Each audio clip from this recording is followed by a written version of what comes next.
What's up, Mile City? Brett Kane can kick rocks. He's out. I got to get up early in the morning to fill in for BK because his failing marriage is finally falling apart. He's got to work on his life. So I'm here. Nah, that's not true. I have no idea why Brett's not in today, but I am. Welcome to the appetizer hour. Brett Kane's special little 60 minutes he gets to do by himself. I'm Mark Bertinoli. Brett's going to be gone for a couple of days as he's doing that summer vacation thing. So we've got 4 hours to talk about anything in the world of sports that you want to talk about. And listen, man, both the Avs and the Nugs did things last night. The second round of the NBA draft went down. The Nuggets used both their picks in the second round, which was kind of surprising. And went with Trevin Brazile at number 35 out of Arkansas, the forward out of Arkansas, and Bryce Hopkins from St. John's is where Bryce went. So the Nuggets make 2 selections in the second round. Now, okay. Let me say this. The second round of the NBA draft is drunk. It's crazy and drunk. And last night, listen, if I had a dollar, I am so glad my name ain't Malika Andrews because hosting that NBA draft last night could not have been easy. There was so many trades. Matter of fact,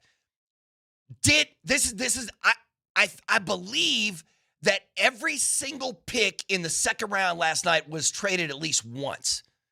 And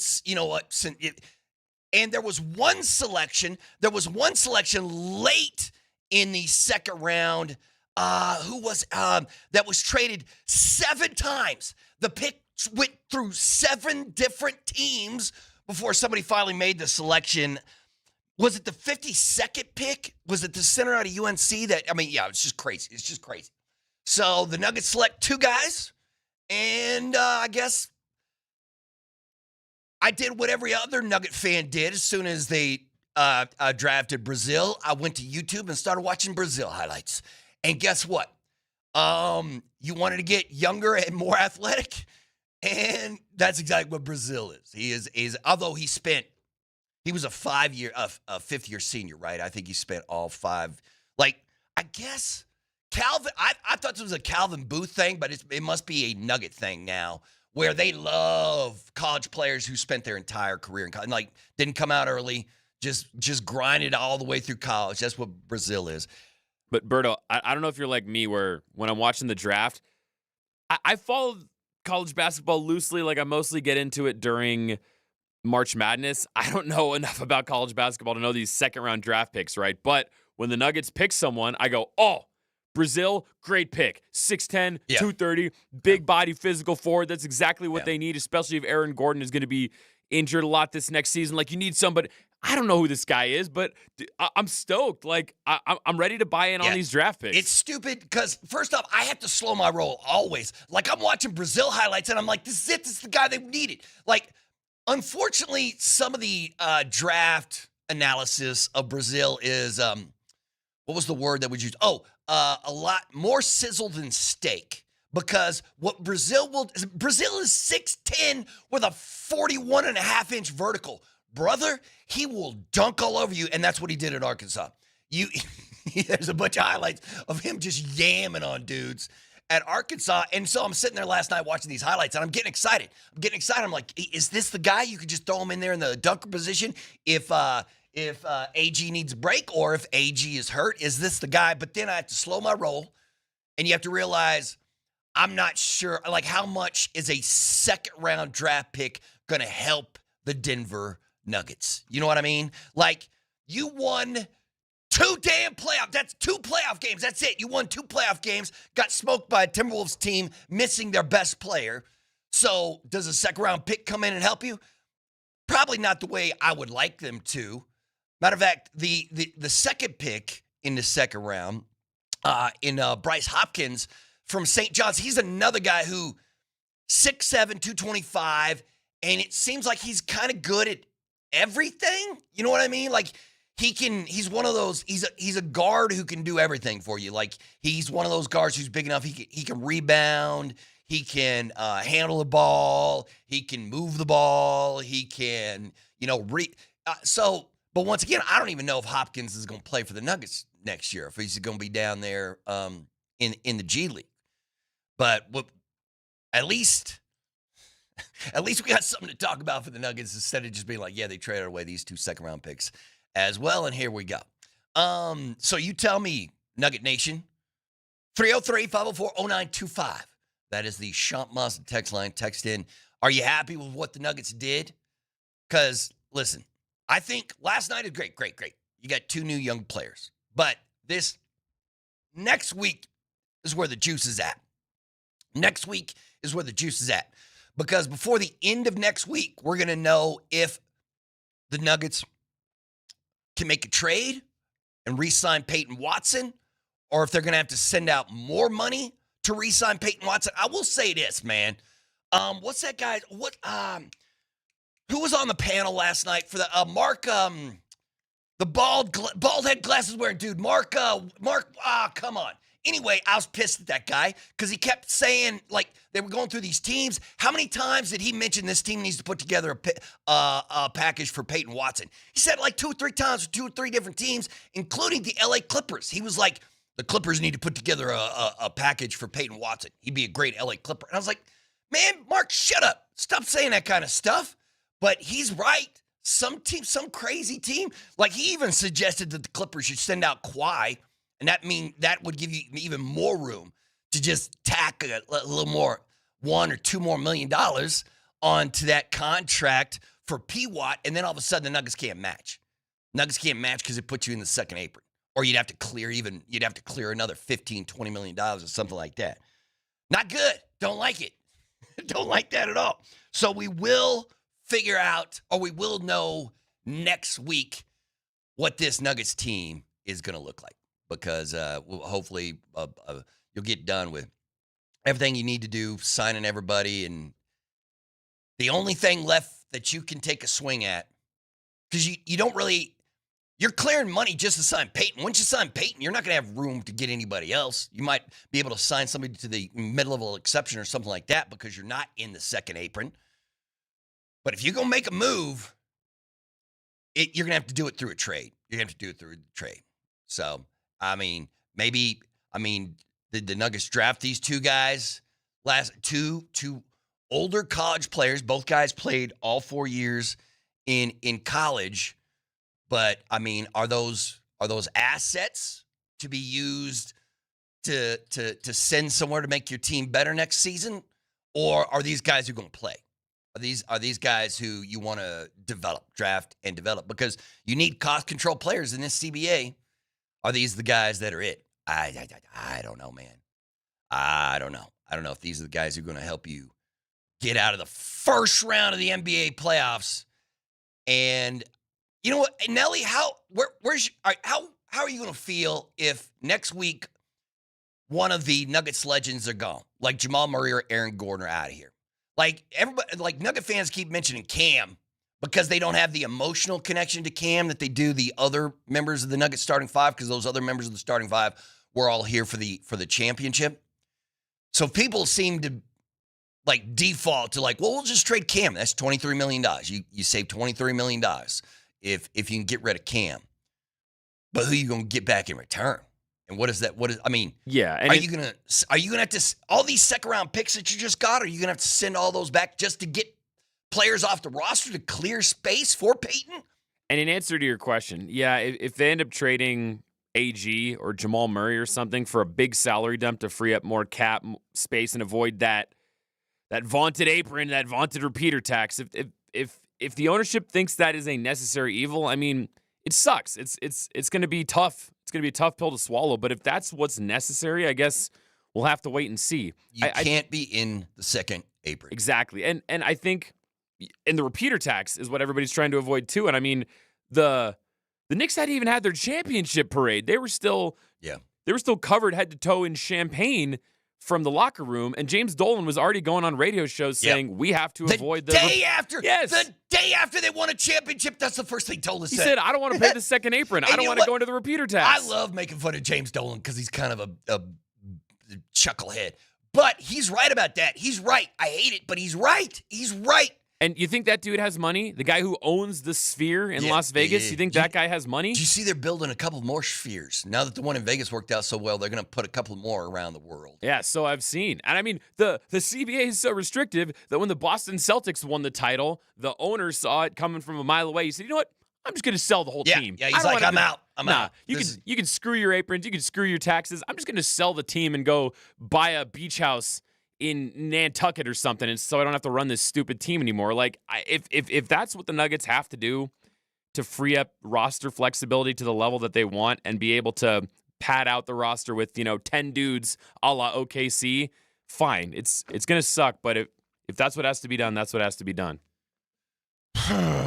Well, last night after the draft, John Wallace and Ben Tenzer would talk to her, and they did say that the Nuggets tried to move up. They did in the first round. It looked like no one would work with them,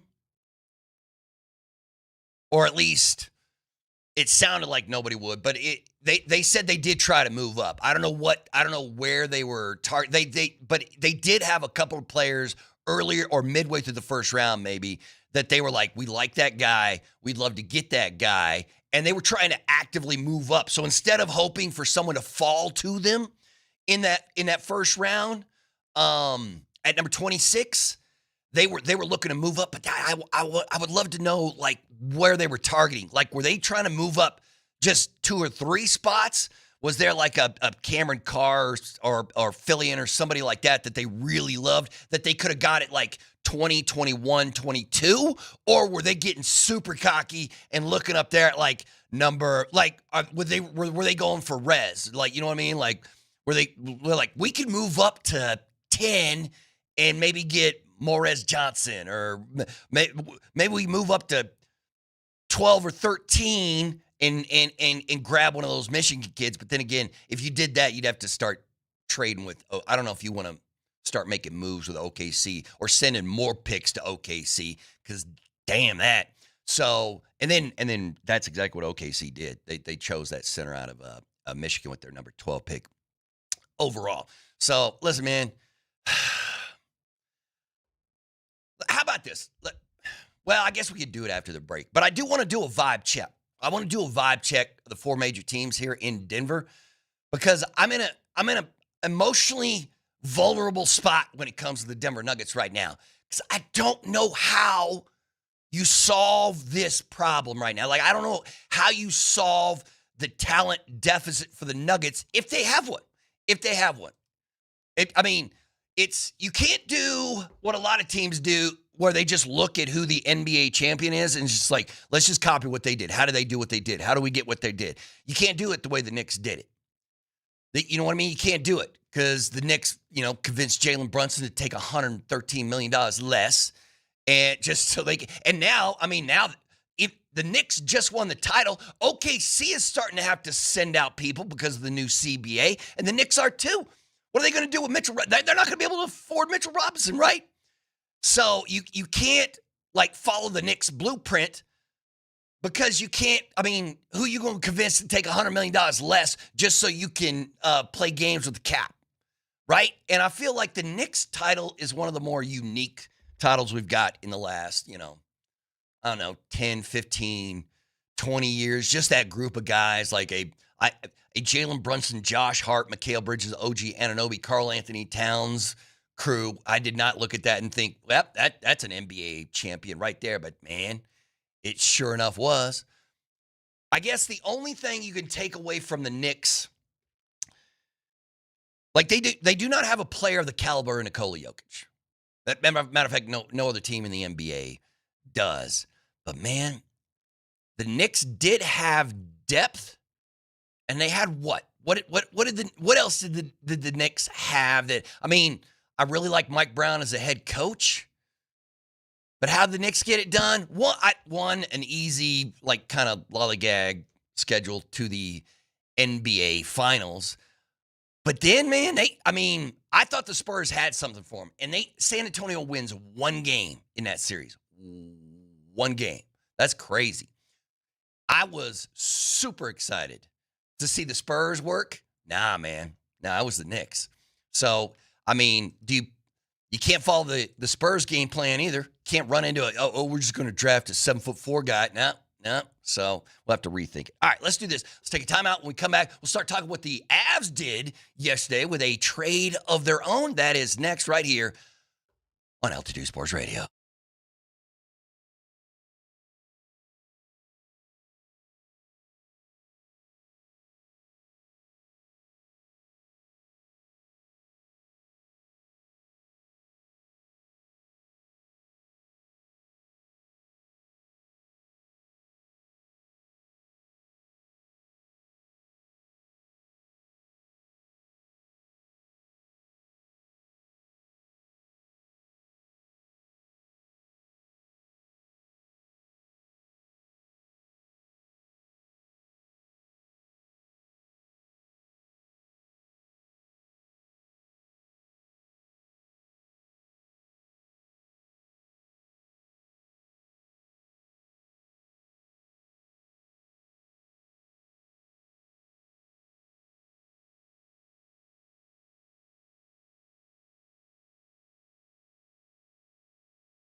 All right, let me ask you a question. What exactly is going on in these shows on Telemundo? It, I don't understand any of this. Not the language. I don't like. Somebody just drove a truck into a wedding and blew it up. Like the TVs here in the station because of the World Cup, like half of them are on Telemundo.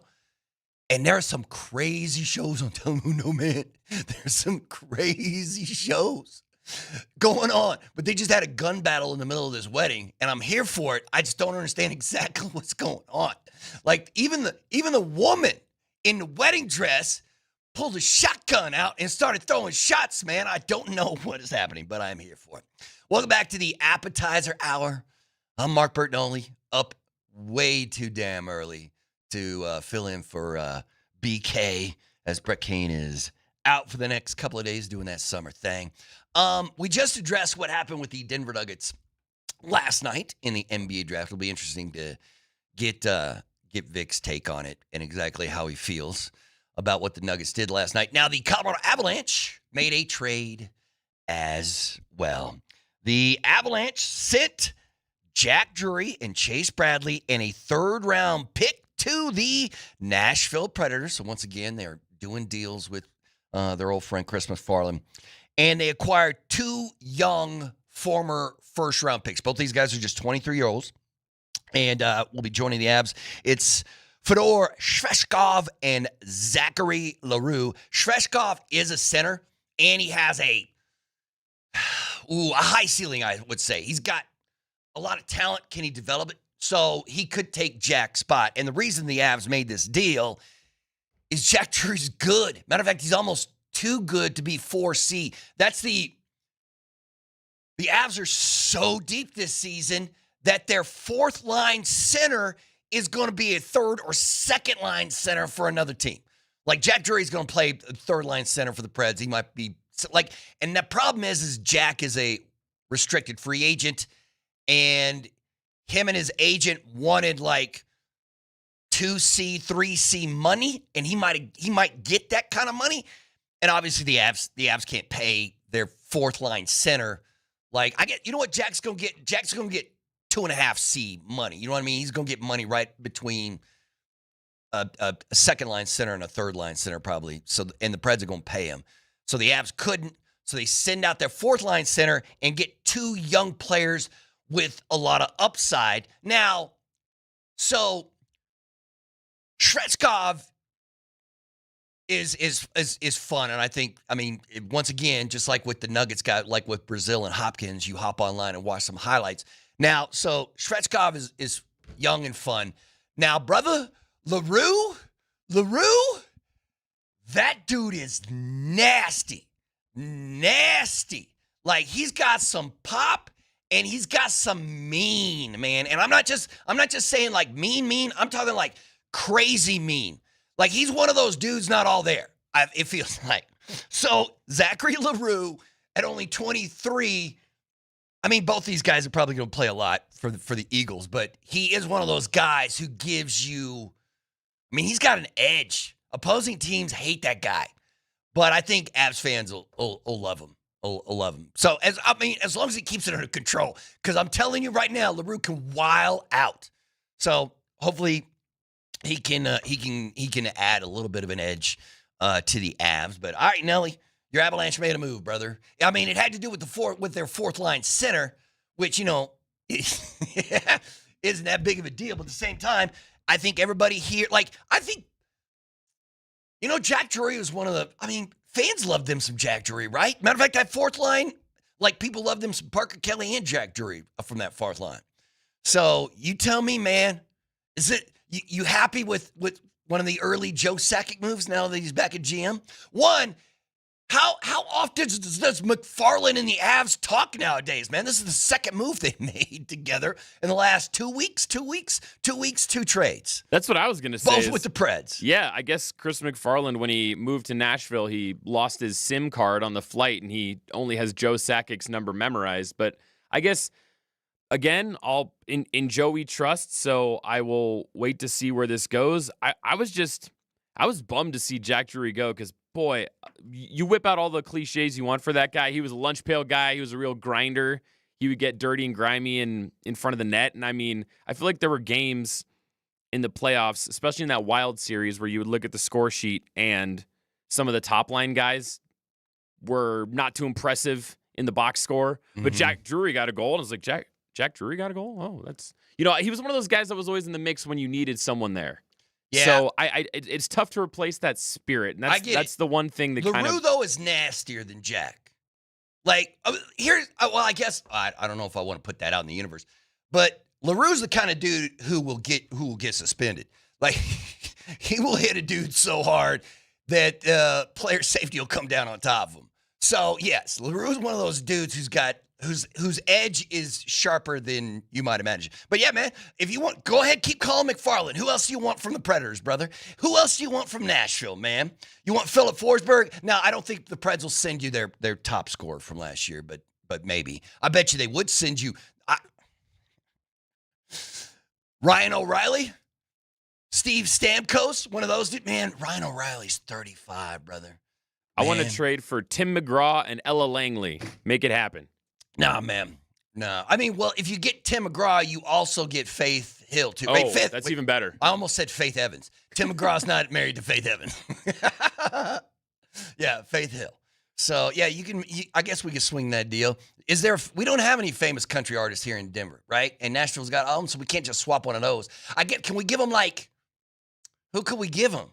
I don't know, Nelly. Can we give them the 303 or... No, 311? No, who we have 303. I mean, it's in the name. 303. They met at CU. So, but I don't know, they're not big enough to trade for a Morgan Wallen or something, man. Well, that's big time, bro. They're having a bit of a resurgence. They're touring again. I actually saw them last summer. But if we're talking about country artists or at least country adjacent, I mean, we got the Lumineers in Denver. Let's see. Nathaniel Rateliff and the Night Sweats. Wait. Who's the number one draft pick? Who's the number one draft pick?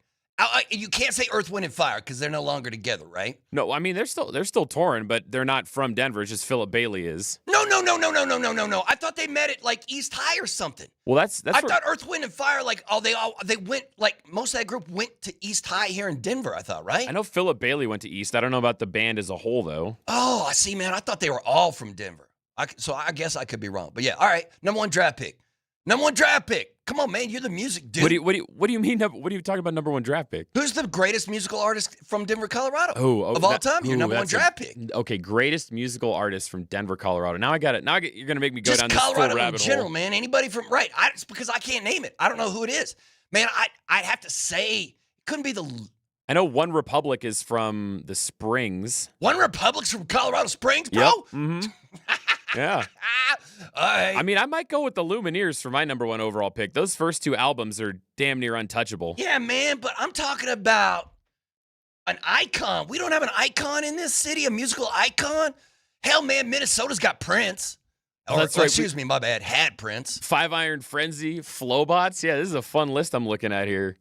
Flowbots is not a number one pick, bro. Hey, sorry, that ain't Handlebars. Not doing it for you? No, man. None of those dudes are doing it for me. Oh, Breathe Carolina. That's right. They're from Denver. I guess text line. Can you guys come up with one? Because ain't none of those. Shout out to what's it? Hey ho, Lumineers. But they ain't a number one draft pick. Oh, that's right. They? The Fray. I forgot the Fray's from Denver. I never thought. Remember, what Nugget playoff game was it where they had the Fray come and sing the national anthem? Remember that? And it was, the lead singer. Listen, the national anthem is hard, people. Singing the national anthem is hard. And I think the Fray kind of, it was fairly unique anthem, but I remember thinking, yo, bro, no, this ain't it. This ain't it. You're not nailing this anthem, man.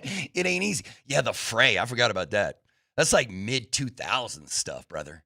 That's old school right there. All right. So back to the Avalanche. They make a swap, and here we are. And now, you know what?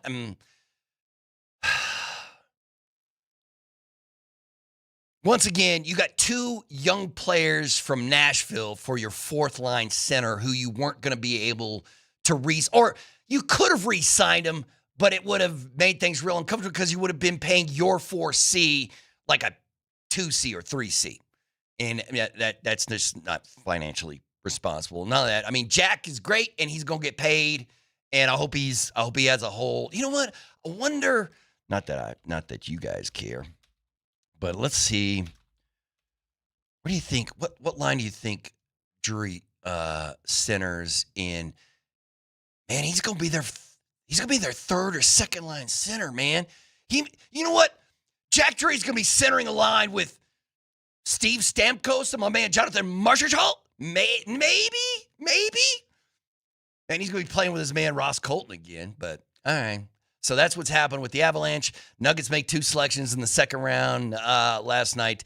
The Avalanche make a trade. The Nuggets will have to handle.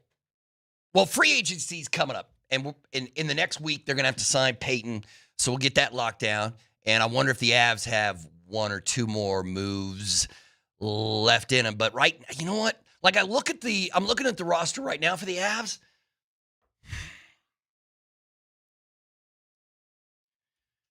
There's so much talent, man. There's so much talent. I have no idea why they crashed out of the playoffs. I still, whatever, Vegas, man. I still don't know how everyone slipped on the banana peel for the last week of the playoffs when you look at the roster right now. But Nelly, you tell me, is there anything or anyone now that you would like to add? You'll obviously have to sign Kale. We know that. They know that. Kale knows that. It sounds like everybody's come to or at least everyone's like, yeah, we want to sign you to a big deal. Yes, I want to sign and stay here. So nobody's too worried about Kale. But is there any other move, Nelly, that you would suggest to Joe Sakic that he would make? Well, first of all, now that I've expanded my search to a list of music from Colorado as a whole, the list bangers? does get a little bit better. Who? Well, like I said, Nathaniel Rateliff and the Night Sweats, Big Head Todd and the Monsters. I think they're from Boulder, which is why that didn't pop up on my Denver list. I forgot about them. Listen, I like me some Nathaniel Rateliff. But in answer to your Avs question, though, this is kind of going to be a lame cop-out, and I apologize, but I don't really have a good answer for what the Avs need to do or should do because I still don't know why they lost. You were saying. Yeah. I mean, Joe Sakic said it in his end-of-the-season press conference that we played great except for 4 games. Yeah. And so you're asking me, what do the Avs need? Well, I don't know. What's the problem? Why did they completely run out of gas? I guess, hey, they wouldn't be the first group of young men who ran out of steam in Vegas.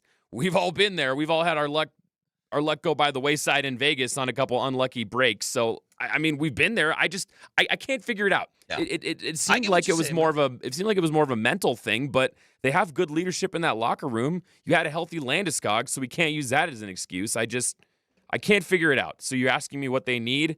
Well, we got to diagnose what they don't have first. Right. That was the problem with the way they lost to Vegas in 4 straight. Because there was people I was talking to at those watch parties when we were watching the Avs crash out.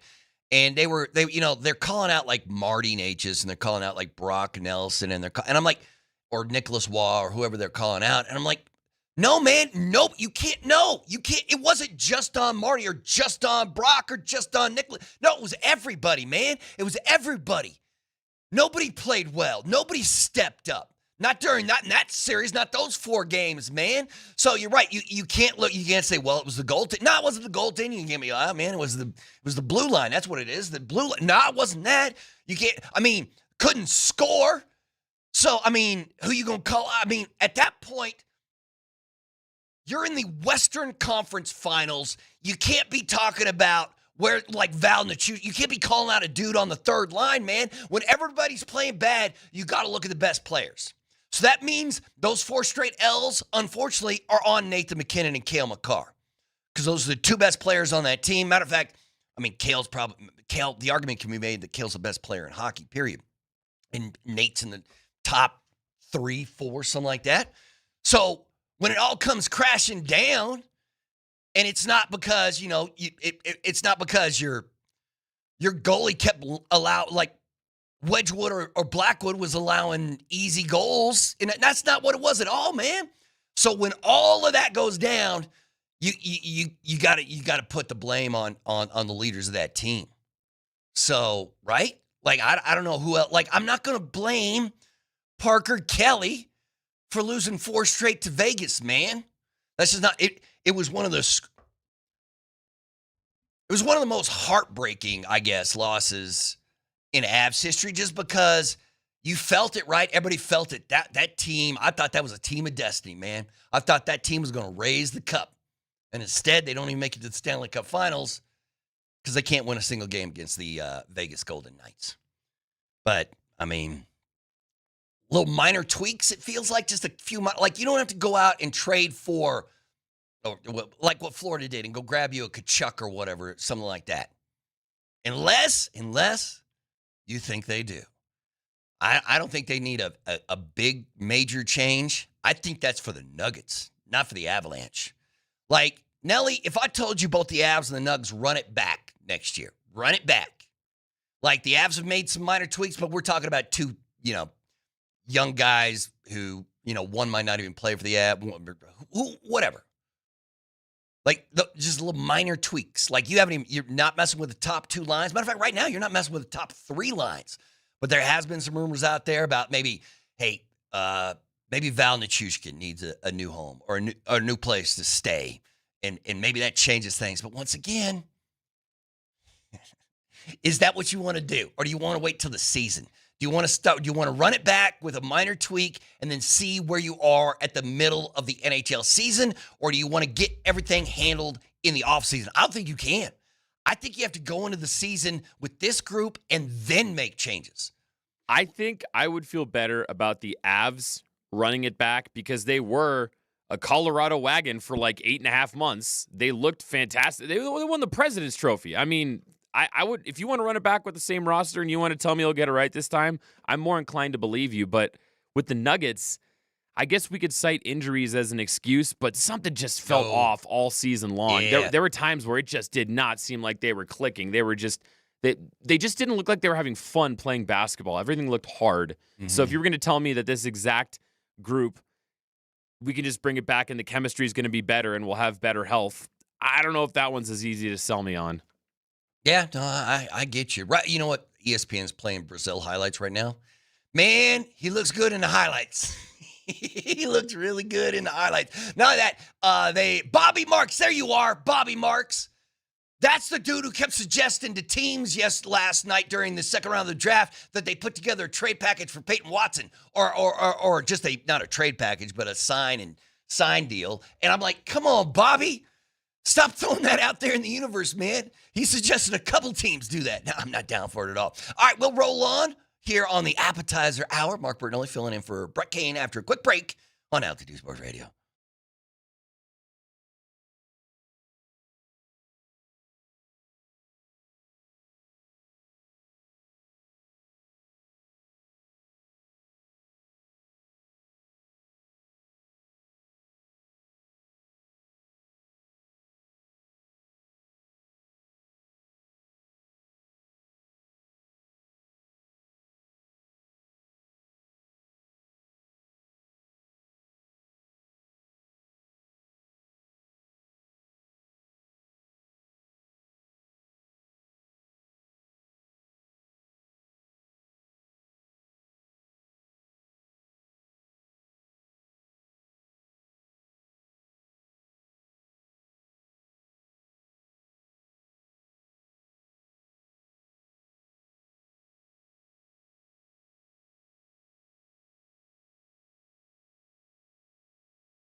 This is your number one draft pick? This? I'm just saying, we got a lot of Big Head Todd and the Monsters on the text line for famous bands from Colorado. They got a lot of love. Okay, listen, man. I like Big Head Todd. But that's a tough number one draft pick if that's you know what I mean? If that's number one overall in the state. Like, I bet you Utah and Nevada are kicking our ass if it comes to that. You know what I mean? Like, With if Vegas. Big Head Todd is, like, yeah. With Las Vegas, right off the bat, you get Panic at the Disco and, like, the back half of Elvis's career. Oh, yeah. So, yeah, Elvis is pretty good. Yeah, Elvis is a good number one draft pick when it comes to best musical artist to do it. Welcome back to the Appetizer Hour. Brett Kane is out for the next couple of days. He'll be back next week. Altitude Sports Radio invites you to watch the FIFA World Cup 26 with Michelob Ultra for United States versus Turkey. The party starts at the Tavern on Blake Street tonight at 7:30, and kickoff is right at 8. Michelob Ultra will be on site with a lot of fun and Ultra giveaways. Join Mike Sanford, the coach, for the party as we look for the U.S. team to finish off an undefeated group stage. Michelob Ultra is a Superior Light beer and the official beer sponsor of the FIFA World Cup. Superior is worth playing for, and now it's worth cheering for. Be sure to enjoy an Ultra as you cheer on your favorite team. See you at the Tavern on Blake Street tonight at 7:30. Berto, potentially dumb question. Yeah. Am I crazy, or did Turkey become Turkey out of nowhere? Yeah. Me and Raj did a deep dive yesterday to figure out why the hell. Because Raj was like, I'm going to keep calling you Turkey. Why? What is this Turkey stuff? And this is a true story. Back in 2022, they took a vote or whatever. They're like, yeah, we're going to go back to Turkey. That's how it's supposed to be said. And they were like, one of the reasons why they went from Turkey to Turkey was they're like, we want to distance ourselves from that damn bird. People keep thinking of our country and they think of that bird, that Thanksgiving bird, and we don't want anything to do with that. But yeah, 2022 is when they officially changed the name. I had no idea until the World Cup that's what's going on, is that they're switching stuff. But the Team USA, it would be great if they could get out of the group stage with not a single loss, but either way, they're moving on. Matter of fact, the knockout round starts on Monday. Yeah, knockout stage is here, brother. I don't know when the U.S.'s first game of the knockout stage will be. We can find out, but it's coming up with a quickness. All right. So, obviously, there's some things in the NFL we're going to talk about. ESPN ranked all 32 NFL offensive playmakers. I think you will be surprised where the Nuggets landed, even with Jalen Waddle added to it. There is a it's a really ugly story in the NFL, and it has to do with one of the best corners in the league. Terrion Arnold, the Detroit Lions corner, was arrested and faces multiple felony charges. He was arrested last night in Tampa, Florida, in connection with a robbery and kidnapping from early February. And so those are obviously very serious charges. They had already arrested 6 other individuals involved in the armed robbery that took place on February 4th. 3 men were pistol whipped, held at gunpoint, and robbed. And now Terrion Arnold has been arrested as part of that and faces multiple felony charges. So, I mean, Terrion Arnold and Patrick Surtain are good friends, right? They do that podcast together. Closed on Sundays, right? I think is the name of it. But this is all we know right now is the arrest. I don't believe we've heard yet from Arnold's lawyer or from Terrion himself. So we'll have to see what happens. But robbery and kidnapping? You got to Yeah, I don't know exactly what that's all about, but there's nothing good. Nothing good comes of that at all. Outside of that, obviously the NFL told Brendan Sorsby to kick rocks in just the most brutal way possible. As he's going to have to play in the CFL or something, because they are not going to hold a supplemental draft for my man. And we are now Less than a month away from I cannot believe I'm saying that. When does Broncos training camp starts on July 23rd or 24th, something like that? No, the rookies report on July 22nd, and then the full camp starts on July 28th. Okay, so we're still a little bit over a month from training camp, but we're here, man. We are here. You know what's crazy? So ESPN, I was just saying that ESPN they ranked wide receivers, tight ends, and the running back groups for next season. So the best and worst of those wide receiver, tight end, and running back groups, they ranked them, and they went 1 through 32. What teams in the NFL have the best offensive rankings, and they did it with. I mean, they looked at a lot of things. So it's not just like, hey, Jalen Waddle's a baller. Let's bump up the Broncos numbers. They did it with like, who these new players you added, what's their injury situations. They put more weight on, and I'm sure this is probably right. But let me ask you, Nelson. ESPN, when they're talking about teams' offensive, gave more weight to wide receivers than they did running backs and tight ends. So if a team had a truly great running back, but their wide receiving core sucked, that was a lower score because they believe that wide receivers are more important offensively. A great wide receiver is more important than a great running back or a great tight end, which, I mean, I guess, but let me tell you this, man. I would trade the greatest wide receiver for the greatest tight. Well, I don't know if I want to get cocky like that. I don't know if I want to get cocky like that. Maybe it's just the dearth of tight ends for the Broncos, or at least the dearth of truly great tight ends for the Broncos that makes me feel like it's one of those positions that the Broncos just need to get better at. They haven't been good at it since. Well, it wasn't Shannon Sharp. What was that tight end that caught a lot of balls and then went and signed a deal with the Jags? Do you remember who that is, Nelson? Man, I wish I could remember. Text line will hook me up. Well, the best tight end in Jaguars franchise history is probably Tim Tebow. Is that who you're thinking of? No, bro. I'm not. That was when was it Urban Meyer who was like, I'm going to turn him into a tight end? Was it Urban when he was coaching the Jags and he brought Tebow in? I can't even. I was talking about Tebow with Polumbus just the other day because I asked him, what were we dealing with? Somebody had just popped off in the media about being a bad teammate, and I asked him what's the craziest era of football he was, and he was mentioning. He was talking about the Broncos Tebow era, how crazy that was, just the media attention and just the vibes around Tebow in general. He said it was just like crazy time. And then the final thing ESPN used to come up with these rankings is just obviously just the elite. If you have an elite player that bumps your ratings altogether. So they say the team with the worst offensive by the way, group. the text line has your back. We got about 40 Julius Thomases There all you at go, once. Julius. Thank There you, text go. line. I could not think of Julius's name for the life of me, but he is the last really good tight end, right? Because I always go back to Shannon Sharp, but Shannon Sharp's a Hall of Famer, and he's the greatest tight end in Broncos history.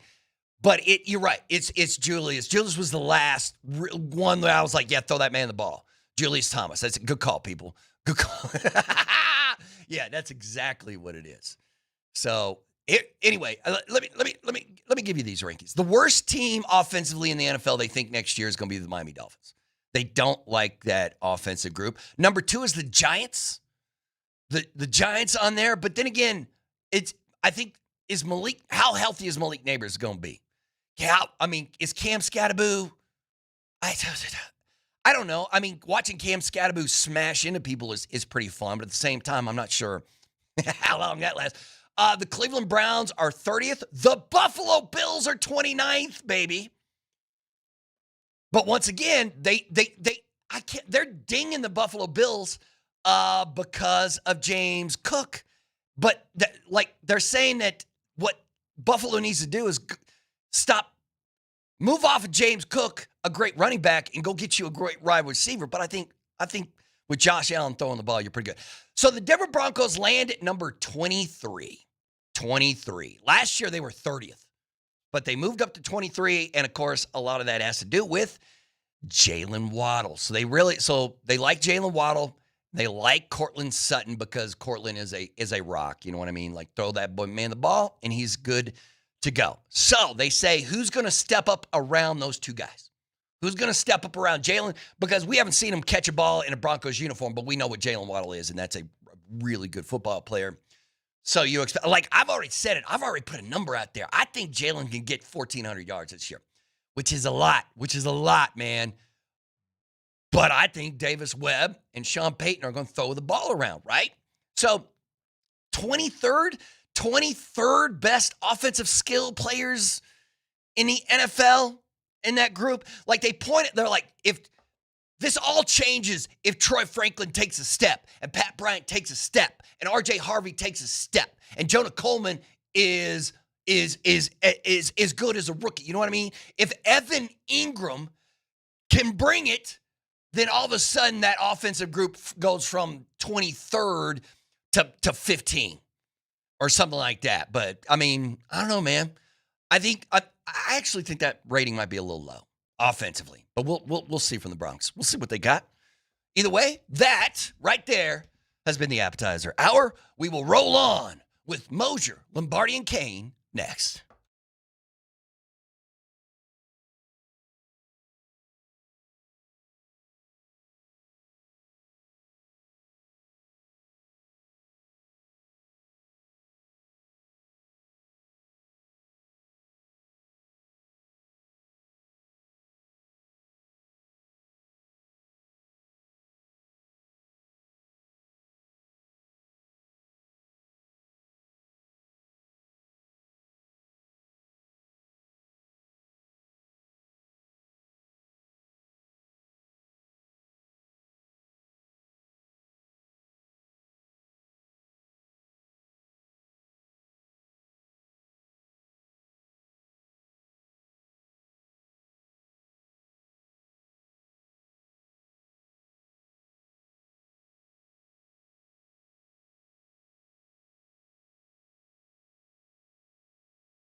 With the 35th pick in the 2026 NBA Draft, the Denver Nuggets select Trevin Brazile from the University of Arkansas.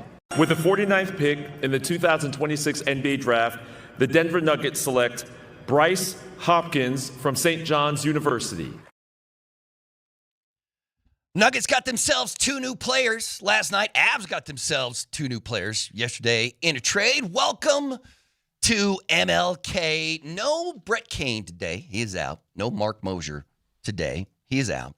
So we go live to the Lombardi compound high atop the hills of Golden and bring in Vic Lombardi. Vic, how you doing, man? I always enjoy why they're out, according to you. Can you give us some clarity on why those guys are missing today? Well, Brett is obviously, I mean, it's I don't want to make fun of it, but obviously Brett is finalizing his divorce today, so that's why he is out. And I have no idea what the hell Moser's doing. What do you think? What do you think Moser's doing? Do you think he has to go and talk to the judge about? Is he the guy who has to give Brett, like, you know, you go in front of the judge and be like, is Brett the witness for? No, is Mose the witness for Brett's divorce? Be like, he is a good guy. He should get joint custody. You shouldn't take those kids away from him. Is that where Mose is at right now, talking to the judge? I'm gonna say Moj is on an adventure to Mount Kilimanjaro. He's hiking Kilimanjaro this week. Can you imagine Moser hiking anything? How about if we stuck Moser in the middle of that, if Chautauqua up there in Boulder, do you think he could make it down? Colfax, maybe. That's about it. 3 blocks of Colfax. Isn't Colfax like the longest street in America or something like that? What is it? I'm not sure if it's west of the Mississippi or in America, but you're exactly right. I remember being so proud of that as a kid for some reason. If you jumped on Colfax and it ends in my neck of the woods, but you started here and drove east, that sucker just keeps on going, man. Yeah. That will go. Yeah, it just turns. Rolls. That Colfax marathon that they run on thing is just like a straight line, just like miles. It's gone. Before we get going, I do have to report this morning I made a horrible mistake. Last night I spent the night at my mother's because the siblings were rotating, spending the night with her after my father passed. Yeah. So each of us spends the night every other night, and I rode my my hog down there. No! And on my way back this morning, you know, when you ride back at 5:36, do you know how cold it was this morning? Oh yeah, and wet. Yeah. No, that in rain. That rain woke me up last night. That was how hard it was going. So did you get soaked? Dude, I am freezing right now. You gonna catch a cold, bro? Wait, that's not something that happens though, right? That's one of those myths. Like my mom always used to say, your hair's wet, you don't go outside, you're gonna catch a cold, but that's not a thing, I don't know. Right? But the best rain, my favorite rain, is the rain you get in the middle of the night like that. I think that's beautiful. I think when you can hear raindrops while you're sleeping, that's awesome, and we need them badly. So thank you, Mother Nature. Hopefully everybody's okay, because I heard the storms were awful. Yeah, no, they were coming down hard. All right. Hey, I was at the Nuggets last night and got a chance to listen to both Ben Tenzer and John Wallace afterwards. We'll get into what they said. And listen, the 2 picks they made, I thought fit the bill. That's what they're looking for. They're looking to get more athletic. Mm-hmm. They're looking for shot blocking. They got one, that Brazil kid. Man, you know how you watch the highlights and you see a guy playing, you're like, I didn't know anything about this kid. Yeah. All right, let's be honest. There's going to be a lot of people that say, oh, yeah, I know Brandon Evans, who works at Altitude, is one of our lead sales guys. He texted me last night and said, this kid's an athlete. He can play. I knew nothing about him. I knew about his teammate, Acuff, who went in the first round. Yeah. But I didn't know about this guy. But watching the highlights, that's exactly what the Nuggets need. Yeah. 6'10", 42-inch vertical brother who just, lanky, just runs the rim. Mm-hmm. That's what they need. Once again, I get way too far over my skis because last night the Nuggets make 2 selections in the second round. I go to YouTube, I start watching those highlights. I'm excited about both those guys. I don't even know if Hopkins is going to play, and I don't even know if the guy they selected from Arkansas is going to play. Brazil. But it does bring a little bit of excitement. Like, it does feel like Brazil's somebody who could play that dunker spot, right? And if he connects with Joker, maybe all of a sudden that raw athletic talent, Joker's just throwing lob after lob after lob, and he's just going up there and getting them. Yeah, I don't know if he's going to play either, but it gives you options. I remember when they drafted Deron Holmes, I immediately shut my eyes and said, okay, he'll be in the rotation. Well, he got hurt. He wasn't in the rotation. And when he came back, he still wasn't in the rotation. So here's another big. And if you think about the bigs that they have on the roster right now, this guy's going to join the likes of Joker's not going anywhere. Deron Holmes is a big. Aaron Gordon is a big. Zeke Najee is a big. That's a lot of guys now. Yeah. One of those guys, and I don't know what they do moving forward, but they're filling in the back end is what they're doing. And you can't have enough of these guys on your bench because you're going to need them at some point. This guy's going to need to play. I'm talking about Brazil. I don't know much about the Hopkins kid. You know, the thing about college basketball now that I don't understand, and it still freaks me, when you say, oh, the kid from Arkansas, or Hopkins, the kid from St. John's. Well, Hopkins went to 3 different schools. So how do we settle on St. John's, right? How do we? St. John's is the last school, but he transferred 3 times. I thought of you last night when I was watching the second round of the NBA draft because I was like, brother, I'm glad I'm not Malika because how many picks did she say? Now, I know it says that the Hawks are making this selection behind me. It says, but it's actually not the Hawks. It's actually the Memphis Grizzlies who are making that pick. She did it I do believe every second-round pick last night was traded at one time.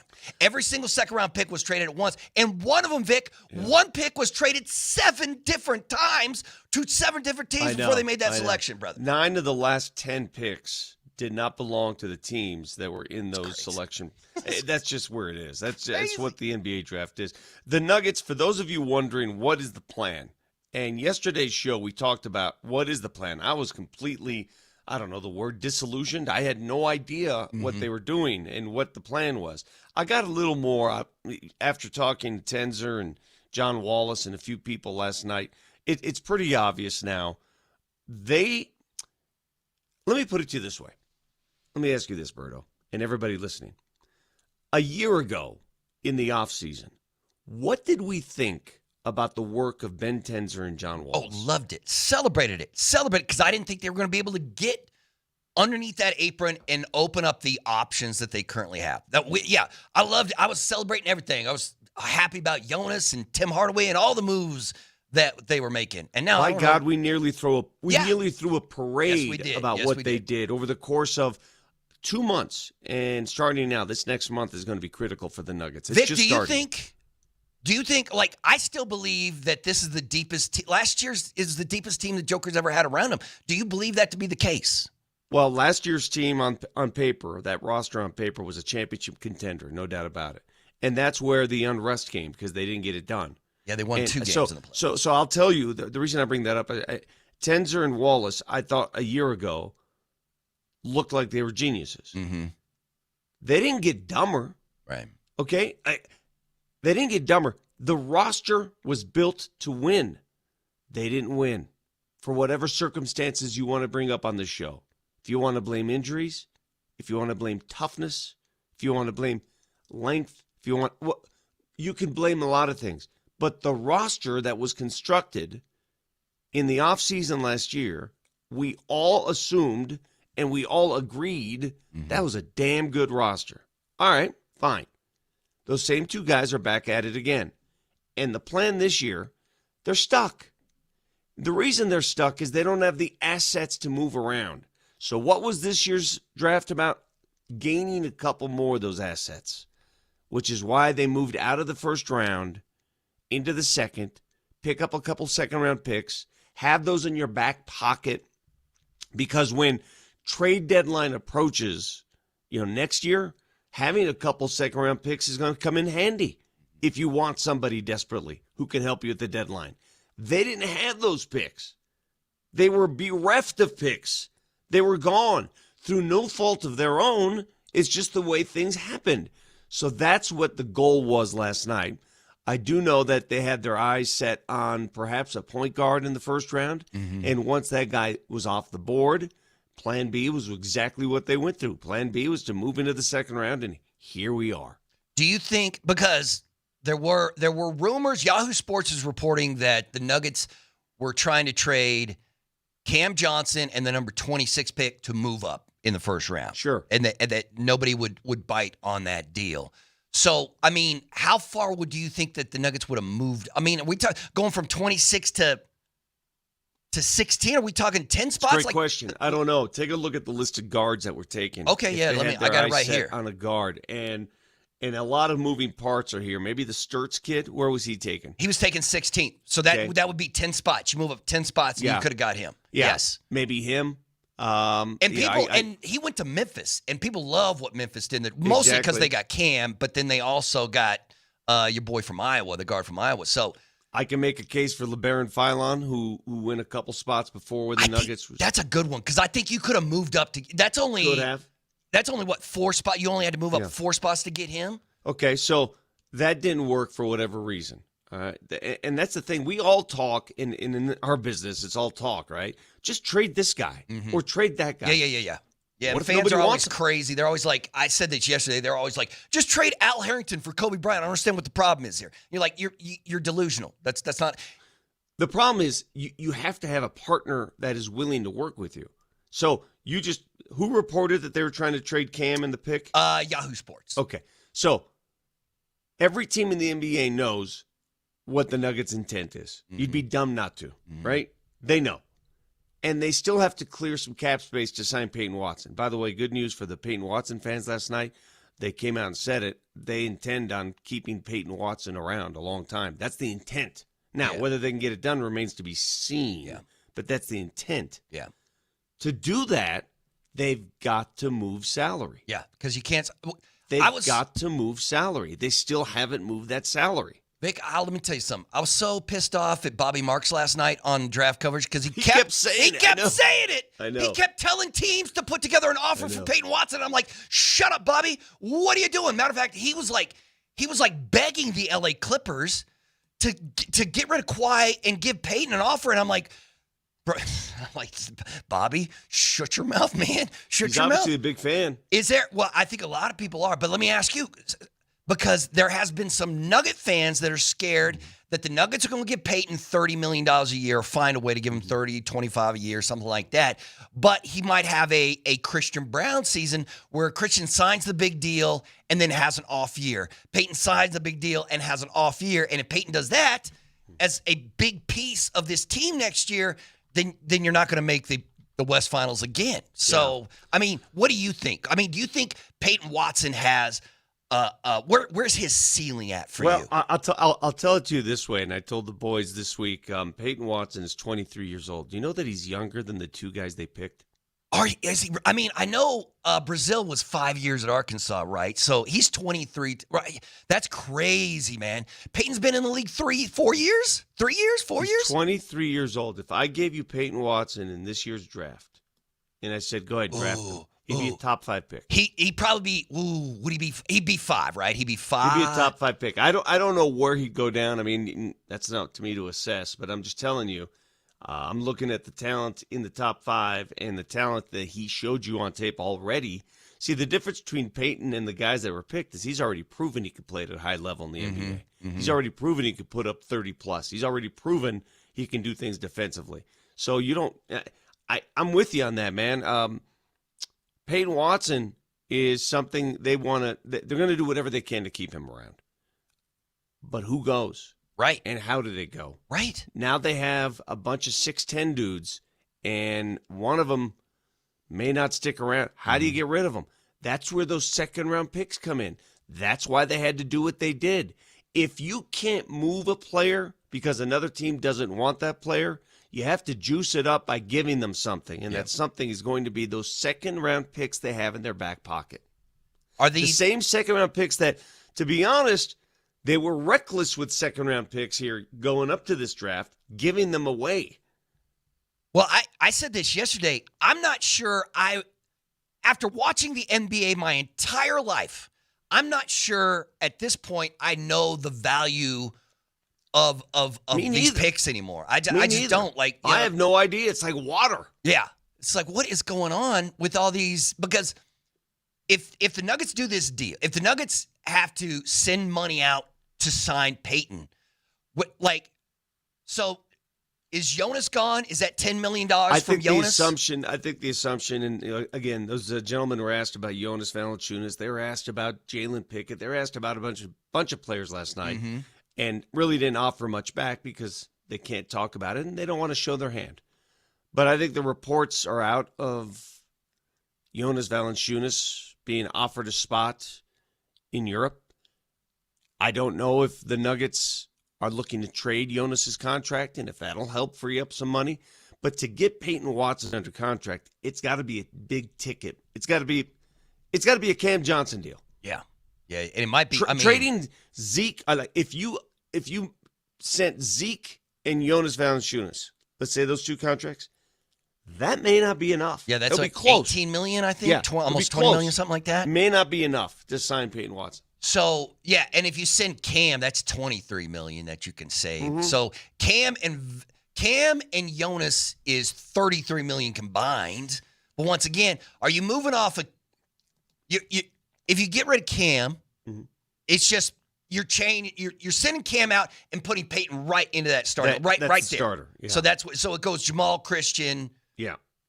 Peyton, Aaron, And you're running it back Joker. with those guys, except Peyton Watson is getting a lot more minutes, and he's not coming off the bench, which is going to put some pressure on the bench rotation. Yeah. Who's your bench now? Yeah, right. Because, is Bruce going to be back? Is Tim going to be back? That's a lot of questions. Is Spencer need to be Jones answered. going to get time? That's why, Berto, for those listening, the draft for the Denver Nuggets this year was a secondary offseason practice. Their work is going to be done here in the next 2 weeks. Yeah. Here in the 2 next weeks. Yeah, sometime early in July, we're going to know what we need to know. We're going to find all this stuff up. So either way. All right, let's take another quick time out. You're listening to Moser, Lombardi, and Kane. We'll be right back on Altitude Sports Radio.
Welcome back to MLK.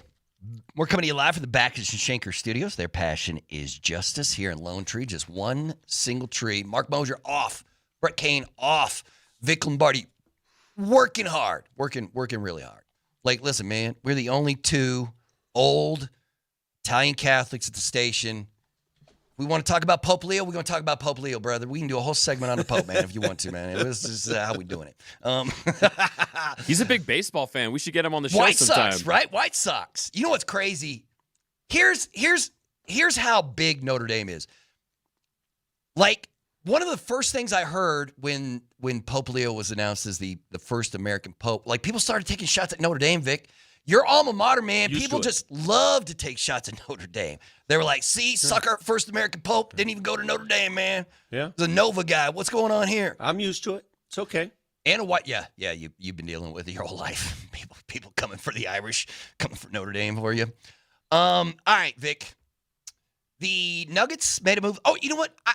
We're going to get to the Avs because the Avs made a trade yesterday. And they sent out Jack Drury. But I do want to ask you about 3 NBA quick topics before we head on over. And that's, one, the Boston Celtics are still trying to trade Jaylen Brown. They made that clear. The Hornets are now trying to trade LaMelo Ball. Where'd that come from? I don't know, man. And I don't even, like, once again, I don't know. Like, what's LaMelo Ball worth? What would you give up for LaMelo Ball? Like, he's a good player, but are you sending out 2 firsts for That one confuses me, man. The Hornets had a renaissance last year. They were fun to watch. That team was really fun. That team came into Denver, and I watched them play the Nuggets and run the Nuggets off the court later in the season. And I said, that team's going to be good.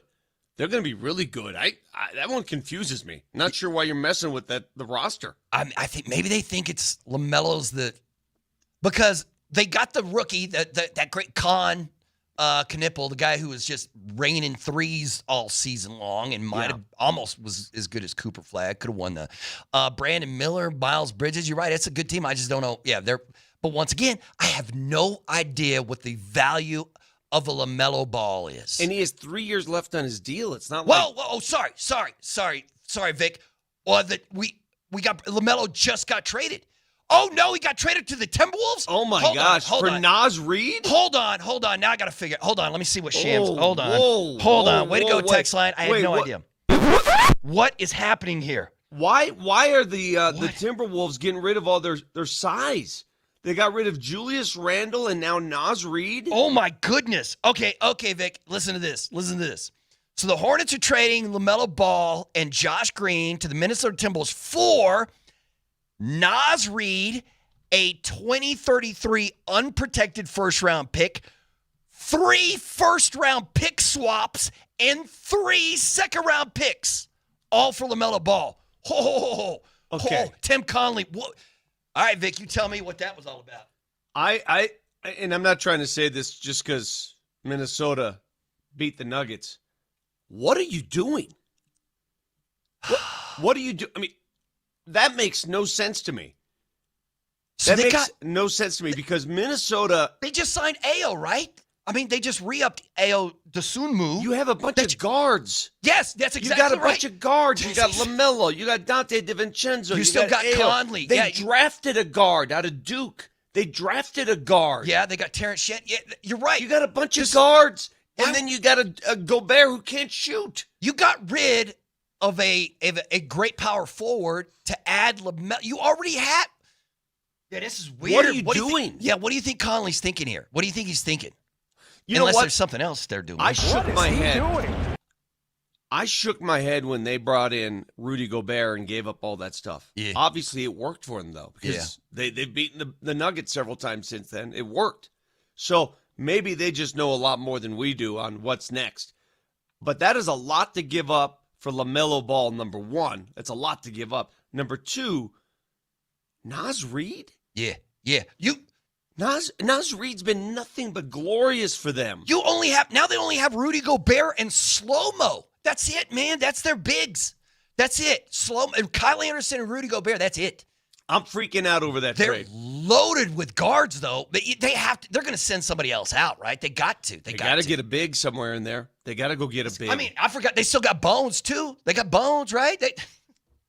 This is wild, brother. Wild. So they gave up. So whatever. Josh Green doesn't really matter. But LaMelo Ball and Josh Green to the Minnesota Timberwolves for Naz Reid, a unprotected first rounder, 3 first-round pick swaps in 2028, 2029, and 2030, and 3 second-round picks. That is a monster haul for LaMelo. Okay, but I guess, does Anthony Edwards and LaMelo Ball make? Yeah. Is that what kind of backcourt is that? I don't know, but if you're a Nuggets fan, this is a win. This is a win for the Denver Nuggets because, in my opinion, Minnesota got worse.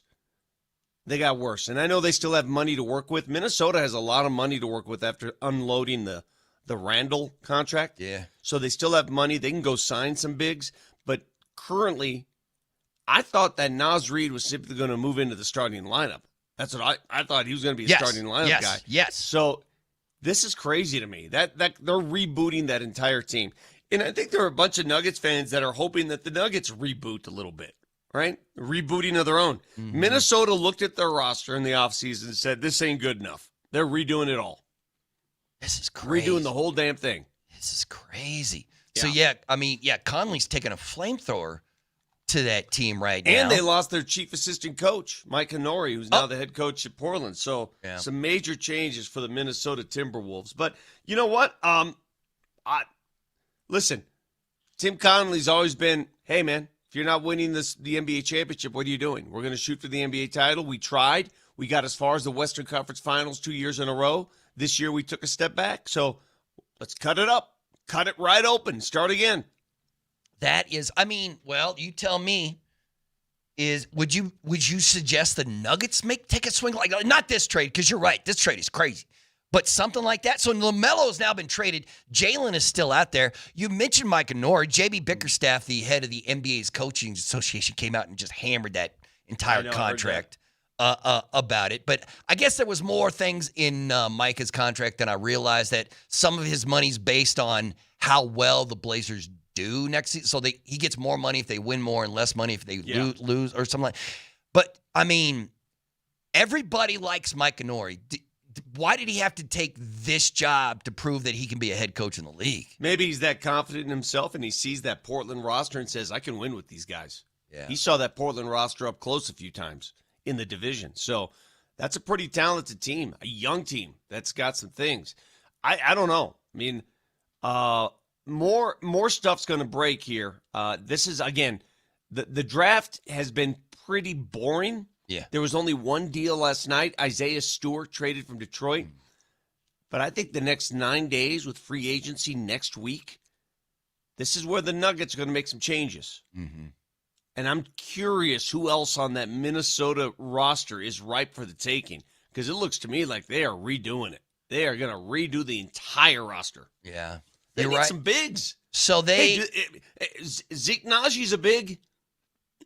Oh, yeah, I see what you're thinking. Do you think Conley would do a deal with the Nuggets? Why not? Chris McFarland's doing deals with Joe Sakic every damn day. Constantly. They talk all the time, it sounds like. And it seems to be working out for both teams. So, yeah, I would have loved to get Naz, man. The Nuggets didn't have like a LaMelo to give up. Naz, if I looked at that Minnesota roster, and obviously envy because they beat you, right? Yeah. The one player that I thought was consistently really good, and for the last 3 years, Naz Reid he's that guy that Nuggets didn't have. He didn't have that. He was a big off the bench who contributed right away. He's a former 6 Man of the Year winner. He won 6 Man of the Year. Yeah, and he's young still. So he's still young. I need somebody to explain to me why Charlotte, a lot of activity in that Carolina area. Why is Charlotte trading LaMelo Ball to begin with? Mm-hmm. Why did that need to happen? Your team was on a resurgence. And then if you trade him, why is Minnesota taking on now? Think about the two personalities they have in their backcourt. Yeah, you're right. I hadn't thought about that. That's going to be crazy. That backcourt is drunk. That backcourt is going to be insanity. You know how much Anthony Edwards likes to talk. You know how much LaMelo likes to talk. LaMelo got into it with they were in the playoffs this year, and he got into it with somebody, right? Yeah, you're right. That's a crazy backcourt in Minnesota now. It's a stupid backcourt. Here's what Minnesota has on their team. You've got Ayo Dosunmu, who you just re-signed to a big number, guard. Anthony Edwards, guard. Mm-hmm. LaMelo Ball, guard. Mm-hmm. Dante DiVincenzo, who's out he's out another year, guard. What are you doing? Yeah, you give up. You have more guards than you know what to do with, and so in the trade, you give up a power forward. None of that, and not only that, Nas is a playoff performer, man. I'd love to have Nas Reid on my team in the playoffs. That is crazy. Now you got Rudy Gobert and Kyle Anderson as your front. No. Joker's going to tear that front court down. Somebody says here on the text line, that's not a lot to give up for LaMelo. It's essentially just LaMelo for a first round and Nas Reid. Listen, I love LaMelo's game. I just think LaMelo next to Anthony Edwards, it's almost excess at that position. Mm-hmm. I mean, he needs to create. He's an artist. LaMelo's like an artist who needs room to create. You give the ball to Anthony Edwards, how much creativity will you really have? You're right. I'm not a big fan of this move. Yeah, is Anthony going to let LaMelo run the offense? Or you know what I mean? Are they going to let LaMelo be the primary ball handler, or is Ant going to be like, no, you give me the ball? Like, I thought they signed Ayo. I thought they were going to start Ayo. You know what I mean? Like, I thought that was going to be their new guy there in the backcourt. But no. LaMelo Ball. All right. Well, now we got to wait till Jalen gets traded, because that's definitely going to happen now. But if you're giving up what they just gave up for LaMelo, now whatever, you still gave up 3 second-round picks and the first and all the pick swaps, and for Anthony, for LaMelo. So it's funny. I keep reading these comments from people. Oh, well, I wonder who wins that series now. Well, the series is over, guys. Yeah. Minnesota won the series. There's no replaying that series. It doesn't matter. It's over, pal. I understand that. Listen, Minnesota is not as good today as it was a month ago, but they're not done. Right. That's the thing. Right. They're not done. They still have a bunch of money to spend. Yeah, and they although their name was in the LaMelo rumor, their name is also in the Jalen rumors. Like, you don't think they're going to also get Jalen? Nah. We'll see. Nah, this is We crazy. shall see, dude. But you're Nothing right. would surprise me. The Timberwolves are just restructuring their entire squad, man. That is what. Also, they have so many. Go if you need a guard, call Minnesota, because they got excess. They will trade you one of those dudes, man. Absolutely insane. Although I like it. Man, dude's doing trades at 7 a.m. here on a Thursday. So LaMelo's gone. LaMelo's out of Charlotte. And you're right. I kind of like Charlotte. Charlotte got super mega red hot at the end of the season, right? Yeah, they did. They started cooking with that lineup. Yeah, they made, again, it was a renaissance season of sorts for the Hornets, but clearly there's something about LaMelo that they did not like.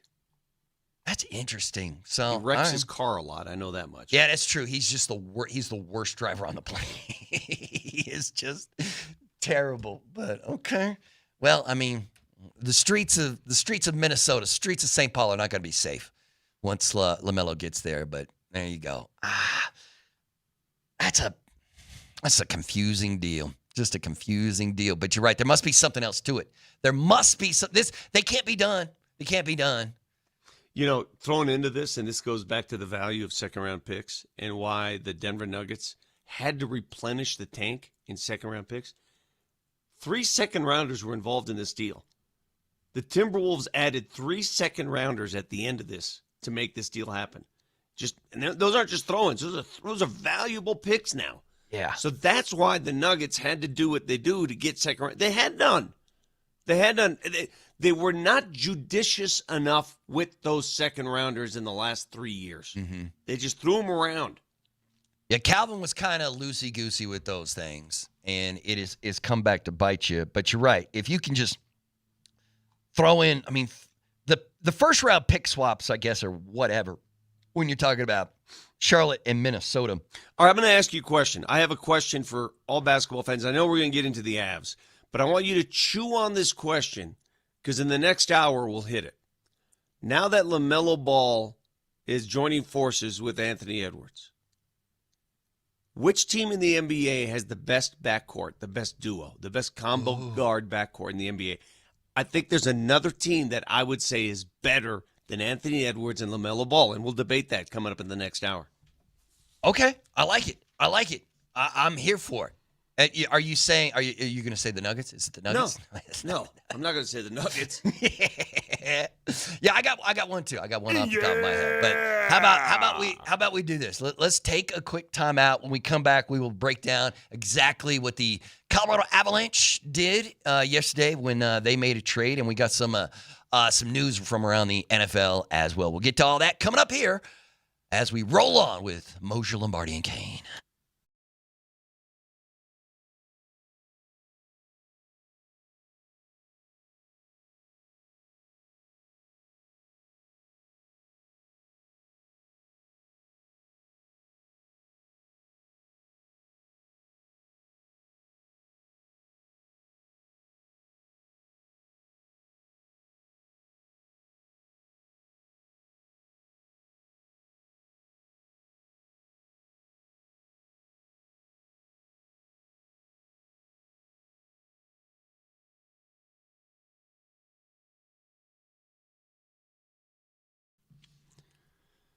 As I was riding my Vespa, my hog, this morning in the freezing rain at around 6 a.m., just trembling, freezing cold, all I could think of is I can't wait to get home and jump in my sauna.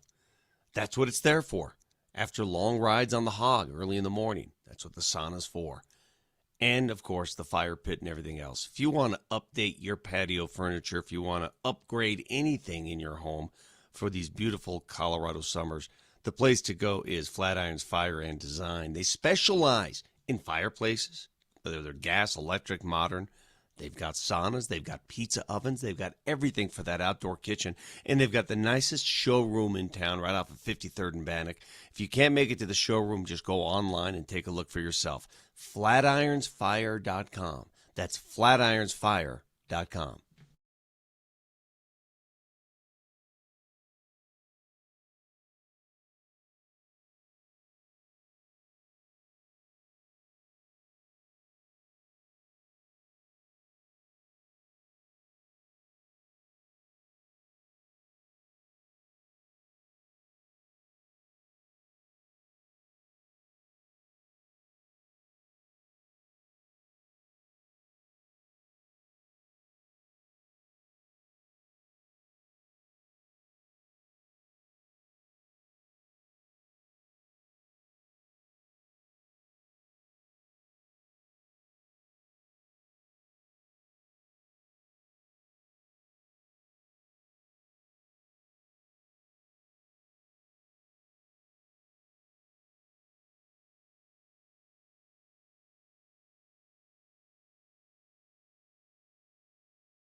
The Altitude Sports Radio YouTube page is your video home base for all things 92.5. Subscribe so you don't miss a thing. Search Altitude Sports Radio on YouTube and subscribe today.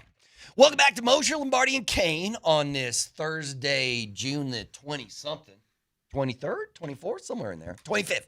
Man, I'm behind a little bit. Okay. So we just had a big trade in the NBA as LaMelo Ball was traded to the Minnesota Timberwolves. I'm sure we're going to get more information out of that. Sham's also reporting, Vic, that Al Horford, the ageless wonder, has declined his player option, and he's going to sign a 2-year, $14 million deal to stay with Golden State. He is 40 years old. He becomes just the 13th player in NBA history to get to 20 NBA seasons. For the record, last summer when the Nuggets were shopping for a backup big, I wanted Al Horford over Jonas. I mean, I like Al. He can still play, right? I thought he was a better fit here for what they needed, but he obviously wanted a different role. Mm-hmm. He didn't want that 10 minutes off the bench role. But, I mean, do you think the Nuggets going to give their backup big more than that next season? I don't know. Will they allow Joker to play less minutes next season? Might have to reinvent the way they play. Hey, I know the Avs have to reinvent some stuff because this was the deepest team up the middle. And Moser always talks about that. Oh, man, there's no team that's up the middle deep. Well, they took their fourth-line center and just traded him to the Nashville Avalanche. Is that what we're going to call Nashville now? Man, I asked that just a little while ago. Like, how often do you think Chris McFarland and Joe Sakic have talked since every McFarland day? Yeah. What else you got? So, Jack Drury is everybody likes him. He's a really good teammate and he's a really good center. But the Avs depth is so good that their fourth line center can play third or second line center for another team. Like, he's going to be Nashville's third or second line center, and Nashville's going to pay him like a second or third line center, and the Avs could. So let me ask you this, Vic. So they make a deal. They send out Jack Drury. They get back 2 young 23-year-old players, former first-round draft picks in Fedor Shvechkov and Zachary LaRue. Zachary LaRue. Now, Shvechkov is a center, can play fourth-line center for the Avs or play down in the A. Now, LaRue is a nasty dude. He is, and I mean that in the best possible way. He is a nasty, mean guy who has a serious edge to him. Like, I'm not just talking about like a guy who'll beat you. I'm talking about a guy who will get suspended because he's got that kind of edge to him. You know what I mean? So, yeah, is that what you're looking for? Is that what you're looking for? This is the kind of guy that every other team in the league hates and your fan base loves. That's the kind of player I love in any sport. Yeah. It's my favorite kind of player. I guess so. Shvechkov has a really high ceiling. He could be somebody. He could turn into somebody. I love it. And LaRue has a really high ceiling too, but also he's just nasty. He's just mean, man. Well, just mean, nasty, whatever it takes to win. I mean, I love that attitude.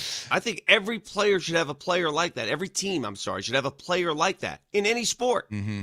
So honestly. The Avs got a little bit younger. They got a little bit cheaper, and I bet you, I'm sure they still have moves to make. Would they have $7 million to work with before the deal? They have things in mind. Mm-hmm. They clearly want to bring a couple other defensemen in town, and that's going to cost money. Down the line, Cale Makar is going to cost money. These are things that now they're in the same situation the Nuggets are in, and money is part of the deal here, and they have to clear room. They have to clear cap space and say what you want about. See, I like Jack Drury. I thought he was. Yeah. I liked him a lot. Yeah. But that's a luxury item on this team, right? Mm-hmm. It's a luxury item that you can part with and still play at a certain level. Yeah, I don't know what Jack's going to get, but you can't be paying a fourth-line center the millions that he's going to get, even though, yes, everybody likes Jack. He's a really good player and he's a really good teammate, but yeah, you can't pay that number. Who's your fourth-line center now? Well, that's a good question. It could be Shvechkov, the guy that you just traded for, because he is a center, or you go down to the A and grab. Man, that's a good question. I don't even know. who your fourth line center is going to be if it's not Shreshkov or if there's somebody down there with the Eagles that you can grab. Do you think, like, how different is Joe Sakic going to? I think he's going to add some sandpaper to this roster. You think so? Yeah. You think that's what? I mean, but once again, me and Nelly were talking about this an hour ago. The problem with the way the Avs slipped on the banana peel and crashed out of the playoffs is like there is no one, even hockey experts can't watch that series and point to one particular reason why the Avs got smoked. So you can't just say, well, listen, man, it was Brock or Marty or whoever it is. You can't just point to one thing and say, all we have to do is fix that and we're fine. Now, everybody played bad in that. I mean, everybody crashed out in that series. So you can't, it's hard to give one particular reason other than, well, everybody played bad. So I almost put more of the blame on your best players because in a game, in a Western Conference Finals, your best players have to be your best players. And for the Avs, they were not. No, and the dynamic now between McFarland and Sakic is funny to me because in the back of my mind, you're thinking, who's getting the best of whom? Yeah. Like what's happening here? Yeah. Is somebody in another guy's ear saying, hey, take this guy? Or is another guy, hey, I'll take that guy? Like, who's winning these little deals here? Mm-hmm. Like, it feels like, so it was the first deal was Ross Colton, right? Was it Ross? Where McFarland's like, I love him. Let's bring him in. Yeah. And I bet you he already knew. As soon as he accepted the Nashville job, he was like, I couldn't pay Jack Drury. I know they can't pay Jack Drury. They don't want to pay him what I can pay him. Sure. So let me call Joe and try to get Jack. He was on the other side. Yeah, he was driving the car here. So he knows exactly who to go after. Yes, he knew exactly. He was like, yeah, we're not going to be able to pay Drury what he wants. So let me call Colorado and try to get him. So it's all worked out. But Vic is do you think anybody else is going to go? Is anybody? I mean, are they going to send Val out, or are you happy? The difference between the Nuggets and the Avs is this, and tell me if you were on the same page. If you told me run it back with both franchises, and clearly the Avs are not going to run it back, they've already rid themselves of two players, role players.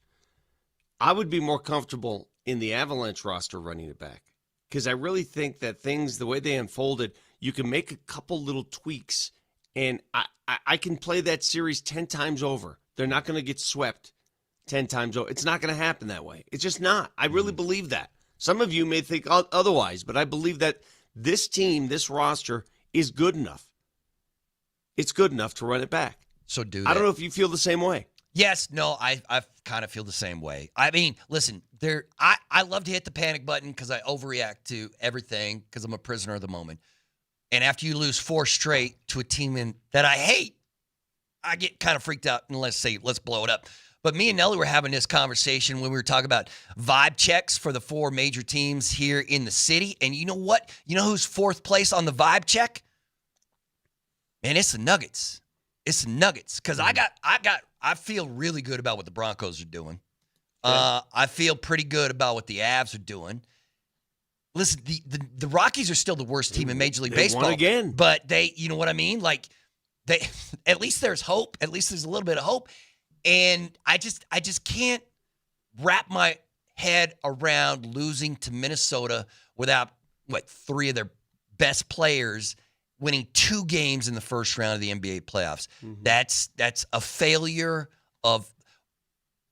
You know what? Everybody keeps talking to Joker, and Joker just he just spits the truth. He just tells you, he's like, no, we weren't good enough. We're not good enough. We're not good enough. And if you're John Wallace or Ben Tenzer or Josh Kroenke and you hear Nikola Jokic say, we're not good enough. And this is of the 4 teams I just mentioned, of the vibe checks, the greatest player is playing for the Nuggets. Of all, you know what I mean? Like, the best basketball player is playing for the Nuggets. So why are the vibes so off?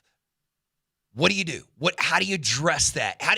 When you hear Joker say what he says, and he said it more than once now. He said it right after the playoffs ended, and then he said it when he was talking with the Serbian team just this week. Yeah.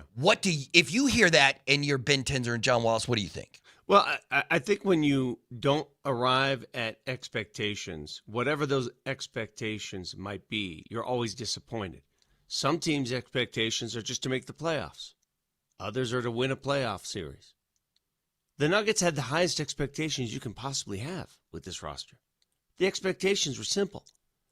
A year ago, when we looked at this team on paper, we said, this is a championship team. This is a championship team that's going to play in the NBA Finals. Well, they finished woefully short of those expectations, Mark. Yeah. That's why.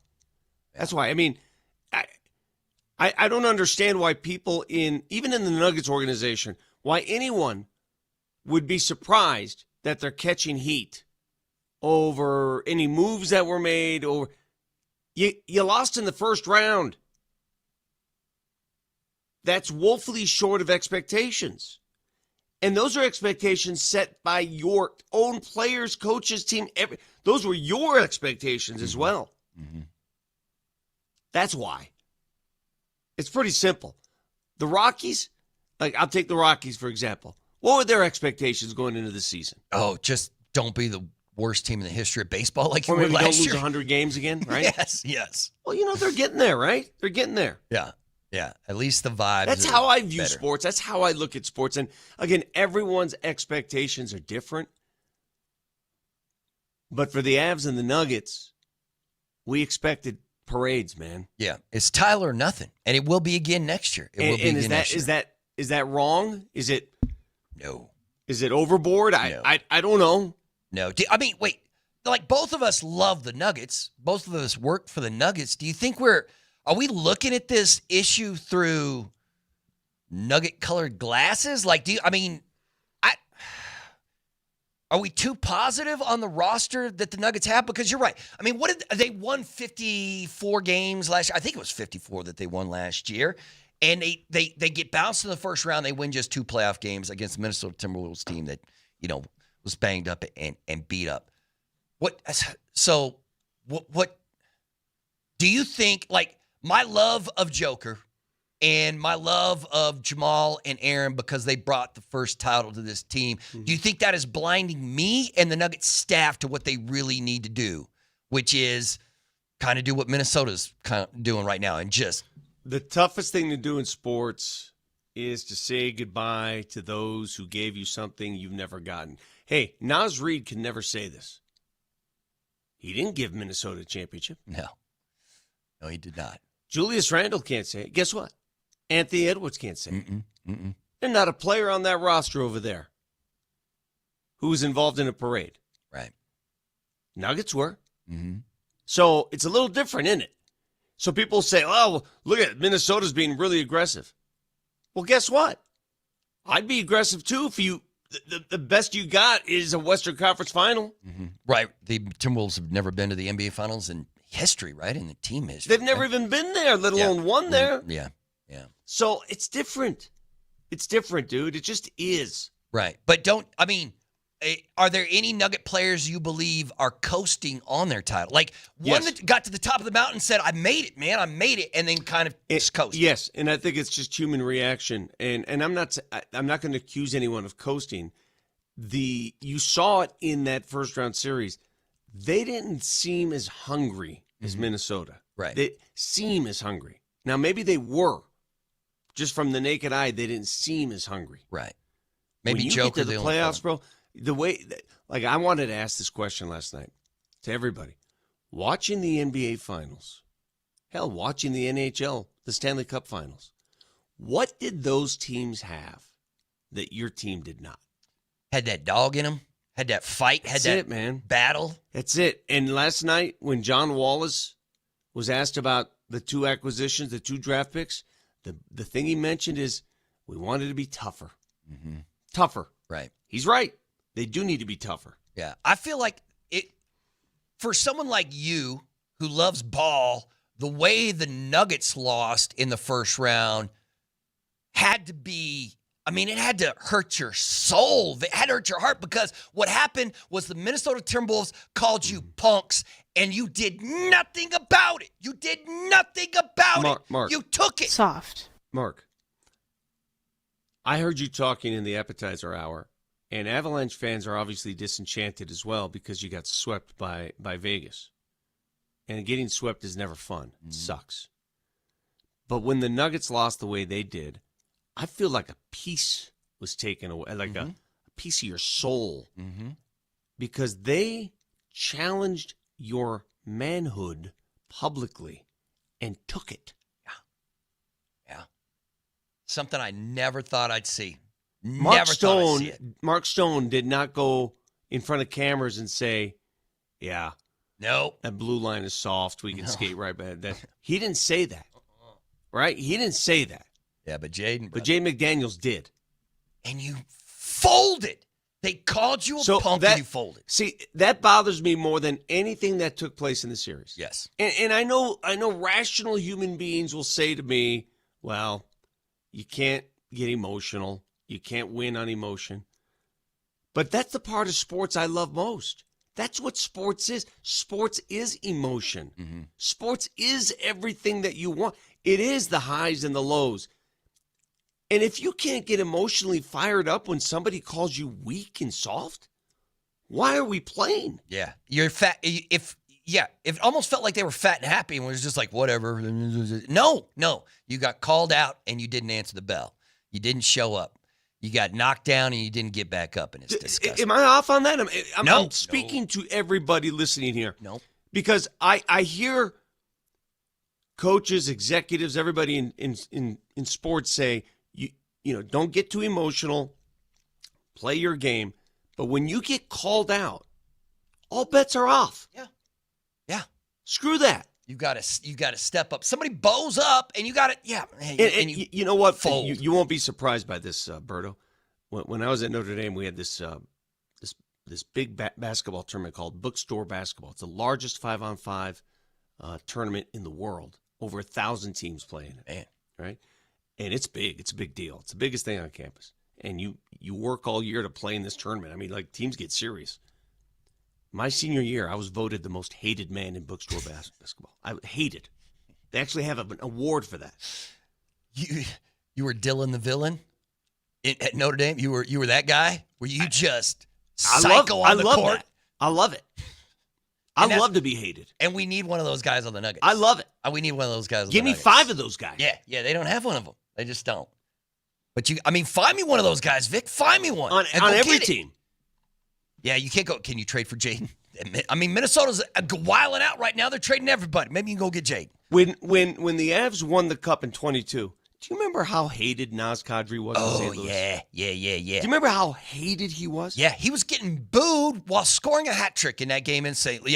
Yeah, hated that guy. They had to have a police escort for him. So did that harm the Avs' chances of winning a Cup? Oh, no. Helped. So why are people afraid of emotion when it comes to That's part of it, man. Maybe it's the nerd analytic guys who are like, I'm not in it for the emotions. That's exactly I want the numbers. Why the analytics crowd, I don't resonate with them because they take emotion out of sport. Yeah, and it's just and the numbers reason we and play rankings. sports is for the emotion Mm-hmm. and nothing more. Yeah. It's for the emotion. I get you, brother. Well, you know what? We talked way too long. We got to take a quick time out. We will roll on with MLK next.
MLK. Truly a legendary sports talk show. Mark Moser, Vic Lombardi, and Brett Kane. But two of those dudes are out. Mose is out. Brett is out. It's me and Vic Why today. are they out? Well, Brett is finalizing his divorce today. And I swear, I think Moser has to be the, what do you call it? It's a, when you. The front man? What? No, when you go in front of a judge and say, this is a good man.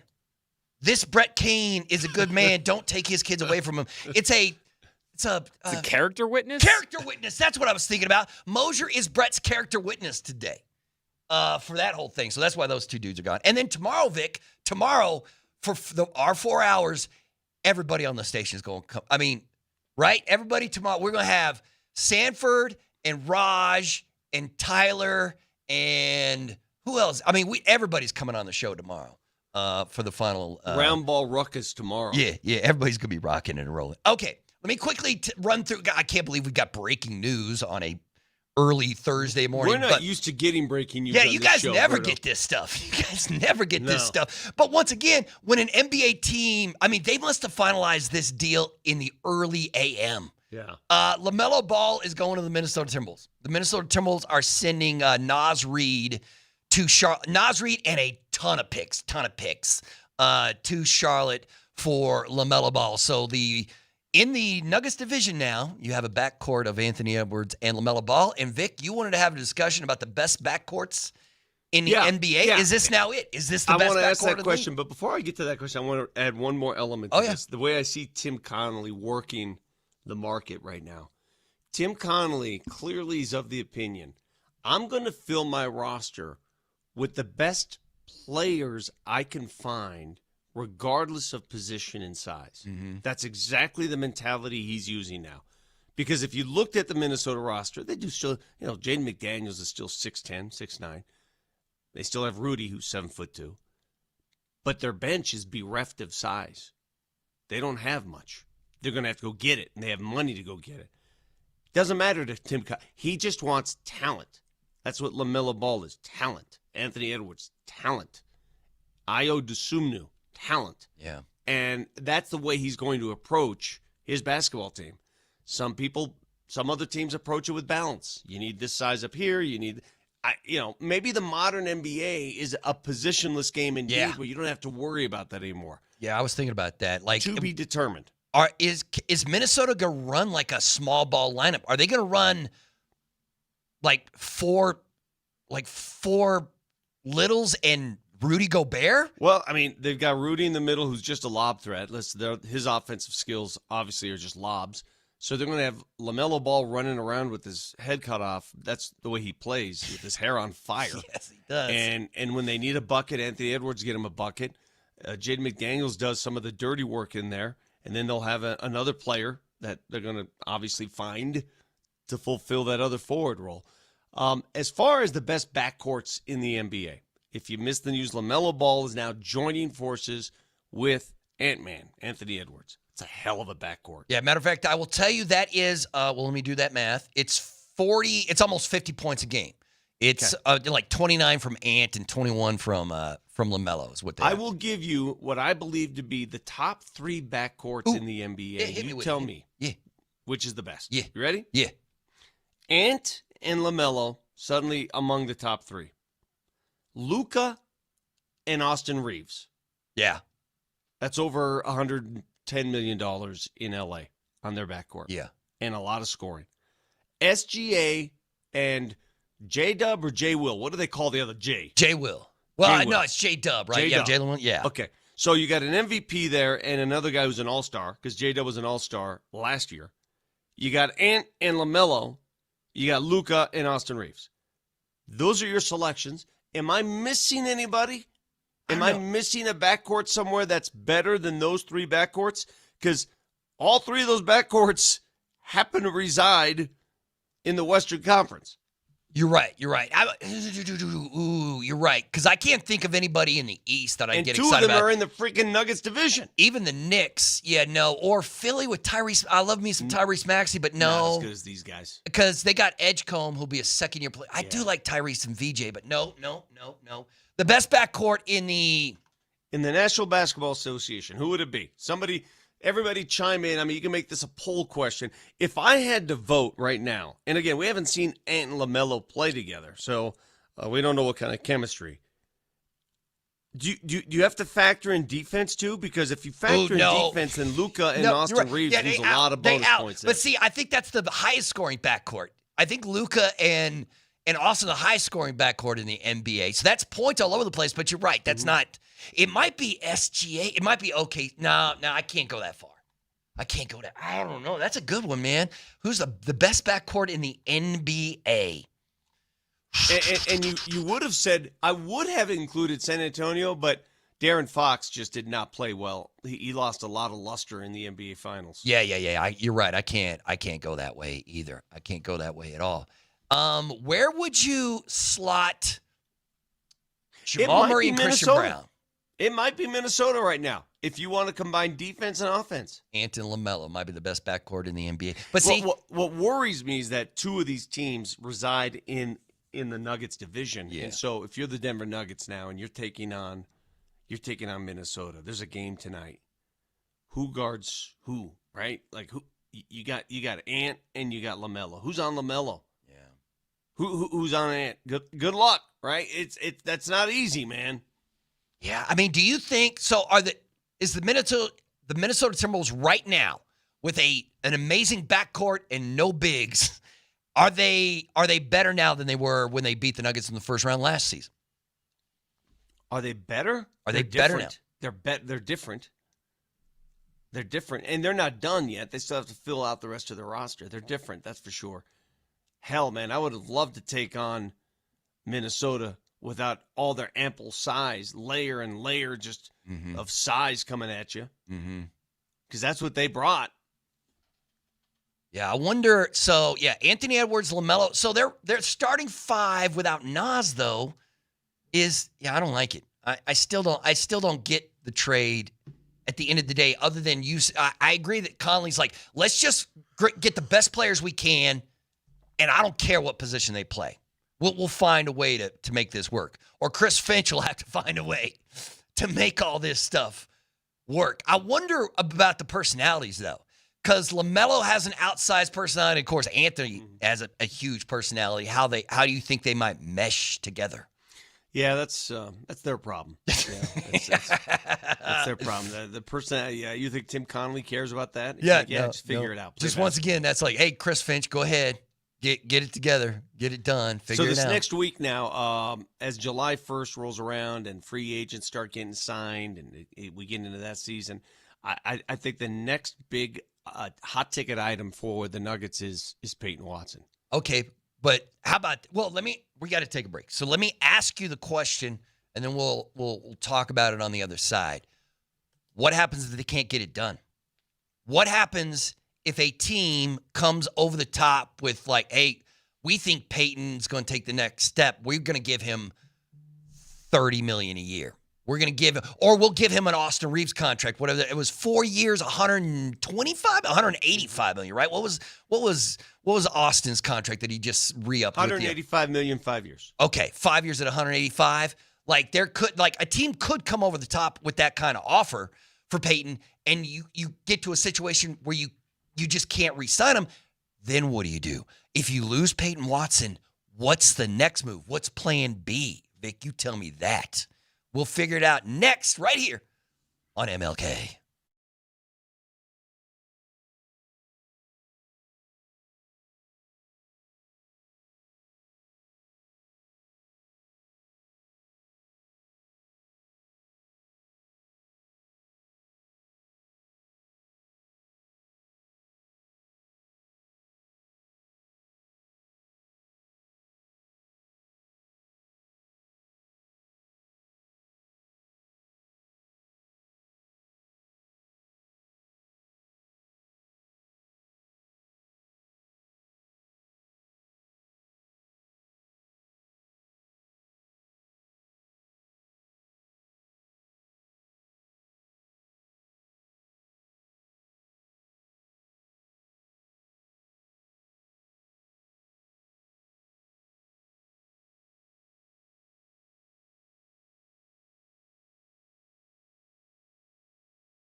Altitude Sports Radio invites you to watch the FIFA World Cup 26 with Michelob Ultra for United States versus Turkey. The party starts at the Tavern on Blake Street tonight at 7:30, and kickoff is right at 8. Michelob Ultra will be on site with a lot of fun and Ultra giveaways. You can hang out with Mike Sanford for the party as we look for the U.S. team to finish off an undefeated group stage. Michelob Ultra is a Superior light beer and the official beer sponsor of the FIFA World Cup 26. Superior is worth playing for, and now it's worth cheering for. Be sure to enjoy an Ultra as you cheer on your favorite team. See you at the Tavern on Blake Street tonight at 7:30. Their head coach, Pochettino, says that the yellow card guys will not play. It'd be stupid to play them because you don't want to jeopardize their availability in the knockout stage. So it's going to be a different look from the U.S. team tonight. They might get Pulisic back for I was going to say, do you think they play Christian if I he's wouldn't held? play him. He wants to play, though. He says he wants to get out and play. Maybe Yeah. just for training purposes, you play him a half and get him off the field. Yeah, the knockout stage begins on Monday, and that's where the juice is in the World Cup. Yeah. Knockout stage is great, so it's going to be fun. We're going to have a lot of watch parties to get it done. Okay, Vic, couple of things. We already mentioned the Nuggets 2 draft picks last night in the second round. They made 2 selections and keeping both players right now, Brazil and Hopkins. The Avs made a trade. They traded Jack Drury for 2 young players to the Nashville Predators. LaMelo Ball is going to the Minnesota Timberwolves. Reid is heading to Charlotte. Vic, there is a story in the NFL that is, I don't even know where to get on this one. Detroit Lions cornerback, a really, really good cornerback, Terrion Arnold, is facing multiple felony charges. He was arrested yesterday in Tampa in connection with a robbery and kidnapping. I read this. In early February. Something happened. It was on February 4th where 3 men were pistol whipped, held at gunpoint, and robbed. And now Terrion Arnold has been arrested and charged in that crime. I read this thing. It was like a scene from The Sopranos. Yes. It is weird. And police are saying that Terrion is the primary conspirator of the gentlemen who were arrested for this. He felt he got ripped off by these dudes, so he was going to rip them off. Yes, which is crazy. Crazy. They basically lured them to a hotel, waited for them, and just said, "All right, let's go." Mm-hmm. Yeah. And then robbed the robbers. Just crazy. I mean, right. Like they just went vigilante justice on it, and now he's in custody. I mean, he turned himself in. It's not like they went to the house and put him in cuffs, but yeah, he is. And this happened months ago, right? Yeah, this is February nothing 4th. new. So Okay. early February is when it happened, and he will be in court today. We will know more because he'll be in front of a judge, and we'll get exactly what's going on. But man, that is a wild story. The NFL hates this time of year, does it not? Well, the downtime again. Every coach despises the month and a half between mini camp and training camp because that's when stuff like this pops up. You know, idle time. Make sure that they stay off the police blotter. It's the last warning that every coach tells his players. So we'll see. Hopefully the Broncos don't have any more issues because the issue they had with Jonathan Cooper, and we'll see where that goes. You know, does time heal that wound? We'll find out. Yeah. Because in the midst of it, when Jonathan Cooper was deep and you got some of these details, you're reading this stuff and saying he ain't going to play again. Mm-hmm. A week later, can you say the same thing? After it goes to court, can you say the same thing? Will they ease up? Will he be on the roster? That's what's crazy about this stuff. As bad as it looked, as bad as it sounded when you read the reports, everything's fixable. Mm-hmm. Yeah, he may face a suspension, but I think he plays. Right. I mean, the NFL's minimum suspension for something like that is 6 games, right? That's a minimum. Like you miss 6 games for domestic abuse charges, I think no matter what. And then they can up it from there, but 6 is the minimum. Do you think how do you handle the Jonathan Cooper situation if you're running the Broncos? I just let the law take care of it. I mean, there's nothing you can do at this point. I mean, I think Sean Payton, he's letting the NFL come in and take care of it. Yeah, there's he really doesn't want to nothing get you can do to influence it, man. If he did wrong, he's got to pay the price. He's got to pay the piper. Mm-hmm. And the Broncos have the benefit of depth at that position, so they can make do for a while. Will it hurt them? Yes, but you don't mess with it, man. You let the NFL handle that. Bill Barnwell and the good folks at ESPN today released their rankings of wide receiver, tight end, and running back groups in the NFL. So the best and worst offensive skill groups. They ranked the teams 1 through 32. And the Broncos are at number 23. They say their offensive talent is around that 23 mark. So they're a little bit better than the Houston Texans, a little bit worse than the Tampa Bay Buccaneers. But what they did point out is last year they had him at 30, and it's basically Jalen Waddle that's taken them from 30 to 23. Yeah. Just that one move. So they also point out, they're like, we love Jalen Waddle. We like how solid Cortland Sutton is. He's going to get you 1,000 yards. We love him. And then they say, you tell us what the hell is going on with Evan Ingram, Troy Franklin, Pat Brighton, and R.J. Harvey. Yeah. Are any of those guys going to take the next step offensively? Well, maybe how they're used this year will be different. Maybe the fact that Davis Webb mixes up the play calling, and we'll see a little more electricity out of those other players. But it is interesting how one player, Jalen Waddle, changes their pole position there. I do believe this. I think they're better equipped this year. Was the offense lacking pizzazz? Yeah. I mean, you saw the games last year. Yeah. You saw the games. At times it was like pulling teeth. But they have the guys if they're properly used. We'll see if they're properly used. Yeah. I've asked several people on this station this question, and so I will ask you. Because we've done the deep dive, and I tried to find the last time the Broncos offense was the better unit than the Broncos defense, and brother, it's been over a decade. It's been like 13 years. Well, yeah, not since Peyton Manning era. So, but I'm not saying Super Bowl 48 was an indication of that, right? Super Bowl 48, you play Seattle, and you got the most productive offense at that point in NFL history. Yeah, what happened? Exactly. Yeah. And then a couple of years later, you reverse those roles, and your defense kicks butt, and you win. Yeah. So I'm from a selfish, I love offensive football standpoint, I would like to see the Broncos offense be a top 10 unit in the league. Like I'm not asking for the Rams or somebody like. I'm not asking for the best just a top 10, man. Just a top 10. Could you get me that? Can Davis Webb get me that? Because that's all I'm looking for. That's all I need. But when I say so, Vic, I think I want like 1,400 yards from Jalen. Is that cocky? Am I getting too cocky? Is that way too many yards? Or what's your expectations from Jalen Waddle? I think Jalen Waddle, beyond the stats, will open up the offense for other players. Oh, you know what? I had not thought about that. Yeah, that's where his value is going to come. So in. you think maybe like a Troy Franklin or a Pat Bryant might get loose? Or Evan Ingram. Okay. Other guys. I think having you see it all the time. Tyreek Hill, when he played for Kansas City, as productive as he was, he opened production for other players because you always had to fear him. Where is he on the field? Track him on the field. And I think that's the quality that Jalen Waddle brings to the Broncos. You feed a guy like that early and make the defense think about it, right? Oh, where is he? We got to be aware of this dude. And it opens the thing up. I think Cortland Sutton's going to have a great year. Oh, I do too. But but for me, if Cortland got 1,000 yards, I think it was 1,000 yards and 7 touchdowns, something like that. If Cortland can get me another 1,000 yards, I'm happy with it. Like once again, I don't need Cortland to go Megatron on me, or I don't even go Terrell Owens on me. But that's what I think is so great about Cortland, and why he's going to be a Ring of Famer one day, is that he's just so solid.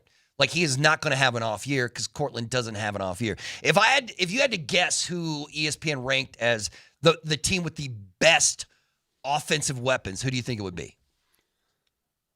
The best offensive weapons in all of football. Yeah, right next now? season. Who do you think the ESPN predicted is going to have the best offensive weapons? God, the Rams have to be up there. Yeah, Rams are number 2. They were number 9 last season. They're number 2 this year, and they could probably Seattle lost their top running back. Yeah, Seattle's in the top 10, but it's the Detroit Lions. Okay. They with Jahmyr Gibbs, and then the whole crew, and behind and number 2 is the Rams, and number 3 is, and I might have put this team at number 1, is the Cincinnati Bengals with that wide receiver, because you tell me, Vic. When they weighted this, when they went 1 through 32, the interesting thing they said was we're putting more weight on your wide receiving group than we are your running back room. ESPN, Bill Barnwell and ESPN are saying that we think in this NFL, wide receivers are more importantly, more heavily weighted when it comes to the offense than running backs or tight ends. That was never the case. That's like flipped in the NFL. Right. It really has. You know what's crazy about football, though, bro? You can have the most dynamic offense known to man. But what happens when a winter blizzard hits you in one half of a game and suddenly you have to run the ball for 3 yards? Yeah. You know, what happens in the playoffs when things change? Yeah. Vic, how many changes do you think the Broncos are making based on that one game, on that one loss? Well, you better make sure you can run the ball in those situations. Yeah. I mean, I don't know what other changes you can make. I mean, they didn't have their starting quarterback. If Bo Nix plays in that game, the Denver Broncos are in the Super Bowl. Yep. I'm convinced of that.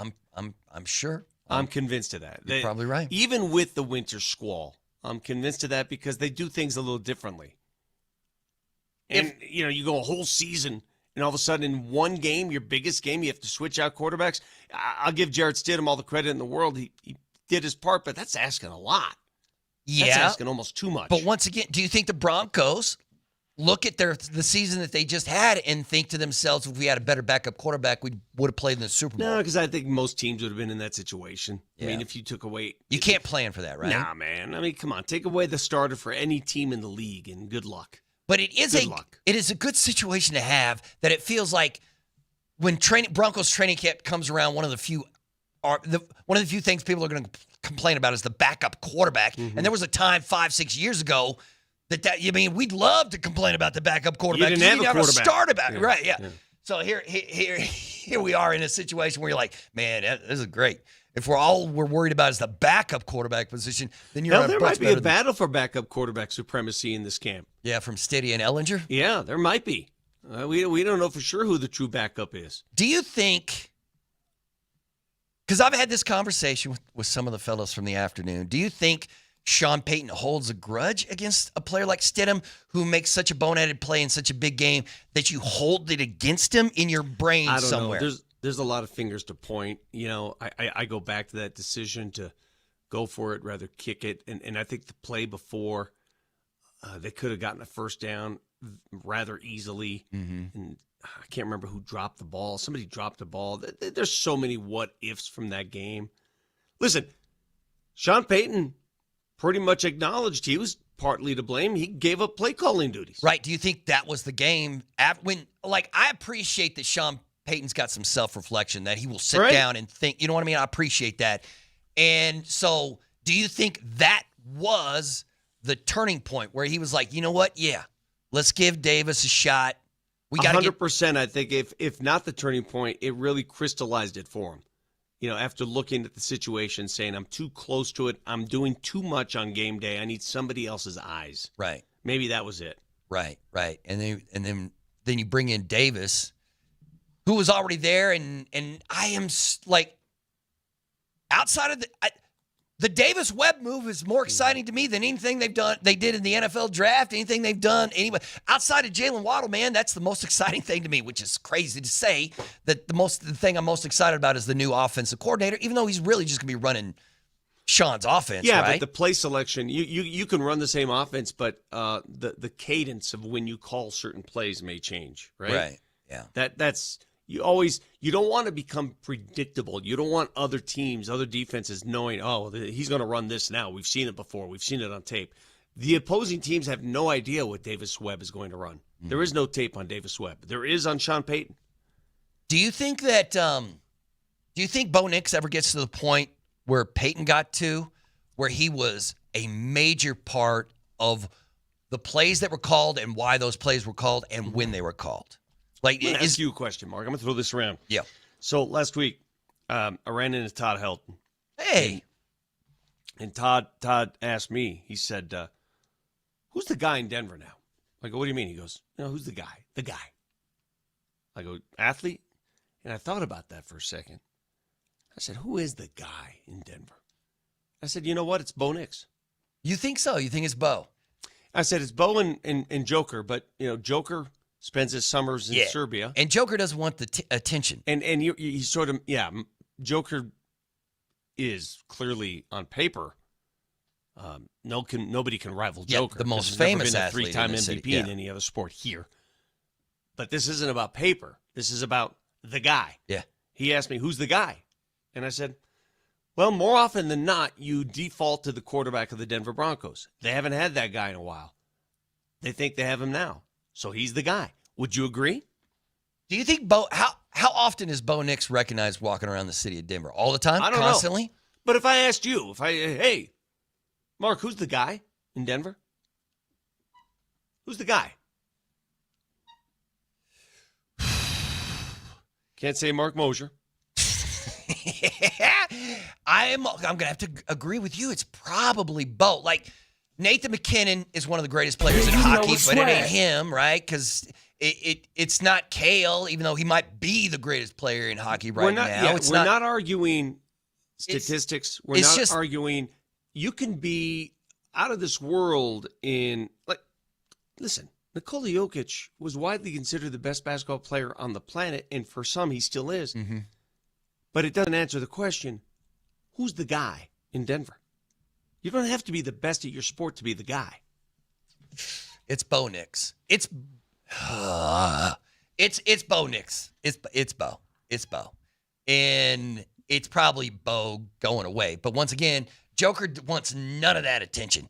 If he could give all the attention to Bo, he certainly would. He wants none of it. Is there a reason why you think that's just the way Joker is? Like, why? A lot of it's, his heritage, his culture. I mean, he's just not. Last night, I don't know if you watched the NBA draft, and they were praising Joker for being the easiest superstar to deal with in maybe NBA history. Mm-hmm. And that, we in Denver have it easy because so many of these other guys are clamoring for help and this and that, and you don't hear a peep from Nikola Jokic. I think Brian Windhorst went on a full monologue regarding that topic, and he's right. He's right. He just shows up and plays, and just because you're the best player in your sport on your team and he's a 3-time MVP, and I value that and I understand, it doesn't answer the question, who's the guy? Well, we can ask the text line. Wow. Okay, you know what? We got an Aaron Gordon as the guy. I mean, he is Mr. Nugget. I mean, do you think – ooh. How about this? The text line has this question, a lot of it's Vic. going to depend on the sport that like hockey fans are going to point to the hockey players, basketball fans are going to point. But I'm just saying, if you're not even a sports fan, you got to put yourself in the shoes of somebody living, breathing Denver air, and somebody says, in the world of sports, who's the guy here? What would they answer? The text line is coming across with some fun ones. But how about this? Here's a question the text line has. Do you think Nikola Jokic knows who Bo Nix is? They met in the hallways. I didn't know if Nikola knew who Bo was, but Bo definitely knew who Nikola was. And I remember talking to Bo and his linemen. They were it was almost like a little kid. They're like, their eyes were wide open at the size of Nikola Jokic. Yeah. Bo couldn't stop talking about how big he was. So that was one of those. It was one of those weird moments where the basketball player in Denver outshines the football player, especially that position. Yeah. Because I'm not sure Nikola knew who Bo Nix was. In fact, I would gather he didn't. Right. He had to be told that. Right. Somebody told him. But Bo knew who Nikola was. We are getting some names on the text line that I did not think of. That is fascinating to me. We've got a lot of Gabe Landeskog's. We got some Landeskog's as like the captain of the Colorado Avalanche. But how about this one? 303-249 says it's still John Elway. It's John Elway, and then it's Peyton Manning. It goes John. It's still Peyton. We got a couple of Sean Paytons. It's like, listen, it's Sean Payton, right? When people think of Denver, they first think of the Broncos, and when they first think of the Broncos, they don't first think of Bo Nix. They think of Sean Payton. So do you that is interesting. I did not think of. We got. Somebody mentioned Deion Sanders. Yeah, we got it. Deion Sanders. Now, Deion is a legend. He's the man, but I don't know if he's nah. See, I think you make a great point. I think to be the guy, and it's such a nebulous definition of what the guy is. People say, define it. I can't define it. I'm asking you a question that Todd Helton asked me. He asked me who the guy was. I didn't ask him to define it. I knew exactly what he was talking about when he said it, though. Right. I knew what he meant when he said it. Right. That's Name's Nathan McKinnon. Heard of him? The 720 asks, how do you define the guy? Most respected guy, best player? He's the guy who asks, how do you define the guy says it's either Nikola Jokic or Gabe Landeskog.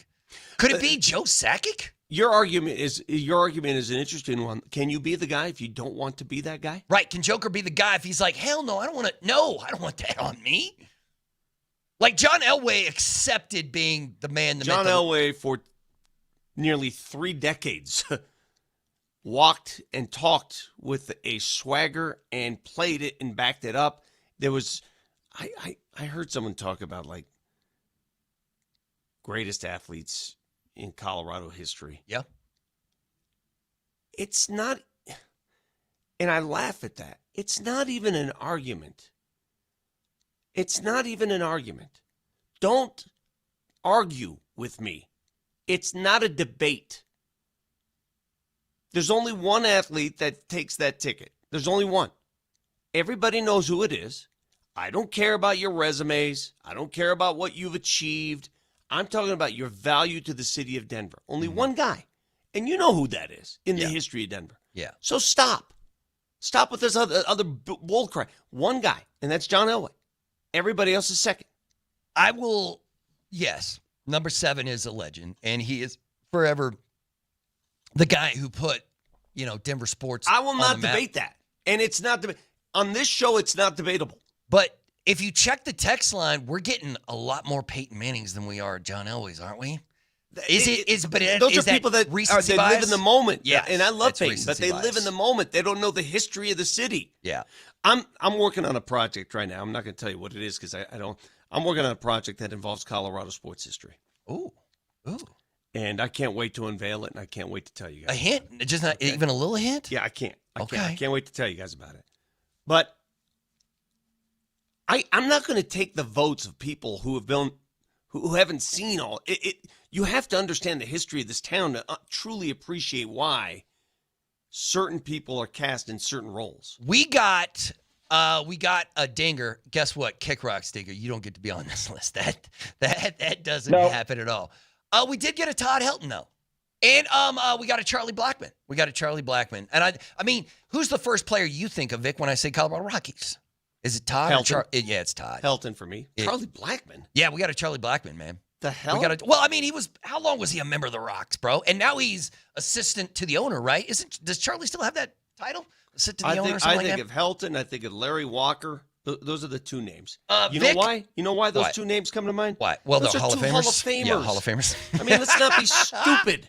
All right, we gotta take a break, but I do want to give you 2 more names. A name that I didn't think of, but I love this man. I love him. Dikembe Mutombo. We got Dikembe on the text line. I love me some Dikembe. We got a Chris Bryant. Y'all can kick rocks with that one. We got a Tulo on the text line. Yeah, I don't know about Tulo, man. And guess what? I just got a text saying Vic Lombardi. Bro, I got a text saying Vic Lombardi. Oh, that's stupid. But Vic I'm getting a lot Lombardi, of people saying, sports legend. I'm older, so I'm right, Vic. It has nothing to do with age, but it has everything to do with perspective. I'm going to tell you something that was told to me a long time ago. If you're 21 years old listening to the show, thank you. I love you because I was 21 at some point. I know what it's like to be 21. You don't know what it's like to be 57, though. Remember that. Yes, that is true. Len That is very Dawson. All right. Go to a history book. true. We'll roll on after a timeout right now.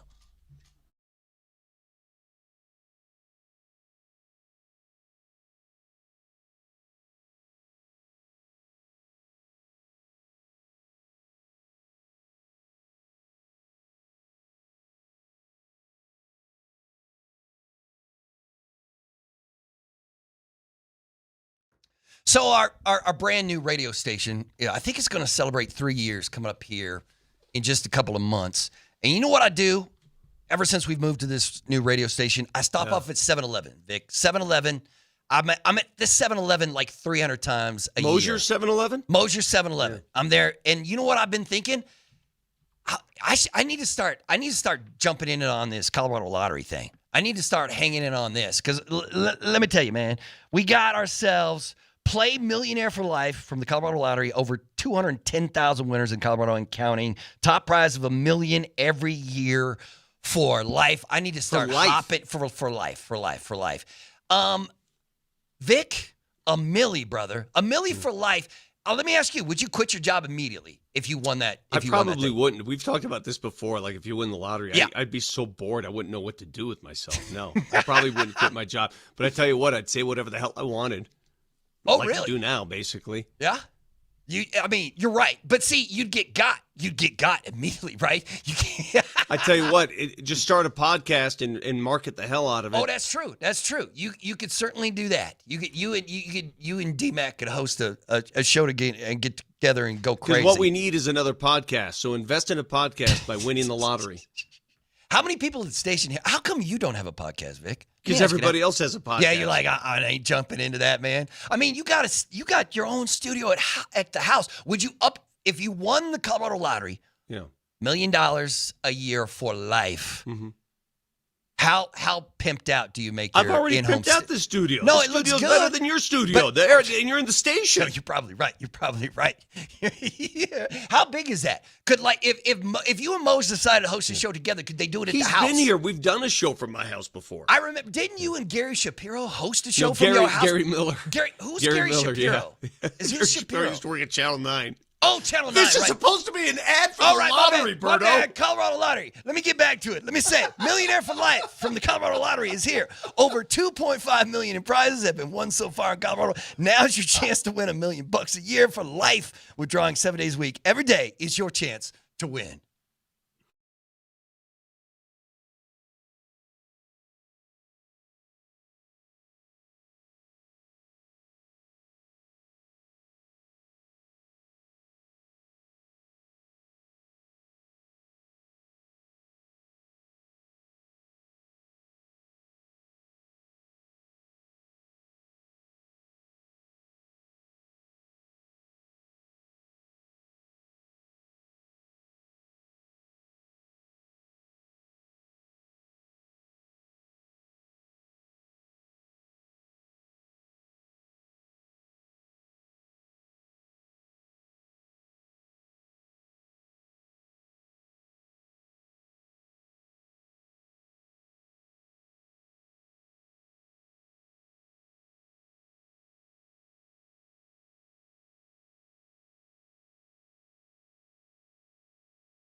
Oh, by the way, welcome back to MLK on this Thursday. Hope everything is going. Vic, how's your summer going, man? You doing all right? It's going great. All right. Summer? Are you kidding me? Summer's already over. The solstice happened 4 days ago. Yeah. We die every day now. It gets a little bit darker every. So I've been told that if we go to remember how people are like, I don't want daylight savings time. I want to just keep it where it's light late at night. But I've heard that if we do that it could be like 9 in the morning and still be dark outside or something at some points of the year. Really? Yeah. And I'm like, I'm okay. Whatever. I'm okay with that. Oh, by the way, Vic. You know what? I'll start off. Oh, by the way, Vic, are you gonna? How about this? You can pre-order Grand Theft Auto 6 on Friday, I think, Vic. Are you gonna jump in on that action? What? You gonna pre-order Grand Theft Auto 6, brother? What is that? It's an $80 video game. Vic, you into dropping $80 on video games, my man? So you still put a cartridge in the thing? Actually, no. It's just How does it I don't work think. now? No, GTA 6 is not going to come on. You got to download it. It's a digital download for. So you download the game and you get it for life? Yeah. Until they come up with the next one? Yeah, until they come up with So Grand Theft Auto 7. And how long bro. do they come up with the next games? It took them 10 years to do Grand Theft Auto 6. They went Grand Theft Auto 5 to 6 was 10 years, brother.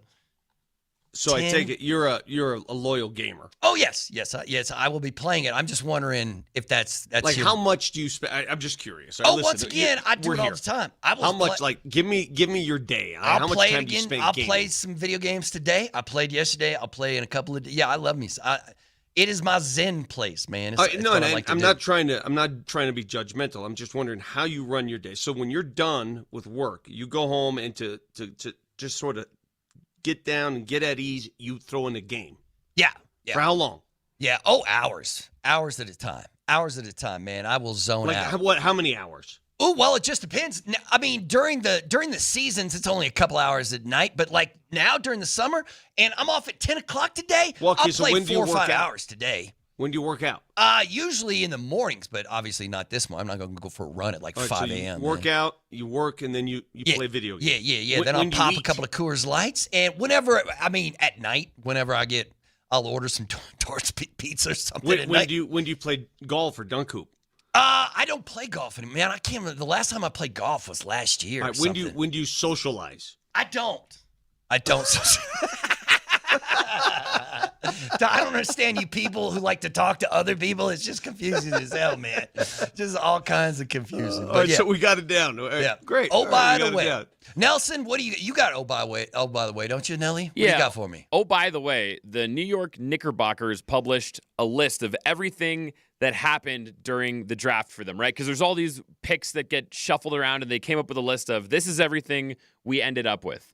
And in the shuffle, the Knicks received from the Lakers the draft rights to a man named Chinamelu Elanu, who is okay. He is a center out of Nigeria, and he was the 59th pick in the 2009 NBA draft. What? 2009, the Lakers took him in the second round, and since then, he has been playing basketball overseas in basically every country on the globe except for the NBA. He is 39 years old. What are you going to do with that? The Knicks have his draft rights. He hasn't played for any NBA teams yet, so technically he could suit up for the champs if he wants. To 39? So pop quiz. 2009 NBA draft. Without cheating, who did the Nuggets take in the 2009 draft? 09? Oh, okay, let me think about this for a second. I got to get a hint. 09? 09 Melo? Is that the Melo year, bro? No, he was 2003. That was 6 years after Melo. 09? J.R. Smith was already No, I don't know, man. I don't know. Your hint is technically the Minnesota Timberwolves drafted him, but he was traded to the Nuggets that night. In the first round, 18th pick. Bro, I should know this. Yeah, I should too. I have no idea. Who is it? Ty Lawson. Ty! Oh, my God. Ty Lawson, bro. Wow. And then how about this? In the second round of that draft, the 34th overall pick, the Nuggets took Sergio Yul out of Spain, I and then don't even know that immediately name. sold his draft rights to Okay. Houston. Okay. Yeah, I was like, I don't Dude, even know that's that what's name. crazy about these drafts, man. You know, you're sitting on every word, every name that comes across that stage. You're looking at all these highlights. You got hope upon hope. And 75% of these guys, you'll never hear from them again. Yeah. You know, okay. Oh, by the way, here's one for Vic. The Guinness World Records just the other day crowned the loudest person in the world. How loud do you think the loudest person in the world can get? There's one guy, some dude in England. Mark Moser? Yeah. No, I don't even think this. Moser can't even touch this. The guy who holds the record can get as loud as 122 decibels. You know what that is? That's loud enough to hurt your ear. He can hurt you with his It's scream. like a train horn. It is as loud as a jet plane during takeoff. How's that possible? I don't know. But that's 122 decibels. One dude can get that loud. Well, first of all, how do you practice for this? How do you? What does he sit on a stage and just yell? No, this guy is a professional air conditioner cleaner. He's an HVAC specialist? He's a 58-year-old dude in England, it looks like, who's a professional air conditioner cleaner who can yell as loud as 122 decibels. Do you have friends? Everybody's got a loved one or a friend who do not have the ability to whisper. Like you can't whisper. Oh, that's and every time they talk and they try to whisper, it's almost louder than their regular voice. My father-in-law, loved the man, late. He passed away 5 years ago. Was like that. Like you're in a movie theater and you're trying to whisper, and he starts talking like this, and it's no longer a whisper. Yeah. There are people alive that I know you have friends like that. Mm-hmm. Inability to whisper. Yeah, I just can't do it. Just overly loud. Moser's one of those guys. Yes. My voice, I think it's all these years in radio, my voice carries. And I have a tendency to curse like a sailor. And so a lot of times I'm at Baller Inn and people are like, yo, man, I heard you cursing from 2 blocks down the street. The largest, once again, not the largest, the loudest woman in the world can scream at 120 decibels. The largest woman. The largest woman in the world is, I don't even know. Well, now I got to Google it. Now I got to Google it. Damn it, Vic. Largest woman in the world is okay. She's 7'7"? No. That can't be right. Dunk hoop. Brother, 7 foot. Yeah, she's Wimby size. All right. Let's go. There you go. That's the largest. I got to know, by the way, I'm reading this article in the Denver Post, and Troy Rank's talking to Derek White, who contributed a large sum of money to his alma mater. Oh, that's right. He was here in the city, right? Or here up in Boulder? Yeah. And they were talking about the NIL and Tad Boyle and how difficult it is to navigate the NIL era. And this number just popped out at me. Do you know what the going rate for point guards in the portal was this year? Like if you want a point guard, and this is why one of the reasons why the Buffs lost their top point guard. They lost their star freshman, Isaiah Johnson, who went to Texas. Do you know what the going rate for a point guard is if you're top notch? Ooh, no. What is in it? the portal? $3 million minimum. That's crazy. $3 million minimum. You know what? That is, Vic, the average annual salary of an NHL player is $3 million. It's just over $3 million. So if you're making $3 million as a top point guard in the NCAAs and moving to the NBA, obviously he's going to make you rich, but not that much richer. Yeah, that's true. You're right, because the average annual salary in the NBA is almost $12 million. Average annual, but for rookie salaries, right? Like It's if not. you're a second-round pick in the NBA, you'll make less. You're right. You'll make almost exactly the same or a little bit less, which is crazy. You know what? That number is almost the exact number of what the average NFL player makes a year. That's the average annual salary for an NFL player, and a point guard in college is making that money. Yeah, it's truly fascinating to see how different programs can afford to fill their rosters and why certain programs lose players every year. It's pretty obvious. Yeah. The Because money they're in college getting now is poached by crazy. money. Yeah, it's all over the place. Oh, by the way, is brought to you by Rock Plumbing, Heating, Air, and Electrical, your local home comfort specialist. Visit rockheating.com. Rock, bringing comfort home and simplifying your life. We'll be right back.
Welcome back to Moser, Lombardi, and Kane on this Thursday, June the 25th. Moj is out. Brett is out. I'm Mark Bertinelli, filling in, along with Vic Lombardi, live from Golden. As I mean, we're in the middle of the summer, but we had some fascinating things happen last night. The Nuggets made 2 selections in the second round of the NBA draft. They took Trevin Brazil, the big fella out of Arkansas at number 35, and then they went Bryce Hopkins from St. John's at number 49.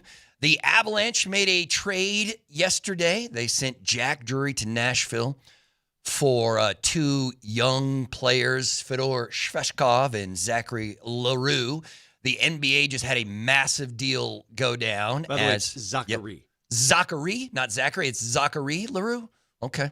If you want to be Frenchy about it. LaMelo Ball's going to the Minnesota Timberwolves as the Wolves send Naz Reid and a bunch of picks to Charlotte. So we've got some action happening here early, Vic. Let's start with what the Nuggets did last night, because people were starting to get restless, obviously, after trading their first-round pick. And the reason I believe they traded the first-rounder, they wanted a point guard. John Wallace hinted at that last night. They were looking at point guards like many teams in the league. The point guard or guards they had in mind, they were unable to move up to get. Who that might be, I don't know. If it's the Phylon, I don't know who it may have been. Mm-hmm. Could have been a couple of different guys. Sturts, who knows? So they trade the number 26 overall pick for a pair of second-rounders. They move back. In their eyes, this is what you have to do if you want to replenish the cupboard, which is what they did. In the process last night, they go with the kind of player they desperately need on this roster, an athletic big. And that first pick, Trevin Brazil from Arkansas, is an athletic big. 6'9", 6'10", he jumps. Did you see some of the video? Yeah. Every time they pick somebody, you go straight to YouTube, right? Yeah. Check out the video. Yeah. Holy moly, this he's guy's going to just be a highlight film. Yamming on dudes. He's got a 42-inch vertical. He's 6'10" with a 42-inch vertical, man. He reminds me a little bit of Kenyon Martin in his athleticism. Yeah. And obviously on the draft coverage, they pointed out that maybe he is somebody who could back up Aaron and play that dunker spot.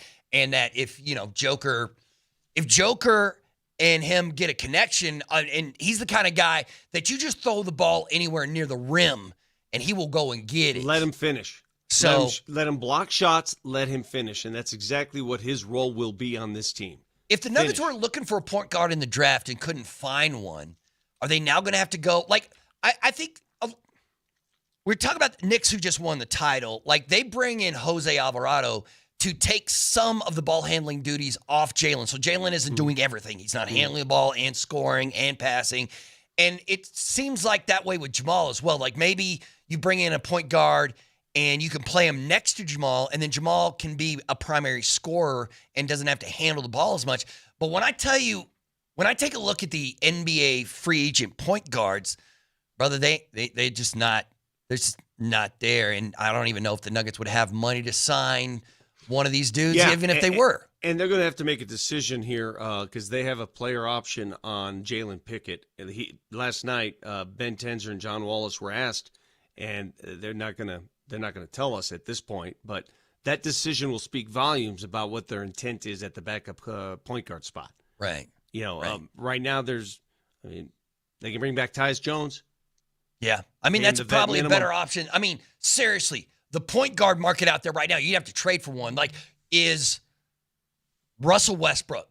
He's an unrestricted free agent. You could sign Russ. You get that. That's it. Like, it was, Ayo, but he got paid. Minnesota paid him. He's there now. And he's not really a point guard. We're in the positionless era of basketball where more so than a point guard, bring the ball. Who can bring the ball up? Just bring the ball up without getting your cookies stolen. That's a big deal. Yeah, just set up the offense, get Joker the ball, and can you do that? Like, shockingly, they did play Tyus a little bit in the playoffs. And I thought he played pretty well in the few minutes he got in. Last night, the 2 players they took, again, if you're a Nuggets fan, I don't know. When Summer League comes around, we'll get a better look at them, obviously. But the one of them, Trevin Brazil, I think can be I'm not going to call him a rotational player just yet, but he can obviously provide a talent they desperately need, an athletic big, an athletic big. If AG's not available, and he hasn't been available in many games, then you have another athletic big you can go to. But it raises a question. Think about it. Of all the bigs on this team, you got a 6'9" guy in AG. You got a 6'10" guy, 6'9" guy in Trevin Brazil. You got a 6'10" guy in How big is Spencer? How tall is Spencer Jones? Oh, he's about 6'7", 6'8". Okay. Yeah.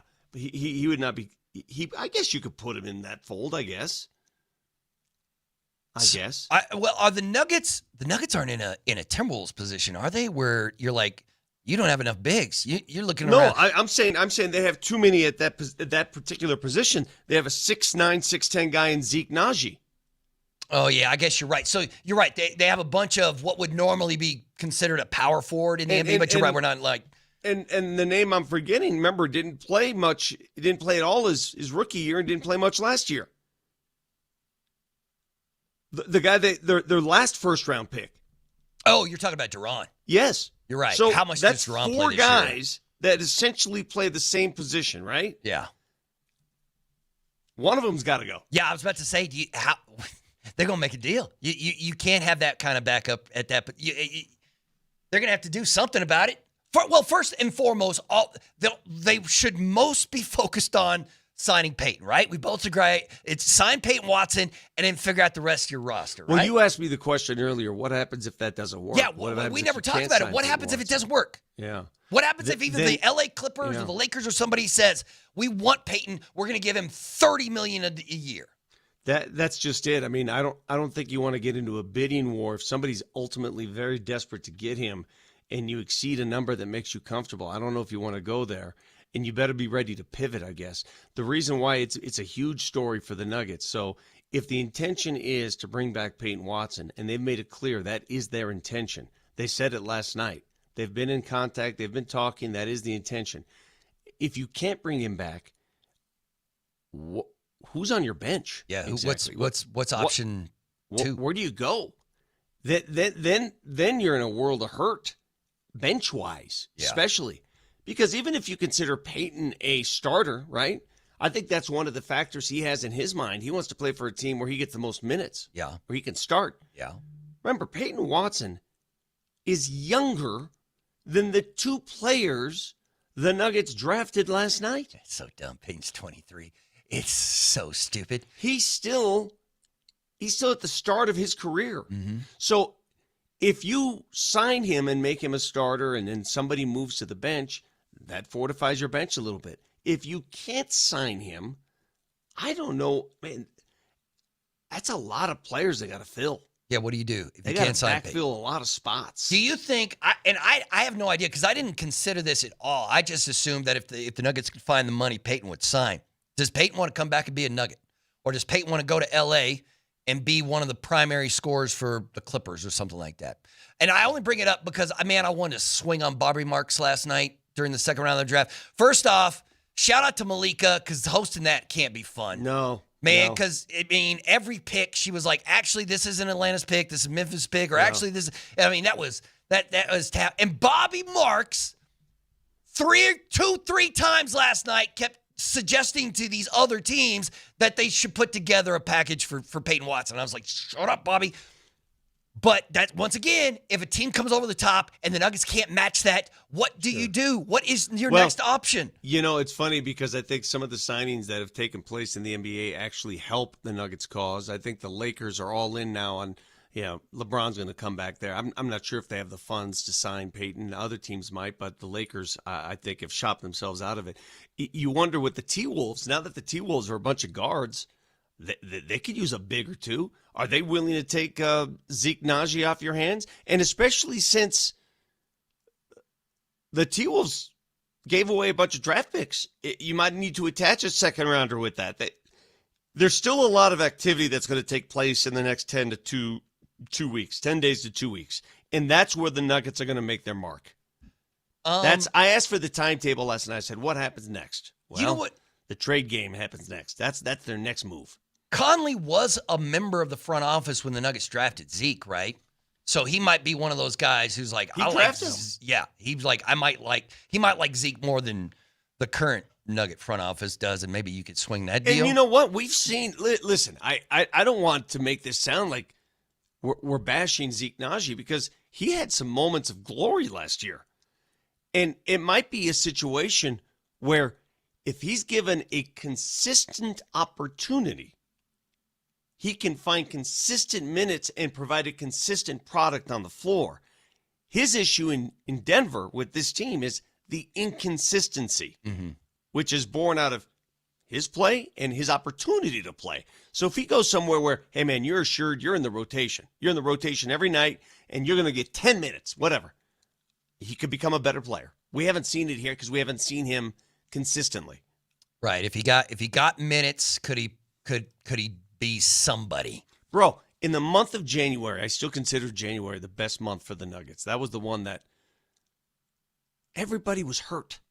Joker was hurt. Cam Johnson was hurt. Christian Brown was hurt. And Jonas Valanciunas was hurt. Mm-hmm. Aaron Gordon was in and out of the lineup. Do you remember that month, right? Yeah, it was crazy. But it was crazy because they kept winning. They went 10-6 that month, and they did it with Peyton Watson, with Zeke Naji, with Jalen Pickett. Now, they got a good run on the schedule, but they still won. Yeah. But so Zeke proved he could play.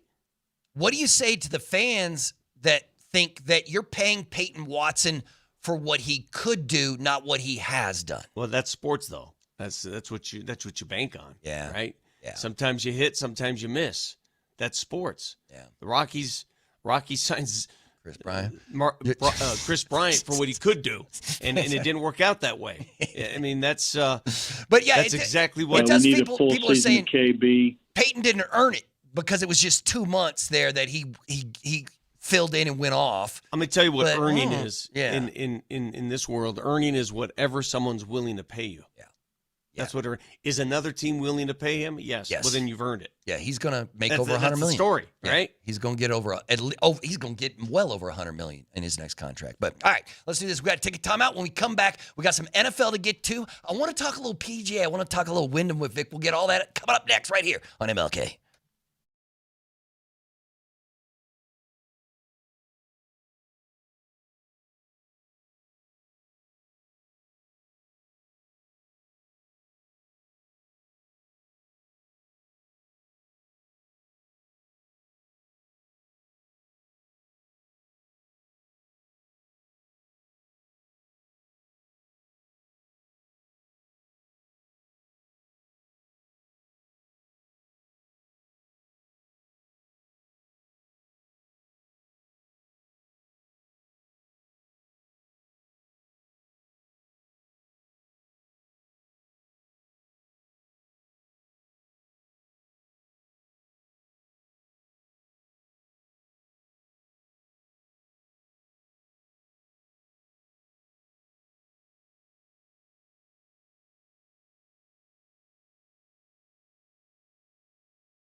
Man, it rained a lot last night.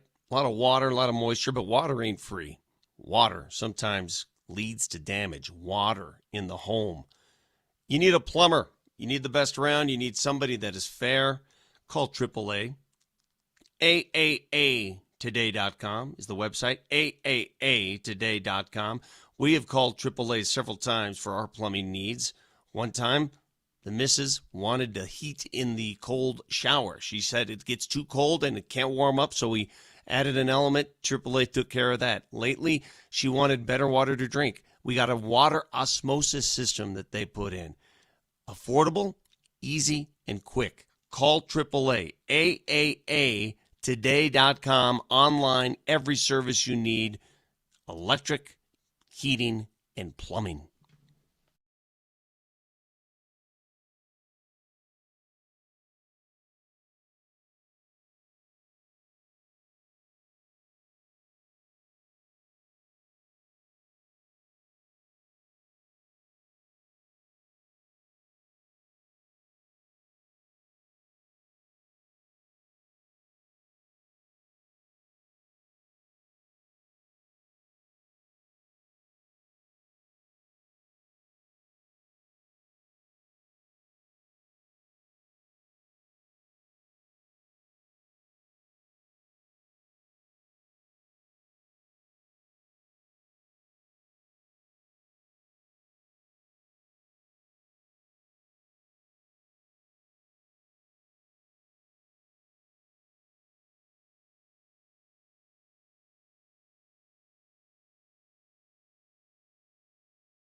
Welcome back to Moser, Lombardi, and Kane on this Thursday. Hope your summer is going well as we close out the last, well, I don't know, close out. We got like 40 minutes. Final hour of MLK. Moser is out. Brett is out. We are joined by Vic Lombardi on his very own show. Vic, how long you been doing radio for, man? Oh, man, I've been doing radio off and on since I was a kid. Like, I brought up the fact that you did not do a show with Gary Shapiro. You did. It was Gary Miller. Gary Miller. I don't know why I thought it was Shapiro. One of the Garys. Yeah, one of those dudes. Radio has always been a part of my bandwidth. I love radio. Radio's, to me, that's the best form of media you can do because it's not scripted. Some of it's off topic. Oh, it's real. Yeah. I love it. Yeah, I do too. I love me some sports talk radio. It's the jam. How long have you been doing it? You've been doing Nuggets and Avs and Rapids forever. Mm-hmm. Since I was a child. Before 2000. I was 98, 99 was the first year I was starting doing 84 years. I you know what, the other day I was thinking of, which is stupid, dumb, crazy, is I have been working for the Cronkies for more than half my life. Mm-hmm. Not half my professional life, not half my life in radio, half my damn life on planet Earth. The Cronkies have been keeping me in booze and weed and, like shelter and nice to know. Stuff like that. So, do you know how many video games they've paid for? Almost all of them. Almost all of them since I've been an adult. All right, so you've been here at the forefront for so many Avalanche games, and yesterday the Avs make a trade again with the Nashville Avalanche. That's what I'm going to call them from now on. Now that Chris McFarland's moved over to Nashville, 2 deals he's made, both of them with his former team. Obviously, he knows what the Avs want to part with and what they need in Nashville. How do you make this?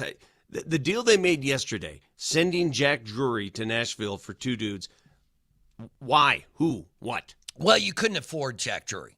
He is, that's, once again, it's just an example of how stupid deep the Avs are. That is your 4th line center. Jack Drury is your 4th line center, but he is good enough to play third or second line center for other teams in the league, and he's going to get paid like that. Like he's going to get paid like a second or third line center. So he was a luxury item here. Yes. So what they did was send out Jack because he's a restricted free agent, and you probably couldn't pay him the money that he's going to get from. So he goes from a fourth line center here to a second line center. Yeah, in he could even be a second line. Well, it depends on what they do with Wood, but he could like be a second line center. He could reunite with Ross Colton there in Nashville. But the two guys you got, two young, both of them 23 years old, both of them former first round picks, both of them very cost controlled. Can they play?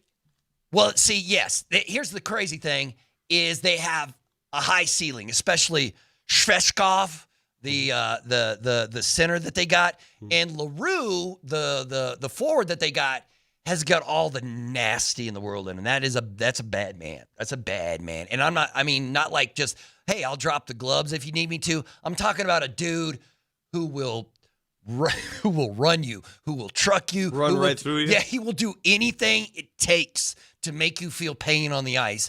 And he's got a really hard edge to him. Like not just we're trouble on the ice, but like, yo, man, he walks that line of like you could get suspended acting this way. That's that kind of guy. But at the core of this, all right. So you let Drury walk, and that's a salary. That's a luxury salary. That's the kind of money that you figure is going to go to bring a couple defensemen? Or paying Kale. Yeah, paying Kale. Because you're going to have to get Kale's contract, hopefully will get done this year. Or I'm thinking like right before the beginning of the season, the beginning of this regular season, we get that announcement that the Avs and Kale and his agent have worked through it, and they'll say, all right, Kale McCarr has signed a multi-year, long-term extension with the Avs. And saving this kind of money probably goes into it because you had to pay Jack. I don't even know what. He could probably get a good chunk of money right now. I mean, everybody loves Jack Drury. He was great in the room. He was just a great guy, but you just can't. Centers are so important down the middle in the NHL that they're a little bit more expensive than I heard you say something, and you're so right. When I was on my Vespa this morning at 6:11 Oh, that's right. a.m. You were riding that Vespa in the rain, brother. In the rain, freezing cold, wearing shorts.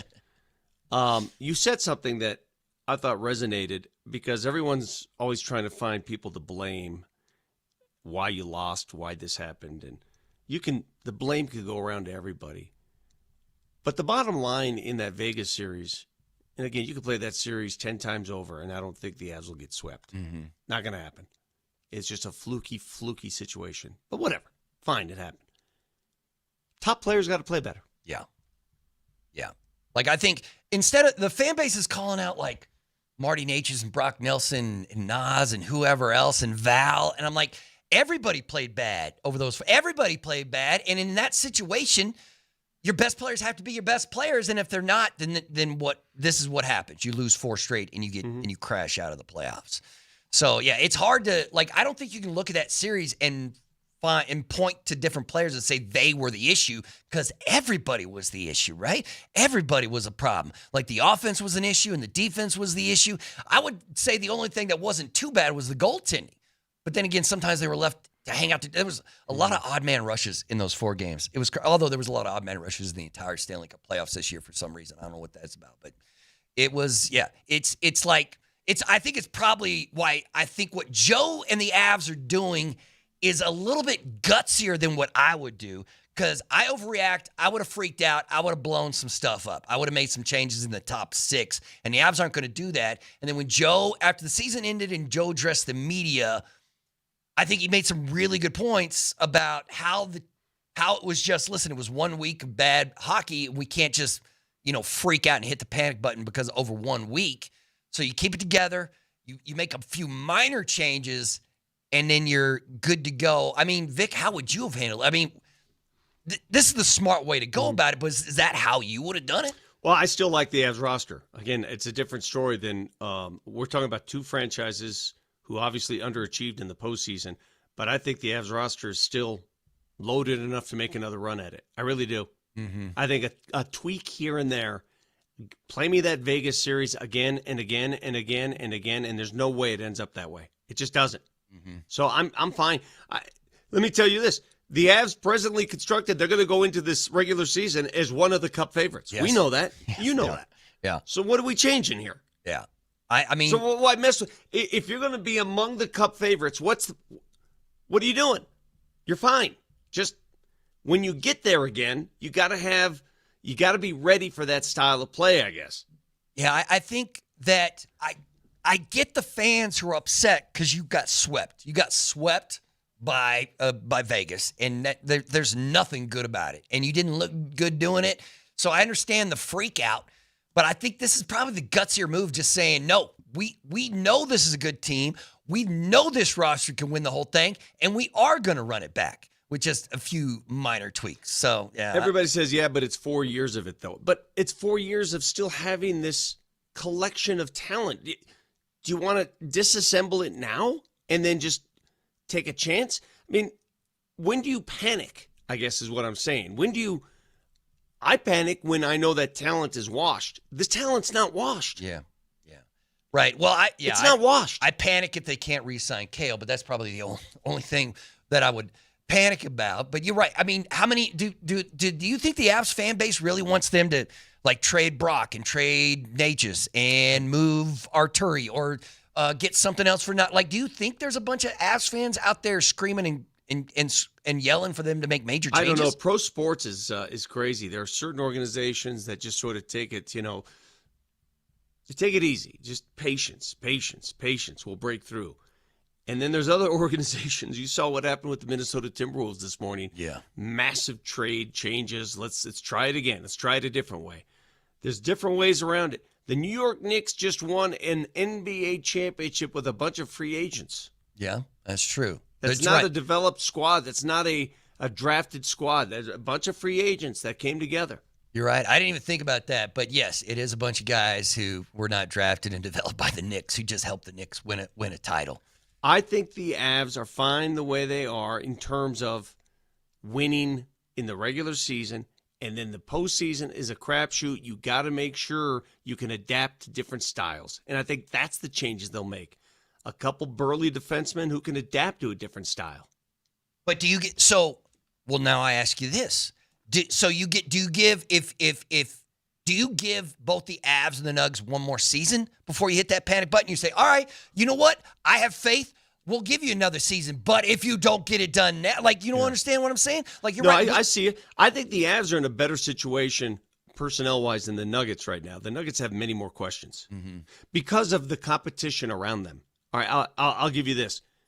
Take a look at the Avalanche. Take a look at their team. And tell me right now, who's the best team in their division? Ooh, outside of it's Dallas, right? It's the Avs and the Star. Well, Minnesota's there too, right? I was about to say, yeah, the Wild. That's a good question, man. Who's the best team in their division right now? If you had to pick a team to win that division, who would you pick right now? It's the Avs again, which is crazy. All right, now let's go to the Nuggets. Take a look at their division. Ooh. Yeah. Listen, it's OKC, but even then, like, here's what okay. Listen, the divisions in the NBA don't mean anything anymore. All right, but I'm just looking at the Northwest Division is stupid, Expand Vic. the scope to the Western Conference. And that's what I'm saying. The talent, the level of competition around the Nuggets, they're facing stiffer competition because those teams Are they third in the Northwest? Are they third? Because you just lost to the Timberwolves, and the Timberwolves just got All right, does it go Thunder, Timberwolves, Nuggets? I don't think so. I think Blazers, Nuggets Jazz? are second best. Yeah, the Nuggets. I don't know what the hell Minnesota just did. I don't know if they threw a grenade on their roster. I don't know what that is. And I guess we're fixing to find out. Yeah. I have no idea. If you're a Minnesota fan and you're glass half full, you're looking at that and saying, we just assembled some great talent. We got the best backcourt in the league right now. Look out. And others might say, what are you doing? Mm-hmm. Well, I can't wait to find that out. Yeah, I'm fascinated. It may work. Right? Because they can't go into next season with this roster. They will have LaMelo and Ant in the backcourt, but then what's their front court? What the hell is their front court, man? You gonna play Rudy 48 minutes a night? Because you gonna play Kyle Anderson 35 minutes a night? You gonna play slow-mo? Is he gonna be your starting power forward? No. They have the financial means to go pick up another player. They have cap space to sign a dude, you mean? Yeah, they'll get another player. They'll just take a look at the list of big man free agents, power forward, small forward free agents. I guarantee you Minnesota will add another player to their roster, and it's going to round them out a little bit. But that's a chance. That's a risk, and they're willing to take that risk because you know what? The Nuggets have something Minnesota doesn't. The Nuggets can say, we have won it all. Mm-hmm. We do know what it's like to get to the mountaintop. Minnesota hasn't. No, not ever. Minnesota's gotten to the Western Finals, and that's it. Yeah, that's it. So they have to do something different. They have to shake it up. They've reached their limit. The Nuggets' limit was a championship. So don't compare the two. They're not comparable. They're just not. Right. The Timberwolves are taking wild swings. It feels like Conley, well, I mean, they obviously have a plan. This just feels a little discombobulated because I don't know what the rest of the plan is. Like putting together a team with just a bunch of point guards and shooting guards and one big and one bro. The most tension for a sports fan, for an executive staff, for players, the most tension is born out of a team that is so close, right? That is sitting on that periphery, that's sitting on the cusp of a championship, and you're just trying to make every little chess move to get there. That's tough, man. That's anxious. Mm-hmm. When you're working your way up, like when you're a crap team and you're just trying to get better, that's fun. Yeah. Because you know it's an outside chance you'll get better. But you're just, right now it's tension. And right. That's where the Avs and Nuggets are living in. They're living in Tensionville. Yeah, there's different tiers to this thing, and the lowest tier with like Utah is going to win 20 more games next year than they did last year. They got a lot better. They're going to be better. They're going to be better. They got a lot better. I'm telling you, Utah. It's not a contender now, but it will be. Like in a year or two, you think Utah can? Well, look at what San Antonio did. Yes. Well, once again, San Antonio, 34 wins to the NBA Finals. Yeah, accelerated their growth a little. Like this, what the Spurs did scared me. But what the Jazz did is get a bunch of talent, and now they added Darren Peterson to the Lauri Markkanen and Jaren Jackson Jr. crew and all that stuff. Yes, and then and when the year or two, all of a sudden the Jazz are going to be a part. 3067. Let me answer this text. At least Minnie is doing something. Nuggets are literally just happy with one chip, and Vic, you're happy about that. Am I happy about that one chip? You're damn right I am. Yeah, we all. Am I content? I'd love another one. You think they're sitting over there being content? Do you really believe? I mean, seriously, I know you just wrote that, but I want you to sit there and say, do you think they're just sitting there saying, yeah, we're good? Yeah, we're fine. We're good. Yeah. We're good. We don't. Of course they're trying to improve. Yeah. Of course they're trying to advance.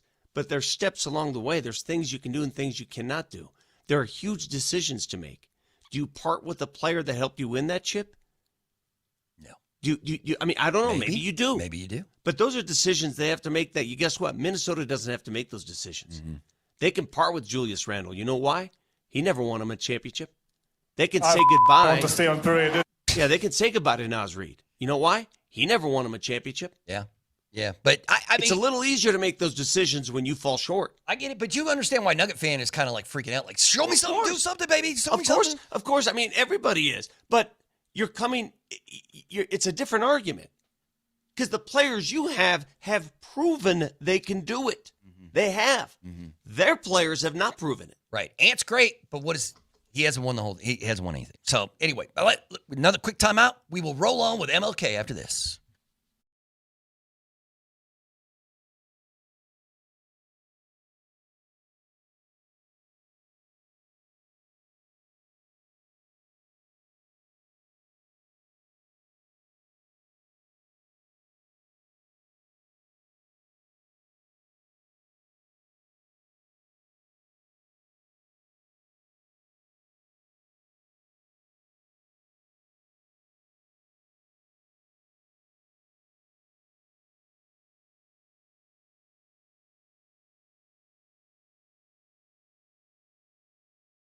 Millionaire for life from the Colorado Lottery. It is here. And Vic Lombardi wants to be a millionaire for life. The top prize is $1 million every year for life. The drawings are 7 days a week. Tickets cost just $5. Okay. You asked me this question earlier. You said if I had win this lottery and I get $1 million for life, would I quit my job? And I told you no, I would not. I'd probably be too bored. So I'll flip it to you now. Would you quit your employee if you won the lottery today? Right, immediately. I'd walk off the show now, bro. And that's why you're going to live longer than me. That's why Bert Noli is going to live a long, fruitful life. I don't know, man. All right, but you're one of those guys. You need to work. Vic, you need to work. Like the Colorado Lottery is like, here's $1 million a year for the rest of your life, and you're like, I need to put in that time. I need to go. I to work. envy you. I do. I mean, I don't know how many video games you would buy with this money. All of them. My PC setup will be stupid. $1 million a year for life? I'd have you know what? I'd build a sphere. Could I build a sphere in my house? What the hell's a sphere? Can I play the sphere in Vegas, baby? Can I play Do you think I can play video games on the sphere in Vegas? There's no H after the S. It's a sphere, not a sphere. It's a sphere, right? The sphere in Vegas. Okay. Do you think you can hook up a PS5 to the sphere? Can I pay, if I won the Colorado lottery? Can I get that done, Vic? And that, ladies and gentlemen, is a commercial for the Colorado lottery.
All right, last segment of MLK on this Thursday. Vic Lombardi joining us live from Golden, Colorado. Steve Nelson hanging out here in the studios. We got. By the way, it's technically like Applewood, Wheat Ridge. It's not Golden? Well, it's a Golden area code, zip code, whatever you call it. But I consider Golden a little city on the other side of the mesa. Not on the other side of the mesa. Do you like living way the hell out there? It still takes you like 45 minutes to drive to Ball or You're whatever. asking me? I live out. Let me tell you something. I've said this time and time and time again. The west side of Denver, west and north side of Denver, is Denver. That's the real Denver. Oh, okay. Everything on the south side of Denver and far east, it's all new people. You don't like that? Well, I'm you're not talking saying about I all like those it. I'm just fools telling like you, that's where Moser the living city in Parker? expanded. The city expanded south and east because that's the only place it could expand. You can't expand west. There's mountains here. Right, yeah, you can't. So everybody from this side of town is pretty much from Denver. Mm-hmm. Well, speaking of Denver, your good, close personal friend just won the U.S. Open in Wyndham Clark. Yeah. Did you? So, I mean, What's your takeaway from the reaction there at the U.S. Open? Like, I love the U.S. Open, but your man was getting booed. Oh, he's getting. They were not excited for Wyndham to win that whole thing. I appreciated his response. I thought he showed a mature response. He sort of went with it. Who knows how he really feels inside? Yeah. But he didn't give him any fuel. He just said, "Hey, I know I'm hated. Hope I can win you guys back." Right. So he went with it. Right. Although you can almost feel like the help he's gotten from the sports psychologist compared to just like a year or two ago, how he's acting. Like you feel like his mind is right or whatever. Sure. But is the PGA Tour missing that? Like the PGA Tour right now doesn't seem to have a lot of now the whole live thing is done and PGA is expanding, doing all kinds of fun stuff. It doesn't feel like they have any villains. How do you really get a villain in golf, though? What is a villain? I don't know. Like, I don't know, like who? Bryson or somebody like that? Or like, well, why do you think people were booing Wyndham? Because he pitched a fit at Oakmont last year? The number one reason is because they played the tournament in New York, in Long Island, and the fans boo anybody and everybody. I mean, did you watch the Ryder Cup? Yeah. It was disgusting. It's classless. Wait. What is your problem with people? Like, were you upset they were booing Wyndham? No, you can boo. I don't have a problem with boo. But golf's a different sport. You don't say what they were saying to those players. Right. Somebody had to apologize to Rory, right? Yeah. Somebody because some people were taking shots at Rory, and they're like, "Sorry about that, Rory." So, but very crass galleries on that side of the country. Okay. That's a fact. So so you're putting it on the fan base. 100%. So how? If you played the U.S. Open in Oklahoma, do you think he gets booed like that? I don't. Nah. Well, like they weren't just anti-Wyndham. Like there was a bunch of people that felt like who'd spent their hard-earned money to go to the U.S. Open, and they were hoping to see Scheffler do the career Grand Slam, right? And then when that happened, so they were like, we can't have Wyndham winning this thing. We want Scotty to win this thing so we can see some history. Let's boo this turkey. But at the same, I don't know, man. Golfers in general, I feel, are mentally weak. This almost feels like it should be helping them. Like, get mentally stronger, man. Mentally weak? You don't have the mental capacity it takes to play that game? No, that's what I mean. But see, it's just the smallest little thing can send them wibbly wobbly off the, you know what? They're on the straight and narrow. One bad shot, they get in their own head, and it all goes downhill, right? Like, when I think of I can't even think of a golfer that I'm like, that guy is mentally strong. That's a mentally strong, because the game just gets in your brain and messes with you. Right? That's a great question. It's just about sports in general, like the mental strength of athletes, what it takes to be mentally strong. Like I've always regarded a dude like Joe Sakic as being so mentally strong. Mm-hmm. Nothing would get to him, right? Mm-hmm. He was just straight and narrow. Nothing would get to Joe. John Elway, Peyton Manning, mentally strong. You got to be to play that position. Patrick Surtain, you play the cornerback spot. You're going to get beat. Yeah. You're going to get beat, but you got to be mentally strong enough to understand why and how to come back. Not enough is said about it. You're so right. Not enough is given to mental strength in pro sports. Everybody views pro sports as, oh, look at that athlete. Look how Nikola Jokic is who he is because of his brain. Yeah. Yeah, because he has a now it helps to be 7 foot tall. Yeah. But there are a lot of 7-footers in basketball.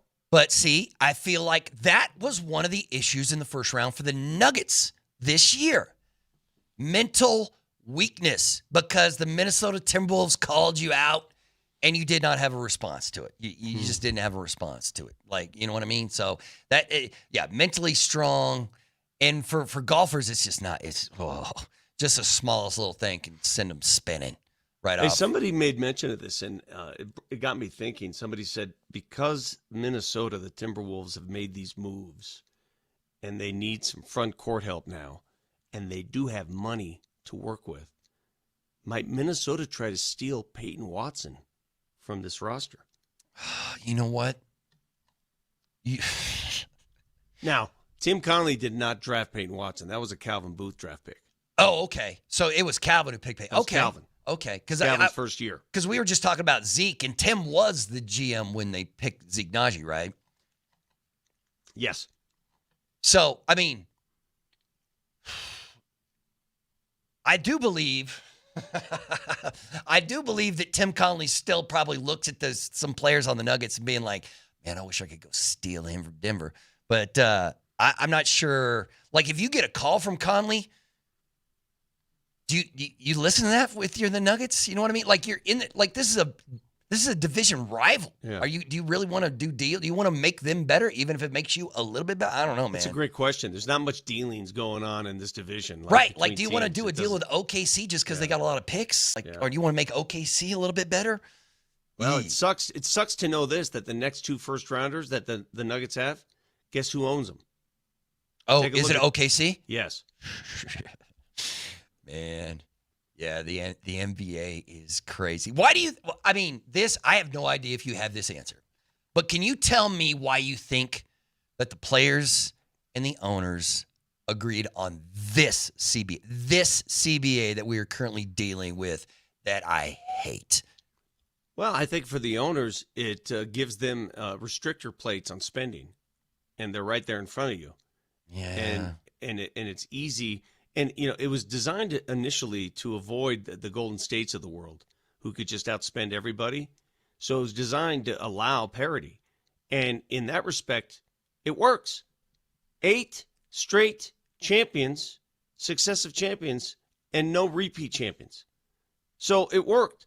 Now, do they wish they could change a couple things? Because it almost penalizes teams who have built from within, who have cultivated their draft picks. Thunder are gonna have to blow it up, man. Yeah, Those guys, just like the Nuggets had to blow it up. Yeah, the Nuggets. You cultivate your draft picks, you draft guys to succeed, then you have to pay those guys, and then you can't afford those guys. Mm-hmm. The day after the Knicks won their first title in over half a century, the owner of the Knicks came out and was like, "Yeah, no, we can't spend money like you guys want us to spend money." The day before they even had the parade in New York, he was like, "Nah, I ain't spending money going into the second April." It's just, I mean, but I guess the only question is has it made the game more entertaining? Do you like NBA basketball under this CBA more so than the last one? I don't know. It depends on your cup of tea. Did you like the Dynasty era? I do. I like greatness. I don't like the Dynasty era. I do like dynasties. See, I don't want to wake up every day knowing that my team doesn't have a chance. I want to wake up knowing that you have something to look forward to. I mean, there was a 5-year stretch there where it was Cleveland and Golden State in the NBA Finals every year. Yeah. That's boring to me. Yeah, I get it, but I love great. Like, I guess I should. But that's boring. I mean, but you're looking at it from just a basketball fan and not like a fan of a respective No, team. I'm looking at it as a Nugget fan. Because the Nuggets get the greatest player in franchise history, and then all of a sudden, as soon as they win a title, they get hit with this CBA where they can't join those other teams in the Dynasty era? So let me ask you about baseball. Is it fun watching the Dodgers compete every year? Oh, see, okay. No, you're right. But see, baseball's a different monster to me. By the way, they are preparing for a work stoppage, and not only just the players and the umpires, everybody around baseball. And it's going to be sad because what people don't understand is how many people just involved in the game itself, in the periphery of they're going to lose their jobs for a while. Yeah, it's for a going to year. stop a major industry. I know. It sucks. When the NHL locked out, I had to go get another gig. That was no fun at all. Yeah, it's in our contracts. Yeah. So when if they stop playing basketball in hockey, Berto, I might be playing video games with you. Come on down, brother. Come on down, man. Let's do it. We'll get that done. But yeah, can you get paid to play those video games? Oh yeah. Yeah, people get streamers get paid. Oh yeah, and not only that, there are professional gaming leagues. Yes. I don't know. Well, you know what? I'll tell you right now. What kind of accommodations can you give me, Berto, if I decide to spend a couple evenings playing video games with you? Oh, what you mean? Like, what's that? Well, I'll tell you right now. The highest paid video game player right now made $7 million last year. Oh my God! 1 year of video game is $5 million. So the number one guy made $7 million last year. So where do number you two rank made on 6.4. Where do you rank on that revenue list? I'm the whatever where it's the negative, where you go into the negative, whatever. That's where I rank on that, man. Although you put in all those hours, I don't understand this. $6 million. So you say you play incessantly, you devote your time, your effort, your life to it. Why aren't you making money on it? That's what my dad would have asked me. Where's the revenue? That's true. That's a good question. There is a guy called the Michael Jordan of the League of Legends, which is a video game, and he makes $6 million per year, and has for the past, it looks like, almost 10 years. So what are you doing? Not what I should. Take that right? L on the way out. Yeah, I'm taking L's. That's what I'm doing. I'm taking L's. I need to step my game up. I don't like it at all, but here's where it's at. All right, Nelson, it's your time to shine. It's Fact Checker. Nelly monitors the mistakes in today's Fact Checker. Fact Checker. Presented by Backus and Shanker, serious lawyers for the seriously injured. Well, speaking of money that Berto doesn't have yet, today you've been doing live reads for the Colorado Lottery. Now, these are supposed to be live commercials where you tell people that you can enter to win $1 million a year for the rest of your life. And here's a snippet of your first live read, which went almost 2.5 minutes, by the way. I Yes. did not know it. How pimped out do you make your I've already in-home pimped out the studio. No, the it looks studio's good. better than your studio. There, and you're in the station. No, you're probably right. Yeah. How big is that? Could if you and Moser decided to host a show together, could they do it at He's the house? been here. We've done a show from my house before. I remember. Didn't you and Gary Shapiro host a show No, from your house? Gary Miller. Who's Gary Miller, Shapiro? Yeah. Is he Gary Shapiro? used to work at Channel 9. Oh, Channel 9. This is right. supposed to be an ad for All the right, lottery, my bad. Bruno. Yes, that's on So me. that That's was the my first bad, Colorado one. Lottery. I completely forgot about the lottery, and I kept trying to think about who you did that radio show with, and I thought it was Gary Shapiro. It was not.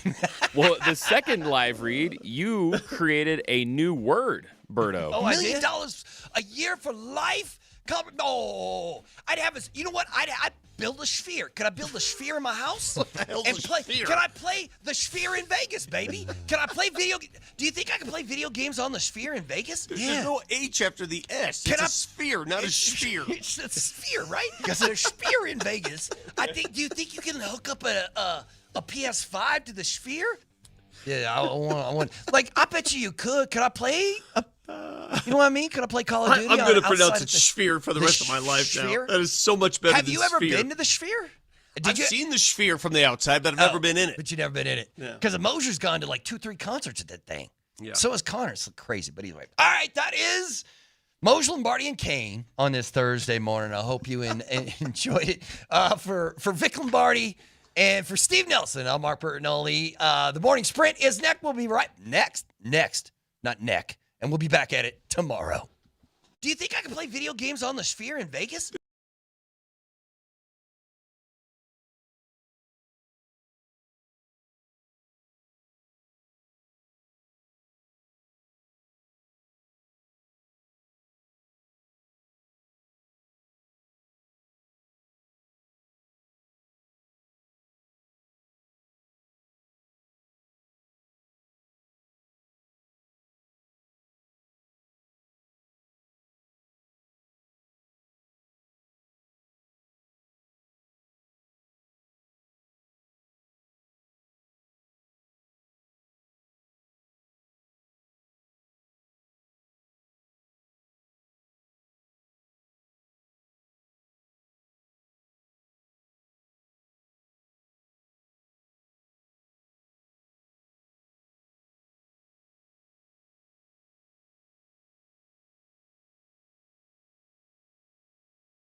All right, just hours ahead of the final group stage match for Team USA against the Turkish tonight, which, by the way, you can watch at the Blake Street Tavern with Coach Mike Sanford tonight, starting at 6:30 p.m. and our friends at Michelob Ultra. We finally get the 2 second-round draft selections for the Denver Nuggets. They utilize both of those. They don't hang on to those picks and then use them as trade bait to maybe move on from some unsavory contracts on the roster right now. The Avs make a trade yesterday to depart from restricted free agent fourth-line center Jack Drury. Some interesting articles coming out on ESPN about the best skill position groupings in the NFL, as well as who are the players on the Broncos on contract years that need to get it done this season. But we start with the NBA draft and the fact that the Nuggets utilized both number 35 and number 49 last night. They end up getting the draft rights to Trayvon Brazil, the kid Trevin Brazil. Trevin Brazil, thank you. The kid out Mizzou of legend Trevin Arkansas, Brazil. and high-flying kid. Seems as though he can be that dunker spot. Hopefully is the future Aaron Gordon on this team. Obviously, second-round draft picks aren't things that we typically think are going to pan out in the NBA. But, Coach, they utilized both picks. I was shocked. Raj, there was the last time I was on the program 2 days ago, you mentioned that you thought that we would have a earth-shattering trade by the time the night ended on round one. Oh, I didn't say that. I said there was a distinct possibility that the Nuggets could make big moves, and they said it last night in the press conference. They tried to move up in that draft. I never said it would happen.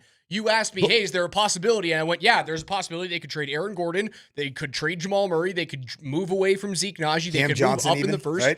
There was a distinct possibility. All of those things. At the end of the day, really, all you did was move out of the opportunity to draft in the first round, and you got a couple second rounders that are probably developmental players. I mean, just going off of how long it took Deron Holmes to even become a player that you put on an NBA floor. A lot of that had to do with the Achilles injury, but there's nothing that has happened in the last 24, 48 hours that has truly changed any aspect of the complexion of the Denver Nuggets. And right now, the good news is, for me, is a lot of people are celebrating the move for Denver Nugget adversary Minnesota Timberwolves to go out and get LaMelo Ball. I think they got softer. I think the Timberwolves are a softer basketball team, a shorter, smaller basketball team that is actually going to lose their teeth by adding a scorer that's a finesse player. So if there's anything that happened is I actually think that Tim Connolly did bad work in Minnesota to make them a team that is not designed as much to beat the Denver Nuggets because they're the team that punches the Nuggets in the mouth. And the Nuggets, well, they consistently have just cowered to the punch that the Minnesota Timberwolves have delivered. That trade between Minnesota and Charlotte is as follows. Minnesota receives LaMelo Ball and Josh Green. Naz Reid, famed Nugget killer, goes the opposite direction to Charlotte, along with a 2033 unprotected first-round selection, 3 first-round pick swap rights in 3 consecutive years, 2028, 29, and 2030, as well as 3 second-round draft selections in 29, 32, and 2033. So, I mean, they've lost a lot of their length. That starting 5 is still pretty scary, but they have lost a significant amount of length and some bite, I suppose, for lack of a better term. Does LaMelo Ball just strike fear into your heart? As a scorer, yes. Yeah, but I mean, like, this is a player that was the featured piece in Charlotte and averaged 20 points a game, which was good for 32nd.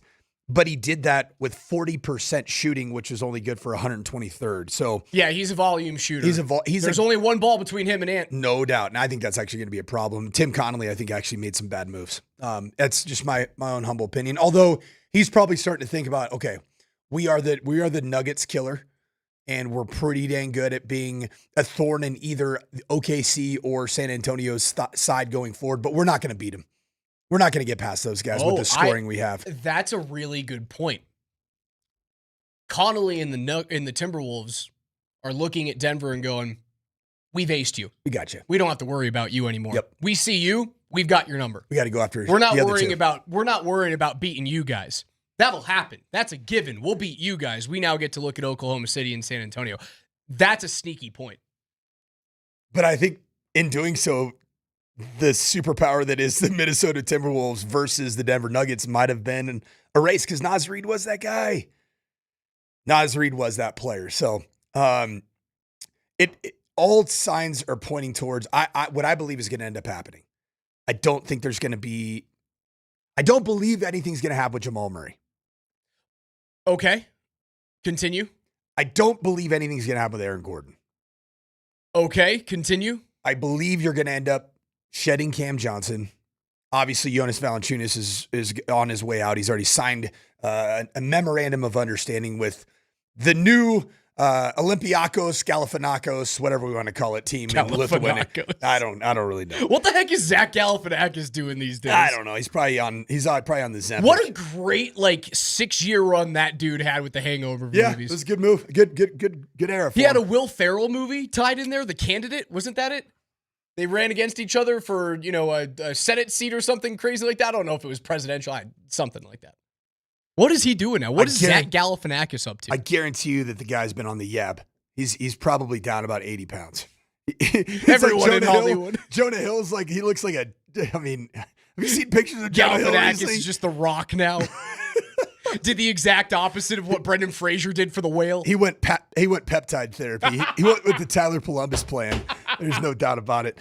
So I think this is what's going to happen. You're going to shed salary in as much as you can. There might be a deal involving Zeke Naji to get him as far away from his contract. I just don't know if anybody's going to take that on. You have to give away something really good, and I don't think either second round pick is good enough. Maybe. But I think you're going to end up. You probably just have to eat it for 2 years. I think you're going to Or you eat it for a year and you beg the heavens that Zeke's I just need to get out of here and prove myself somewhere else. And he doesn't take the player option that he has after next season. We're looking at the run it back Nuggets plus Peyton Watson and minus Cam Johnson. So that's not really run it back. Cam Johnson, who was what have you done organizationally to change the complexion of your starting five? Add Cam Johnson, and then obviously Christian Brown elevated to being a starter. And it didn't work at the end of the day. Although I did think Cam Johnson was the second best player for the Denver Nuggets in the series against Minnesota. But it just wasn't good enough. It didn't move the needle. Jonas Valanciunas never was really embraced nor showed his worth over the course of any stretch of the season, and certainly in the postseason. He's gone. And Peyton Watson's in your starting five, and we'll see if Peyton Watson can stay healthy. We'll see if he has a good offseason, gets a little bit more physical, and hopefully he can become the Jaden McDaniels for the Denver Nuggets. That'd be awesome, wouldn't it? It would be awesome, but it's very clear that's what they were trying to do. They were trying to find a way to get a little bit meaner, a little bit more athletic, but they are second round draft selections now that you're trying to find a way to get actual meaningful minutes outside of your current starting five. If you do move on from Cam and you end up putting Peyton Watson into his position, that's what the front office said last night. They were very bullish on Peyton Watson is returning to the Denver Nuggets for a long time. And with that, it's a guarantee you're moving on from a current starting five player. I find myself agreeing with you that's probably Cam Johnson because he is the most easily movable contract. That's an enticing contract for a team to take on. That's not something that you would have to add on pieces to offload Cam. You would end up getting stuff back in terms of extra picks that you could then offload Zeke Naji with. Debs and I we were texting I guess it'd be during the morning show, the morning sprint, 2 days ago ahead of first round. I said, what's happening? Cam's gone. JV's gone. In his opinion, this is not any inside information, and Peyton Watson's going to be signed. And it's probably the path. It's the path. Is it good enough? I don't know. It's probably not good enough next year. It does feel as though it's kind of the punt on next season, get into the postseason as like a 5 or 6 seed, And if you're in the tournament with Nikola Jokic and the team, that starting five is healthy, you'll have a puncher's chance. 100%. You'll have an opportunity that if you get the right path and maybe San Antonio or Oklahoma City is injured or you don't have to go through Minnesota, you will have an outside shot because, well, Nikola Jokic is on your team. And right now, if you've seen the photos and the videos of him playing for Serbia, he looks like he's in the best shape of his life. Somehow, some way, that quickly. Because he loves playing for Serbia. It really does. It's his favorite thing to do. It's not a punt like, hey, you're going to be in the lottery next year. It's a punt on you're not trying to mortgage your entire future for one shot next year. You're going to sit back. You're going to continue to try and get younger, to stockpile some draft picks, to get out from some bad contracts possibly, and then reload 2 years from now where it's not just get into the postseason rather and see what happens. That second season from now is you're gunning at a title. I look at title or bust. I look at it as a bit of a bet on shoring up your deficiencies that were revealed in the 2026 NBA playoffs. And your deficiencies were length, toughness, and athleticism. And you're banking on that deficiency being in the form of health for Aaron Gordon, Peyton Watson, and health for Christian Brown, because he did not have health last year. He was ankle guy last year. Is it really that much to ask him to be a $20 million player? Like, I feel like the conversation around Christian Brown is there's no way that he could possibly be worth the contract that you signed him to. Right? His average annual is, was it like 21-ish, something like that? I think it's in the neighborhood. 25. It was 25, my original one. It's pretty high. I don't know, man. I don't think it's that crazy to look at Christian Brown and show what he was his first 2 years in the league and say, yeah, he could be a $25 million player. That's not insane. You don't think Christian Brown can be relatively as impactful as Peyton Watson? No? One bad year, you're looking at Christian Brown, you're going, oh, yeah, he's toast. Okay, here It doesn't feel like it's a huge jump up from him. Here are some of the $25 million average annual value players right now in the National Basketball Association. Josh Giddey, Chicago Bulls. Better player than Christian. Draymond Green. I know it's a weird Not comp. the same position, no comp. Fred VanVleet. Better player. Better player, not. More I mean, impactful. that's a ball handler, though. And then so different. John Collins of the Utah Jazz. Are there any other shooting guards that are like, are there any other 2 threes that are right there in that spot at $25 million? None that I really see that plays. Yeah, Giddey's a better player. I'll give you that. Could he be Josh Giddey at if his ceiling is Josh Giddey? Sure, I'll give you that. And Fernie Simons. I like him. RJ Barrett. I would take both of those players Devin over him. Vassell. I would take all 3 of those players over him. Damn, okay. Those guys are all maybe right it in is that asking neighborhood. too much, Coach. Maybe it is asking too much. Hey, the Avs were not quiet yesterday either. Good subject change, Raj. Jack Drury is no longer a member of the Avalanche. Why? Because, well, Joe Sakic only trades with Chris McFarland. We'll break it down next.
It's the morning sprint here on Altitude Sports Radio 92.5. Raj alongside the coach, Mike Sanford. As a reminder, today we invite you to watch the FIFA World Cup with Michelob Ultra for the United States and Turkey this evening. U.S. has already won the group, but they are seeking 9 points. Turkey is eliminated.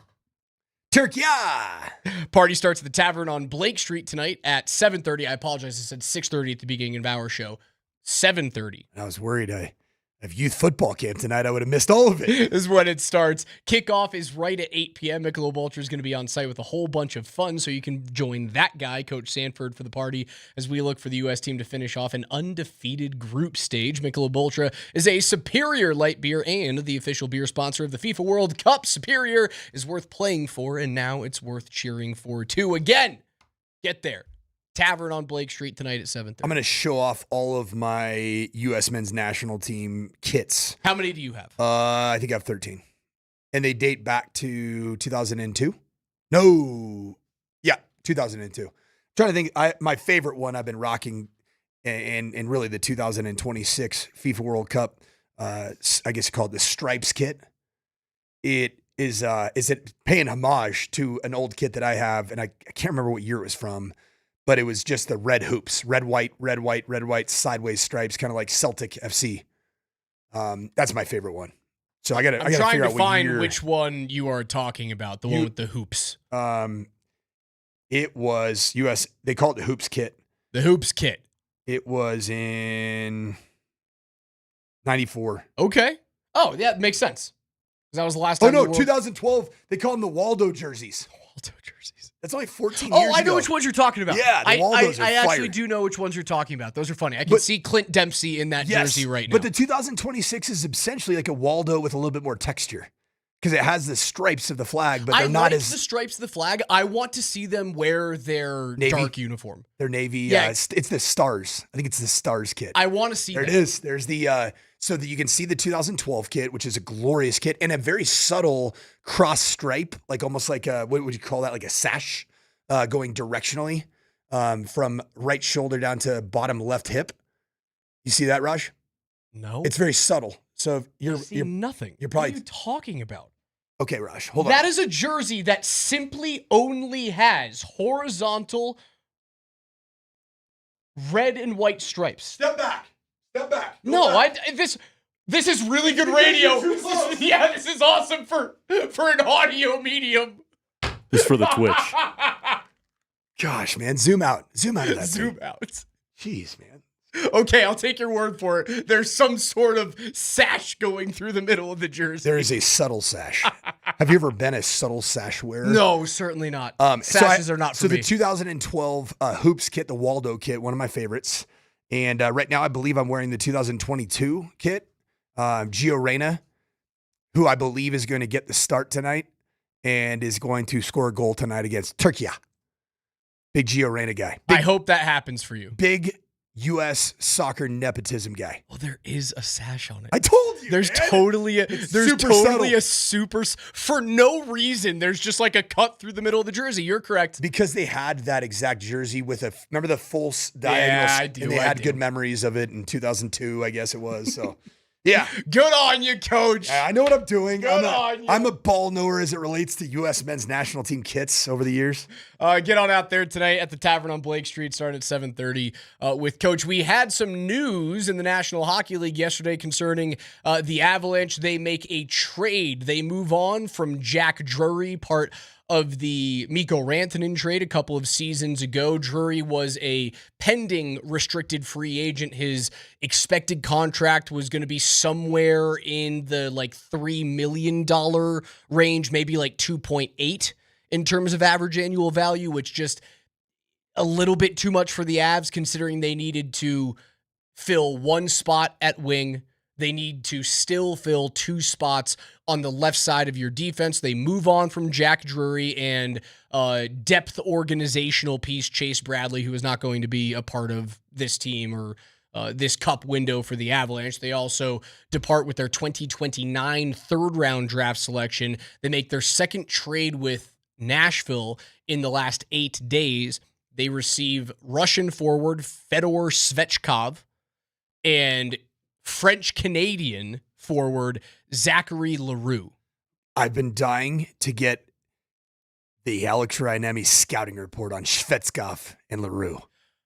I gave a little bit of it yesterday. I saw it on with the, on the Kreckman and socials, Lindahl. but that wasn't full Raj scouting report. I was pretty full. Oh, It man. was pretty solid, man. I All only, right, so- I only went from like 6 to 9. I didn't go from 6 to noon on that one. Well, I mean, this is a trade that isn't going to get you super juiced up. This is a money ball trade. It is, you need to make sure that you still have enough cap space to make sure that you have a second and third pairing defenseman on the left side. You know, maybe you want to bring back Brent Burns. Maybe you want to see if Brett Kulak doesn't test the market and can come in under, $3.8 million. You can make that work now because you got 4.8 to work with. But it's still very close, right? Like, you're in a cap crunch for the Avalanche. So you move on from Drury and you're essentially trying to find two forwards for the price of one. Replacing Drury, his face-offs is nearly impossible. You're going to miss that. That's going to suck. He was so good on the dot. He was an excellent penalty killer. But replacing 10 goals and 27 points is not hard at all. And I do believe that between Svechkov and Leroux, you can get 10 goals and 27 points out of those two players combined.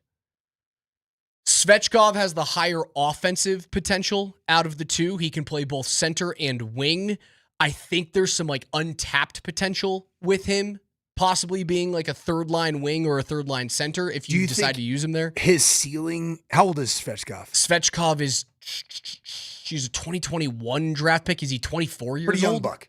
He's 23. So both he and Drury are pretty young players. Drury's 26 and both Svechkov and Leroux are 23. They were drafted in the same entry draft by Nashville, 8 selections apart. So Svechkov might, is his ceiling in his career probably second line? At the most. Ceiling. That's at the very Where you would most. say that Jack Drury is probably not a second line. No, Jack Drury's going to be a career fourth line center, and then he'll pop up. If he has a really good year, he could pop up to be a team's third line center. And he's a special teams demon. Yeah, if you he's will. a great penalty killer. He's awesome on the dot. Svechkov, not so much. He doesn't kill penalties. He's not good on the dot, but he does have the possibility of scoring. Leroux brings something to your team that Colorado sorely needs. He is violence. He is an absolute nightmare to play against, to the point of getting suspended a whole bunch of times. Ooh, Between his years in the Come Quebec League, the American Hockey League, and his 2 seasons in the National Hockey League, he has been suspended a grand total of 12 times. He hits everything that moves. He is a violent hockey player. He has no problem playing physical, and he does kill penalties. So, Leroux, I remember when he was drafted because he was so intriguing. He could score when he was playing in the Quebec Major Junior League, and he was just a player that had prickness to him. So if you can get that, it's a solid trade. How big is he? 6 foot, 190 pounds, So maybe he's- 5'11", so he's not 195. He's 5'11", 197. So he's a thick lower body kind of bag. He's not a a massive bag. prototypical hockey player. He's a hockey player. Raj, I want you to continue to make eye contact with me right now. What's up? No, make eye contact. Why? Look deep into my soul right now. Okay. And Doing that. and you know what? All of you that are listening also make eye contact with me. Deep into my soul. You have to look at the camera. You have to tilt the camera towards you now and then look directly into the camera. So you're looking at both me and everyone watching on YouTube and Twitch. While we make very intense eye contact, I want you all to text the spelling of Zachary's last name. Oh, no chance I'm getting that. Leroux. Text in right now. Do not cheat. You cheaters, you ChatGPTers, you. There's no chance I get Text this into right. 303-504-0925. The last name, the surname, if you will, of one French Canadian, Zachary Leroux. All right. I'm going to guess right now, Coach. Okay. I'm looking at Hold you on. right now. Yeah, I'm watching you. L Yep. apostrophe. Okay, you're doing great. Capital H You're doing awesome. E Mm-hmm. R E A U X. You are off by 2 letters. It was a good attempt. It's a good attempt. I know there's a whole lot whole lot of cheaters out there. You know what's good is we actually have a lot of really. Oh, there's no A in there? Okay, so we have right now, we've gotten Lareau, we've gotten LE''REUX, we've had LARIOUX, but the proper Nobody's spelling correct here yet. of Zachary Leroux. Leroux. It is Zachary, Zachary. We don't care about that, but just there's sometimes some K's in there. L'H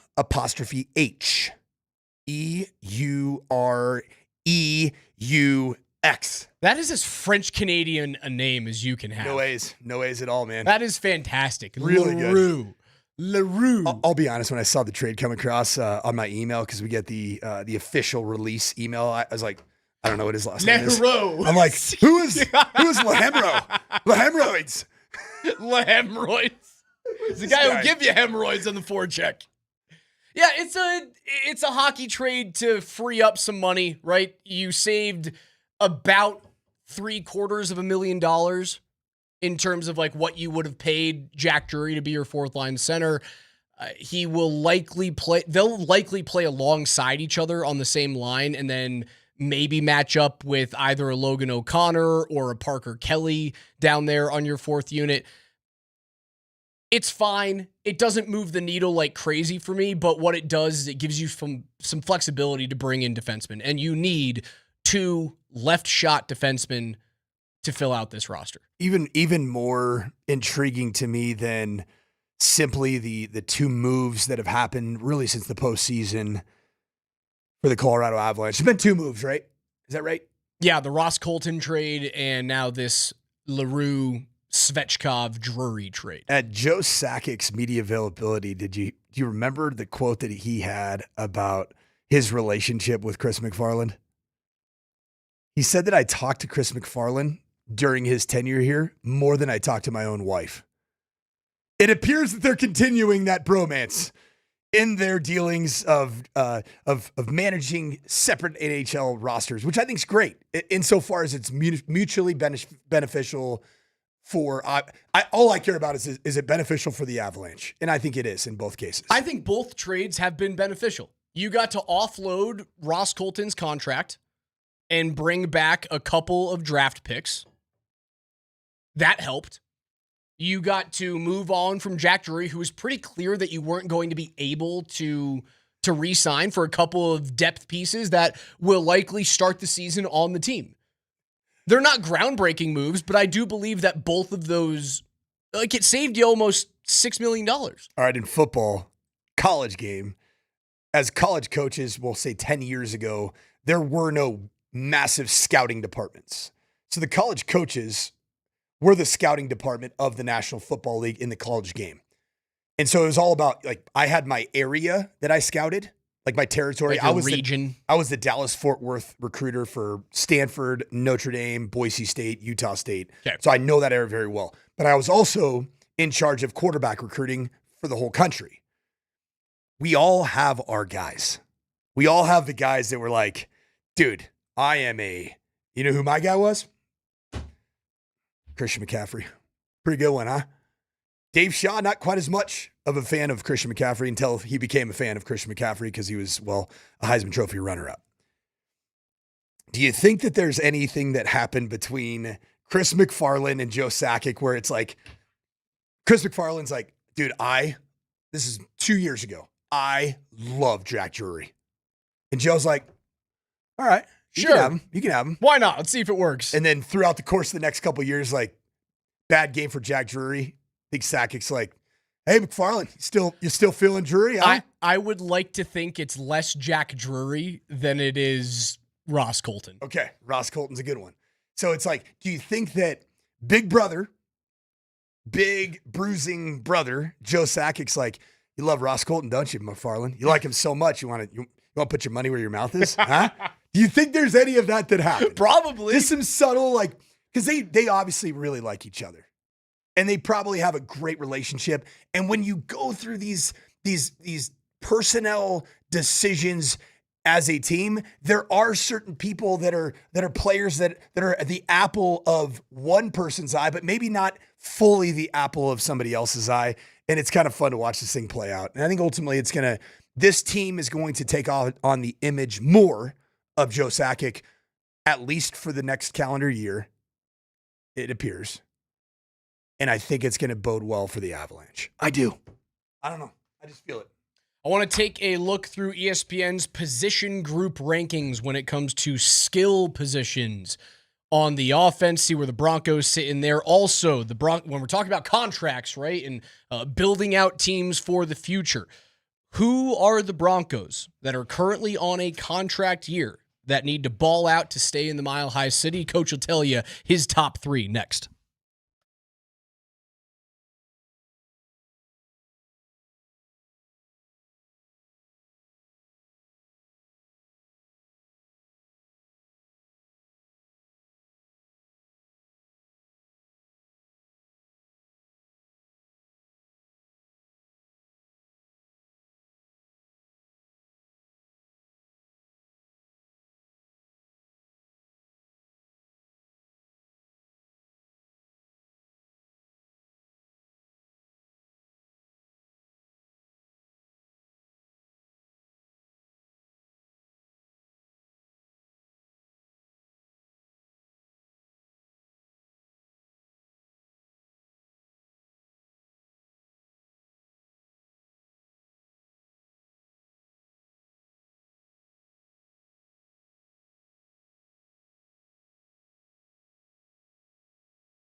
Bill Barnwell's annual position group rankings are out, and when it comes to the skill position groups, he has the Broncos staying exactly where they were from last year in 2025. They were ranked 23rd, which was up 7 spots from 2 seasons ago when they were second to last.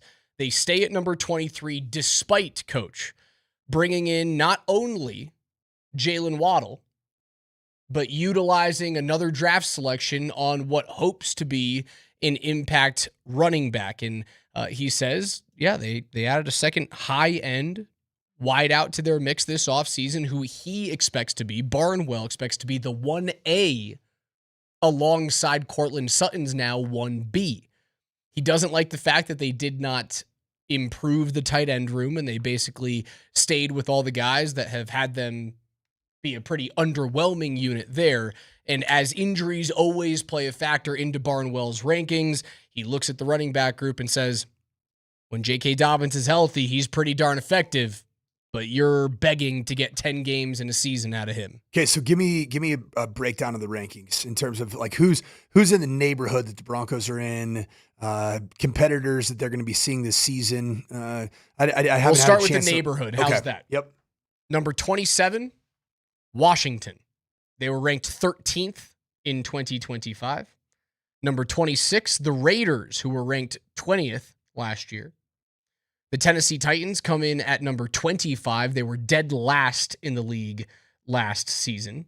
They obviously have Calvin Ridley and Wan'Dale Robinson, formerly of the Giants.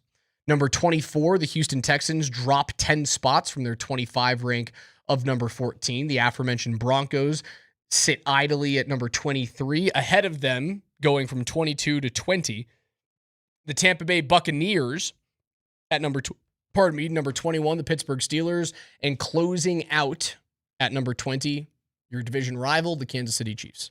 Wow. So are they including quarterback at all in skill, or is it just running back? Is it running back, receiver, tight end? Running back, receiver, tight end. Skill position groups. Gosh, man, it's hard for me. It's hard for me to think that the Broncos are not a top 15 skill position team insofar as J.K. Dobbins is healthy. And That's part of this is injuries matter. Part of this ranking is we are not blind to injury. That's why because it would be dumb for Broncos fans to be blind to J.K. Dobbins' injury history. Where did Terry McLaurin? Did he get long termed in Washington? Where did he? I don't even. He's in Washington. So I don't know what his injury thing is right now. Remember coming off the 24 season, Jaden Daniels Rookie of the Year campaign, he was fantasy football gold. And then obviously last year, the injuries started to kind of pile up. He didn't have obviously the same year. He had 38 total catches, tied for 101st in the National Football League and only 3 touchdowns. And he played a lot fewer games, 10 games. And you see what that did for the Washington Commanders. They dropped from, what'd you say, 13 to mid-20s? 27. The Denver Broncos, with a year of health, could do the opposite. If Jalen Waddle is healthy, which he has been, a player that has shown health in his career fairly consistently.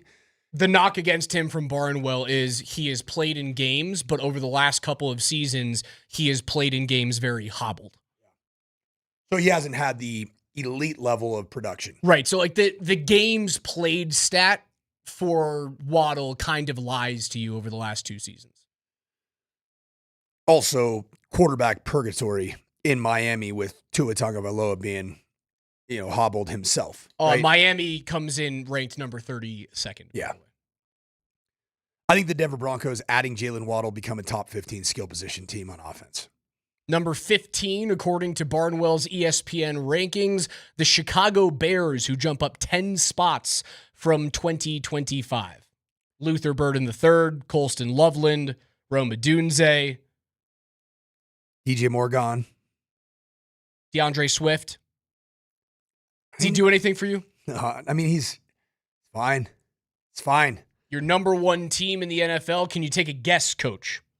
Number 1 team in the NFL. Tight ends, wide receivers, and running backs. It's not Cincy. Not Cincinnati, but Cincinnati is close. Number 3. It's not Minnesota. It's not Minnesota. Hmm. Good team. Underperformed heavily last year. Minnesota, by the way, ranked number 8. They were ranked 6th last year, 5th in 2024. This is an NFC team.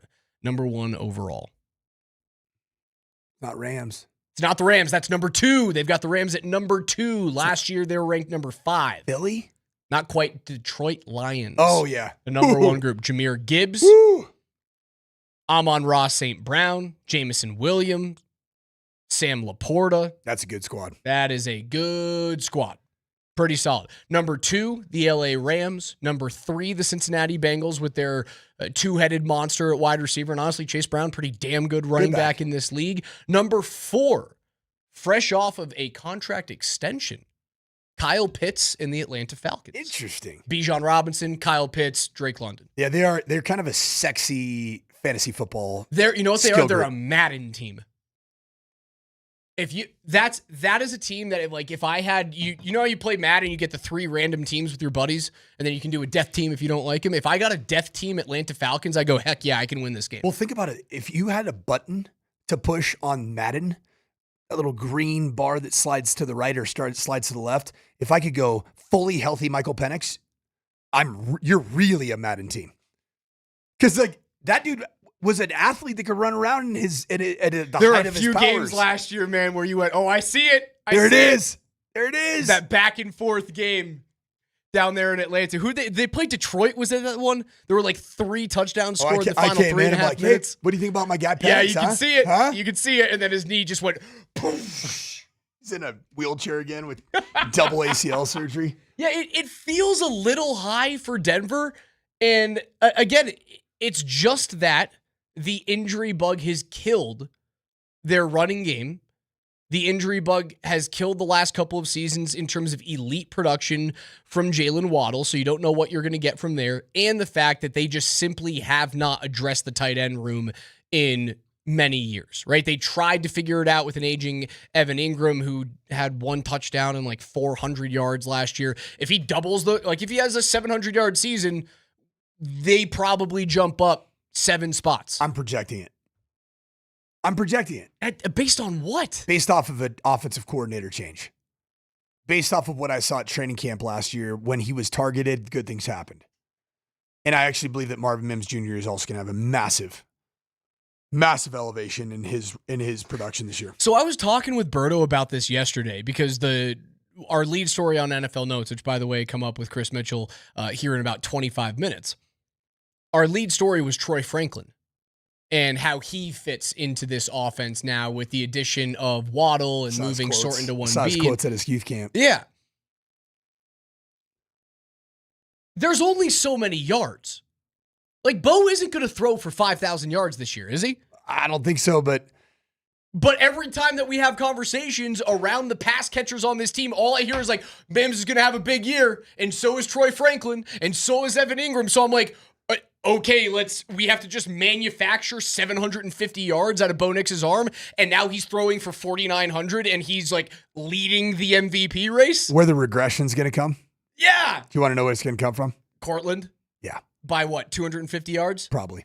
That's what I said yesterday. I think Cortland drops down to 750 to 800 yards. You know where else? But he doubles his touchdowns because you know what? He's not going to be used between the 20s this year. You know where else the regression is going to come from yardage-wise to make up that 750 yards? Who's that? Who did Sean Payton love having on the field in the last couple of years offensively when he was the play caller that he threw the football to at running back? Tyler Bidet. Screen game Tyler Bidet because he was in on third downs. Not on the team. Might not make the team. Yeah, I don't think he's on the team. And also little Jordan Humphrey. I just don't see it, man. I don't see it. Just the way that we've talked about this, I'm like, Bo's got to throw for like 4,900 yards for all of this to work. And he's an MVP. And it's a great. And he's signing a $70 million contract in 2 years. And it would be awesome. It's an awesome for problem to have. It really would be a fantastic problem to have. It was funny. I saw one of our competitors in this space. I saw a clip. Somebody saying that Bo Nix is going to win 2 MVPs in his career. Oof. I mean, like if we have the conversation right now, two MVPs. With the news of double ankle surgery in the offseason, it doesn't seem very even a conversation you should even have. Not yet. But then you have this conversation about, you added Jalen Waddle. You didn't even really have anybody with that level of skill set at receiver. And frankly, haven't had that level of receiver here in Denver since Emmanuel Sanders, or like Rod Smith in his prime. Yeah, but Rod was so much bigger. Yeah, I mean, but you're talking about just kind of overall skill set. I think that there's going to be the opportunity for the Broncos to have an increase in production. Rod Smith was only 6'2". Yeah, but Jalen is listed at what, 5'10"? 5'9", I think. I think he is. That's significantly short. As someone who is 5'8", I will tell you it is significantly shorter than a dude who is listed at 6'1". 5'10", 185. He is not 5'10". No, he's not. Jalen Waddle is nowhere near 5'10". Is he a freak athlete? Can he run like the wind? Absolutely. He's not 5'10". Dude, he's Emmanuel Sanders. That's exactly who he is. He might be a faster, slightly shorter Emmanuel Sanders. Dude, I thought Emmanuel Sanders was taller than 6 foot. Nah, I think he's like 5'10", 5'11". 5'11". Kind of skinny, 180. Good ball 185. knowledge. Yeah, good ball Dude, knowledge. Rod was a unit. Great player. That was a stacked wide receiver. Yeah, it was when, do you remember Metrics, the protein company? Yes. It was just pumping through Ed McCaffrey and Rod Smith, man. I was like, I need to get some Metrics. I want to look like those guys. I was in high school. You get caught by the Advocare pyramid. 303-504-0925 is where you can reach us today. Coach, you were talking to me about something prior to our show going on air today. A bunch of players on the Broncos playing on contract years. I want to know who your top 3 guys are that have to outperform on their contract year to stay here in the Mile High City. That's next.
Morning sprint rolling into hour number 2 today. The Nuggets make 2 second-round selections last night.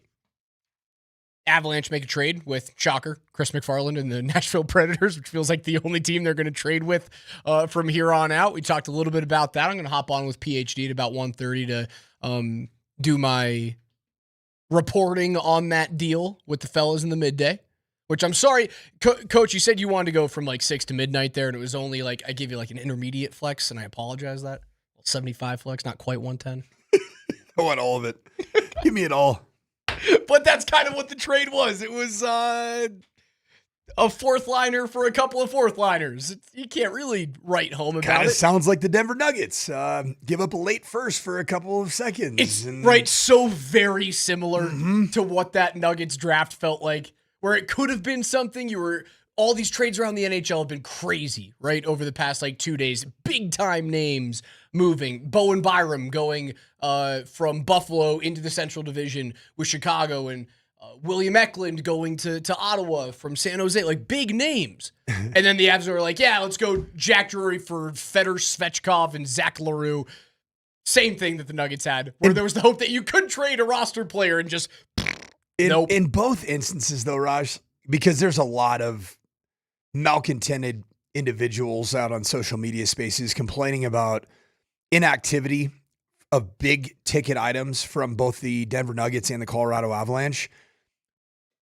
And I'd put myself in that camp. Like, I'm waiting for something big because I'm tired of watching the Denver Nuggets lose to the Minnesota Timberwolves in the postseason because they're not tough enough or athletic enough or healthy enough.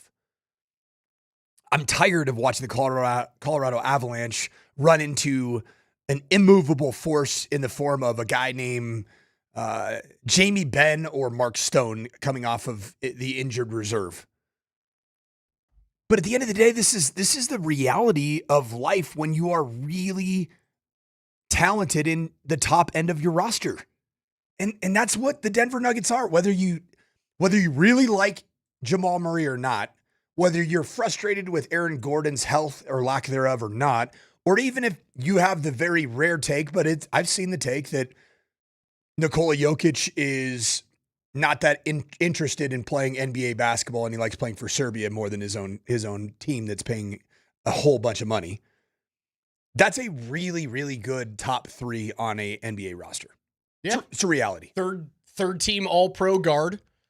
When healthy, one of the better dunk spots in the NBA, and an all-time great, a top 20 all-time great at this point in his career. And then the same thing like the big 3 that I would put, and I know that there's a lot of disappointment in the postseason performance of at least one of these guys, but for me, it's Nathan McKinnon. Perennial MVP candidate. It's Cale Makar. Perennial Norris Trophy candidate. And you can look at me sideways. It's Marty Necas. I won't. 100 points. What do I say about 100-point players? Yeah, and you know what he is? They don't grow on trees. He might be the fastest skater in the NHL. Yeah, might be. Top 5. So when you have rosters comprised of really good top-end talent, like you can't move mountains. It doesn't exist because there's a thing called the salary cap or an apron or a luxury tax that you just can't.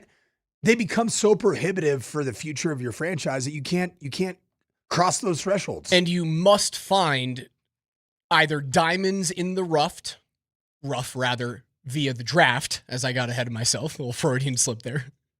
I actually coached with a guy, Brian Harson, that would add the word T to words like that.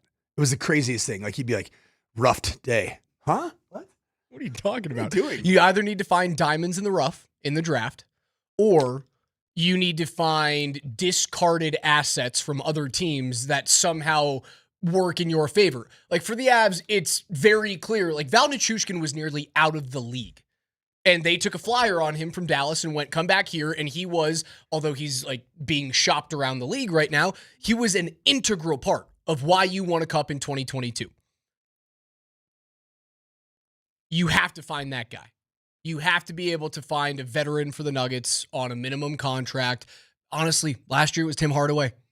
Yeah. Tim Hardaway was a discarded veteran piece. About him. How good he was for you. Is he a Nugget? Not great. Is he a Nugget next year? If you can get him back on a vet minimum, but I think he played himself out of that role. I think he bet on himself last year and is going to get some more money elsewhere. this is naive on my part to ask, but when do the Tim Hardaway acquisitions for teams begin?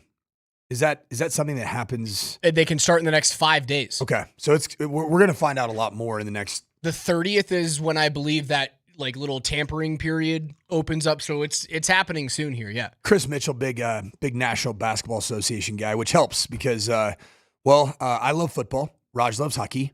Both Raj and I love making stupid bets about Rockies baseball. But Chris Mitchell, huge East Coast basketball guy. When do you think a guy like Tim Hardaway Jr. will be signed? Oh, man, that's a good question. I could see the value prop for Tim Hardaway Jr. going into like this year because teams love a 30-something wing who can shoot the ball. They really love a guy who can do that. And one who's not going to sign a multi-year deal. One who's not going to sign a multi-year, he could come cheap. Oh, teams love that. There's going to be an audience for Mr. Tim Hardaway Jr. So he's not a Nugget, bottom line. I don't think there's enough room for him. I would love to have him back, but I don't think there's enough room. I went into the break saying, hey, there's a bunch, speaking of contracts, a bunch of Broncos on contract years. Here are the names of the Broncos going into their contract seasons. Marvin Mims, Jaquan McMillan, Riley Moss, Ben Powers, Evan Engram, Brandon Jones, J.L. Skinner, Alex Forsythe, Nate Adkins, Drew Sanders, Jaleel McLaughlin, and Ioma Uwazurike. Rank your top 3 players who must have big years, not only for the Broncos to shine this season, but for them to be guaranteed to be back in the Mile High City after this year. Number 1, Marvin Mims Jr. But the problem with that, I wasn't going to put him in my top 3. The problem with that is that if he does perform at a very high level, he probably plays himself out of being signed back. So I don't know how you categorize that. I'm bullish on Marvin Mims Jr.'s 2026 season. Because Bo Nix is going to throw for 5,000 yards. I still can't get away from that, man. I think it's going to be like 7,300, probably. Okay, so let's take Marvin Mims Jr. out of the equation. You need a big year. You need a healthy, very good season from Ben Powers. Ben Powers would be in my top 3. Evan Engram, 2. Okay. And I'm going to go with Brandon Jones, 3. I'm shocked that you didn't put the 2 corners in your top 3. I think they've already done enough.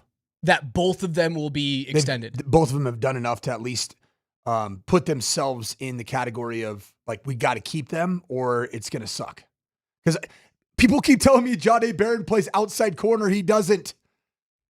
We've seen him at training camp. He does not play outside corner on a regular basis. He didn't in college. Yeah, he was a nickel in college. Because he's not what? And moved into like box linebacker in some positions. Because what is he not? Long. He's not long. No, he's stacked. He's like, he's a not a squatty body, but he's 5'10 plus, like 205 plus. Like, it's what he is. And I think it's just a matter. I think Riley Moss has already earned a next contract for the Denver Broncos. Will he be too expensive? Yes. If he has a great year, he's a bit in the Marvin Mims camp to me. Yeah, but he is at this point in his career, he has accomplished way more than what Marvin Mims has. Now, Mims has been an All-Pro special teamer. Like, that's something to put in your hat. I kind of take that out of it. I know that sounds stupid to do. I don't think it's stupid to do. Because I think about Marvin Mims, where his value is going to come in terms of the market is what he does as a slot wide receiver. Right. I don't think there's enough market right now with the rule changes, and special teams has been devalued so much in the NFL in the last 5 years especially. I think Powers, regardless of how he plays this year, this is his final year in Denver. I think you're right. What if you win a Super Bowl and he is healthy the whole year? Don't you have to bring him back? He's 30.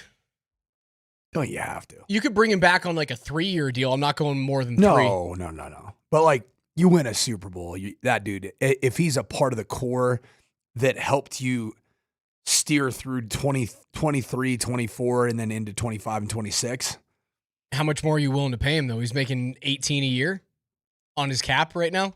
I think his film would tell you that he, outside of like winning a Super Bowl and a moderate increase in salary, I think that you start getting into the conversation about diminishing returns at the end of his career.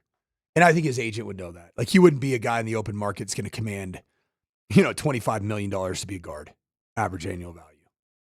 Ingram, no chance that he stays with the team after this year, regardless of how he does. Is that your feel too? I think he could very easily become a mainstay here. A mainstay With a big year. at 32. Because he's not a blocker. Like, he's not going to get injured because he's base blocking a 6'6", 285-pound defensive end consistently.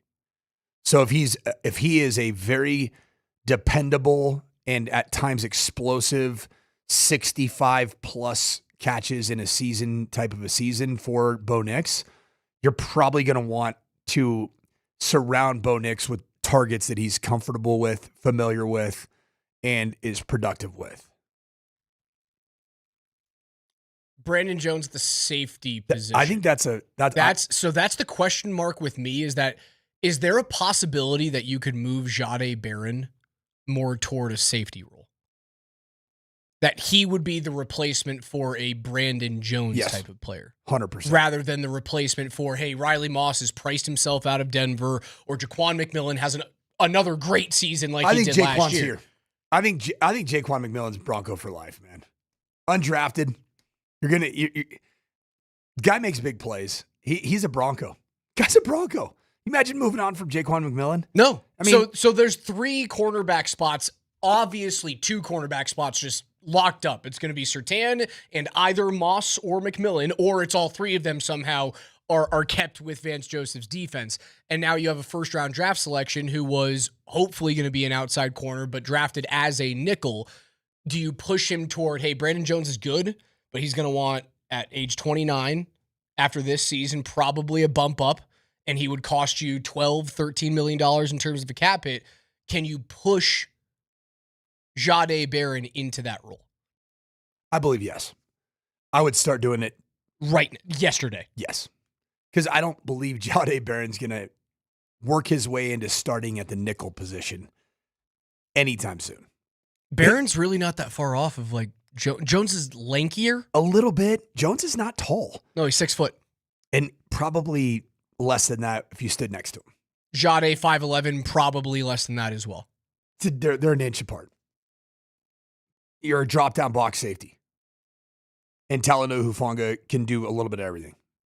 I think they should do that. Yeah, I think that's a sneaky way to try and find a way to keep Moss and McMillan both on this team. Yeah, not have to pay Brandon Jones. No, he's on then you hold on to Barron for 3 years. You On a get the rookie rookie deal. option on his 5th. And Once he pressure. hits his 5th year, you're going, all right, see ya. Thanks for your time. There's no pressure to try to get him on a long-term deal anytime soon. He didn't play in his rookie year, basically. Not at as a first all, rounder. man. That's the way to do it. Chris Mitchell and his NFL notes are coming up next. Don't go anywhere.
Every day here on the Morning Sprint at 11:20, we go through the biggest stories in the National Football League with Chris Mitchell. But before we get there, as a reminder, head on out tonight to the Tavern on Blake Street and hang out with one Coach Mike Sanford starting at 7:30 tonight because group stage ends for the United States as they'll take on the Turkish.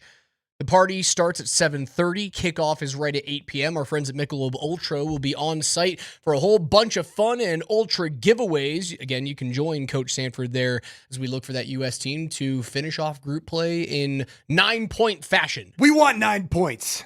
We don't need it, but sure, we want it. We're greedy here. Capitalism. El Tricolor got 9 points. They got Nuevo Puntos. How about Guillermo Nueve, excuse Ochoa me. playing Memo. at the age of like 41? I was watching last That was night. sick. Really cool. They had the Memo, That was cool. Memo chants going on and playing at 40. I guess is it 6 World Cups he's been to? And he was the starting or featured goalie in 4 of them. Or this would be his 4th maybe. Well, he has now played, I believe, in 6. So cool. I don't think he was the starter in his first, but he was the No, he starter was in not. almost every Yes. one. Dude, he was on the cover of like FIFA 08 with that crazy hair as like a 19-year-old. He doesn't The dude's age. still playing. Does not age. He That looks dude the doesn't same. crack. I tell you what, man. He is. You said that guy doesn't crack? Or Doesn't he's, crack. Oh, they said he's on crack. I was like, crack cocaine usually ages you actually pretty quickly from what I've seen on the side. You know. You see what happened to Maradona? Oh! Woo. Hey there, Chris. What do you got for NFL notes, brother? Yeah, what's up, big dog? You know what, fellas? It's been too long. I think we got to open up these notes with some power.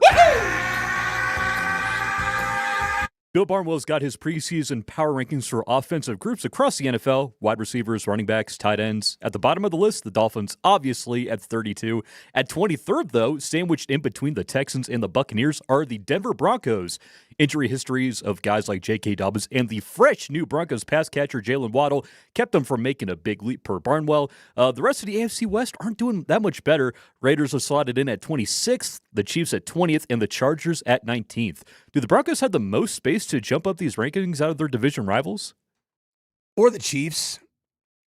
Because Patrick Mahomes, if he truly is one of the great 3 quarterbacks of all time and he is healthy, you've got to think that Patrick Mahomes in a comeback year for him is going to want to elevate the skill group around him by way of how he can elevate players. Okay, but that skill group outside of signing Kenneth Walker, question mark on Rashee Rice. Yep. Question mark on Xavier Worthy. Mm-hmm.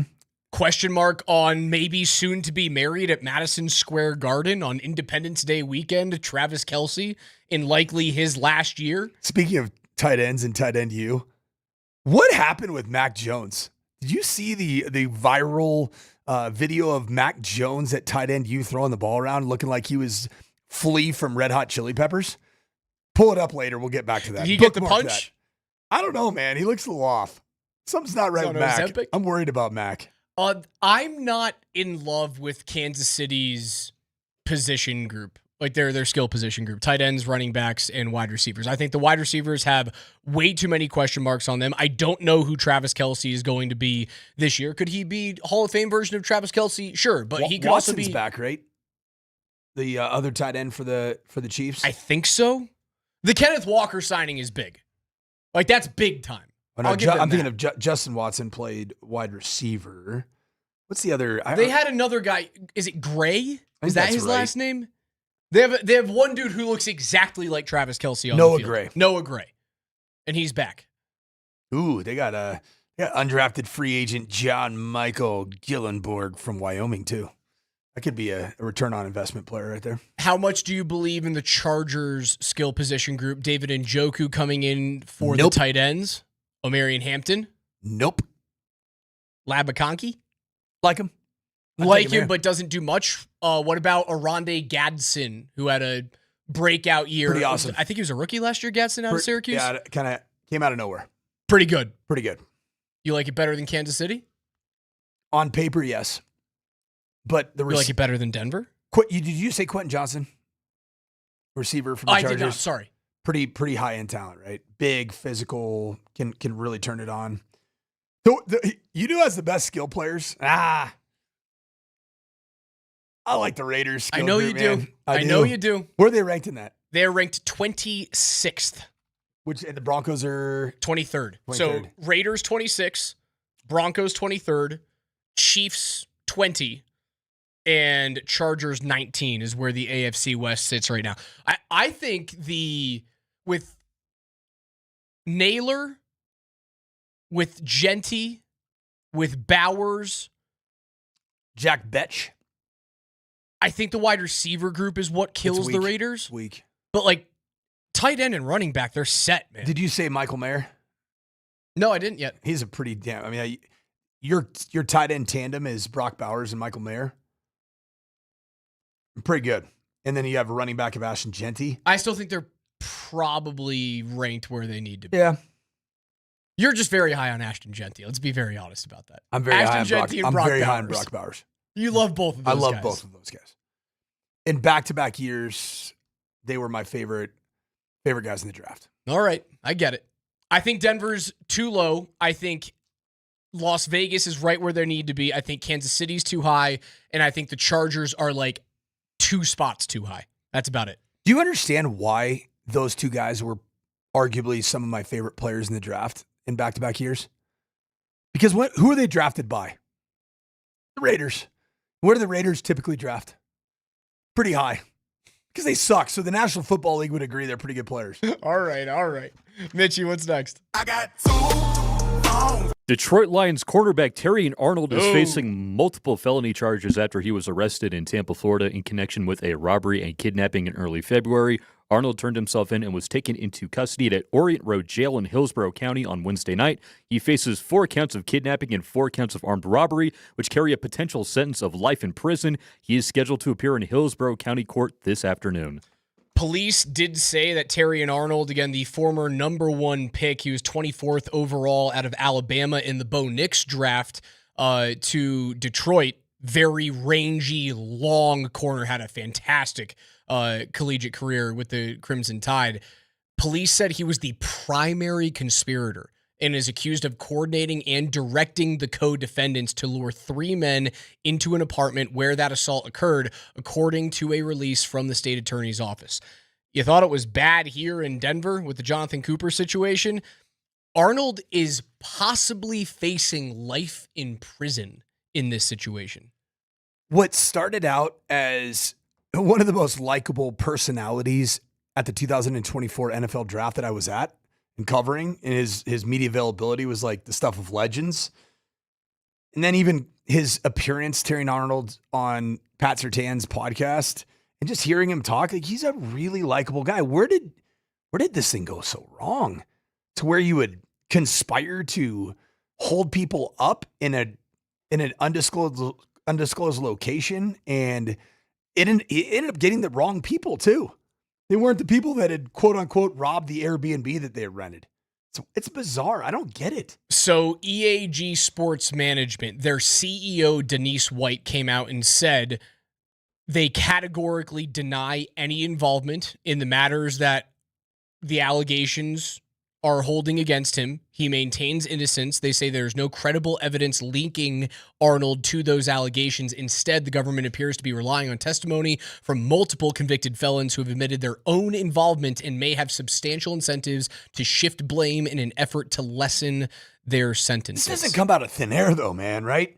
Something like this is not just completely made up. 4 possible counts of armed robbery and kidnapping. Again, if it all goes as far penal as possible, it is life in prison. That's as far as this could go for Terrion Arnold. So if we're looking at this thing like maybe through the lens of innocence from a motive standpoint, was this Terrion Arnold being unbelievably immature and saying we're going to scare the living hell out of these people with this scheme? We're not going to do anything. We're not going to hurt. We're not going to, because there was no harm, It's correct? going to make him sweat. We're gonna make them sweat, but it did say on February 4th, 3 men were pistol whipped, happy birthday to me, held at gunpoint, and robbed. Sounds like a great birthday. So pistol whip would say There's harm. That's harm. That's felonious assault, especially if you're doing that to kidnap. And essentially what Arnold's camp is saying and his management group is saying is like, he is in a bad situation where felons are looking at him and all of his money and his possible money and going, hey, we can get him in trouble too. Is the charge kidnapping? Part of it. Is that a bad term to use when you're talking For about adult adults? men? Wouldn't you just call it abduction? Why do we say kidnapping? I don't know. It has the word kid in it, man. So like if I did that to like a 73-year-old, we'd call it kidnapping? I suppose. It's so stupid. I think that is the case. Yeah. Ugly situation for the Lions cornerback right now. Mitchie, what's next? 3, that's a magic number.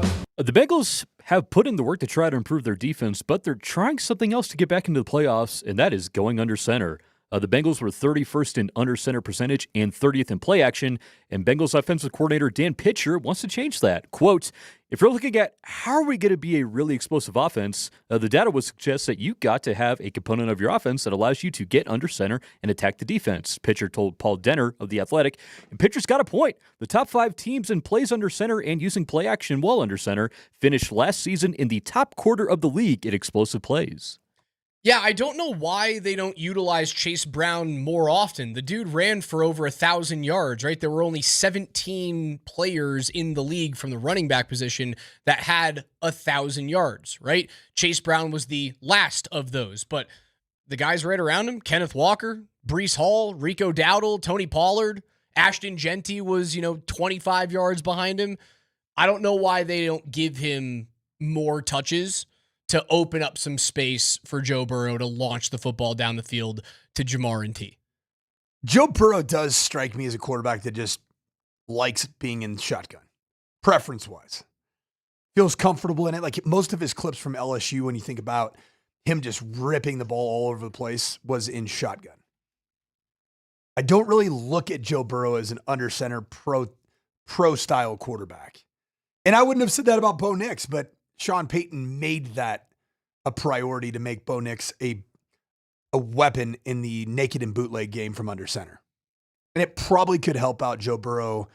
Certainly it'd help out the run game a lot. You're more unpredictable when you're under center in the run game, and therefore your play action game off of the run game is more potent. Because like shotgun, like to put this in I don't know, like simple football terms, if you're in shotgun, where does the running back have to be? Typically. Off your right hip as a right-handed thrower? Or your left hip, right? So that's going to tell the defense what runs are available, because you're potentially your only way you could run outside zone would be to come across the quarterback to the left.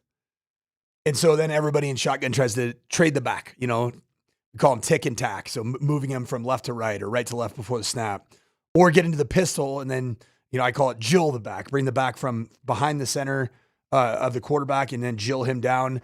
But at the end of the day, like being under center, where is that back lined up? In one spot. Therefore, you could run inside zone, power, outside zone. You could run toss. You could run pin and pull. And then all of the play action nakeds off of that. So there's more unpredictability, and defenses do not like seeing under center football because of the unpredictability of the run game more than they like seeing. They enjoy seeing shotgun. Is this naive of me to think, or just like dumb of me to think, that the lower body injury history for Joe Burrow, does that concern you putting him under center? Like you're adding more steps. That's 5 and 7 step drops for him instead of running out of shotgun where you can get into those throws pretty quickly. And you don't necessarily have to have him moving that much. The biggest thing about under center football is actually moving the launch point. It leads to less hits than in shotgun, where the launch point is directly behind the center, and defensive ends that are making $48 million a year are able to tee off on that same location. I think that you are more likely to get a healthy Joe Burrow as a result of moving the launch point and not just be throwing the football from directly behind the center at about 7 yards every play. NFL Notes are brought to you by Mountain High Appliance. That is Colorado's most complete local appliance store. They've got locations in Denver, Louisville, Littleton, Colorado Springs, and Glenwood Springs. They offer every major appliance line and brand, and you can find them at mountainhighappliance.com. Chris Mitchell, as always, great job. On the other side, we talked about the Avs trade Could Val Nichushkin be next? And if so, where? That's next.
Wrapping things up here on a Thursday morning ahead of USA and Turkey tonight. 8 p.m. kick, 7:30 p.m. is when the party starts at the Tavern on Blake Street with you guys, and decked in his best red, white, and blue, he's going to have a little fashion show for you guys there. It'll be Coach Mike Sanford. Come join me. Let's root on Stars and Stripes, man. We're gonna see a different lineup tonight. Yeah, don't play any of the dudes with yellows. Yeah, let's Flo Balligan. See ya. Have a sit, brother. Yep. Antonio Robinson. Kick it, brother. Have a sit, brother. Should you play Christian Pulisic? For a half, yes. Yeah, get him some time. Get him some run. Yeah, stretch those legs. 45 minutes. I like it. I'm excited for tonight. It's fun. To me, Mexico did game 3 the right way. Keep the mo going, man. Keep the vibes high. This is just stuff that has never happened for either country, and even Canada. How about Canada? They made the knockout round. They've never done that as a country. So you have the opportunity to be a host country, 3 of them, and to have 3 teams be able to go through with tremendous amounts of positivity going forward. I'm all for it. So I think that Mauricio Pochettino has been pushing all the right buttons with his team when it came down to the World Cup. And I believe he's going to do that again tonight at 8 o'clock Mountain Time. So the teams that have, thank you, Mitchie, thank you. The teams that have locked it up, Mexico, South Africa, the first time that Bafana is through to the knockout stage. RSA. Switzerland wins Group B. The Canadians are through to the next round. Bosnia and Herzegovina, which is expected to be the matchup for the Americans in the round of 32. I don't think that's fair that America potentially has to play both Bosnia and Herzegovina. Yeah, what the heck? I would rather play Herzegovina. Bosnia, man. You get 2 countries? You add them? 2 countries? Well, they probably say, well, you have 50 states. There's like 1 million Bosnias could fit inside of Texas. You know how hard it is to beat both Trinidad and Tobago? Hey, just ask Gordon Bombay, man. Brazil wins Group C. Morocco moves on with 7 points as well. The Americans have already locked up Group D. Australia and Paraguay, with a draw tonight, both move on. I like that. So there could be some gamesmanship there between the Aussies and the Paraguayans. Paraguay. Germany wins Group E. Ivory Coast is sitting in second place right now. Ecuador and Curacao both alive as well. I want Ecuador so far away from the knockout round because I keep seeing mocks of the United States running into them, and they don't love it. Super athletic. The Dutch and Japan are tied at the top of Group F. The Swedes are alive with 3 points. Tunisia out, dead. Egypt coming off their first World Cup win ever, leading Group G. Iran and Belgium 2 points back, still alive, and New Zealand with just 1 point, also still alive in Group G. The Spanish lead Uruguay by 2 points in Group H. Cape Verde and Saudi Arabia both alive. It's a tough assignment, you drew. Let's just go like it is. When you're saying 30 different country names, I'm doing my best. You're doing a good job. France and Norway have advanced out of Group Yes. Senegal and Iraq still alive to get in as 3 seeds. Senegal also very talented. Argentina wins Group J. Austria and Algeria still alive with 3 points each. Colombia wins Group K. And the English and Ghana are tied at the top of Group L. Panama out. The Canaleros, that's what they were, right? Canaleros. That's amazing. Yeah, the Canal guys. It's my favorite. The Canal Bros. Fantastic, man. Avs made a trade yesterday, right? So Nuggets make their 2 second-round selections. There's a possibility the kid out of Arkansas could be a contributor. 6'10", athletic as heck. Played for both Pitino and Calipari in college. Yeah, and you're going to hear from Scott Hastings, famous Arkansas basketball alum, right? We will wait for Scotty to give his 2 cents on Brazil? His fellow Razorback. It's Trevin, right? I believe it's Trevin. It is Trevin. Trevin Brazil. And it's not Brazil. Brazil. Trevin Brazil. So Scotty will get into that next. Avs make the trade to move on from Jack Drury in a 3rd-round pick. They get Zach LaRue and Fedor Svechkov back as, 4th-line pieces, possibilities that they could be 3rd-liners if they live up to their first-round billing from 5 drafts ago. That's an all-Russian name, by the way. Fedor Svechkov. Oh, yeah.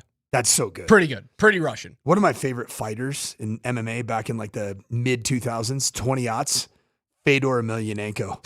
What a beast he was. Emelianenko is a great name for a Russian fighter. Oh. You get million thrown in there? Yep. Now I get Fedor. Are you going Fedor?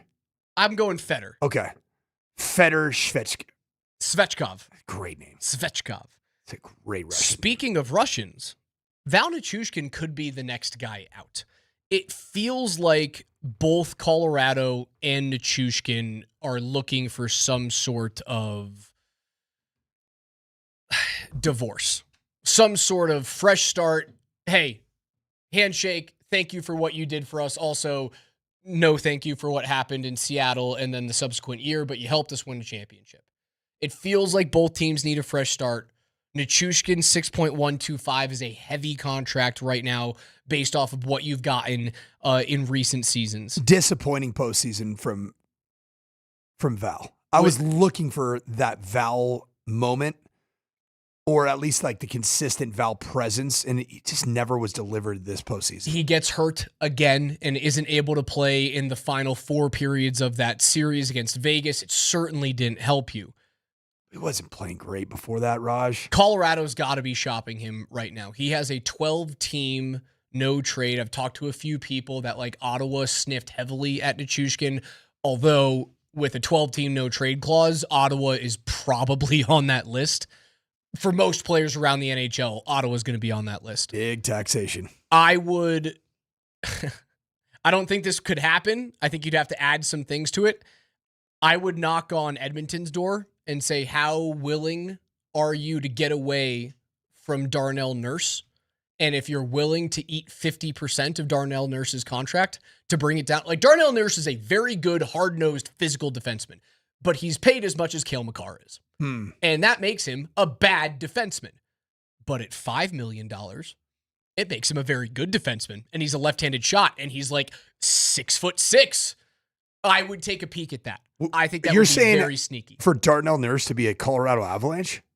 As long as there's like 50% retention on his contract. Would he be in the second D pairing? He would be in your second D That's pairing. crazy. He is 6'4", 215 pounds. His cap hit's $9.25 million. But if Edmonton can get that down to around 5 for the next 3 years, be my guest. Right? You want some more offensive firepower. 30 years old? He is 31 years old. Okay. I would look at that. Only at 50% retention. The other one that I think is pretty interesting. Chicago's been looking for a forward to play alongside Connor Bedard for a long time. That's a big player, two-way guy that eases up the defensive burden that Bedard is not ready to take on at this point in his career. Size. Certainly girth. physically. Yep. They just signed and traded for a big, or they haven't signed him yet, but they traded for a big-time left shot defenseman, Owen Byram. They also have a young left shot defenseman, Alex Vlasic. It's a former first-round pick who is 6'6", 215 pounds, and is 25 years old, and is signed at $4.5 million for the next 3 seasons. Could you interest Chicago in Val Nichushkin and throw Alex Vlasic into a trade package? I'm not saying the trades would be 1-for-1, Nichushkin and Nurse or Nichushkin and Vlasic. I would kick the tires on both of those trade possibilities. Both of those guys would be really solid. Vlasic, a hometown kid, too. Dude, Vlasic's legit. He can skate for a bigger cat. Vlasic is legit. Rangy, young, left-handed shot. Doesn't have to be offensive. Doesn't love being offensive. He is a stay-at-home defenseman who can still skate. So the Blackhawks' motivation to making that move would be we need to prop up Connor Bedard every single which way we can on the offensive side of the zone. Yeah. And Chicago already has, with Byram and Artie Levshinov, 2 top-end defensemen that they believe in. I think there's a possibility there. If anyone can do it, man, it's Joe Sakic. Let's do it. Make sure you guys get on out to the Tavern at Blake Street. Hang out with Coach Mike Sanford tonight. That starts at 7:30 p.m. with our friends at Michelob Ultra. But that's going to do it for us today for Coach Sanford. You have anything? You have news? I do. What's up? For all of you diehard Tampa Bay Rays fans, I am going to do the worst thing that any human can do to another. They have a combined 2-pitcher no-hitter through 7. Oh, So we're going to give it the good old-fashioned broadcaster's no-hit jinx. 7-0 against the Kansas City Royals. a combined no-hitter feels disappointing. Still pretty interesting, though. It's interesting, but I look at a combined no-hitter and go, that ain't a no-hitter. Come on. Come on. For Coach, for Mitchie, I'm Raj. PhD's coming up next. Talk to you guys tomorrow morning.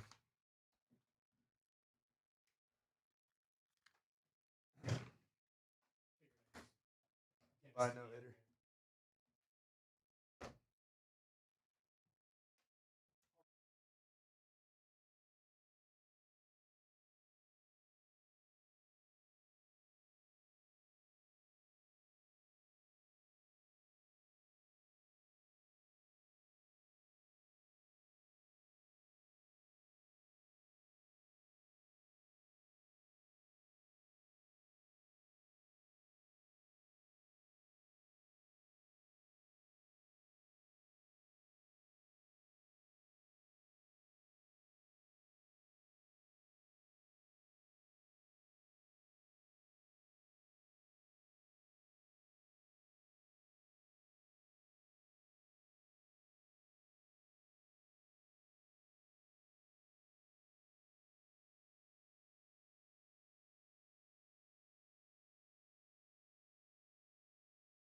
What do you say? Wooey, suey, wooey, pig, suey. Are you trying to be funny, or are you just trying to anger me? No, I'm not trying to anger you, nor am I trying to be funny. We call that chopped pig suey.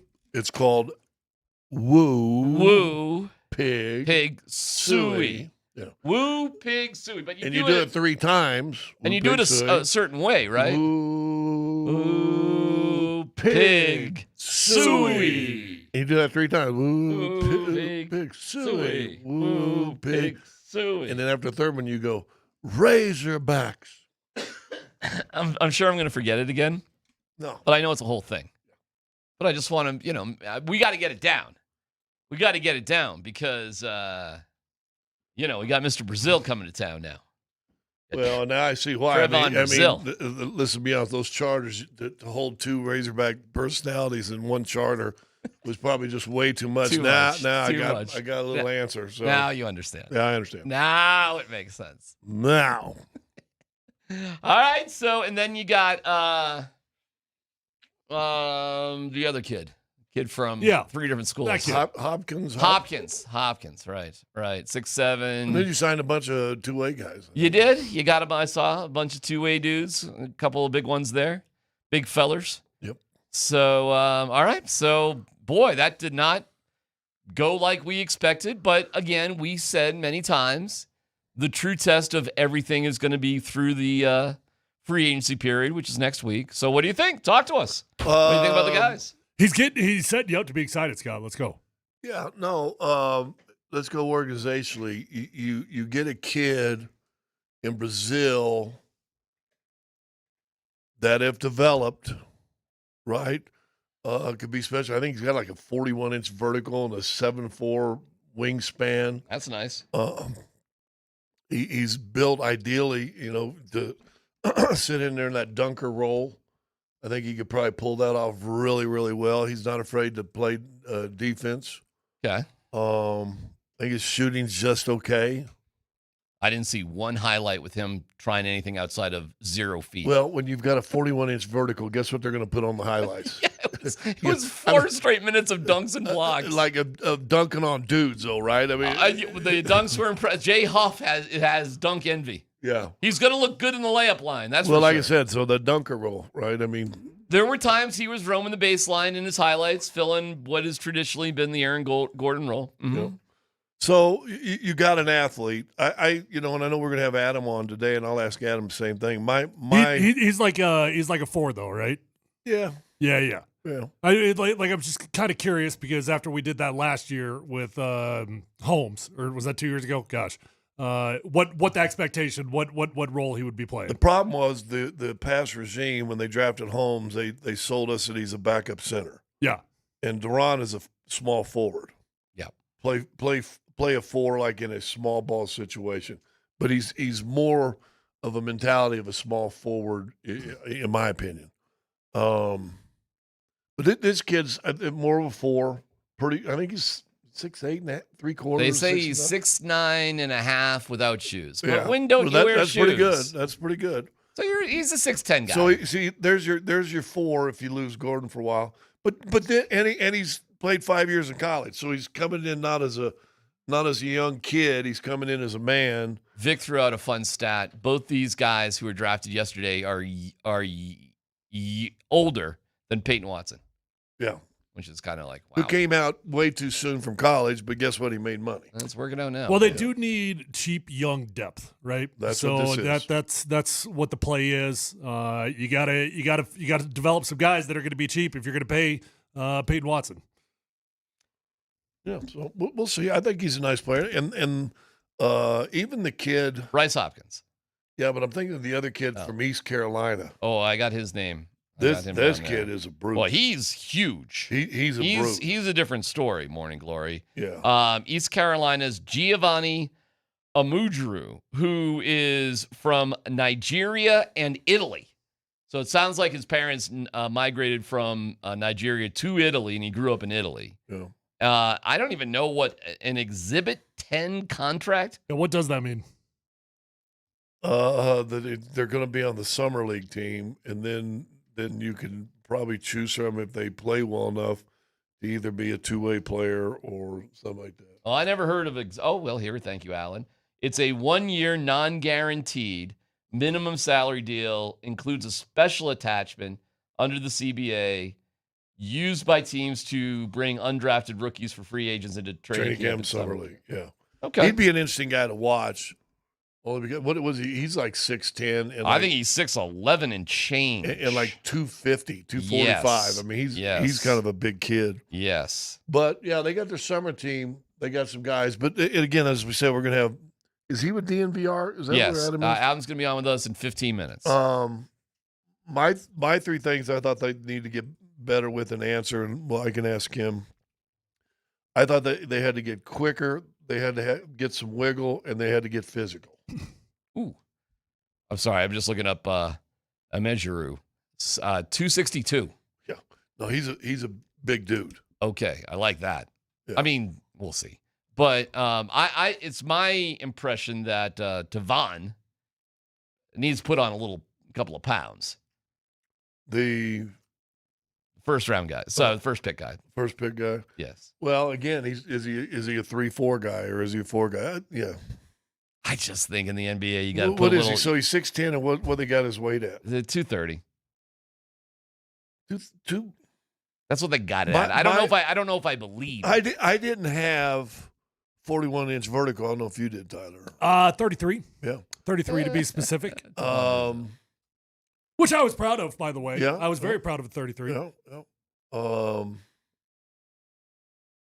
But at 41, see, I always felt my perfect weight at 6'10" was 238. All right, and if I had to be asked, you were 238. You were skinny. Well, NBA skinny. That's an ideal way. I got down when I finished the season in Miami, and I was starting and playing. Yeah. 30 minutes a game. At the end of the season, I was 228. Well, okay. So I was a slider built guy that had to put weight on, and then when you don't play, the weight stays there. Gotcha. But I mean, if I wanted to be athletic, I think 238 would have been my perfect. If I was just going to sit down and hit somebody, 245 is where I would kind of live at. I don't know. Maybe 230 is fine. Who knows? I in his highlights, I didn't see him take one jump shot. But okay, fine, whatever. Who cares? But that's also. I agree. And unless you're 6'5" and known as a shooter, they ain't showing you shoot. The other guys, it's all the ESPN highlights. I mean, even in the highlights, unless you hit a three that puts you over 30 or wins a game. Threes are a dime a dozen. All they're going to do is show you dunking on people. Yeah. That's always going to be on the highlight. Bryce Hopkins has another, he's got a quirky jumper. He's got, it stays out front. You kind of push it. Yeah. Like Deron Holmes has a quirky jumper. Yeah. Like dudes with quirky. Spencer Jones. Yeah. The quirky jumper club. It's like, how? Like, why? Bill Cartwright. That's why they're available at 35 and 49. It's like, how did you develop these habits to have such a the pure? Well, listen, your jump shot was so textbook, just. But Larry Bird had kind of a funny shot because he shot it over his head. Okay. But it's the release, though. It's where the release comes at. Yeah, it's the repeatability. I mean, he shot it back here, but the release Steph Curry developed a quirky jump shot, too, because it's that push. Yeah, he starts it at his waist. Yeah. Because you start like that when you're a little kid. You got to get to the hoop and just keep going. Yeah. We'll dig into this more with Morris, but before we take a break, I got to have your reaction to LaMelo Ball essentially being traded for Reid. And what are they doing? What is going on here with Minnesota? They're getting small. Small ball there in Minnesota. Well, we were talking, Todd and I were talking about it in the green room with Baca, and I've always said, when Conley went to Minnesota, he built that team to beat the Nuggets, but I'm not sure he built it to beat anybody else. Okay. Well, now I think in his head, we've got the Nuggets figured out. Yeah, that's what So now let's figure out ways we could be more athletic and beat other teams. Wow. Which is insanely dismissive in one aspect. It's like, is that what the NBA is thinking, or is that just what Connolly is thinking? Connolly. That's Connolly. Okay. This is Connolly. Are you sure? Yeah. Listen, LaMelo Ball is a really, really good player, but I don't think he's a winner. I don't think I think he is a look at me kind of guy. He's a great baller, though. Great baller, great got passer. a lot of game, but I'm not sure he's going to want to share this. I don't know. It'll be interesting to see. Dude, Charlotte was like my Nuggets first, of course. Charlotte was my next favorite team to watch. Yeah. They were fun. Yeah. Like they had something it felt like going on. 2 young guys that could really play. A LaMelo. great vibe, great energy. Just like, whoa, what is, and now. Well, let me ask this. No dumb question started off. If Minnesota doesn't have Nas Reid when they play the Nuggets, do the Nuggets beat them? They cruise past them. Without Nas Reid is one of your classic Nuggets killers over time. Yep. He just was a matchup nightmare. And he's coming off the bench. I mean, he doesn't have to, but a lot of times he was. And he might get to start there. I guess. I would think. No, I think for Nuggets fans, this is fantastic. Listen, I'm not trying to put down LaMelo. The dude's a great player in his own right, but we can handle like squirrely guards. The Nas Reid matchup, all those rebounds, man. Are you kidding me? And you get rid of Randall, which is another one of your physical guys. Another one. Okay, Tim. Thank you. I was told in the middle of the year, and we'll see if this plays out, that Minnesota's in trouble. And not from on the court, but I was told that they let the sale go through. That group doesn't have money. Okay. And they're struggling. Interesting. And they got a cash problem. They have a cash problem. Oh, interesting. Okay. And in fact, this guy that told me, and he's an NBA guy, been around the NBA a long time, said, I could see that franchise moving, relocating in the next 3 years. Wow. Well, we've seen, regardless of that, which maybe that's what it is, but we've seen 2 teams radically reset their identity in Milwaukee and in Minnesota. And I know there's a lot of Nuggets fans out there right now that are antsy. They're itchy for a trade. They're itchy for a Scott Hastings Boston Celtics deal. Let's go. Let's go do something crazy.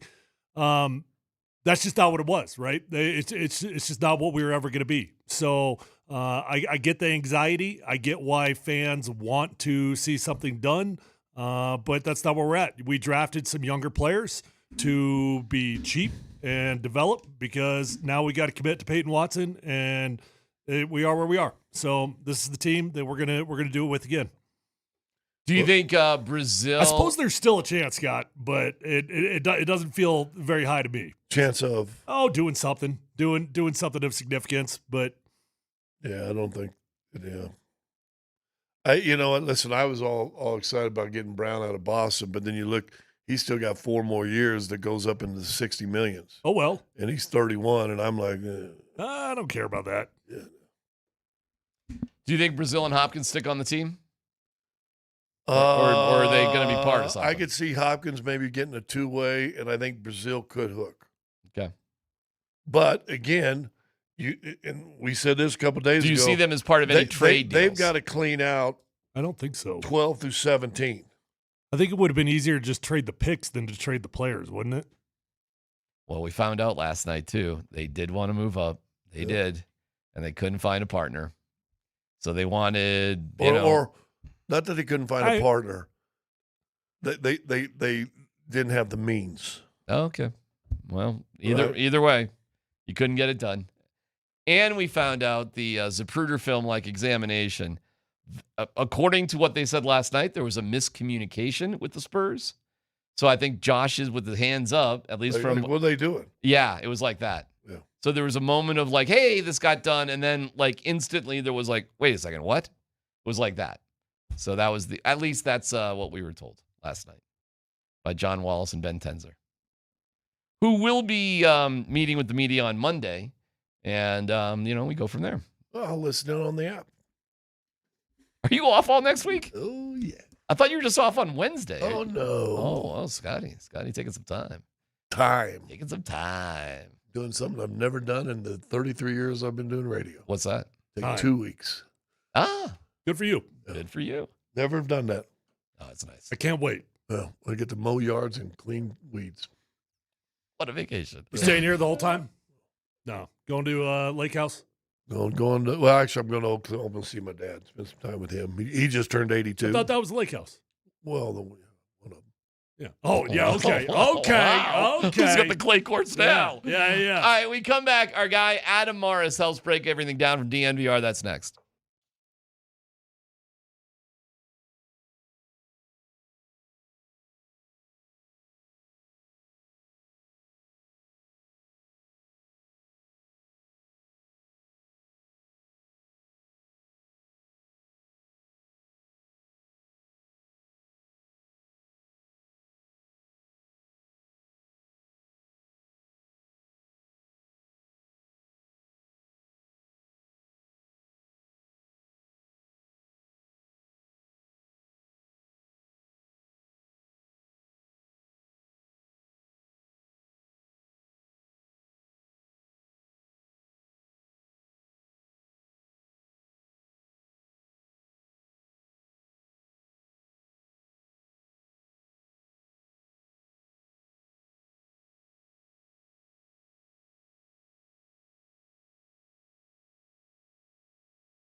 Joining us on the Ramos Law Hotline is Adam Morris of DNVR and a variety of all sorts of other basketball-laden podcasts and broadcasts. And Adam, thank you for your time.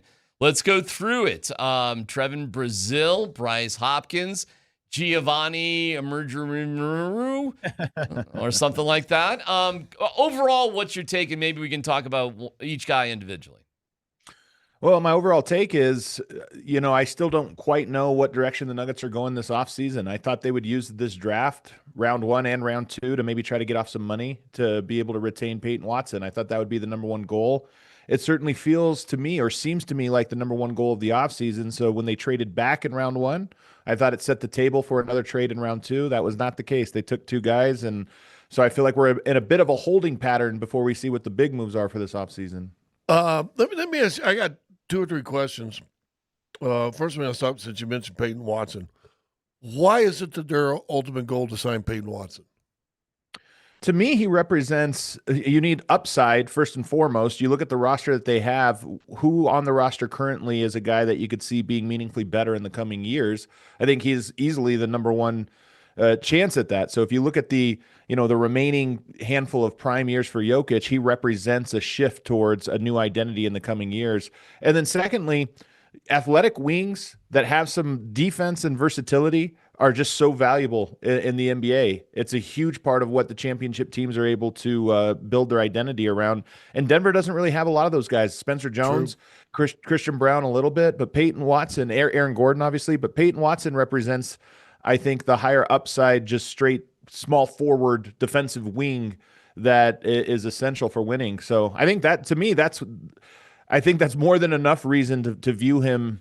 You wish you knew more about him. You wish you saw a larger sample size of what he could be. You're year 4 and you're still kind of talking about potential. But unfortunately, I don't think there's any other ways to really add meaningful potential to the roster this season, and maybe not going forward. And don't you feel, and I'll just speak for myself. See, I'm not sure how high the upside really is. I think he's kind of a stiff athlete. And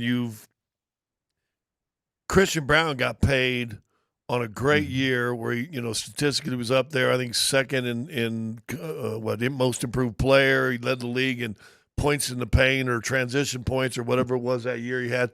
Was not healthy all last year. But that year he had 2 years ago, that's the best he's going to be. He's at his ceiling that year. Now, can you get 4 more years of that ceiling? That's the biggest question. So I'm fearful in that. Listen, Peyton had a great 6 weeks. But and if that's it, then maybe it is worth $25 million. But, if that's just a fluke and he's going to give us, 5 good games, 3 bad ones, 4 good games, 2 bad ones, is that where this team wants the $25 million?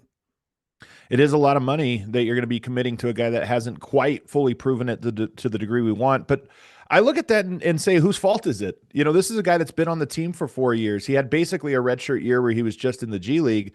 He spent the next handful of years. I thought, you look at what great teams, the winning teams, are doing around the league right now. They play all their guys. They give him moments. You get a guy like AJ Mitchell in Oklahoma City. They have a ton of guards. They get a guy like that and they play him 1,000+ minutes right out of the package. And turns out he can start for you in a playoff game. So I look at it and say, I agree with you. It's a risk paying a lot of money to a guy who hasn't given you more of a sample size than what Peyton has. But I don't know if that's Peyton's fault. Me personally, I believe in Peyton Watson's skill set. I think he played a lot of time off ball in his first 3 years. This last year, I think part of the breakout was, I don't think he's just a great catch and shoot 3-point shooter, go to the corner, get out the way, and then guard some guys. I think his best skill is being on ball. He has these long strides. His handle isn't pretty, but it's very effective, and he gets into the paint. And I think Denver, among the defense, the athleticism, those things are important. You need somebody who can dribble the ball into the paint, meaning create offense. Just break your man down and get to the basket, because the Jokic game is beautiful, but you have to have counter punches. Jamal Murray's a counter punch. I don't know who else is a counter punch that can get into the paint, collapse the defense, and he can do that. Adam, you said earlier that we're in a bit of a holding pattern until we figure out what the big moves are. So does that imply that you think big moves are coming? Because I'm not so sure if they are. I'm not so sure they are either. I'm implying that I think they need to come, because I do think that the worst scenario for the Nuggets is to run it back minus Peyton Watson. Whatever you think of this team, if you just run back the same team, maybe Christian's a little healthier, maybe Aaron Gordon is a little healthier.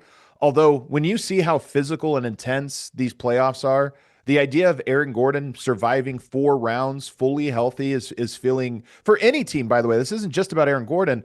Every team, you almost have to count in over the course of 4 playoff rounds that you might lose a guy for a week or two, or have to rest them a little bit because of, soft tissue bumps and bruises. So if you just run it back minus who I think is your 6th man, in Peyton Watson, you're worse. And that's worse for a team that just lost in the first round to a team that didn't go on to win the championship. So to me, I think something has to happen.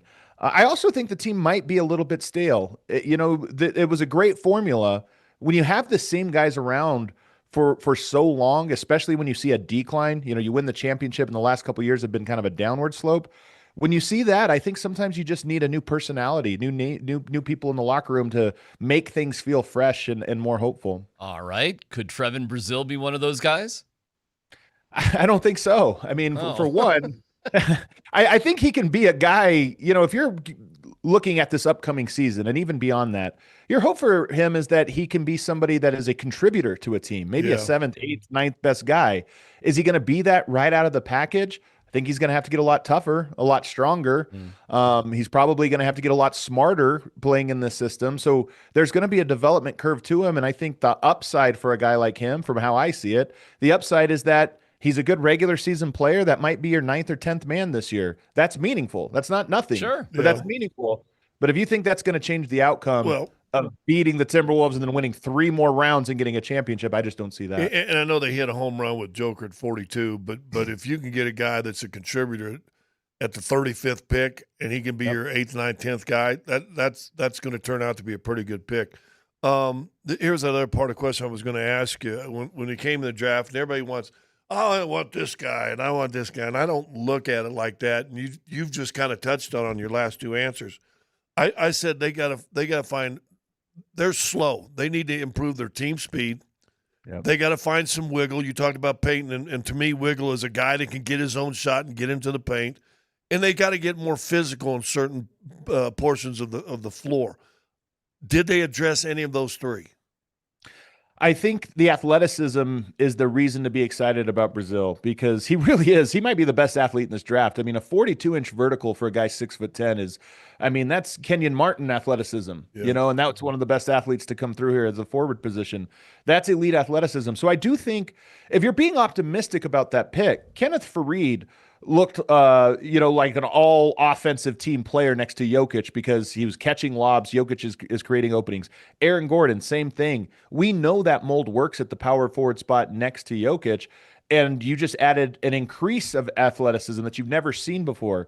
So I do think they addressed that part, but did it come at a cost? He's going to take some time to learn the NBA speed, and one of the critiques of him is that he doesn't have great feel for the game. If you're playing next to Jokic, feel and athleticism, you have one without the other, you're only halfway there. So I think they addressed athleticism in a small way. You can make an argument for Hopkins bringing toughness to the practices and this or that. I don't think you can count on him to play games, but I don't think they added the ball handling, the getting into the paint, or really the toughness in a meaningful way. In fact, you might have taken a step back if Brazil's a guy that's playing for you. He's going to have to grow into a tough player at the NBA level. All right, Adam. The next big move for the Nuggets will be what? I suspect, I'll be honest, I'm worried. I think Tyler had my fear here is that the next big move to me would be a big trade. You get off of one of these guys. Cam Johnson seems the most likely just because he was the last guy here. He's on an expiring. It seems less painful long-term to move on from him, but maybe it is an Aaron Gordon, a Christian Brown, or even a Jamal Murray trade. But I worry that nothing happening at this draft, that was one of the levers to pull to get rid of one of those guys. So now you have one less lever to pull, and my fear is that maybe we go through this offseason and there aren't as big of changes as you expected. Well, if we are to believe what we heard last night, or at least the vibe out there, Adam, it was a Cam Johnson for something to move up for some guard. Right. And, okay, do you buy that, and who do you think that guard might have been, if that's true? I heard that rumor too, and I'm not sure if it, it's funny what they'll share, because sometimes you want to make yourself look good and give yourself the out of, well, we like to do this. I'm not sure if it was, I heard rumors, maybe it was Phylon or somebody like that. So I don't know, but the broader point is now you have to ask yourself, what is it going to cost you to get off? Because you have to remember, Denver can't take back money. If they're trying to cut salary, they're basically giving somebody away. And your hope, if you get rid of a player like Cam Johnson, who's a starter on almost every team, if you're getting rid of him for nothing, you would hope you're getting back a pick or second rounders at the very least. At this point, there's not a lot of teams that even have the ability to do that. Memphis is one of them, maybe Chicago. There's only a handful of teams, Brooklyn, I believe, that can even afford to do that. And are they incentivized at this point to give you anything back? You might be trading him literally for nothing. We saw a deal last night. I don't know if you noticed this. Memphis on night 1 traded for 3 second-round picks. And then on night 2, traded those same picks they just got for free back so that they could, it was just a mechanism basically for them to be given something to pay for a secondary trade and basically to be able to get beef stew, Isaiah Stewart, for nothing. So Denver might be in that situation where that return for a Cam Johnson might actually be literally nothing. You end up getting rid of a guy and there's no return, or the return is something completely meaningless. I said this the other day, and we got time. See if you agree with this. I think they got to revamp 10 through 17. Yeah. You know what I'm saying? And when they made that trade, picked 2 extra second rounders, that's where I thought those would come in handy. No one has really wanted to trade for Zeke Naji for the last couple of years, but here's Zeke and take his $8.5 million or $8 million, and here's a second round for you in 30. I think half of the equation on that, maybe more than half, is that you have to commit to playing guys. And we just saw the Knicks win 53 games and then win a championship, only losing 3 in the playoffs. The regular season has never meant less than it does now. Absolutely. In part because the regular season is officiated differently. It's an offensive league in the regular season. The playoffs, it's a defensive league. And I think that you have to be able to stomach the ups and downs. And I look at Zeke Naji, by no means my favorite player, Jalen Pickett, Julian Strawther. These are even Peyton Watson prior to this year. It doesn't matter. It's not about them being good or bad. It's, can you get them up to a level where they can play? And one of those guys emerges. Oklahoma City plays Kenrich Williams. That guy is not an NBA player for most teams. I love him. He's smart. He hustles. He's 6'5" and plays center. I love him. But they are the type of team that says we're playing 15 guys from opening tip to the last game, and from that we're going to have a roster that can play 13 in the playoffs. Denver has to commit to that. So just bringing in the talent isn't all of it. You got to commit to it. And by the way, Denver over the years have had some guys that didn't play a ton of minutes. Colin Gillespie, Malik Beasley, Jared Vanderbilt, that didn't play. They go to other teams, and all of a sudden you say, oh, actually, those guys can play. You just got to commit to it. You got to say these guys might not be the heroes we need, but they could be the heroes we need in January. Can I tell you something? I would always look at like Jay Huff, and I'm like, Jay Huff, why isn't Jay Huff playing? I never understood came that. here and didn't get to play much.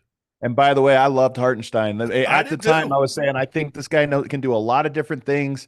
You can't look in the NBA. I think it's so important that you don't look at a guy's flaws and just ruminate on them, because almost all players have flaws. Right. And you have to look at him and say, okay, this guy can't do this, and it kills us when he's on the court in this way. So how can we play him? What do we have to do to make sure that he can play minutes for us so that we can survive this regular season and we can get to the postseason having 11 or 12 guys that we feel comfortable playing, even if it's only for 5 minutes in game 3. Right. Jose Alvarado didn't play a ton this whole playoff run. He won them a game in the finals because of one half. He played one half, and it ended up turning a game that led to the finals. You have to look at your 82 games as that and stomach some bad play for some of your young guys to get there. Well, by the way, why Julian Strawther could be a guy for you, and he'll drive you crazy on the defensive end. Yep. But if he's still on this roster, if he's not playing 20-plus minutes during the regular season next year, then they're back in the same pattern. Also, Adam, I don't know if you heard the breaking news, but Alvarado's from New York. I don't know if you've heard that or not, but that is. I have heard that, man. Yeah, he's a hometown hero over there. All right. Not my favorite player either, but he just, like I said, man, sometimes you just need a guy. Julian Strawther did this last year in that OKC series. He gave you one half, and it ended up winning you again. Sometimes that's all you need, and guys have to spend 82 games preparing for that one half. Quick reaction to LaMelo for Naz Reid. Man, Tim Conley it's so funny when he was in Denver, it was a slow play, fell in love with his own guys, drafting a lot of guys. He goes to Minnesota and he's wheeling and dealing what feels like crazy deals. This one feels so volatile to me. It could work. I think LaMelo is a great player, but he's so maddening to watch. You and think you pair they're him with McDaniels and Ant. I don't think they're worried about Denver like they have been in years past, which That's is what maybe I just telling you said. something. Yeah, I think- yeah, but guess what? They Conley went there and built themselves to beat Denver, and 100%. they proved they did it. But they couldn't beat anybody else. And when I say anybody, I'm talking about playoffs. Now he's trying to get more athletic and listen. We're going to take care of people in the playoffs, and he forgot Denver's still going to be around. You know, if Reid doesn't play in that series this year, I'm not sure Minnesota wins that series. Well, Julius Randle, too. I know he was not a great player, but just having a second big makes life a lot easier for you. And they don't have that anymore. Their identity is completely different. Will it work? It's a lot of offensive firepower. They have been a defensive team. I mean, their offense is not that great. They are not a great defensive team on paper, at least right now, but they're a phenomenal offensive team. Is that going to, what does that do for you? I think teams sometimes underestimate why they win. They win because of McDaniels and Gobert and all of the auxiliary pieces around those two guys defensively, and then Ant's just brilliant on offense. Yeah. They don't have that defensive safety net anymore, and so they better outscore teams. And First we'll to 125, right? All right, Adam, 100%. we appreciate it. We'll keep watching you on the podcast and where you're world famous and breaking down the Nuggets all over the place at DNVR and elsewhere. So we appreciate it. Thank you, Adam. Thank you Hey, so much. Adam, call me when you hang up. Yeah, will do. All right, thanks. Right now? Are you Yeah, being right serious? now. Oh. Yeah. You want to put him back on air? No, call me. I need to You tell him. got something for Adam? Yeah, I got something for Adam. Oh, okay. Wow. Well, I can't wait to hear. Yeah. I don't know if we're the intended audience. No, you guys won't hear it. Oh, okay. Oh, now you okay, just want to spread gossip. Huh? Okay. Not gossip. Okay. It's not gossip. Okay. Adam, Not gossip. You should definitely call Scott. Well, he's calling me. Well, of course he is. Of course he is. You better answer that. Go talk to him. Go have a nice chit chat. When we come back, Tom Brady revealing things on a podcast that are next level and fascinating with English guys. Details coming up next.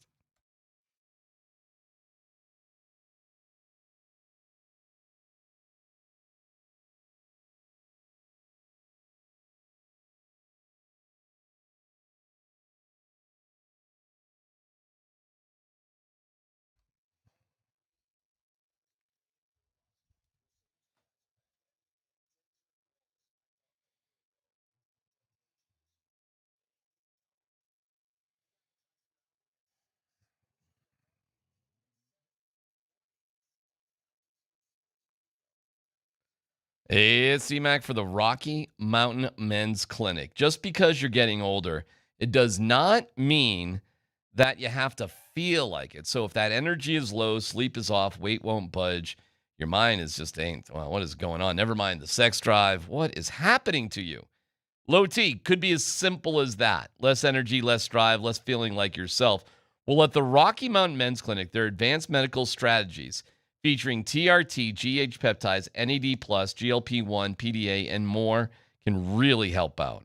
It treats low T and other hormonal issues to help you shed pounds, feel better, bring that love life perhaps back. Be better everywhere with the Rocky Mountain Men's Clinic.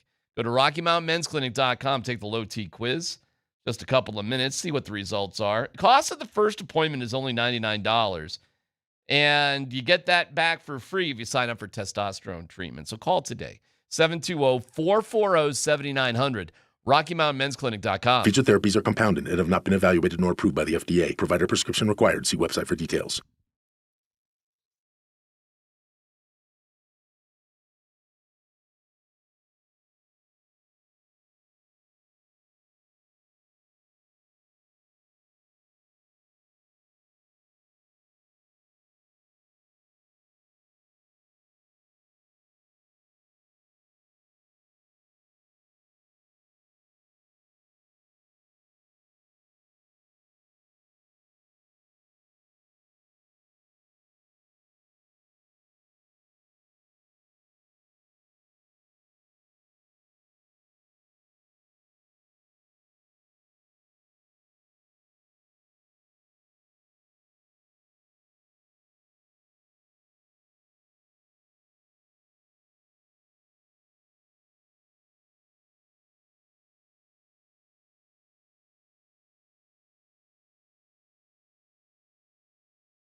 Our guy, Alex Ryanemi, will come back and join us in about 45 minutes to talk about the trade that the Avalanche have made. So they're in the middle of everything, too. A reminder, Altitude Sports Radio inviting you to watch the FIFA World Cup 26 with Michelob Ultra for United States against Turkey.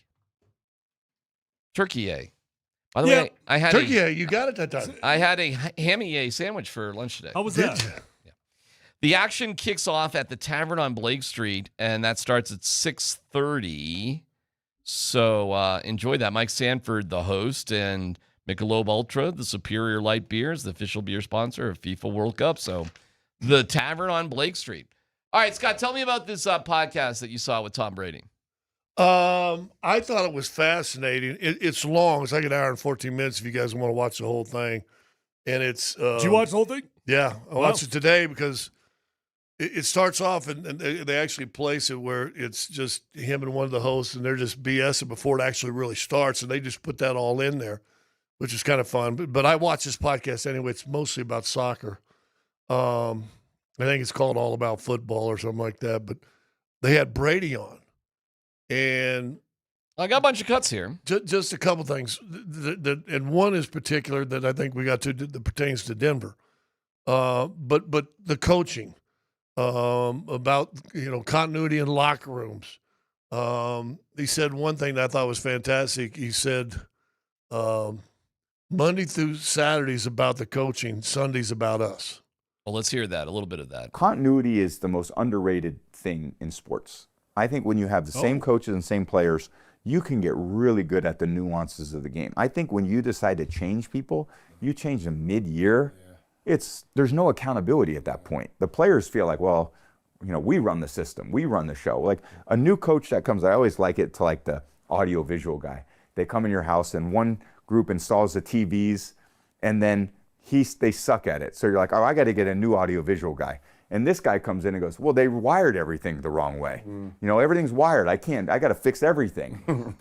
And you're like, hold on. It's such an easy thing to blame the person that's not in the room. Yeah. You fire someone, all the coaches are sitting there going, well, yeah, it was the guy who's not here anymore. It was his fault for all of this mess. I've never done that, Tom. Either way. So I think if you keep the accountability, and do players in today's age in soccer, do they still want to be held accountable to an Alex Ferguson who's saying, you're not doing good enough, you're not prepared, you're not working hard enough, I need you to train harder, I need you to care more, I need you to take better care of your body? Are players still responsive to that? He did bring up one thing there that was kind of interesting. I don't remember exactly verbatim what he said, but he was talking about continuity being one of the most important things in sports. Boy, I mean, if that's not what the Denver Broncos chose to do this offseason, I don't know what is. Yeah, and that was one of the reasons I said that club, because he said that. I mean, that's kind of what the Broncos are trying to do, That's right? exactly what they did. And guess what? That's why you extend the general manager. That's why you extend the head coach. Why you bring back the entire tight end room, the entire running back room. Yeah. All right, so what's the difference, though? Because you could criticize the Nuggets of bringing too much back. A lot of continuity, but so everything's got a life cycle, right? And even the New England Patriots, they survived. Somehow they extended the life cycle to something that was absurd. But they had little mini cycles in their era where they knew better than anyone when it was time to move on from players, and they would do it in advance. When guys were a year and a half out from a contract, young guys, they'd make decisions on. But for the Nuggets versus the Broncos, the difference is the life cycle. The Broncos are at the beginning of they're at the birth. They're at the birth of this thing, and the Nuggets, some of us as fans are sitting here feeling antsy because it's like, why are we trying to extend the life cycle of something that it's time to change it up? Because you got one of the greatest players that's ever played, and what Belichick and what he's talking about in that, because you said it used to be big. They had a big year, might have won a Super Bowl, and all of a sudden their two receivers are free agents, and he doesn't even sign them. And you're like, dude, you just won a Super Bowl. What are you guys doing? Remember, he rolled guys in. He didn't care. But the Patriots somehow they figured out how to go through many life cycles. Whereas every other organization, they try to extend it as long as they possibly can, get as much runway as they can, and then it's like, oh, well, that's all over. And now there's no way. But Patriots life cycles, they were like 2 years. Like it would be 2 years, and then they'd reset for a year, and they'd be back. He said it in there, talking about himself and Belichick. He goes, if you got a top 5 coach and a top 20 quarterback, you ain't going nowhere. Well, here we go. This is what he said. On game day, there's nobody more important to winning than the quarterback. Right. Now, everybody's important on the field on Sunday. The kickers, the punters, the linemen, the D linemen, but the quarterback touches the ball in every play. So if your quarterback plays better than their quarterback, you have a 90% chance of winning. The coach can't do much on game day. He's done his work Monday through Saturday. So there's always an argument that people talk about in American football. Who was it, the coach or the quarterback? And the reality is you need both. Right. You need both to be exceptional. If there's 32 teams in the league, if you want to be successful over a period of time, you better have a top 5 quarterback and a top 5 head coach at the same time. If you have a top 5 quarterback and a top 20 head coach, you're not going to be successful. That coach is probably going to be fired. If you got a top 5 coach and a 20th best quarterback, you're not going to be successful, and they're going to fire the coach. And once you start firing coaches, which I always think is interesting, and I'd love to learn from you guys, why do you fire so many coaches all the time? Tottenham had 3 coaches here. Why is everyone firing everybody? Don't they realize the players play? I'm sure if you have Leo Messi as one of your forwards, one of your strikers, that would help. You're not going to lose that much. No. You know what I'm saying? Yeah. So it's like all of a sudden we're like, oh no, the coach is responsible for every bits of winning and losing, when to me, the players on the pitch or the players on the football field are incredibly important to winning. But at the same time, I would say American football, and again, you guys can educate me, it's a very tactical game. There's set plays every play. Every play is a set piece. Yeah. So if your set pieces are better than theirs, you're at a big disadvantage. Thank you, Tom. Yeah. Thank you, Tom. Arsenal fan. They've just won the league through set. They've been phenomenal. Set plays. I listen. I would encourage if you like forget soccer, whatever. But just and listen. I've never been a great fan of Tom Brady. I grant that he's probably the best that's ever played the position, but he talks so much about mindset and team mindset that you said, did I watch it? Yeah, I sat there at 7:00 this morning, popped up a little bit, so I went over and found it, and I think it was an hour and 14 minutes or something like that. I couldn't take my eyes off of it because it was just the mind, the mental part of it was just so unbelievable. If you're not set up the right way at the beginning as you prepare, you're screwed. I remember with Vic Fangio, one of the complaints about Von Miller had was like, we keep changing everything during practice with Vic Fangio. Like we're trying something, working on new things. It's too late. It is too late. And I'll tell you this, an unorganized team and a team that is running around with a chicken like their head cut off, that was Nathaniel Hackett. Yeah. And it was a mess. Those coaches do deserve to get fired because philosophically, they don't know how to prepare a team in the first place. That's the most important part of the coach. And then the coach does manage the game, and there's probably how many decisions a game that are really, really critical. But none of the planning matter, or none of the game management matters if the players aren't executing. Then it's not the coach's fault. If it's a rollout play and Tyler forgets to roll to protect the quarterback, that play ain't going to work. It gets tricky, though, because where does accountability end for preparation for the players and for the coach, and where does accountability begin for players not doing their But don't their you think jobs? if a coach isn't prepared, he's probably not a top 5 coach? Of course. Yeah, definitely. It's funny because I thought of Hackett in one of those times when he's talking about it. He goes, some coaches want to make Monday through Saturday. Let's have fun. Let's make it fun. Let's do this. And all of a sudden the game comes in on Sunday and it's horrible. You're going to get beat. But guess what? Monday we get to go have fun again. He said Belichick was just the opposite. Monday through Saturday, it was hard. He made it miserable. Sundays were fun. And then we got to get back to the grind on Monday. So what kind of coach do you think Sean Payton is then? I think he's closer to Belichick. Give me a number in the league. In terms of ability? No, in terms of ranking, in terms of coaches, because it was Brady who was laying out a number 5 and number 15. What do you think Sean Payton is? Top 10? Oh, easy. Yeah. I think with longevity and history, he's probably top five. I think he's a top 5 active coach? Okay. I'm confused on how we're qualifying this. You qualify the way you want to qualify it. How do you Okay, I want mean, to qualify it? if we're talking about resume, if we're talking about that, like then, this then season. yeah, Scott, you're right. He's a top 5 coach. Going into this year as active coaches. Of all the coaches in the NFL, going into this season, who is he rank-wise? I'd say one being the top. I'd say he's 10-ish. Yeah, somewhere in that 10-ish. ballpark. All right. And how many guys do you have ranked above him have ever won anything?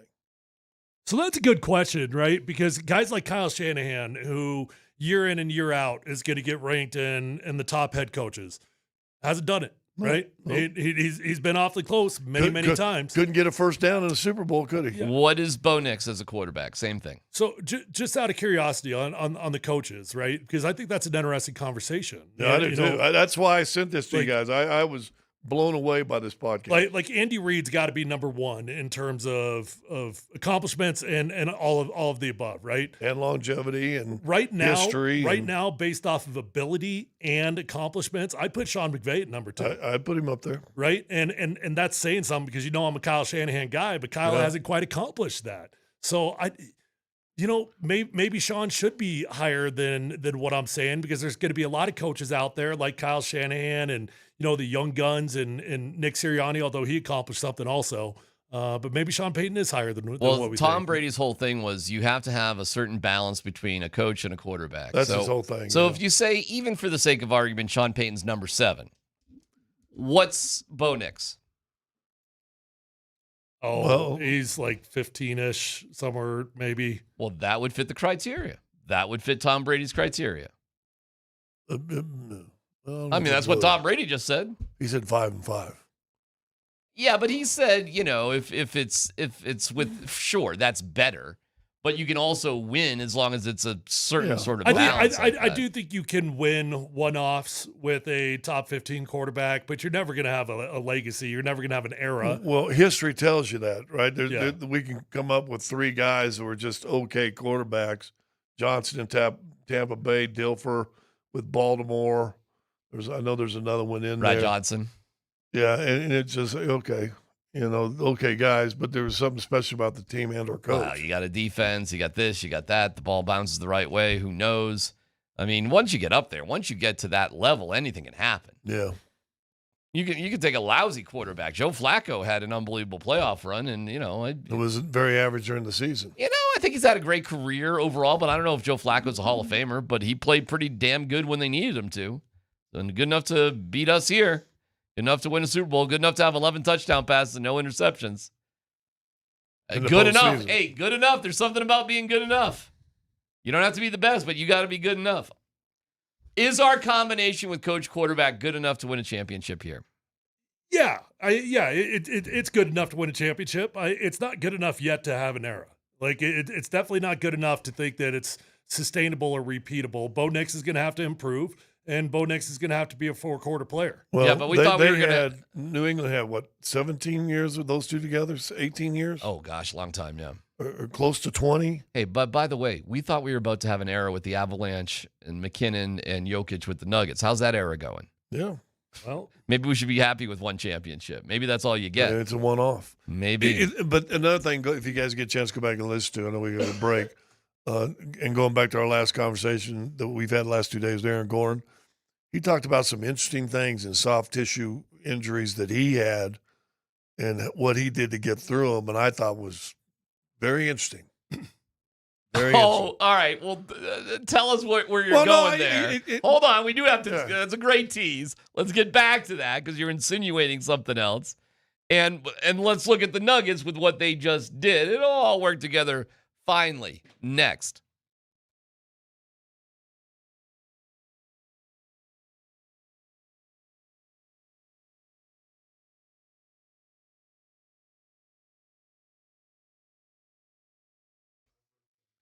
Hey, it's DMac for Fanatics Sportsbook, America's fastest online growing sportsbook. Other sportbooks, I don't know. Their awards are, it's the same old. But Fan Cash is the ultimate sports currency. And betting with Fanatics lets you stack Fan Cash, With Fanatics Sportsbook, you can get up to 10% fan cash back on your wagers, win or lose.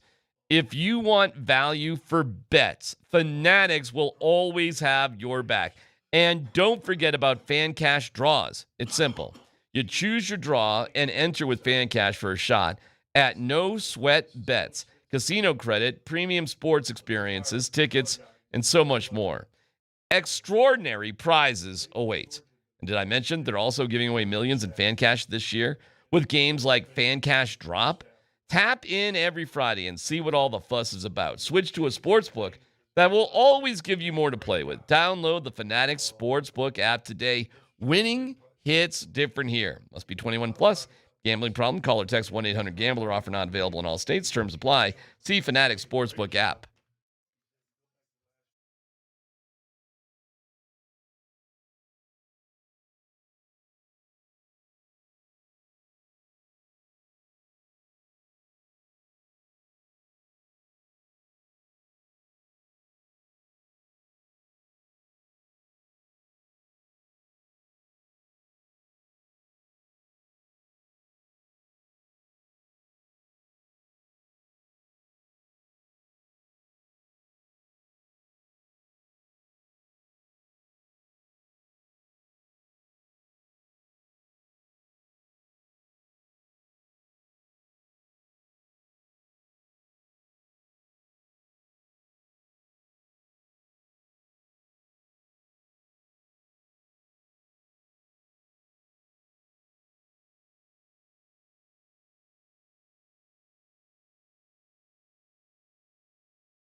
Waiting for the bridge.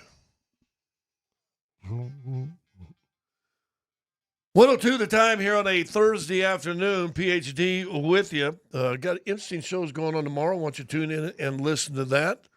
We got more from Tom Brady. We got World Cup afternoon action about ready to start 2 minutes ago. Are we back? Hey, it's game day, baby. Let's go. Oh, my God. We got LaMelo Ball traded. We got all sorts of stuff. Oh, sorry about that. Commercials are a little shorter here today. My bad. Scotty, you find a Team USA soccer kit that fits you yet? No, I don't trust it. I've tried to buy one soccer kit in my life, and it was during the season, during the middle of the year. I tried to buy a throwback Thierry Henry kit, and I put it on, and it was literally fat guy in a little coat. You got to size up when you buy soccer shirts. Yeah. Double XL from Europe is not American double XL. No. So it almost could fit my daughter probably better than it fits me. What's the soft tissue thing that you were talking about? Well, he talked about he had this terrible elbow, and he explains it better. He talked about the contrast. He said we're taught in football, get your muscles bigger, stronger, but you're building bigger and tighter muscles. And he said, especially with throwing the football, I'm building up all these muscles and strength in my forearm and my bicep. He said, but your tendon isn't graded to do that. Your tendon's going, what are you doing? Am I supposed to be here for strength? Am I supposed to be here for, be elongated and kind of an athletic motion of throwing the football? Mm-hmm. And so they started doing treatments for the tendonitis basically in the elbow by elongating his forearm muscles, his bicep. He said it took 3 days, and all of a sudden I haven't had elbow problems since. Well, and for a position like that, it makes a lot of sense, right? And, yes. And in basketball, how much does strength really matter? Dude, there's some KD's still looking like that dude is 12 years old. Right. Probably doesn't matter as much in specific sports. And with Aaron Gordon, it's also probably time to reevaluate the overall training approach, not just the training table, but the weight room, the squats, the benches, all of it, because now it's all got to be in conjunction with one another to extend that. All right. So in terms of, let me go this way. What do you think the future is for Aaron Gordon? I would have him watch that podcast, get a hold of Tom Brady, and talk to his guy. You don't think Aaron Gordon is going deep with soft tissue experts trying to figure this thing out? Well, I hope so. I would assume so. I don't, he gets paid a lot of money. That's worth. No, I worth understand the that, and some guys will do that. They'll find their own teams. Yeah, but don't you think the Nuggets would be? Sure. Why wouldn't they? No, I think they are. Okay. So you think maybe Aaron Gordon needs to step outside the organization a little bit? Might have to. I mean, it's been 2 straight years. It has been 2 straight years. And he may listen. If somebody told you right now today, Tyler, that hey, you need a knee replacement, you go to one guy, you need a knee replacement. Mm-hmm. You going to see anybody else to see if that's the same evaluation, or are you just going to take that guy's word? I think it's probably a good idea to check it out with someone else. And Brady talks about the same thing. He was having groin and kind of abductor type issues. And he went to one guy and says, here's what I'm going to do. I'm going to go in there, I'm going to cut the one abductor, and then I'll go over the other side and cut it, and you won't have any problems with the thing. So he calls his guy, who I think he's in Vegas or L.A. at the time. And he says, absolutely not. He said, fly out here, get it. He said, he was out there a week, and it was all about elongating that. He said, never had any groin or anything issue. But this first doctor wanted to do what? Surgery. Mm-hmm. Cut it open. Let's slice it open. That way you won't have to worry about your abductors or whatever pulling on your groin or affecting that. They did it through trying to elongate his muscles. What do you think overall of what the Nuggets have done in the draft process? Not moving things, looking like it's a run it back situation. Although now I feel like, boy, are we in for Broncos Jalen Waddle too? Like something big is right around the corner and we just don't quite see it. Free agency is a week away. Well, to be fair, I mean, that's exactly how we felt with the Broncos. You're right. I mean, at no point did we think that the Broncos were going to go do something big. I mean, well, I should say no point. There was many points we thought they would do something big, but we all gave up on it. And we got through free agency and it was done and we accepted the reality and we were a little bit bummed. And then all of a sudden they did surprise us. I think Tyler said it. Adam may have said it or referred to it. It's a different world with the salary cap and the first apron and the second apron and blah, blah, blah, and all the stuff that's involved. And once you're on the first apron, so I don't think you can make a trade that puts you into the second, I don't think. But you basically got to make a trade where, all right, here, just take this money and we'll give you picks. which they got a couple yesterday, because they can't bring new money in. I think you can still sign your free agent and go back into it, but it has to be your own free agent, which would be Peyton Watson. It feels to me, and maybe why this Tom Brady thing keep going back to that was so interesting for the injuries part of it first, and then he gets into the the stuff we just played you a while ago. That I think they're stuck, and I think they got to find a solution. They tell you in when you fall into quicksand, the worst thing you could do is what? Flail around and struggle and stuff. Okay, got to go stuck. You're in this quicksand. It's got to be a slow, methodical process to free yourself out of the quicksand. When you heard that they wanted to move up and they just couldn't make the deal happen for a point guard, what were your thoughts on that? 2. Makes sense. That they were trying to? Makes sense. Okay. 2, every team that never does anything in the draft always says the exact same thing. We're trying to move up. We got this thing, blah, blah, blah. Couldn't work a deal out. But isn't it an admission have you heard that before? Yeah, in every sport. Fine, but aren't they? But we're also hearing that they need another ball handling guard behind Jamal that can play more or less right away. And they didn't have the ammo. They couldn't figure it out. I don't know. It didn't happen. So if something that you wanted to, that you've talked about, doesn't happen, well, how disappointing is that? Well, it's going to be disappointing. It has to be. So it was a disappointing But even after you were told what that video saw that everybody made a thing out of, did it seem like that's where they were? The explanation for the video was that there was a miscommunication with the Spurs, meaning like the deal is done, clap, clap, clap. Wait, I'm sorry, what? Like something else kind of weird happened, and that caused the reaction. They want 2 picks instead of 1. It was something, but it resolved itself relatively quickly. But that would explain, theoretically, the lean in. Right. And everybody stopped clapping. Well, what the heck just happened? Exactly. There was a miscommunication, meaning that it was, oh, okay, and then, whatever. Which I can buy. I can buy that. Yeah. But if you're already worried about doing that and moving down,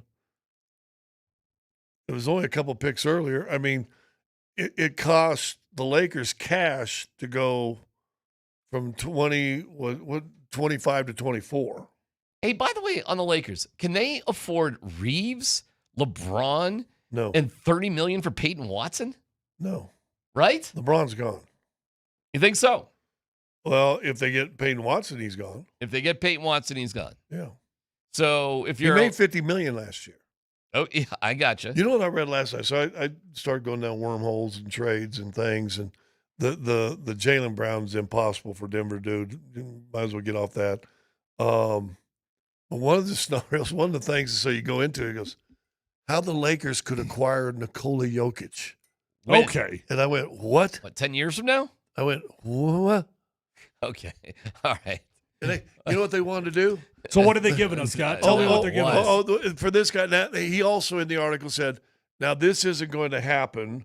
The Nuggets have vehemently stated that everybody's available except Nikola Jokic. Correct. But the way they do it is you'd sign LeBron, and it'd be LeBron and somebody else for Nikola Jokic. I'm rolling my eyes. Well, I would admit to. Okay. Now, LeBron 12 years ago, maybe you think about it. But no. Next step for the Nuggets. Oh, you get Bronny also. Nice. Oh, great. Yeah. Package deal. Awesome. You got LeBron and Bronny. What a steal. At least we get the future. Yeah. And about 3 first-round picks. The Minnesota Timberwolves are doing what right now? I have no idea. Trying to get faster, quicker, more offensive. I'll tell you what they're doing. They're doing a very typical hard reset that GMs and owners do all the time when they don't feel like it's good enough. When you fire a head coach in the NFL and you got a defensive head coach, what do? You go get an offensive head coach.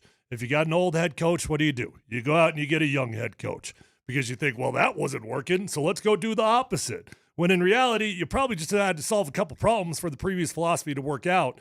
And Minnesota, they're just like, okay, well, that one didn't work, so let's go the opposite direction. Yeah, It'll be interesting. I mean, they still got a kind of a generational player, if you will. And he's a competitor, and Ant. I mean, he's scoring, play, and do stuff. Did they become easier to beat from a Nuggets perspective? Yes. Okay. I mean, think about it. Should the Nuggets be learning something from the Wolves? What are they going to learn? If it ain't working, you got to do a radical change. Well, but it's never worked for them. Fair. You know, I mean, they've never really quite figured it out. They beat Denver. Yeah, but it's never really worked for them. So they're thinking, listen, we got a generational guy in Ant. All right, let's put him off ball, because if you remember the last half of the year, they basically had to make him a starter. Were the Nuggets better set up to beat the Spurs and the Thunder than the Wolves? Yes, if healthy. And now the Wolves have changed. Yeah. Good news. Yeah. Right? I think so. Okay, if that's the case, does that change the mindset of how much change you even need to make if you're the Nuggets? Well, listen, and we said this yesterday too. They ain't gonna beat anybody if Gordon ain't healthy.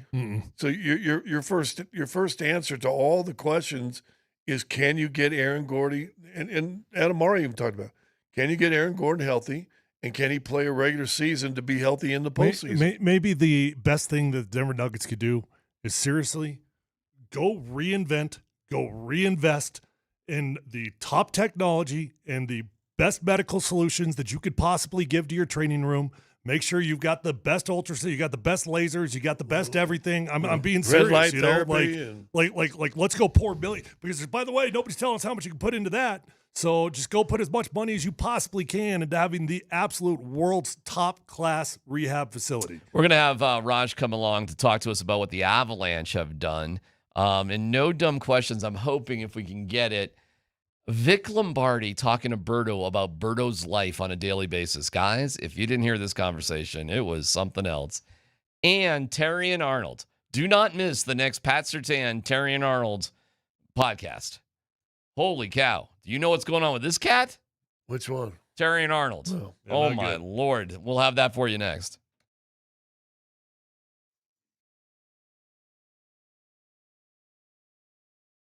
Hey, if you're in the market for a new or pre-owned vehicle, do yourself a favor. Go to the best dealership in Colorado. It's my friends over at Phil Long Ford. If you're anything like me and relationships matter to you, you'll probably become a long-term customer of Phil Long Ford after you buy your first car. I've bought many vehicles from Phil Long Ford because relationships matter to me. I know these guys, love these guys, trust these guys. They're going to respect you. They're going to get you in, get you out, give you the best price on the vehicle of your dreams. It's really as simple as that. You don't have to drive all over the state, because at Phil Long Ford, there's over 8,000 cars, trucks, vans, SUVs, electric vehicles, even commercial fleet vehicles on their lot right this minute. So whether you're looking for a new vehicle or pre-owned vehicle, the vehicle of your dreams is already on the lot at Phil Long Ford, and they've already got the best prices at Phil Long Ford. They also have an award-winning service department, so once you buy that new vehicle, keep it serviced over at Phil Long Ford, and you're going to have a beautiful ride for a very long time. Let them know that your friend Tyler sent you out over, and check them out online at phillongford.com.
This Terry and Arnold deal is amazing. We'll get to the details in just a second. A reminder that Alex Ryanemi will join us in about 8 minutes to break down what's going on with the Avalanche and their trade of Jack Drury. But I'm reminded in this Terry and Arnold situation, kind of the OJ situation. If you remember why OJ went to jail. Except for OJ actually got his stuff. Well, yeah. I mean, the reason why OJ went to jail wasn't for murder. It was because he thought something was stolen from him. He gathered a posse together, and they went to a hotel room to intimidate and take what he felt was his. Now, it was like, wasn't it like a Heisman or some trophies? It was a bunch of memorabilia. Somebody bought for like nothing, or it doesn't. I was on a jury, and the whole case, it was actually part of the Darren Williams case. They were trying to set a bunch of gang people up to rat on each other that went to the Darren Williams situation. Anyways, I was on a lower level federal case, though.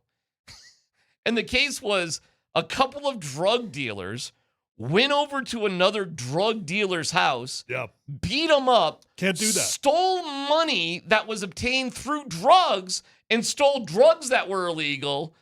You can't do that. Even if the goods were gotten in a ill-gotten way, it actually doesn't matter. You can't go in and hold people in a room, beat the crap out of them, threaten them, and take anything, whether or not it's yours or it's illegal or whatever. And this is what Terry and Arnold, who's facing felony charges of armed robbery and kidnapping, is dealing with. Tyler, what are some more details of the story that are blowing you away on this? Well, I mean, listen, this dude is facing life in prison. Okay, so this is not a joke. This is not a low level thing. Terry and Arnold apparently allegedly orchestrated this deal where he had $250,000 in cash and jewelry and whatever else stolen from an Airbnb, by the way, not even his property, right? An Airbnb that he was renting. And allegedly, Terry and Arnold sent a group of guys out to bait the people that stole it into, I think it was a hotel or something. And they pistol whipped these guys and held them kidnapped and whatever, threatened them to get the stuff back. Well, Terry and Arnold was not there, I guess. But what the police are saying is that he was FaceTiming, he was text messaging, he was instructing these people what to do. And then the crazy part is, I think what I heard Mike Sanford say was that they didn't even get the right people. Not the right people. I'm reading from the ESPN article. It turns out the victims had nothing to do with the theft. The three men in their late teens were held at gunpoint, battered, pistol whipped, and robbed. They weren't the right people. By the way, our I'm forgetting his name. He came from the Lions, receiver for the Broncos, Shotgun Willies. Gosh, who was that? Yeah, I'm sort of forgetting his name. Anyway, they're shooting at him going down I-25. Mistaken identity. He wasn't even the guy they were looking for. This is like a scene out of The Sopranos when they go to kill the one guy and they mistake him because he's got gray hair and they, hey, does your guy speak Ukrainian? No. This is a blunder of unbelievable, epic proportion. Yeah, it could cost Arnold his life. Yeah, he is facing literal life in prison over the charges. This is unbelievable. This is wild, man. And this is a guy that Josh Reynolds, by the way. Thank you. Josh Reynolds. Josh there you Reynolds, go. Thank you. This is a guy that most Broncos fans are probably relatively aware of who he is because he does the podcast with Pat Surtain. Anybody that's watched the podcast, it's actually one of the more entertaining, enjoyable athlete podcasts that you're going to find. Agreed. Terrian comes across as a very likable, respectable young man in the podcast. And now he's out here, I guess, organizing stuff like this. All right, let me ask you the big question, guys. Pro athlete question. How can you be so stupid? When you got everything. There's too many that you've athletes, always wanted. Too many athletes think they're Sean Connery and they're untouchable. Why? If you remember the movie, even Sean Connery got shot on his back porch. Because it's just a mindset. It's a cloak of invincibility. It's a trained-in mindset that you're invincible, that you almost got to have on the football field or basketball court or whatever. And then some people, and I told you about Rod Smith saying he ended up having to go to a therapist to talk about all this stuff. You feel that this invincibility rules your life, and it doesn't. That's why guys go out and get hammered on drugs. Man, I can do an 8-ball. That ain't gonna do nothing to me. I'm a pro athlete. I'm good. Next thing you know, I better get one tomorrow night too. Oh, and I better have one for Thursday. And all of a sudden you're an addict. Yeah. So it's just this messed up mindset of that I'm invulnerable. And I wouldn't say it's that I'm above the law, but it's that this can't touch me. And it's a stupid, misled mindset. Yeah, I don't know how to explain that one. Dude, D-Mac. I mean, I don't know how to explain it. It's so dumb. But have we not seen people in the media the same way? They think I'm so big, I'm so this, I can say what I want, I can do this, no one's going to get, and then they get got. But you have nobody in your life that says, hey, organizing a posse is a bad idea. D-Mac, I doubt when you organize a posse, I don't think you're declaring that as a public statement to the people in your life that would tell you not to do that. So, all right. So the the people that you're going to declare I would like to organize a posse to are people that will be in the posse. Every time I see a story like this, it's another reminder to tell my sons, hey, something else you shouldn't do. Really? I guess. Really? As mad as you might be against somebody that you got a beef with, whatever you do, don't touch their stuff. Aaron Hernandez, isn't that the worst case scenario and that we've ever heard of? I mean, and a lot of times also, and people, you hear more and more people talk about it, especially when you come up in circumstances like Aaron Hernandez did, that you had questionable people around your whole life.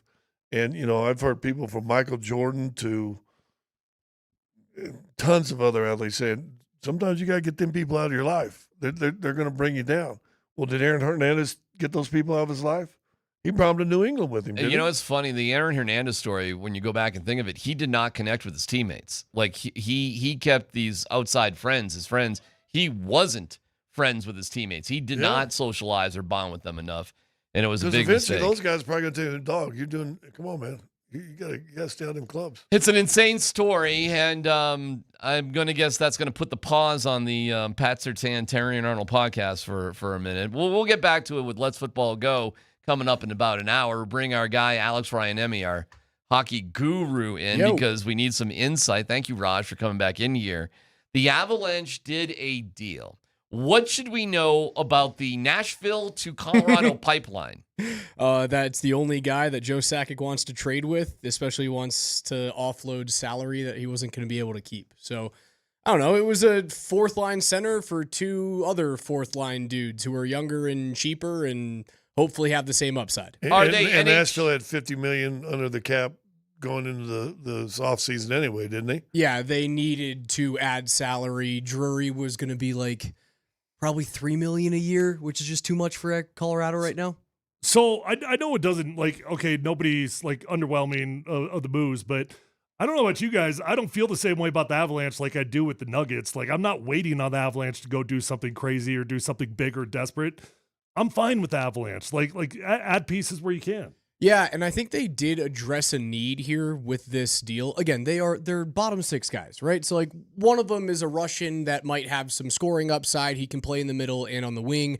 The other one is a French Canadian, Zach Leroux, who is an absolute lunatic.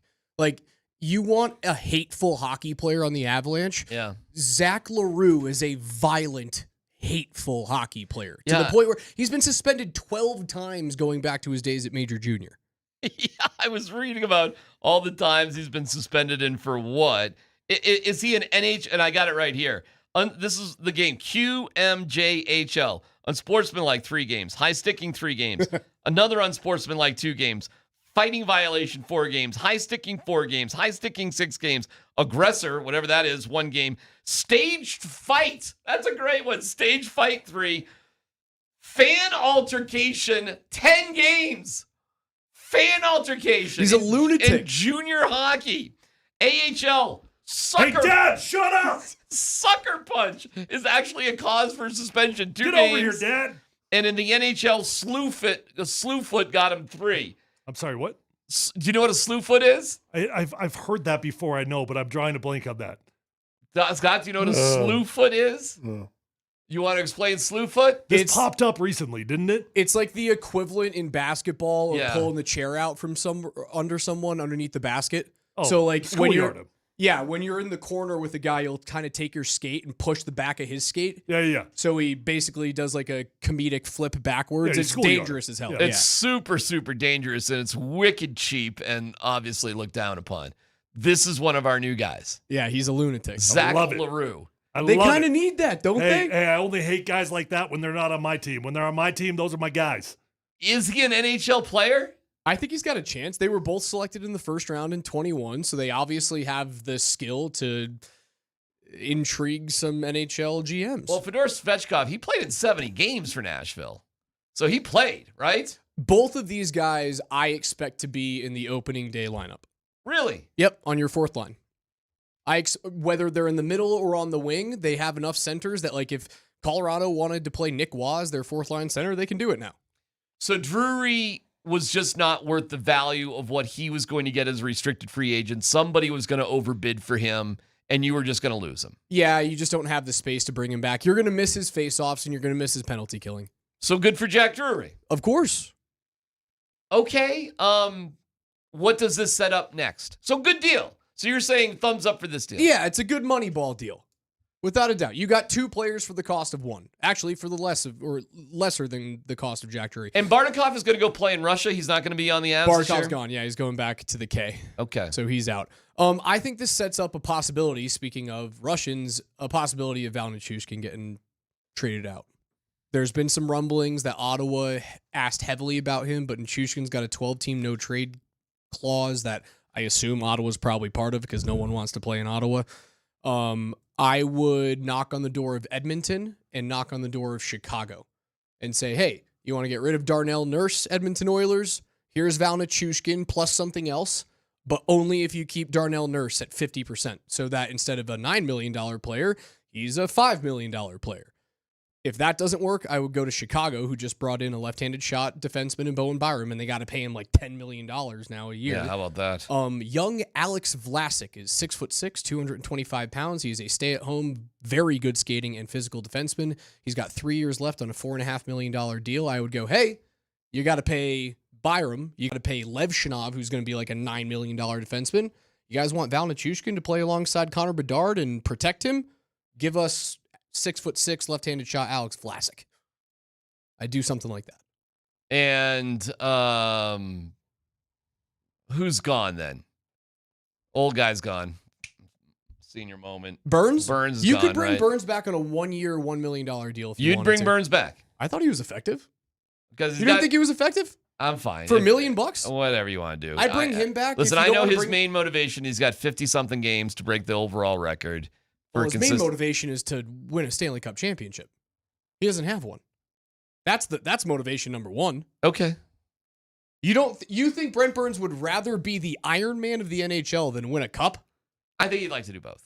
Of course you'd like to do I both. think he'd like to but do both. like gun to your head, what would you rather have? Well, do you want to be the Iron Man in the league and never have a cup, though? I don't know. So you just hung around. It looked like you crashed Davis the NHL and just played a lot of games. it looked like Russell Westbrook just wanted to play basketball. It didn't really matter about the championship after all. He was willing just to keep playing basketball. Yeah, I think that's fair, and I would probably put Burns in that category. To be fair, the dude In the Westbrook category? Yeah, like more like not in terms of like he doesn't care about a championship, but more in terms of I just love this sport so much I'll just keep playing. I mean, He does look like he's a 12-year-old playing hockey in a body of a dude who's 40. and he is 50-something games away from a record that will literally never be broken. Yeah, probably not. Is that more than a Stanley Cup? Well, probably not, but is it worthy of playing anywhere? Probably. I mean, I don't know what the main motivation. Listen, whatever. You're talking about bringing in a big defenseman and getting bigger. Fine. Are we done with Val Nichushkin here? I'd be okay with it. I don't really care. I guess I'm not like you where I'm like I got to get rid of Val. Yeah. If you got rid of Val, okay, cool. I would but- look but- at guys. We just had that talk with Adam Morey about basketball. It's 2 different seasons. Guess what hockey is? It's 2 different seasons. Sure is. It's the 82 games, and then it's the Stanley Cup Did you not playoffs. see the sick between the legs goal that he had this year in the second season? No, that's fine. That's fine. But I would look at all the guys that have disappeared in the postseason, and I would say, hey, you interested? Oh, who would that include? Ooh, well, hold on. If you're going to do that conversation, you got to be a little bit rough now. Well, Nature's would be a guy I'd look at. So that's what I'm saying. I have had that You went straight to conversation. the name that I was saying. I was about to wonder if you were going to say it. Wow. I've had that conversation a couple of times.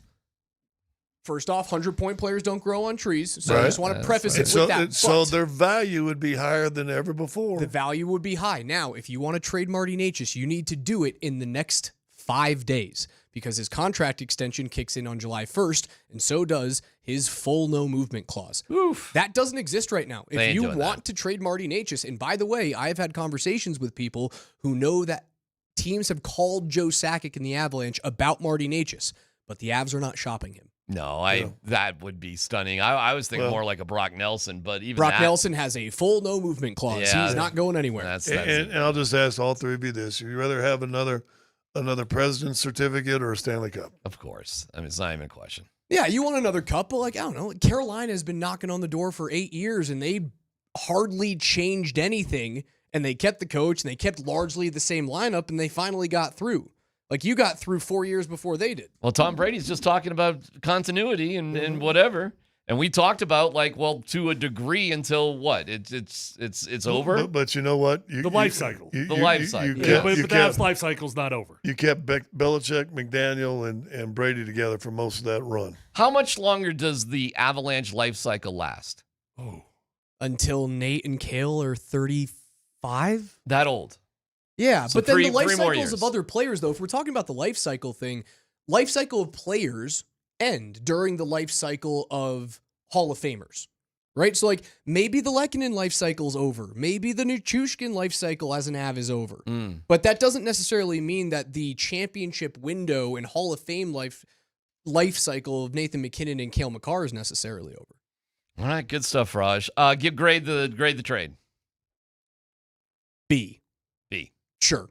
And Nichushkin would be the big one to look at. Yeah, I'd move him because the money is a lot. You could get decent amount back from him, and I think I would move Nichushkin, if you get a big left-handed shot defenseman. Well, who else does Nashville have?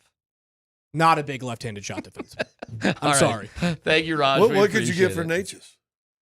You could get a lot for a 100-point player, brother. You could get a current solid defenseman. You could get some picks. You could get some prospect. You could get a lot for Marty Necas. You ain't getting 100 points in the regular season, though. You're getting a lot of other parts. Again, so you want to win the regular season. I don't want to know. So listen, but here's you what we need to do. Baca. Call the Avalanche, see if they'll send us a copy of that president's certificate they won this year so the DMac can hang it up on the wall. Hello, is everybody there? All right, thank you, Raj. Bye, guys. When we come back, No Dumb Questions featuring Birdo breaking down the difference between Birdo and Vic, and Birdo breaking down a day in the life of Birdo. It's awesome. It's next.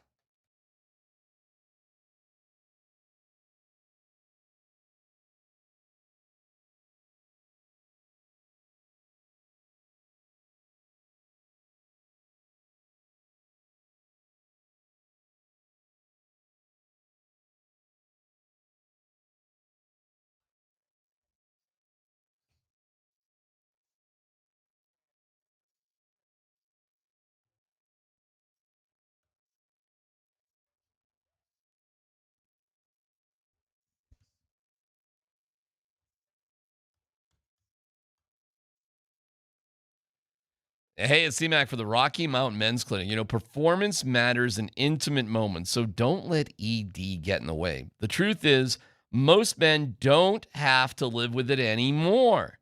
And if that's the case with you and you want to be done with this, then contact my friends at the Rocky Mountain Men's Clinic, where they have advanced medical science and proven therapies to help treat ED.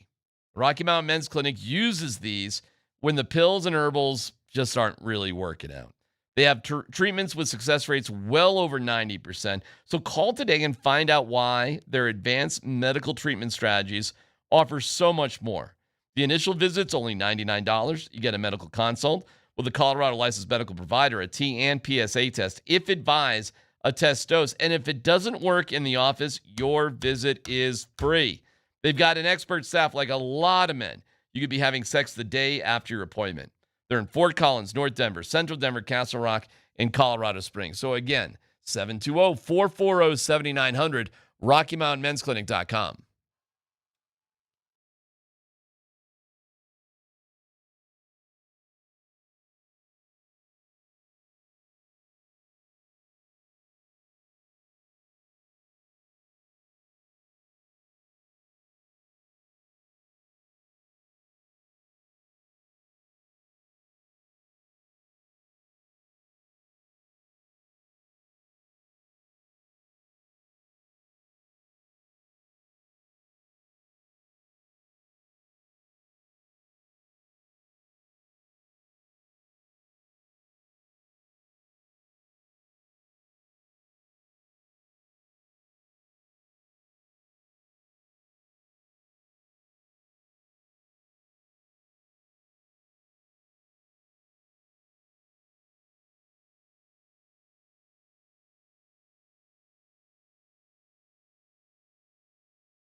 When it comes to your retirement, there are no dumb questions. Thank you to Trajan Wealth.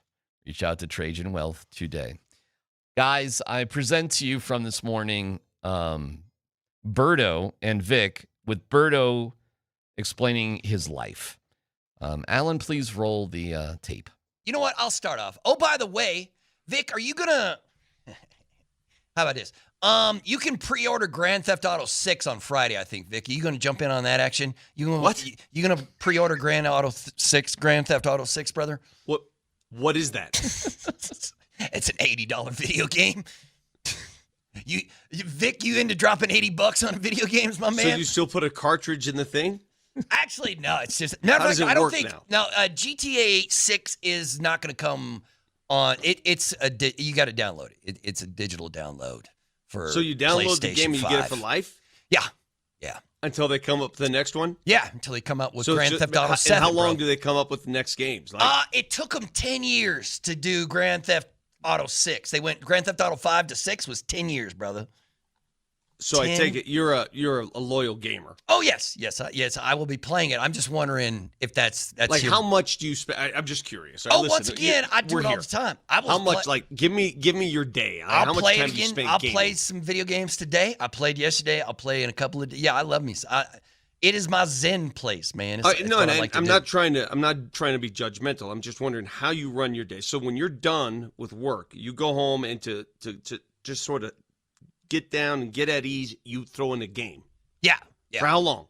Yeah. Oh, hours at a time. Hours at a time, man. I will zone out. How many hours? Oh, well, it just depends. I mean, during the seasons, it's only a couple hours at night. But like now during the summer, and I'm off at 10 o'clock today, I'll play 4 or 5 hours today. When do you work out? Usually in the mornings, but obviously not this morning. I'm not going to go for a run at like 5 a.m. You work out, you work, and then you play video games. Yeah. Then I'll pop a couple of Coors Lights, and whenever at night, whenever I'll order some Torch pizza or something. When do you play golf or dunk hoop? I don't play golf anymore. Man, I can't remember. The last time I played golf was last year. All right, when do you socialize? I don't socialize.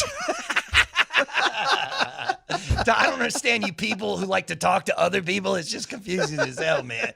Just all kinds of confusion. So we got it down. That's it. Great. So whose life, no dumb question, would you rather have? Vic, who's kind of a standard, I play golf and dunk ball or whatever he's doing, or Berto, who works, goes home, plays 5 hours of video games, drinks beer, and order pizza.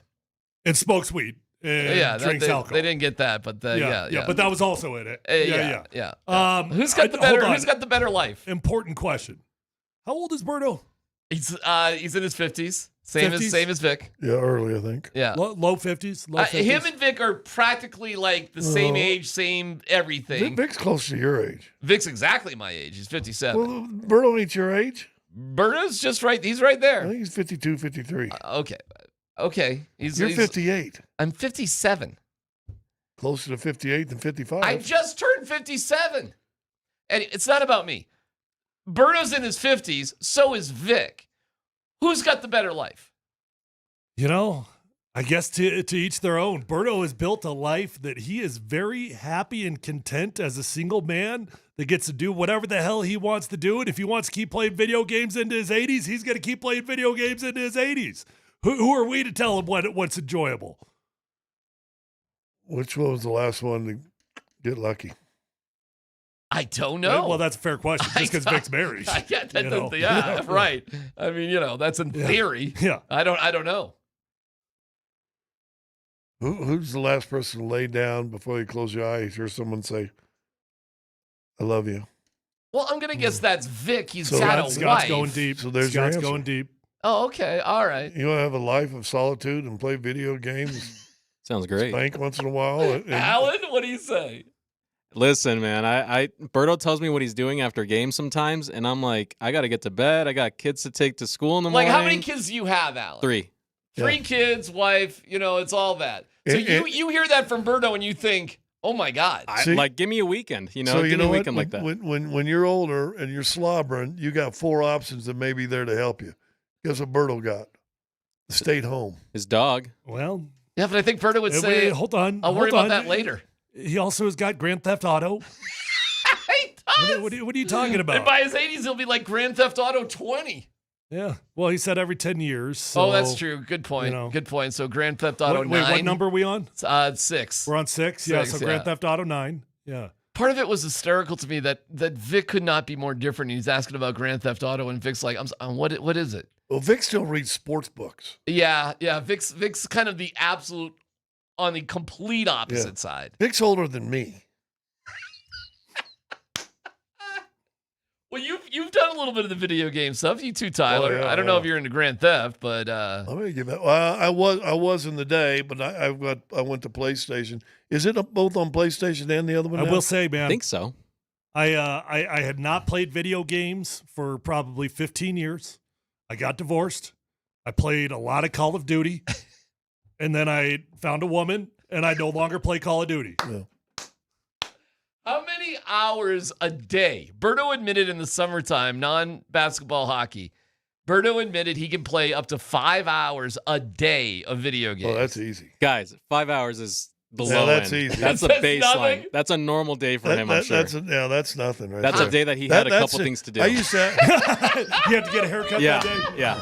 I used to have a group of guys, and we would get on at 10 o'clock at night and play till 2, almost every night.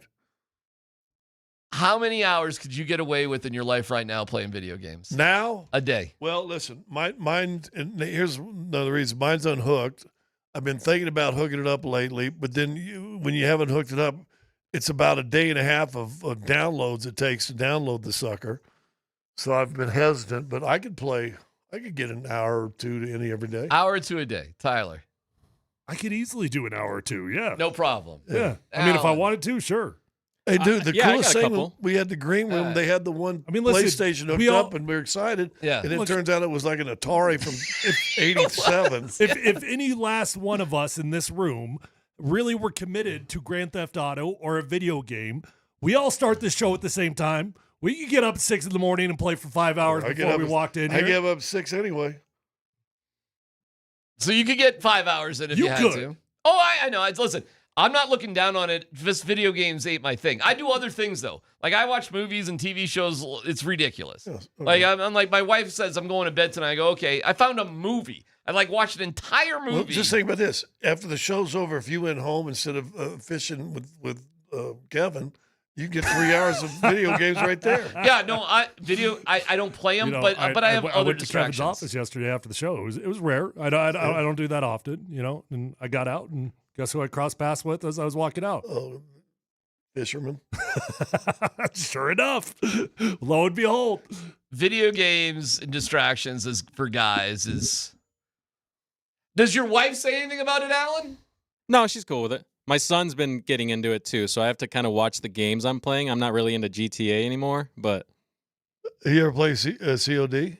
no, I'm not good at those games. I like them. I'm not good, so I don't play those. How about Halo? Wait, what do you play? Call of Duty. COD. No, I thought he just said he doesn't. No, he says he's not good at it, so he didn't play that. I'm asking Correct. what does Baca play? I play sports games. I play MLB The Show, Okay. NBA 2K, Rocket League. NBA 2K, that's I pretty good hate graphics. Rocket League.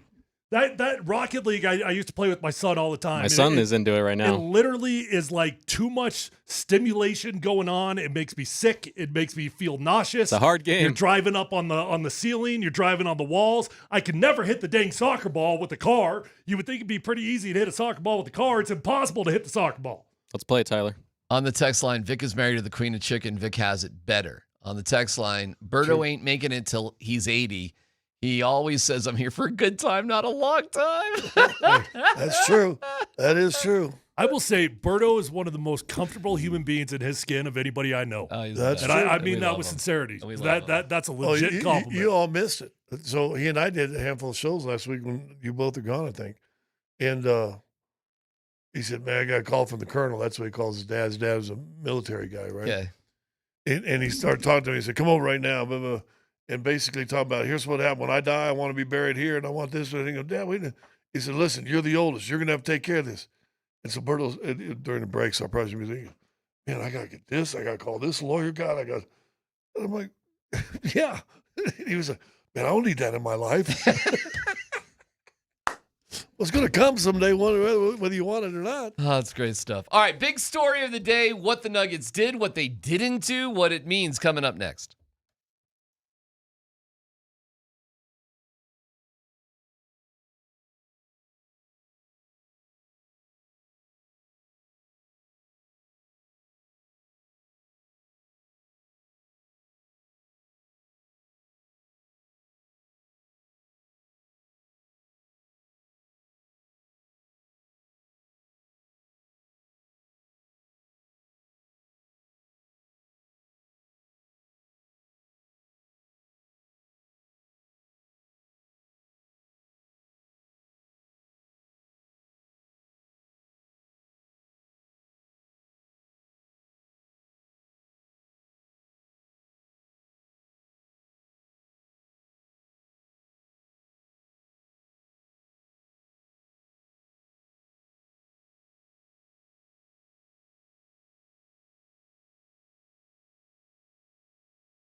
Hey, if you're out there struggling with hair loss, whether that's a bald spot, a receding hairline, or thinning hair, they're all bad feelings, but you can do something about it. Just call my friends at Advanced Hair Restoration at 720-459-HAIR.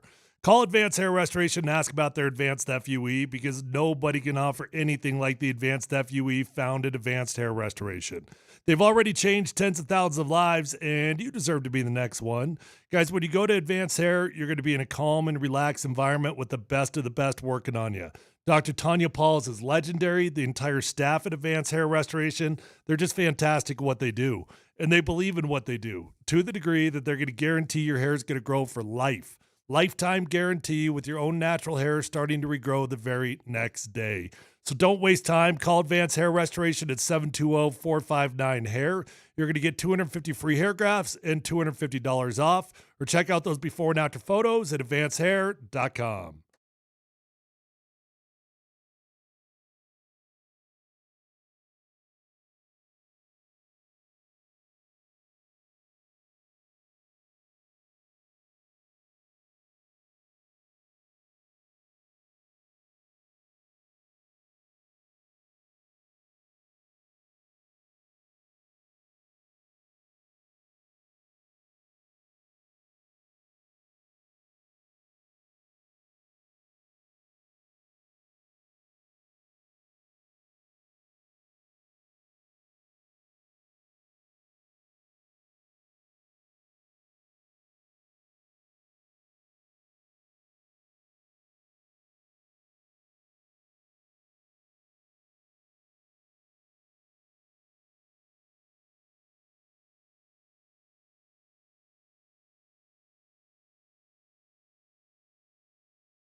Trevin Brazil, 6'10", from Arkansas.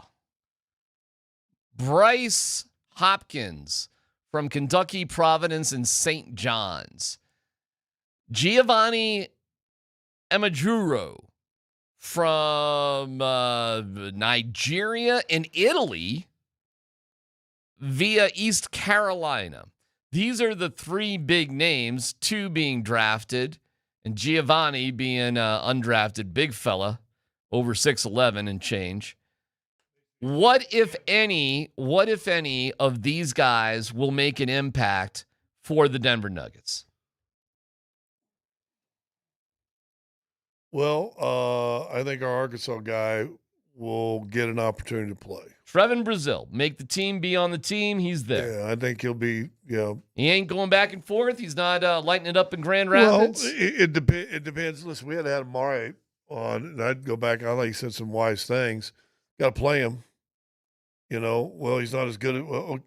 We just talked about with the Avalanche. We talked about with the Nuggets for the last week or so. It's 2 seasons, regular season and the tournament. You got to just survive the regular season. You got to win games. You can't go 38 and 44 and expect to make the playoffs. You're not going to do it. But you might make it at 44 and 38. You might make it at 47 and 35. You're not going to have home court. Okay, if you're good enough to win a championship, does that matter? Didn't New York go in and win a game on all these teams they played on the way to winning the whole thing? Is Trevin Brazil going to be in your 10-man rotation? Will he and should he? I think he ought to be given the opportunity. But listen, I'll say this, and Adam brought up some concerns. There's a reason you're a second-round pick. I mean, there's a reason that you're 35th and not 5th. So there's something missing in your game. The key is, can you find out what that is? And as Adam talked about, can you build around his positives, work on his negatives, but don't just focus on the negatives. I think we've had past regimes look at the negatives. Listen, Zeke Nazi probably doesn't play because he doesn't have great hands. He has horrible hands, to be honest with you. And that's a lot of the reasons he doesn't play or hasn't played. But maybe getting out there and playing and suffering a couple bubbled balls here and there, but also getting the kid up with his confidence. Maybe a 6'10" kid that can jump pretty well and defend at the rim would have been pretty positive for you. Well, I think both the guys are probably going to be around. I don't think they're going to get moved. It seems like it would have been easier to just trade the picks than trade the players. And the Nuggets, they're just in a spot right now where they do need young, cheap developmental players. So you drafted a couple of young, cheap developmental players, and you cross your fingers and you hope that one of them works. David Adelman said we need better ball handling guards. And they discovered, I guess, Tyus Jones once the playoffs hit, maybe a little bit too late. We heard that they wanted to move up to take a guard like that, and they couldn't find a trade partner. Where else are they going to get that from? I have no idea. To be honest with you, do you find one of these unrestricted guys that weren't drafted, undrafted guys that can show up and show something? Maybe. Well, how big of a miss is that then? Well, you could say it's a miss this year, but let's go back to when they won the championship. It's been a miss since then.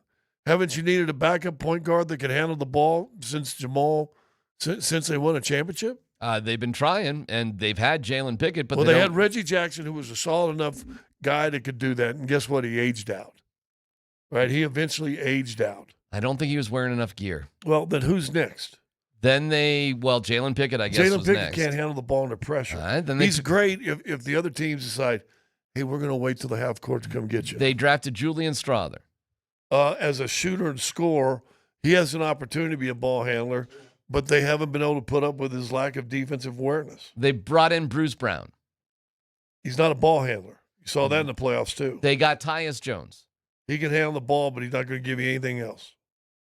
I'm out of guys. Well, exactly. But you're talking about this year. So what did you do about it last year? What did you do about it 2 years ago? Well, did they just swing and miss this year now, too? Well, I don't know. I do know this. KJ Simpson, they're excited to see what he could possibly bring him. His speed is uncontrollable. His ball handling is pretty good. You know what he is? He's a short dude. He's that kid from Stanford. He's 6'1", that kid from Stanford. Yeah. Corey. And KJ's probably 5'11", maybe 6 foot. So a little homegrown then. Well, not homegrown, I mean, but you I acquired think him. they want to see.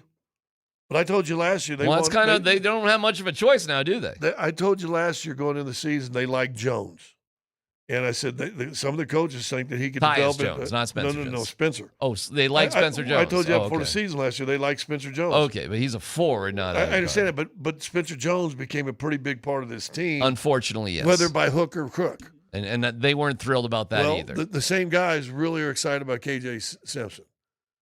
So let's see what happens. What are your 5 guys after your starters next year? Who are they? Want to give that a shot?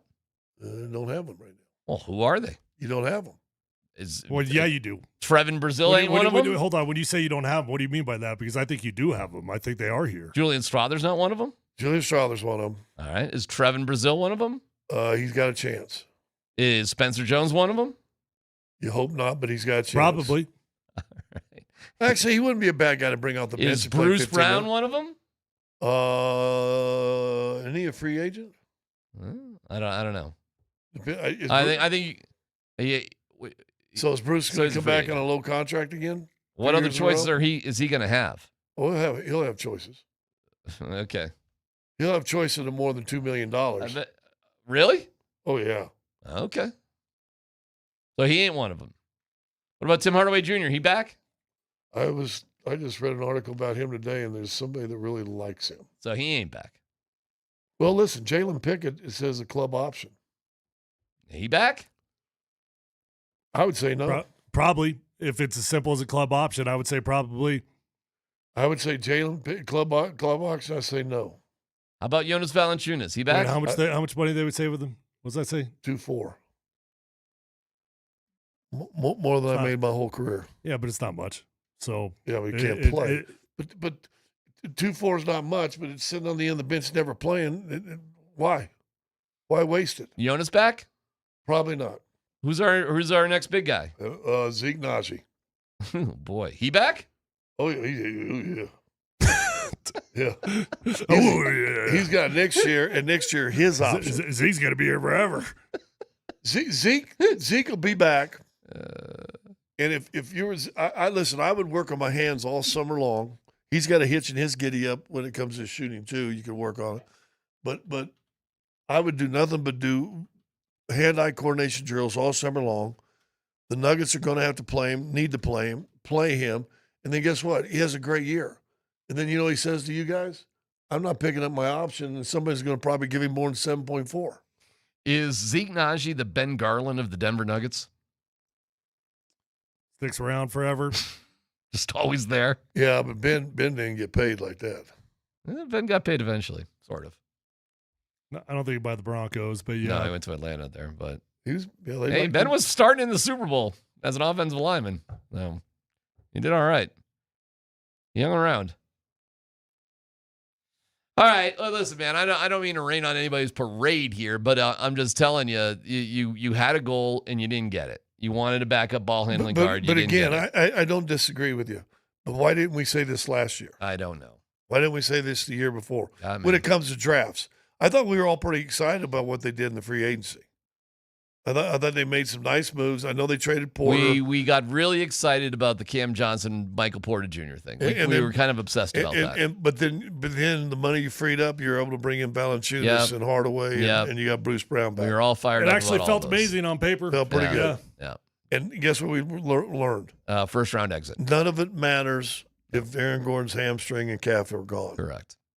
None of it replaced Aaron Gordon. That's why I say buy new training room tables, buy new lasers, buy new sharks. Red light therapy. Exactly. You know, invest in what you can. And if that's what you can invest in, I'm being serious, creating the world's most top class rehab facility, then do it. I'll tell you this, Deron Holmes ain't filling in for Aaron Gordon either. I think Trevin Brazil is a chance. He's a better fit. He's better at that dunker spot, that 4 down there. All hope given up on Deron Holmes. Oh my God! For me, I mean, Scott. Well, got to see what he does again this summer. I don't know what he could do. I don't know. I don't know who he is. I don't know what his role is. He's a pretty good shooter. He really is. Okay.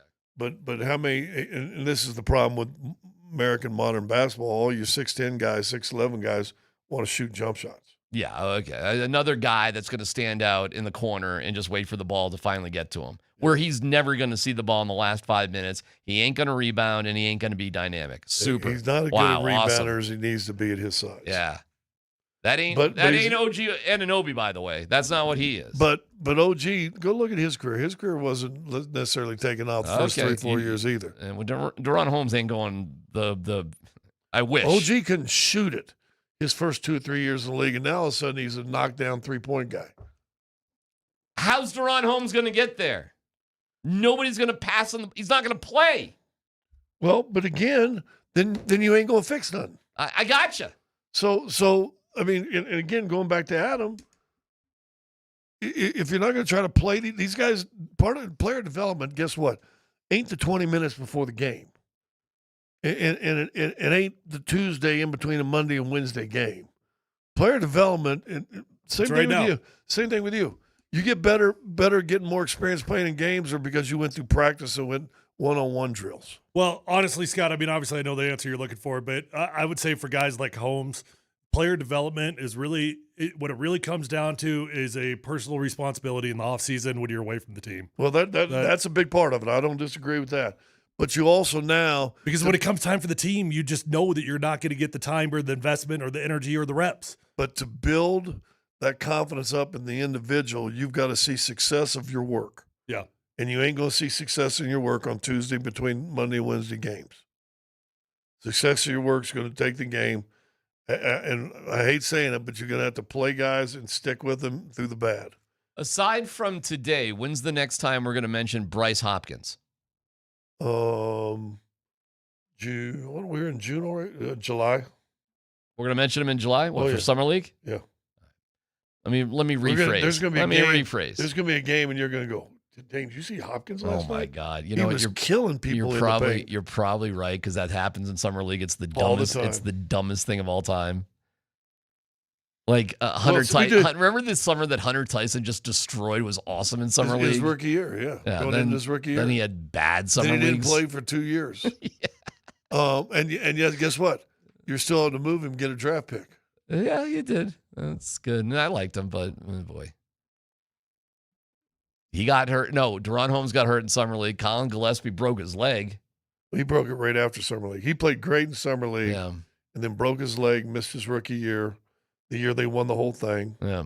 And then he was either the kindling or the gasoline in the GM head coach fire. If Colin Gillespie was still on this team, would we be having this conversation about moving up for a ball handling guard? No. We'd have it. We had it. We did have it. You'd probably be talking about we got to get a bigger guard that can handle physical pressure. But fine. But we at least have somebody for that role who can bring the ball up, get the offense going, and give Jamal a break. If we have Colin Gillespie, who we did have. Yes. Who was a much better basketball player overall than Facu Campazzo. And who Calvin Booth hated. Booth hated Campazzo? Or Gillespie. Gillespie. Okay. Who liked Jalen Pickett? Booth? Yeah. Okay, because he's useless now too. That was the fight. Okay, all right. Booth wanted Pickett to play. Malone wanted Gillespie to play. Basically, all Booth's guys have been. Are they all gone? You got Christian and Peyton. But I think those guys. I read this too. See if you guys agree with this. And this was on our Arkansas guy I read last night. Goes, he doesn't have a very high ceiling, but his floor's high. So he's going to be better than a lot of people coming in. Low ceiling, high floor. Yeah. So lower ceiling. I'm not sure that's Mac Jones of quarterbacks. That's not Christian Brown. Well, I'll tell you, 6'10", 42 vert at the rim can do things. Yeah. You can do things at 6'10". I think he probably has to put on a little bit of weight. probably 10 pounds or so. They list him at 230. I've seen the highlights. I'm kind of like, I don't know, but okay. Put on a little muscle. 6'10", 42 vert. All right, you're going to get rebounds. How's Jaden McDaniels? He's great. How thick is he? I don't know. That's a good question. Plays thick, though. Yeah. So that's a great point. It ain't necessarily about being thick. It's about how you play. Sure. And every highlight is, I mean, if you look at Trevin Brazil's highlights, and it's so funny. Brandon got me in the hall. He goes, "Nah, he can shoot, you know." And I'm like, okay, I'll believe you when I see it, because every single highlight, you got Jaden McDaniels. That's it. What is that? He's not 185 pounds. When was that? How many years ago was that? I graduated high school at 6'9", 183, and I was a rail. And I played my freshman year at 193, 198. What do you think Aaron Gordon goes? 230? Yeah. With no fat at all? I mean, a pretty tight 230. By the way, you guys see how good Nicola's looking? I couldn't tell I couldn't tell that was AI. Well, the one was AI. Well, the one with the bulked up arms was definitely AI, but that dude is looking skinny, healthy, and probably in the best shape I've ever seen him in. I did see the arms real quick, and I'm like, oh man, looks like Tyler over there. Yeah. I first saw that, I went, no way. And then they showed the video of him shooting. I go, well, that ain't them arms. No, I saw them arms ain't shooting. The AI version's cool though. Oh yeah, it looks good, man. And you know, the AI version doesn't look. I mean, it looks like wild, but it doesn't look like that ridiculous. Like it could happen. But I don't even know if you need that, you know, that sort of thing. You see Michael Lorenzen out there for the Rockies. He's all jacked up. He has no endurance. After 3 innings, that guy's toast. Well, if you listen to Tom Brady, he's not hydrated properly. Okay. Something ain't going right with him. Your muscles can't stay elastic if they're not hydrated. What is the next big move for the Nuggets, in your opinion? We got free agency 1 week away. I don't see anything. Nothing. Is Peyton Watson on this team? Probably. They made a big deal about that last night. They said they want him on the team for many years to come. Well, if he is, then there's somebody's not. Who? Cam Johnson? He's easy. You could move Cam Johnson right now, right? Oh, yeah. You're like that's the most obvious thing. Even, and you can move like future draft picks or whatever in the future, Cam Johnson and whatever. Yeah. And you is that enough? Is that enough to keep Peyton Watson? It'll be close. Be close.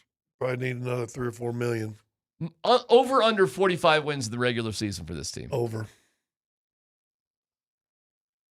Well, then honestly, you're probably okay. You're probably okay.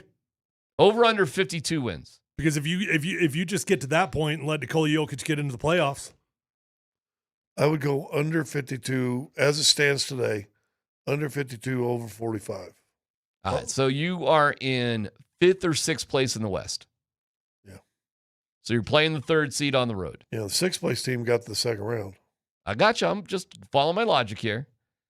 So you're finishing, I don't know, you want to say 5th or 6th? I don't care. Which one do you want to say? Doesn't matter. All right, so you're finishing 5th. Because the 5th and 6th place teams advanced last year. I'm fine.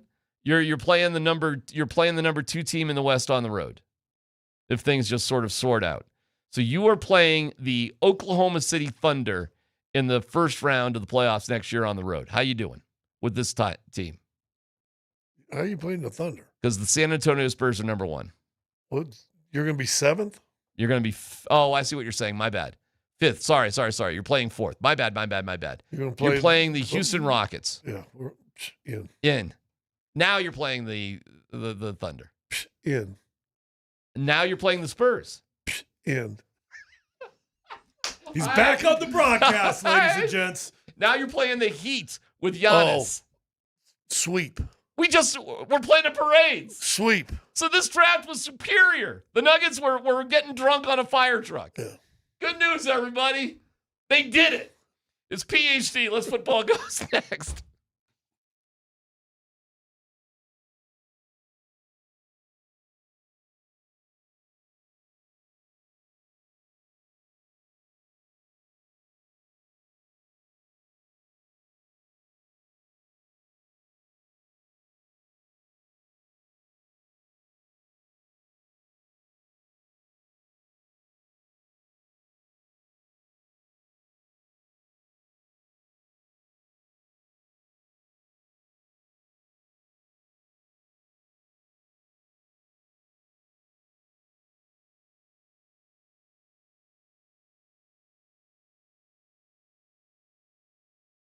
Hey, if your financial life is feeling like too many logins and too many meetings, Trajan Wells Family Office can help simplify things for you with one coordinated team for your retirement, tax, and estate planning so that you can get back to living your life, which is what matters. Simply call 1-855-TRAJAN1 or visit them online at TrajanWealth.com. A good financial plan is not just about numbers, it's about the people who are behind those numbers. Trajan Wells Family Office looks at your investments, taxes, and estate planning together so your family's future is covered from all sides. Check them out at TrajanWealth.com or call 1-855-TRAJAN1. The fiduciary advisors at Trajan Wealth, they work as a true team. They collaborate with you to fine-tune your investments and weather any market shift because your wealth plan should fit for you, not the other way around. Learn more at TrajanWealth.com. Advisory services through Trajan Wealth LLC, SEC registered investment advisor. Additional services through Trajan Estate and Trajan Tax. Actual client paid advertisement. Additional disclosures at TrajanWealth.com.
Well, as you may have heard, if you listen closely during Tyler's live commercial, we do have breaking Avalanche news, and Big Mouth Raj, who's like the town crier, by the way. When something happens, he's just going to blurt it out, which is Thought fine. the place was on fire or something. Yeah.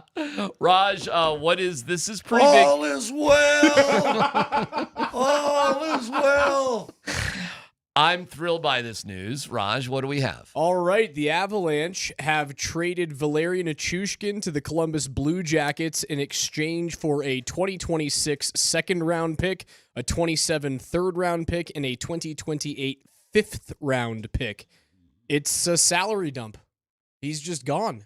And now the Avs have $11 million to play with, and they need to fill top 6 left wing, second pair left side D, and third pair left side D with $11 million. Well, that would appear that the Colorado Avalanche felt the same way as DMac. Get rid of him. As it turns out. Bye-bye. See you later. We don't really care. We're just getting rid of your salary. I'm thrilled that this deal has happened. What's the chance one of your D is going to be Ashawn to start next season? 0. Probably 0. You think? Yeah. Who'd you say the best player was for the Eagles when you saw him? He's their Cale Makar, but that doesn't mean he's the best replacement for. I didn't say he's the best Avs have. replacement, but we're talking salary caps and only got $11 million. Role, but his role is literally for the Eagles what Cale Makar is for the Avs. And guess what? We have Cale Makar. Yeah, but why can't he do that for the third line, fourth line? Because that's not the role. So he is the number one D on power play. He is their first line pairing. Everything is roles. You know what, Raj? Why don't you explain why that doesn't work? Yeah, I guess the same way I would go about that is, like, you don't love having Gavin Brindley on your fourth line, right? Because he is my size. And then a guy my size has to go up against someone that is nearly Tyler's size. That's the same thing with Ashawn. Like, you don't want him playing third line D minutes because he's going up against way bigger guys, and that third line defenseman has to be Joe had Philly. Girard do it forever and ever. He sure did. And I think you've seen the organization kind of make that change maybe a little bit late as compared to when you wanted it like 3 years ago. Yeah. Sometimes they can play thick, though. Sometimes the smaller guys can still play thick. Could you play thick? I tried to. I failed at it. I liked playing that way. I would say this, Girard tried to. He was a willing participant. He tried to play thick. But, I mean, after a while, size does matter. Sure. Depending on the role and Ashawn's what going to you're be doing. on this roster next year. Watch. Why do you love... That would be a disaster if that happens, but okay. Why do you love this deal so much? Because I was done with Nichushkin. He wasn't productive enough to validate his presence on this team. It's a balance. What are you worth with what, who you are? What are you giving me? Yeah. And I was out on Nichushkin 3 years ago, my guys. I mean, should we really revisit what he was doing with what looks like a sex slave during the playoffs in Seattle? Should we recap what the malfeasance was during the playoffs with a woman who was begging for her passport? Like, what are we doing with this guy? Only for him to go into another mental and unfortunate behavior meltdown the next year in the playoffs, and the only reason we're keeping him on the team is because of his value as a hockey player, which all of a sudden went away, by the way. I was done with him after the Seattle incident. I understood why they brought him back, because the contract, if you remember, it was a choice, Nichushkin or Kadri. And they went with the younger, more powerful, plays on every single unit on the team thing with Nichushkin, when he was arguably perhaps a top 10 player in the league. But that ain't the case anymore. So I would have been done with him 3 years ago. I understand why they kept him. I couldn't wait to get rid of him. And I've been pretty vocal about it, guys, top to bottom. What was Nichushkin charged with? What was he found guilty of? Nothing. So what? Just asking. So what? So what? So are you convicting a guy that wasn't I'm not convicted? convicting anybody. I'm talking about a guy who was up on drugs and booze with a sex slave from Russia or someplace and had to be carted away in the middle of the night to go to parts unknown. There was some sketchy stuff going on. You think? Yeah. Give me a sketchier hockey thing than that with the guy in the playoffs. It was pretty sketchy. Okay. The closest thing was like Mike Richards. Terry Arnold says, "Hold my beer." Yeah, Terry Arnold's Yeah, situation well, was pretty bad, man. that's not great That's either. pretty bad. Val You're ain't right. facing life in prison. No, he ain't. I don't know. The sketchiest thing in hockey was like Mike Richards bringing a baggie of cocoine over the border. By the way, I'm just not a Val Bob Nichushkin. Probert did the same thing. Val Nichushkin to me on other levels too. He wasn't accountable. Like he could have been better. He could have stepped up more. He left his teammates, I felt, in my opinion, hanging out to dry on things. Like I just don't think he was a great guy, and he wasn't a good player. Anymore. I will admit. He always felt, and it might just be like the language barrier. He always felt a little. You want to talk about something? Disconnected. You from want to that talk about locker room. something he milked? Nobody milked that crap more than Val Nichushkin. Oh my god! However, a really good two-way player that was big and rangy, something that the Avs didn't have, and now you have to find a way to replace it. There has to be something up Joe's sleeve, That's right? why I honestly wasn't as passionate as DMac. I know you're all passionate about the past, but listen, whatever. If the guy's not been a problem for a minute now, he's not been a problem. Now his play has declined. So he's also not been the same player that he was at the same time that he was having problems. But Val, to me, was still a productive member of the team that I just didn't feel the same urgency to get rid of him. So honestly, I definitely did not feel the type of urgency to get rid of him in a salary dump. Yeah, I would have. I mean, when I was talking to you guys, an hour ago, I was hoping to move that player for like an impact defenseman, which makes me think that because of these like relatively underwhelming moves that Joe has made so far, there's got to be something bigger happening, right? Like Joe doesn't make this move just like dump the salary and fill it with 3 replacement level players. I feel like he's gearing up for a swing. You added 3 picks. One's pretty good, right? This second year's round this second's year's pretty pretty good. solid. Next year's third's not horrible. You just added some chips to your table that you can now move and do something else, and maybe you can get that next guy. He was a good player for them, but I do When he agree played. the return was diminishing year over year, and it really hurt him that he got injured in the last 2 postseason runs. He was injured against Dallas. Right. So you're saying a guy that's very active, big part of your program, won a Stanley Cup, but is injured in 2 straight playoffs that you kind of got to move from? He's making an Aaron Gordon. Oh, I reference know there. that. Hey, at least AG wasn't running around with, Ukrainian slaves. Right. We know AG to be a good guy. Are you saying Yes. he invaded before the real invasion? I'll try not to step on any more of your live reads, Tyler. All good, buddy. All right.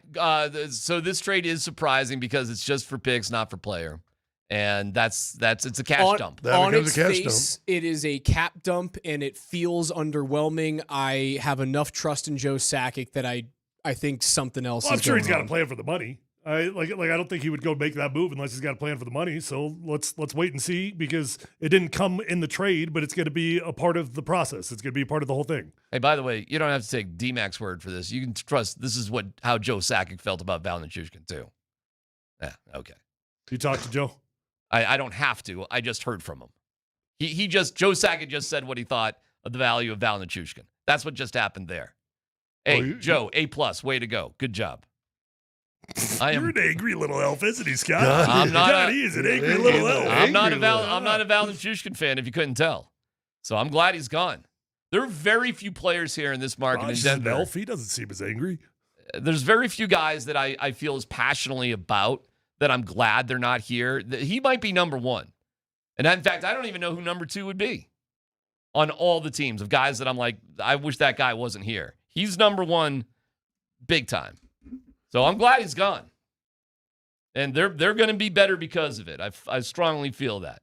I'm glad that is gone. Well, That you is don't our- have to go in I mean, let's be honest, last 2 postseasons you've gone into it holding your breath, when's the Nichushkin shoe drop? Sure. And then, in terms of what you're getting as a player, it disappeared. And he was hurt this year. He was injured too.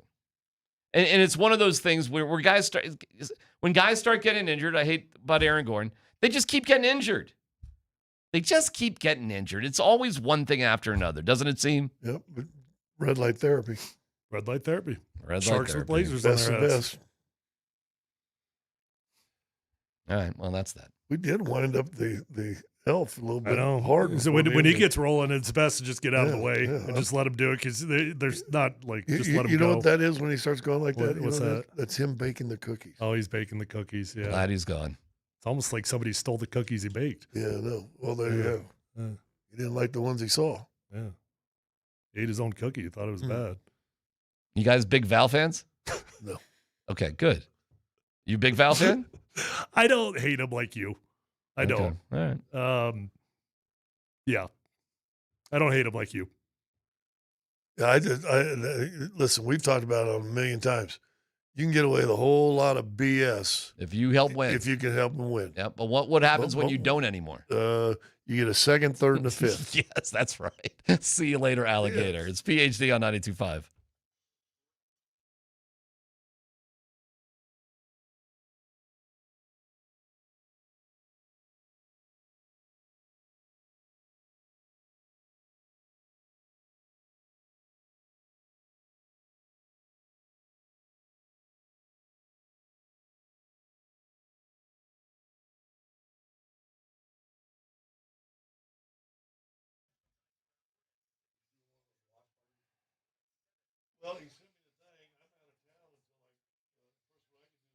Hey, it's DMac for Fanatics Sportsbook. You ever wonder why Fanatics Sportsbook is America's fastest online growing sportsbook?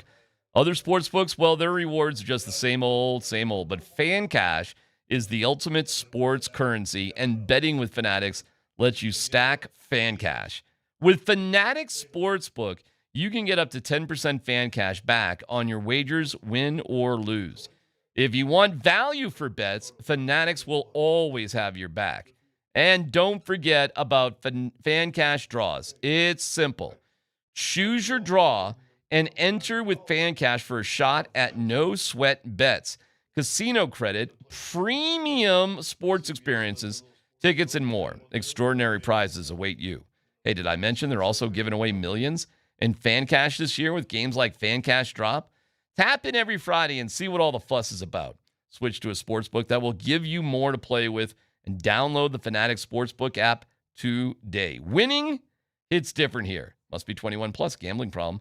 Call or text 1-800-GAMBLER. Offer not available in all states. Terms apply. See Fanatics Sportsbook app.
A reminder, Altitude Sports Radio inviting you to watch the FIFA World Cup with Michelob Ultra USA against Turkey.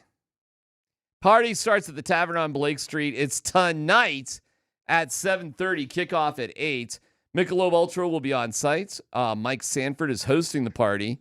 So this game is a little bit superficial. Turkey is not going anywhere, and be nice to get 9 points, I suppose.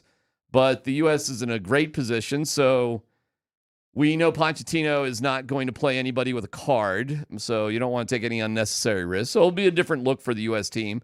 Although Pulisic, right? Am I getting that wrong? I feel like that's Pulisic. Pulisic. Thank you. And actually, in his native country, it's Pulisic. What, Hershey, Pennsylvania? No, his grandfather's like Croatian, I think. I think it's Croatian. Yeah, Croatian. Yeah. Okay, because he's from Hershey. Buck is like he's a knowledge well, man. Oh yeah, he's Mr. Hockey. I mean, Mr. Soccer. Try that again. He's Mr. Football. Yeah. By the way, Mexico had a nice win. Oh, they looked easy. And they brought in Ochoa, right? Yep. Who is 40 years old, and he looks like he's 13. That guy, that's the way to age right there. You see this guy? Well, I could not believe he's 40, 41 years old. Guy he looks unbelievable. Does Ronaldo look 41? He looks more 41 than this guy. I mean, he looks a little bit older. Yeah, he looks like a mature, like 32-year-old. Anyways, tonight, Michelob Ultra Superior Light Beer. Looks like a movie star. He's old as heck, though. He's old. He's playing in his 6th World Cup. He looks old. And they put him in. They did a Good goalie. hair, though, man. They did Great hair. Great hair. Unbelievable. He's a movie star. Look at this guy. I'm sure he does fine in all sorts of departments. Thank you to Michelob Ultra. We'll see you at the Tavern on Blake Street tonight at 7:30. Looks just like Baca, by the way. Scotty, any other World Cup notes, observation? What we got? Ecuador and Germany now. Ecuador and Germany, pretty good first half. 1-1. We got 4 minutes of extra time in the half. What do you want to see out of the U.S. tonight, if anything? I don't want to see any injuries. I want to just see them play free and loose, and I want to see their head coach come out with the Broncos jersey. Do you sit all the guys that got yellow cards? Yeah, you got to, because it's a funny rule, right? In soccer, if you get back-to-back yellow cards in games, You got to miss the next one. It's not even that, Scotty. It's if you get 2 during the group stage, then you're suspended for the first game of the knockout round. Right. But then it resets. So then how does it work after that? It resets after this. Right, so it resets, but then I think it's 2. Every 2 yellows, you're suspended the next game, or 1 red, you're suspended the next game. It resets. Yes. Oh, this is a no-brainer then. Yeah, you got to just sit them out. Don't need it. There's nothing to think about here. Scotland lost.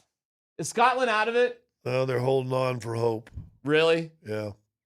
'Cause they got one more game, I really don't care about the team. I care about the fans. You want them to yes. stick around. Yes. They might play Mexico, but we don't know yet. Yeah, they're hoping on and hanging on. Well, it turns out the team's not great. Because they take the best thirds, right? The best of the threes.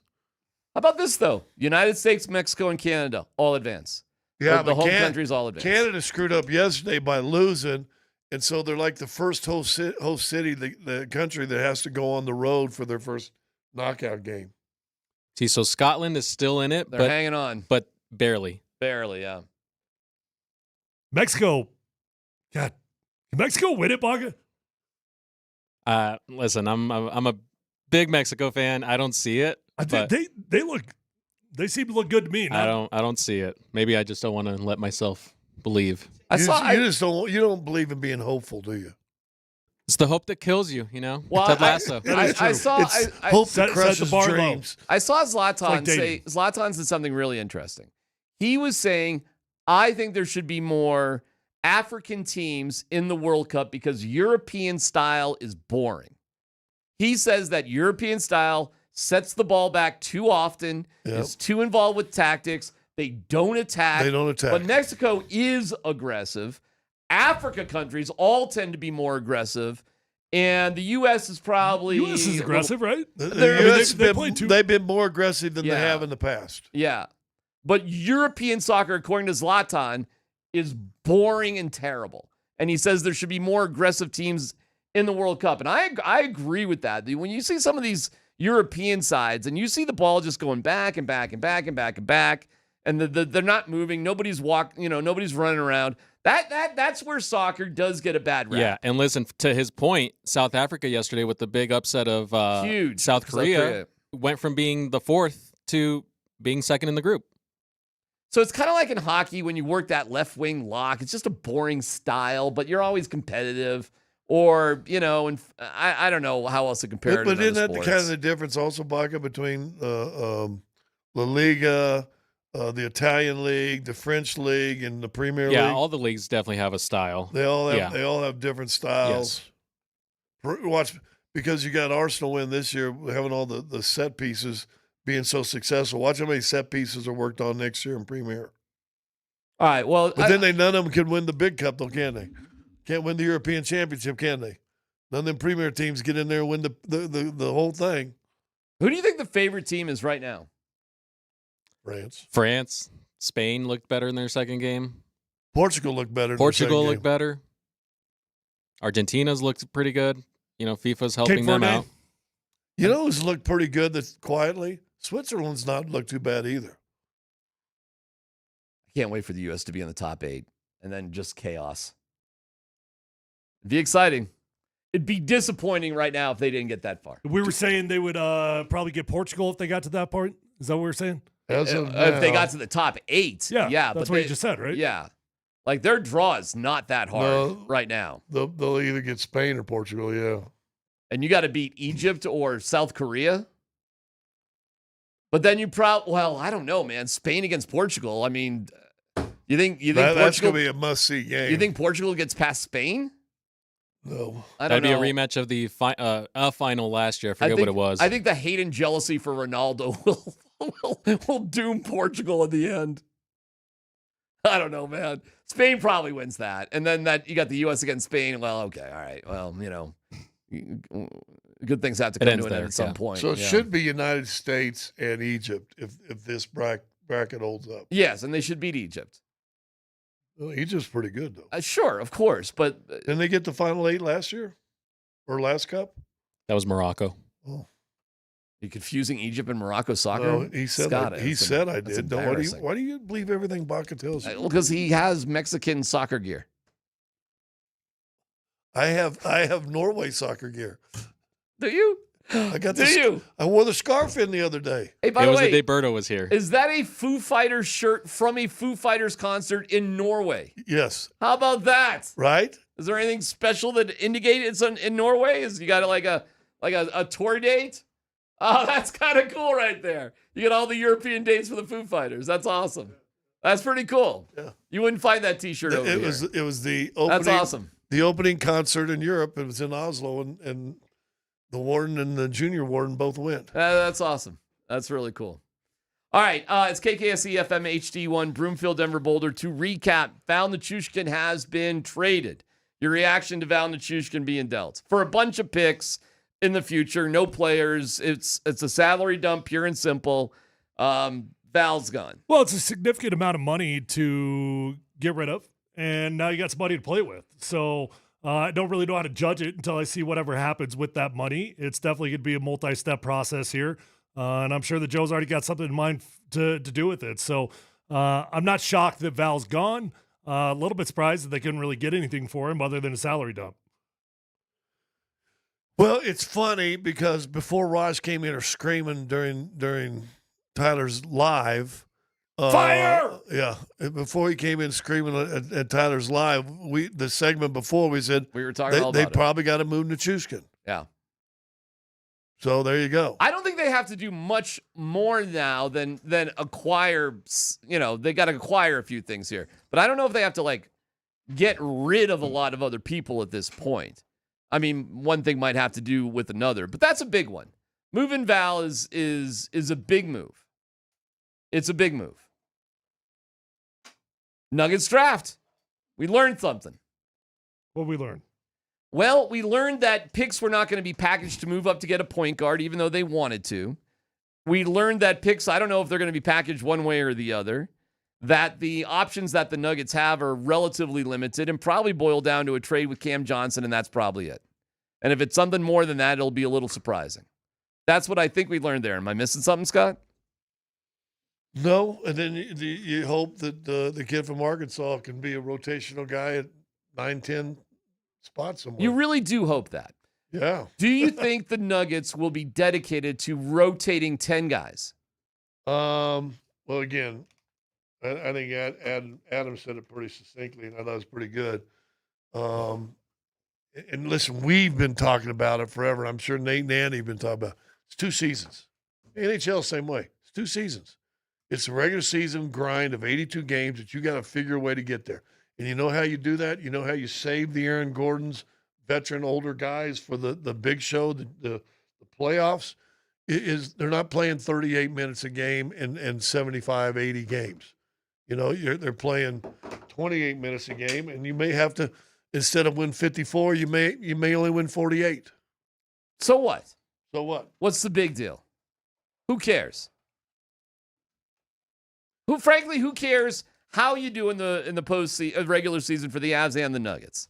In all honesty, well, to a degree, you don't want to finish out of the top 4. Like you don't want to. I don't care. Why do you care about that? Because you don't want to have to start the playoffs on the road. So also, what? if you What look does at it matter? if you look at the track record, basically, if you're not a top 3 seed, like in NBA history, if you're not a top 3 seed in your conference, you do not win the NBA championship. So there is very much something to be said for home court advantage, at least for 1 round and preferably for 2. So that part of it is very important, but like kind of to your point though, DMac, is and this is what I will give you is, and Scotty, you're kind of talking to it a little bit, is like everybody in the NBA, they kind of know the point of a regular season is to essentially do whatever the minimum is to get yourself in position to be able to have success in the postseason. So like Trayvon Brazil, for example, he will have to play some this year just because you're going to be injured. You're going to have load management games. There's going to be nights where he has to go. And maybe there's a world where the kid just becomes a good player and works his way into an NBA rotation and is an above-the-rim lob threat. Like, he can actually do something for you. He actually fits that dunker role. This team like desperately needed athleticism. So like I think his skill set is raw, but as an athlete, like that's the kind of guy you have to have. I don't think he's going to step out and knock down a bunch of above the break threes or anything else like that. I think it was a pretty good pick for 35. I think so too. Yeah. And it fits an exact profile of what they needed. But yeah, there's just the track record says you can't come from too far back to win the NBA championship. I don't disagree with that. I would say this: the times have changed. Mm-hmm. I don't think New York had home court, did they, this year? They were the 3 seed in the East, but they didn't have home court in the finals, did they? No. Yeah. No. I think teams are so good nowadays that they can win. I mean, Denver won 24, 25 road games this year. Well, there was also, Scotty, and I can't remember who did it. I think it might have been somebody at the Ringer, but like home court win percentage was down this year. Big time. In the postseason. So it goes to show maybe the trend is changing though. But like it went down from like 61% to like 56%. Well, so it's not a polar opposite quite yet. But there's a chance. But there is a chance. But let me ask this. Aaron Gordon healthy this year, they win the first round? Yeah, I think so. Yeah, see, I do too. Yeah. And I think they compete with San Antonio because I think that's a matchup they're pretty good at. Yeah. I don't know if they're good enough to get to the finals, and we would see what happened there. But can they hang with the LaMelo Ball-led Minnesota Timberwolves now, Scotty? Yeah, I think Minnesota. That's a weird trade, right?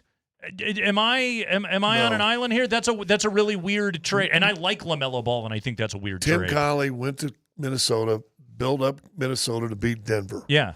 And they've handled that. Yeah. And they're two of their big tests. Yeah. But he can't beat anybody else. Right. He's changed up, trying to beat other people now, thinking the Nuggets are completely done. So now I need guards. So now I need guards, and athleticism, and outside and whatever. Who's their starting 4 now? The Berenger kid, I guess? For Minnesota? For Minnesota? Because Julius is gone. Nas is gone. Like, they let Nickeil Alexander walk. Right. McDaniels is still the 3, right? So yeah. I mean, Jaden would be the 3. And you got Ball and Ant. Ant being your 1-2, and Yeah. Dumasay or whatever you say his name. Yeah. Desuma. Desuma becomes your backup point. Yeah. And a good player. yeah. And I guess he can slide in and play some wing. But then if you put Jaden at the 4, like, okay, think about this from a Nuggets perspective. If Jaden McDaniels has to play the 4 now on Minnesota, can you still sick Jaden McDaniels on Jamal Murray for 30 minutes a night? I don't think you can. Well, it'd be interesting to try. And the Nuggets would have to have an actual healthy functioning forward. Didn't they draft in the first round a power forward type? Yes. Yeah. So there's your hoping is your starting power forward. Okay. So I thought they drafted a bigger, thicker guy. They drafted they drafted Isaiah Evans, the guard out of Duke. And then somebody named Trey Kaufman-Wren. Sure. Okay. That's a smaller team now. He bird watches. Sandman's here, by the way. Tell you what, this show is pretty kitted up today. It is. I was looking across here and I see a pretty glorious Puma kit there on Nathaniel Kreckman. This is the with a B on Gladbach it. kit I here. was gonna guess. I rocked the Gladbach today. Borussia Mönchengladbach. That is correct. There are 2 Gladbachers on Team USA. Both Gio Reyna and Joe Scally. Oh, Joe Scally. You got a good Reyna pull. shirt on. Both I play. do have a Gio Reyna kit under here. I think Gio's starting tonight, by the way. I'm so excited about I that. think Joe Scally should start tonight. And then I see behind the glass here, we have another glorious kit. Do we know what this kit is? Alberto, what are you rocking today? What is the kit today? This is Los Leones Negros de Guadalajara. They play in the 2nd League of Mexico. That's a deep awesome. cut. That is a Second league kit. One more time with the name. Give it to us. I'm gonna bring my Wrexham jersey in. Hell yeah. Give it to us one more time, Alberto. One more time. And say Leones Negros de Guadalajara. Guadalajara. So good. I love that. I did not wear my my Wakanda Chiefs kit today. I wore that last week. But I still do have a jersey from the club that I played for from like ages 10 until I was 20, and then we all stopped playing soccer. But that was the club? Well, yeah, so the Wakanda Chiefs, and proud club, proud history of the Wakanda Chiefs Soccer Club. You guys make it just in time to slide under the radar with the anti kind of controversial nomenclature, if you will. Right. The etymology of the Wakanda Chiefs. I think in that in that realm, so to speak, Chiefs is about as safe as you can play it. Ooh. We didn't have a Chief Wahoo. And honestly, like a big part of why we were the Wakanda Chiefs is because Wakanda was a chief who, our fine community is named after there. We were not actually Wakanda forever. Different Wakanda. Different Wakanda, different spelling there in Wakanda, Illinois. But a fine club, a proud club. I was actually explaining this to Jesse Trujillo's lovely girlfriend the other day because she was asking about my kit, and I was explaining to her, like, yeah, I played like up through U19s, and then after U19s, like you moved into first division, and I played 1 year of that, and all of our games were on Sunday mornings at like 9 a.m. So I'm in college, and so you play for the club in the summer when you're home for college. Nate, how did you make it to church? You heathen? A 9 a.m. start time? What are we doing? I am aware. Yeah. After confirmation class, my mom was like, it's optional because I don't like waking you up. Yeah. So Sunday mornings we would play at 9 a.m. and like, in the Metro Chicago Soccer League, like we were up on the, in the northwest suburbs, dude, we would have games like South Side. Like, yeah, you're going to go play this Polish club and it's 2.5 hours away. Like you're leaving at 6 a.m. And it was like, I just left the bar 4 hours ago. I don't want to wake up and go to a soccer game right now. And so that was the end of my soccer career. I chose alcoholism over football. Oh, yes. And maybe some other... And whatever else we might have been doing. Who knows? Might have gotten your hands on some other things. whatever we were up to. Exactly. It's not important, okay? Details. Very small The issue here is we didn't like waking up early on Sunday morning. I have a feeling for a long period of his NHL career, Valeri Nichushkin didn't like waking up early either. And now he will wake up early in a different place. Sandman, earth-moving avalanche trade goes down just in the last hour. The Avalanche have traded Valeri Nichushkin to the Columbus Blue Jackets. They received 3 draft picks as compensation, a second-round selection in 26. That's this year of our Lord. Third-round choice in 27 and a fifth-rounder in 2028. Congratulations, Joe Sakic. He dumped $6 million in salary off the books. 4 years left on the deal for Nichushkin. He will spend at least the next season as a member of the Columbus Blue Jackets. Yep, there's too many years of accumulation of postseason failures or milk carton type performances, either that he really was a missing player from the roster twice, and then this past year, combination of his injuries, and he didn't do anything. This postseason was not good anywhere near the standard of what you needed Val Nichushkin to be. And I kind of find Val Nichushkin's role with the Colorado Avalanche not identical, but similar to that of Aaron Gordon with the Denver Nuggets. If they're right, then you have a different level of bite, of physicality, of size. And when they're not right, the team is just not anywhere near physical enough and mean enough. Yeah, especially in front of either the basket or the goal. We saw when Val was right and at his best and healthy. And look, you could make an argument in the Conn Smythe race in 2022. You could have made a case for Nichushkin second on the team after Makar. I know McKinnon was great. I know Mikko was great in that championship run. I know Arturi Lehkonen had his moments, but Val Nichushkin, 9 goals, 6 assists. He was just absolutely fantastic on that run to win the Stanley Cup. You will always have that memory of Val Nichushkin if you're an Avalanche fan. He's a stalwart member of a cup-raising team. That's worth something. That's worth a legacy with an organization. But also, like, you have to tell the complete story. And the complete story is his demons, his personal failings, and then his eventual decline as a consistently producing hockey player. He's still a great player. Man, great. Still a really good player. But it ran out.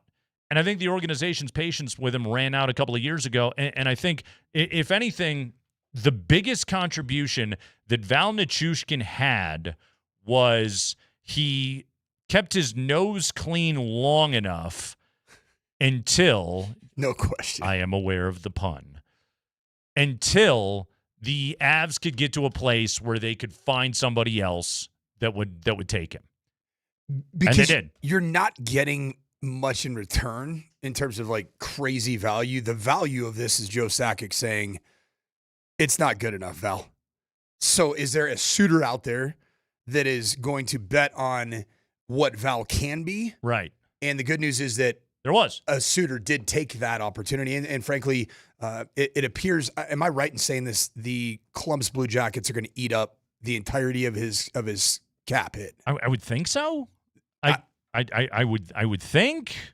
I'm looking. Let's see. I'm looking right now at the Denver Post report on this. They have sent Nichushkin to Columbus. Blah blah blah. 3 draft picks. The 31-year-old power forward has 4 seasons left on his contract with a salary cap hit of $6.125 million. It doesn't say anything about any contractual whatnot. I'm guessing. So I hope they take the whole thing. At the very least, you got rid of a very large chunk of what was a pretty significant cap hit in a sport where there just isn't a lot of leeway. There's on the cap. no flexibility 0. under that cap. Yes.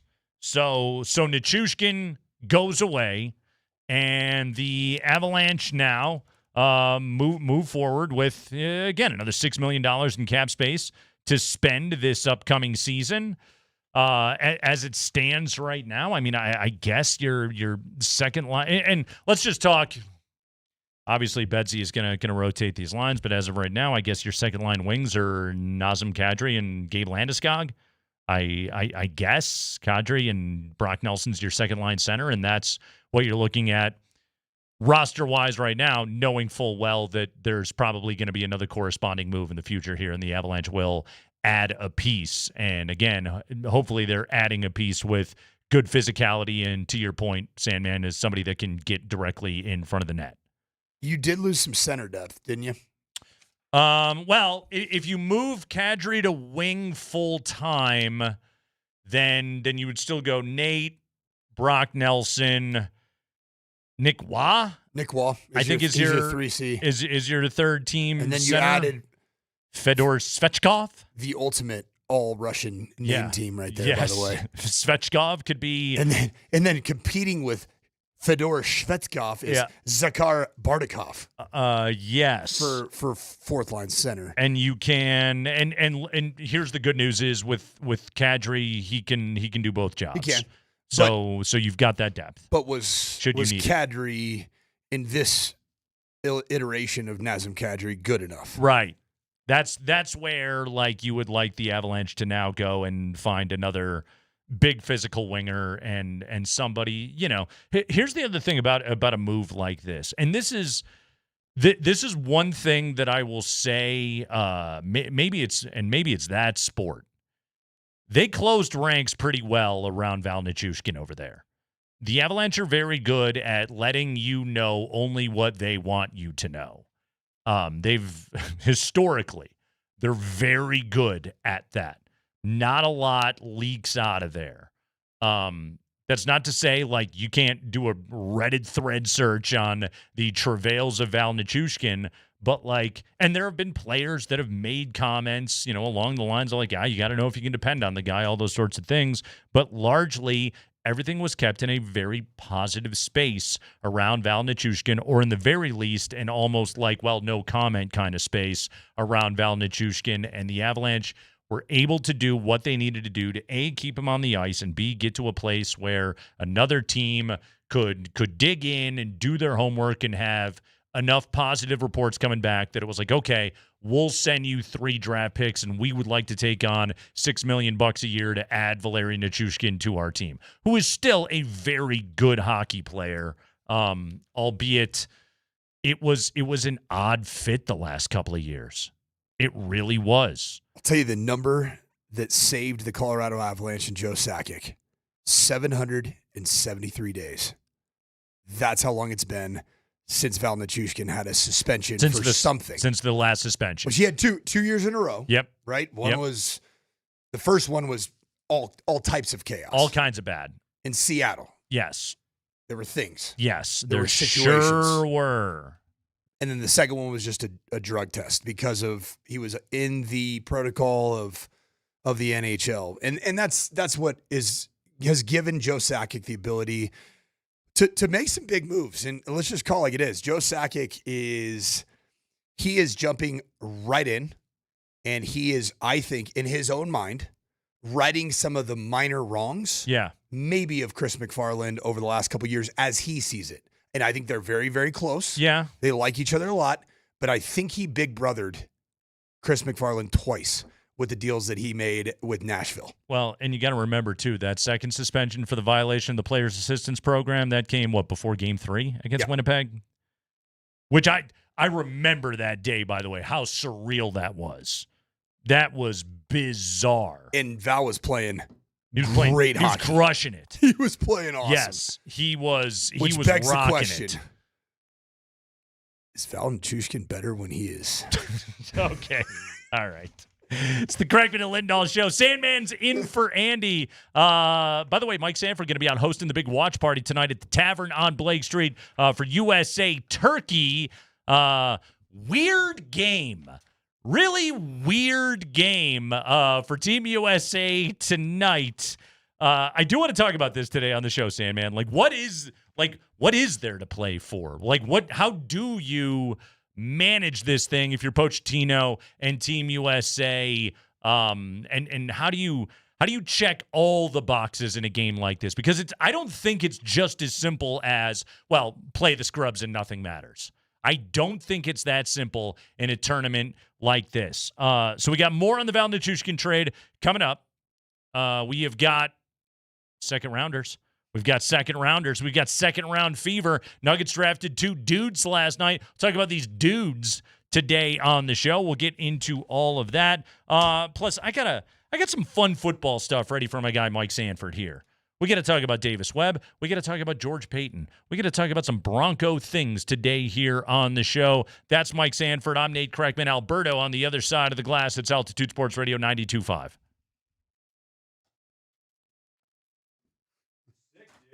Good stuff.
Gerard stick handling high in the zone. Leaves it for Val Nichushkin. Nichushkin near side circle. Nichushkin throws on the brakes looking for an avenue.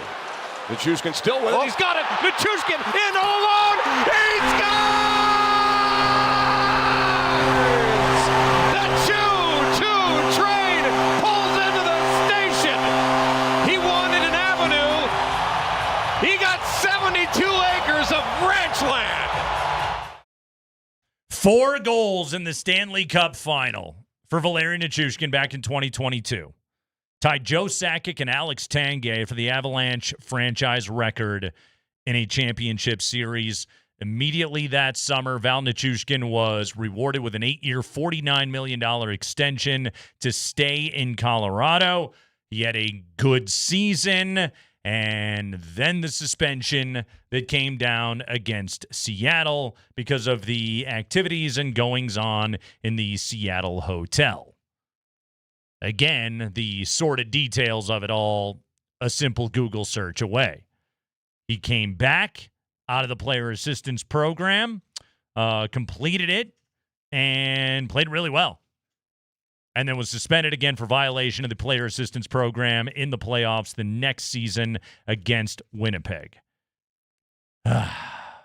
Today, Val Nichushkin was traded away from the Columbus Blue Jackets.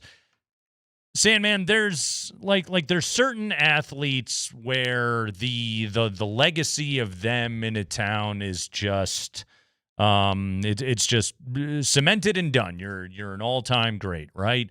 John Elway, Terrell Davis, Joe Sakic, you just Peyton Manning. Yes, you earned that, and even if you go on to be an executive and have hits or misses later, Elway and Sakic certainly. No matter what you did as an athlete, you were locked in. And then after that, there are athletes who were critical parts of championship teams, so they get to be beloved, Remember when we were kids and a team would win a championship and you'd buy the T-shirt with all the caricature faces on it? I love it. I love those shirts. I was, can I admit, I was a Chicago Bulls fan in the early 90s. Oh, everybody was. Living in Southern California. Yeah, everybody was. And I remember very specifically, my guy, Bill Cartwright. Yeah. Bill Cartwright, caricature guy. You would look at that caricature and you and what was even cooler was you could identify the very end of the bench guys and get excited about them of hey, there's Cliff Levingston. All right, your face is on the caricature T-shirt forever. And the memories of the huge goals that you scored, and Val Nichushkin on the way to the Stanley Cup scored massive goals. Those live on forever, but then there were a lot of things that happened afterwards. Mike, how are we going to look at the legacy of Val Nichushkin in this town? Because I'm sitting here and I'm just being it's complicated, which is just kind of a nothing word. It doesn't actually accomplish anything, but for Avalanche fans, for jersey wearing Avalanche fans, pom pom waving Avs fans that are the absolute diehards, how do you as a fan square away the legacy of a both great player with very complicated legacy? If you're a diehard hockey fan here in Colorado, you would say Val Nichushkin's legacy is strong. Mm-hmm. As a member of the Colorado Avalanche. On the ice. Yeah. And also the massive exceeding of expectation because he was nearly out of the NHL when he came to Colorado. That's a good point. He was banished from the Dallas franchise, and Joe Sakic and company took a flyer on this player. And he ends up being one of the most impactful players in the Stanley Cup playoffs. Yep. On a team that won the cup. The last 3 or 4 years, I would define his legacy as expectant but disappointed. Yeah. And messy. And very messy. Yeah. Every single year you're waiting for playoff Val, 2022 Val. Yeah. to reemerge in a postseason series, and he would in small fits and starts, but then there was something that got in the way, and most of which was self-inflicted. You know what's so funny about you? You say playoff Val. Like, yes, 2022 playoff Val. That guy ruled. Then playoff Val came to mean something completely different. In back-to-back years. In back-to-back years. And that was 23-24. Yeah. And then 25-26 were nose was clean, pun intended. Yeah. But performances were not overwhelming. Right. There were probably better performances in 25. 26 was nothing. He was one of the many disappointing Avalanche this past postseason. Big old fat nothing burger. Yes. Didn't quite do enough against the Vegas Golden Knights. Yeah, and like here's what's so tricky about it is you want to just be able to look at an athlete and simply say, on the biggest stage in the playoffs, when your team needed you the most, you because of your failings, you were not there for them. Thus, you're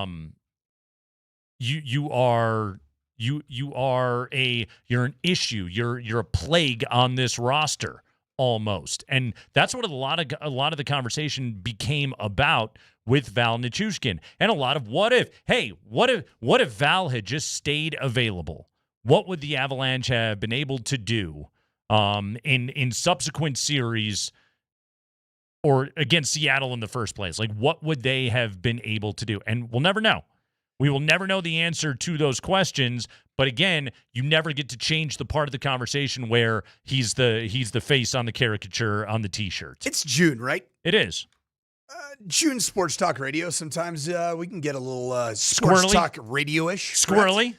Well, let's. Would you indulge me, Nate? I can. And some of the more complicated sports legacies, we'll say in broader sports across the spectrum, and then I'd love to kind of narrow it down to Colorado sports legacies that are complicated. Okay. Name a few off the top of your head. Lance Armstrong. O.J. Simpson. Tiger Woods. Yeah. Oh, without a doubt, you put him on that list. Ray Lewis. Oh, yeah. Obstruction of justice. Nothing but obstruction of justice. Alabama corner, Terrion Arnold. Well, jeez. Too soon. Ooh. Why are you making plans for pistol whippings? Premeditated pistol whippings? Yeah, I mean, crime of passion, I can see it. Right. Premeditation, none whatsoever. Right. Colorado. Give me some of the unique sports legacies that have. Carmelo Anthony. Yeah. Forced his way out in a trade, which automatically makes you a pariah. Mikko Rantanen, kind of similar situation, contract dispute. Troy Tulowitzki. Yeah, Tulo, wanted, flirtation with the Yankees for years and years, never, and that's one of those where you kind of sit back and you're like, I understand why he didn't want to be on the Rockies. Like, why is everyone so mad at him? But like, there is a portion of the fan base that, yeah, will absolutely have that. But yeah, I think Tulo is one of those dudes. Sure. Darren McKee. Sorry. Ray Caruth. Good. Ray Caruth, that's a good one. Yeah. Not that complicated, actually. No, it's actually pretty simple. Yeah, that one felt pretty cut and dry. Yeah, actually. We kind of know that one turned out there. Yeah. Is John Elway, is he even remotely complicated? Could be. If you wanted to find it. It's on the eyes of the beholder, right? It's, there was an incident last year that was that was awful. And again, there was a GM tenure leading the organization that was the funniest thing about the John Elway GM tenure. First 5 years, awesome. Second 5 years, a tire fire on top of a dumpster fire. And so there's a lot to find right there, which that's always the risk, right? If you go on to work if you're an organization's legend and then you go on to like work in the front office or be a coach or something like that, there's always the risk. Patrick Waugh, legendary member of the Avalanche, the coaching tenure, had the one great season and then it was messy. And then you had a weird divorce from the organization, and everything got strange. Dan Reeves. I feel like with Dan Reeves, it's generally positive. Positive, but just like people will incomplete. look back on it and go like, hey, why didn't you ever let Elway throw the ball? Yeah. Coach Prime. I think that's going to be a complicated one. Yeah, I mean, the biggest thing he needs to do is start winning football games again. That's what he can do to help his legacy currently. But I mean, to that point, you bring up that university, Bill McCartney. As again, you cannot bring up the name Bill McCartney without it being instantly polarizing. And I've always struggled with that particular debate because, and I will tell people this, I had a personal relationship with Coach Mack. I talked to his son today, actually. Great guy. The best. I genuinely, on a personal level, liked Bill McCartney.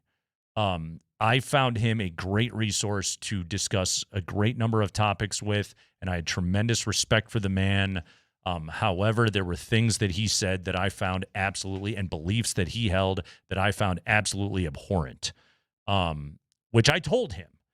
And it was like, okay, well, did you use the word abhorrent? Yeah, I did. And it was like, on this radio show, we will stay out of that space. But also, like, I don't think that, Bill McCartney's views on certain social issues, so some of them I hated. Others, I thought he was at the vanguard of really trying to help the African-American community here in the state of Colorado. And I respected the hell out of him for that. And so, yeah, the Bill McCartney one, like, you bring up that name, and again, you will get one opinion of, like, like legend, and another one of, like, bleep that guy. And it's like, well, I knew the man, and I believe it all lives in the middle. Because I can speak to that right here because of the way that I was raised and who the paradigm I came from. If we're going to go Bruce Buffer. Yeah. Fighting out of the blue corner. Yeah. Nate Kreckman. Sure. Fighting out of the red corner. Yeah. Because my childhood, much was spent by my father as a football coach, who idolized Bill McCartney. Mm-hmm. And not only did he idolize Bill McCartney, my dad was best friends with Brian Cabral, who played for Bill McCartney and then coached for Bill McCartney. Coached with him forever. And actually served as interim head coach, kind of like I did once for the CU Buffs.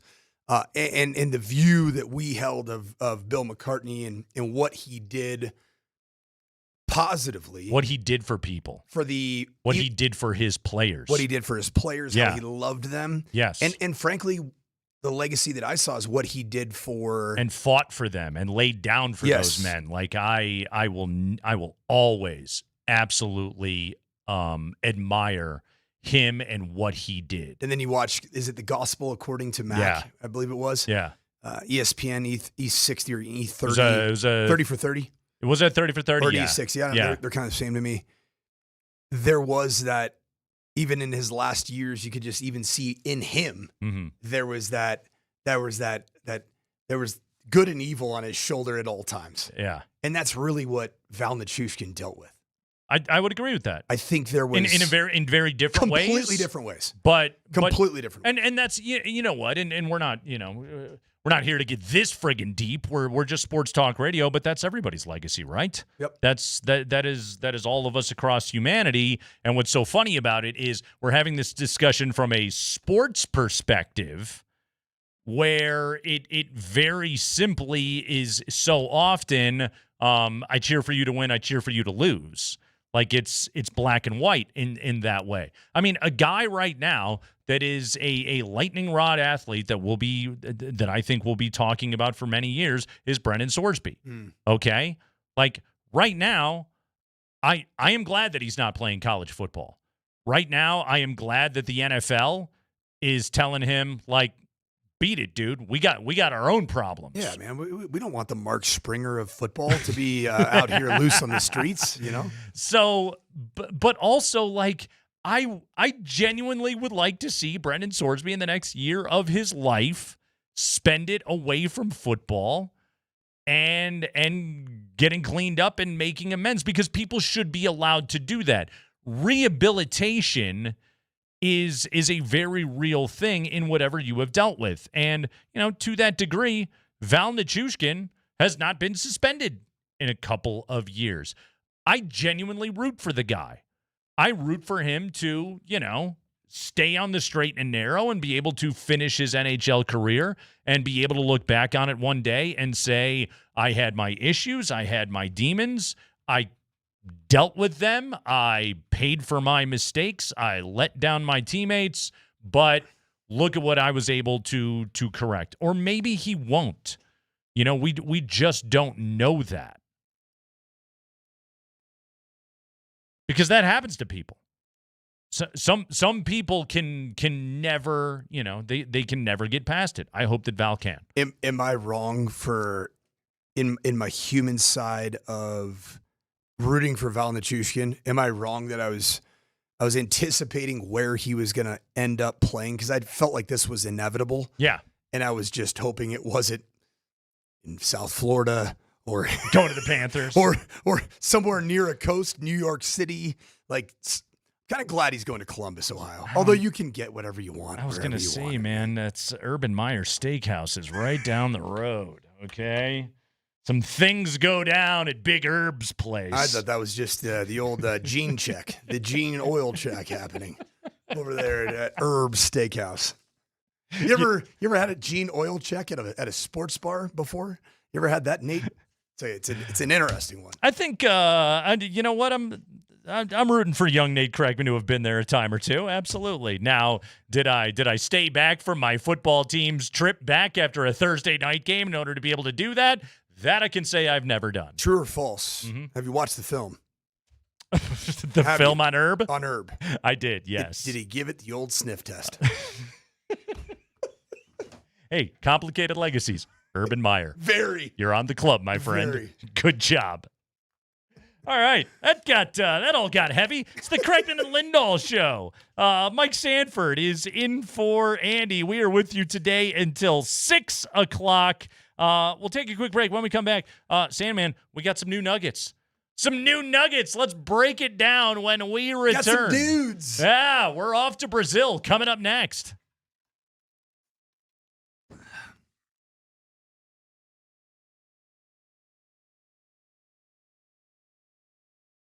Hey guys, Andy Lindahl for Wahoo's Fish Tacos, and it's Thursday. You know what that means? It means it's Kids Eat Free night, so get to any of the 4 metro area Wahoo's locations, and kids eat free. Meanwhile, you can enjoy their great happy hour, have a bowl, have a burrito, have enchiladas, have some chips and queso, and enjoy it all with their fresh salsas. I love Wahoo's. I love Park Meadows and Highlands Ranch. That's in my end of town. I've got a buddy that loves the Broomfield location. You can browse the menus and find the location nearest you of their 4 metro area locations at wahoos.com.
Hey, guys, don't forget to go hang out with Mike Sanford tonight at the Tavern on Blake Street.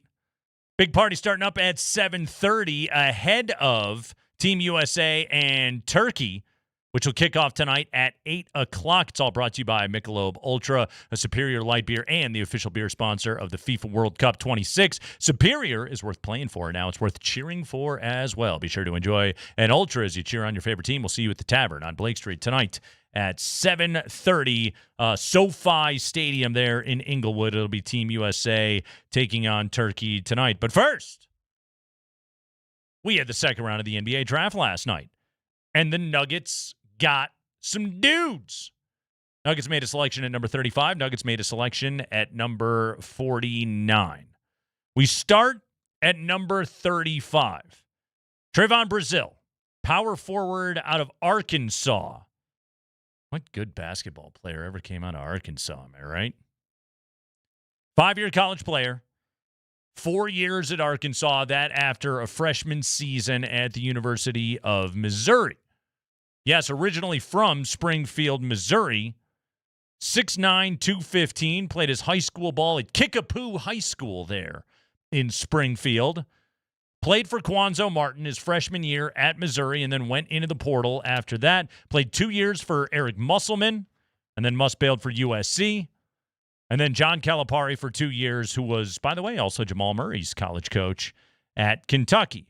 So he was there for the Musselman years and he was there for the Calipari years at Arkansas. Dealt with an ACL injury, but the power forward came back healthy last year, 13.7 rebounds a game at Arkansas. He's 23 years of age, which is ancient in NBA terms almost anymore.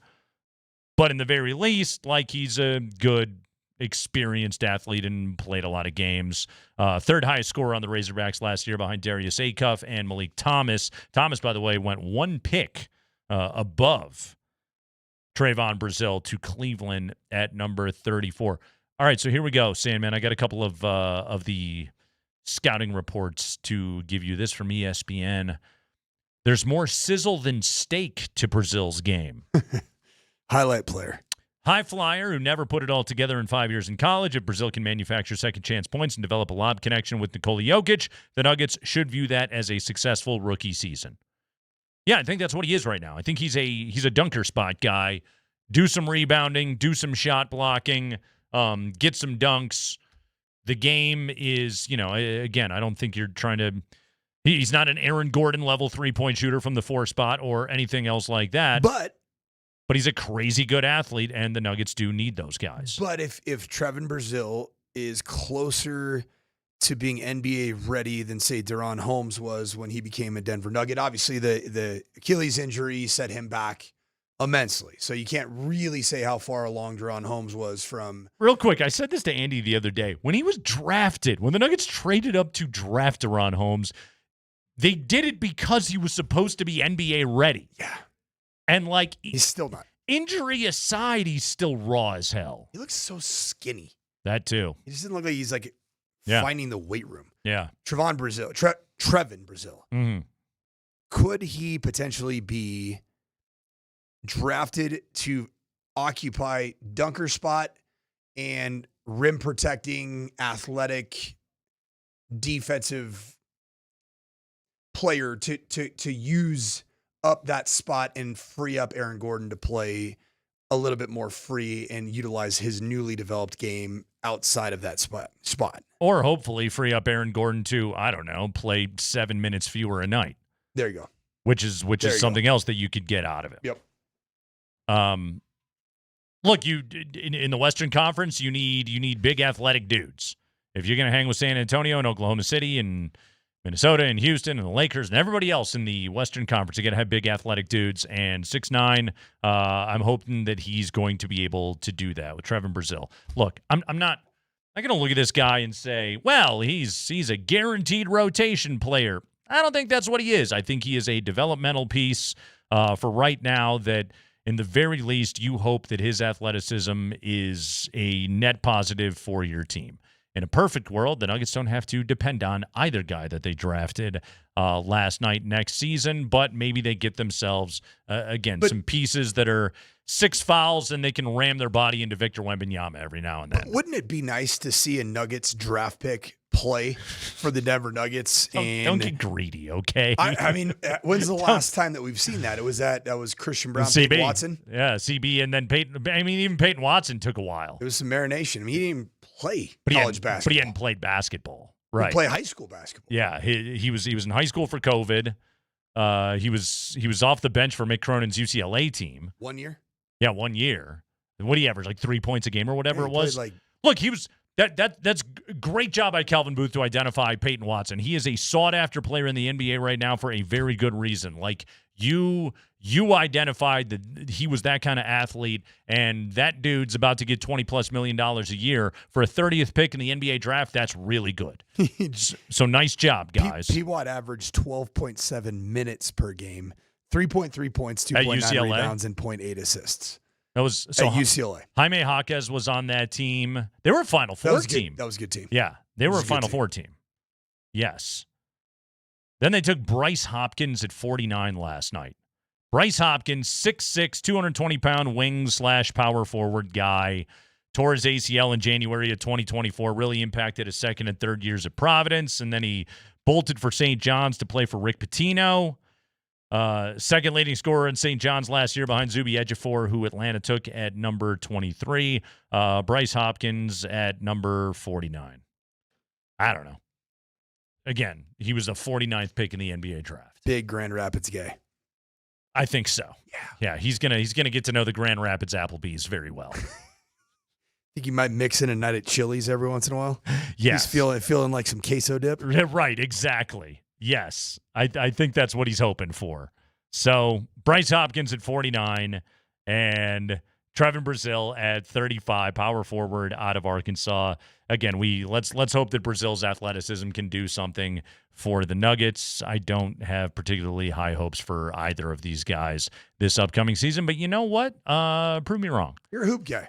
Draymond Green was drafted number 35. Mm-hmm. Maybe Trevin Brazil can be Draymond Green. So you being a college basketball guy, I'd say that you lead the college basketball credibility of all the Altitude Sports Radio hosts. If you want to know anything about mid-major West Coast college basketball, I've got it for you all day. You're really good. Really good. Did you have any crossover scouting of games, or did you just have a chance to really just watch games over the last couple of years where Trevin Brazil was playing basketball? I literally only watched him play in the NCAA tournament this past season. Yes. And again, like the problem is when you watched Arkansas, you paid all of your attention to Darius Acuff for very good reason. Because he's such an elite scorer. Right, exactly. Yeah, you didn't think much about Trevin Brazil, but then it's, 6'9" dude with those kind of hops. Once he starts getting into the NBA pre-draft process, you're going to see that athleticism kind of rise to the top. But no, I didn't really think all that highly about him. I remember watching them get their asses kicked by Arizona. Well, so we'll say Josh Kroenke and Ben Tenzer. John Wallace, keep naming John dudes. Wallace. Yeah. Anybody else make decisions? And is it pretty much them, right? That and Vic Lombardi. Vic. Those are the guys that have a voice in those picks. I think Katie Wingy. Yes. Or yes. And her Northwestern academic chops around just to let everybody know that, hey. She went to Illinois State. Dang it, I thought she was a Northwestern. She's a Redbird. Mm-hmm. Proud ISU Redbird. I was way off. Yeah, Normal, Illinois, way downstate. Good. Normal Bloomington. Yeah, Bloomington, Normal, Illinois. Fine FCS football program. Very good. So back to that. They've showed their cards a little bit. Yeah. Over the course of the last, we'll call 72 hours. No Jamal Murray trade. No Cam Johnson deal yet. Right. Jonas Valanciunas signs a memorandum of understanding with Zach Galifianakis. He'll be gone. He's gone. Yeah, he's gone. And you ended up dealing your first round selection to get 2 second round selections, to which many people thought the Nuggets were going to use that draft capital to do something involving a established veteran, either dumping or acquiring. Yes. None of that happened. So what's the path forward? Well, okay. What have we learned? I have a solution for the Nuggets. The problem is there is another team in the NBA that is going to have to generously provide that for them. I will give you that coming up at 4:00. I want to delve into this at the top of the hour, but I have found a life raft for the Nuggets should anybody be generous enough to give it to them. And it has anything to do with shotgun willies and no, throwing around your steel? No. Dang it. Ja Morant is not involved in this move. That's the dream that I will continue to have. I think what we learned from the draft process, and I'm not really putting that much stock into it because I don't think I really learned anything new from the draft process. Like, ideally, the Nuggets would have been able to attach 26 to Zeke Naji and get that contract off the books. But the issue is, and it's not an issue, it's just the reality that we all know. Nobody wants Zeke Naji. Everybody's looking at the Nuggets right now and going, that's your problem. And guess what? Everybody else in the NBA is looking at the Nuggets balance sheet, because it's all public knowledge in the NBA. They're looking at the Nuggets situation and they're going, you guys are a little up the creek right now when it comes to your assets and your cap situation, and we know that, and so we don't need to go overboard to be able to help you out. Now, that said, there is a team that can help them out, but they've got to like one of 2 guys. And I'll tell you who that team is and what that could look like coming up on the other side of the break. Kreckman and Lindahl, Mike Sanford in for Andy, Altitude Sports Radio 92.5.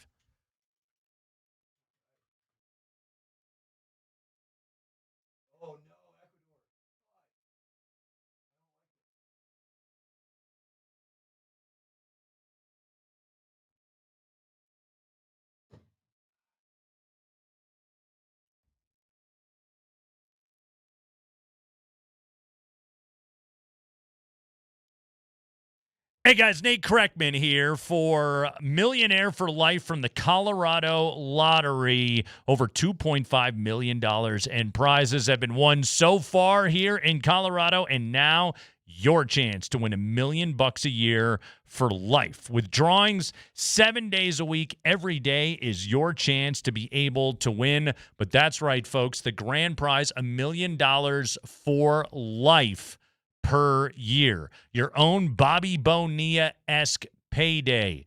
Every single year, on one day on the calendar, the $1 million check shows up. That's a pretty good day. That's a new boat day. Okay? That's a sick new car day. That's a I need a motorcycle kind of day. It's hey, mom could use a new house kind of day. You can win with Millionaire for Life from the Colorado Lottery. Tickets cost just $5. Must be 18 to play.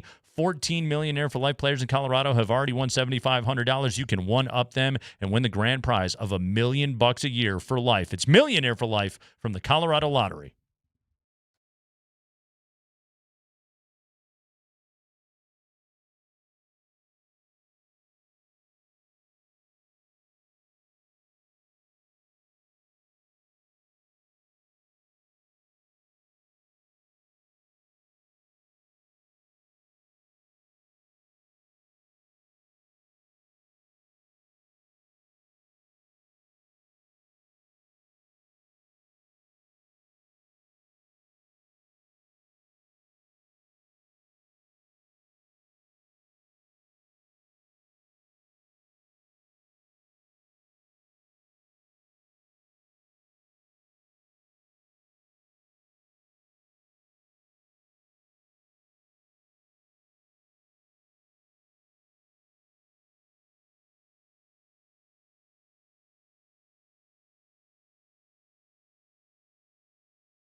Mike Sanford is in for Andy. I'm Nate Kreckman. It's Altitude Sports Radio 92.5. Hope you're having a great Thursday afternoon. I hope you're going out to the tavern on Blake Street tonight at 7:30 to watch USA Turkey with our guy Mike Sanford. And I hope you're going to have a few Michelob Ultras while you are there. But Just one beers. Just one beers? That's it. Okay. Just a singular? Just a singular beers. Okay. They're so light and nutritious, though. You should probably have more than one, right? They're good for you. Responsibly. They're good for you. Very much so. All right, Sandman, we're talking about the Nuggets and what they did in the draft. We'll dive back into the Val Nichushkin trade coming up here in just a few minutes. A lot of off-season-y kind of stuff happening here today, and we've got it covered wall-to-wall here on Altitude Sports Radio 92.5. But I was looking into this Giannis trade between Milwaukee and Miami. And as we know, the Bucks in that deal send off Giannis and Bobby Portis. They get Tyler Hero, Khalil Ware, Jaime Jaquez, my guy Kasparis Yakashonis, 3 first-round picks, a second-rounder, and a $25 million trade exception. Yes, a $25 million trade exception that they got in that deal.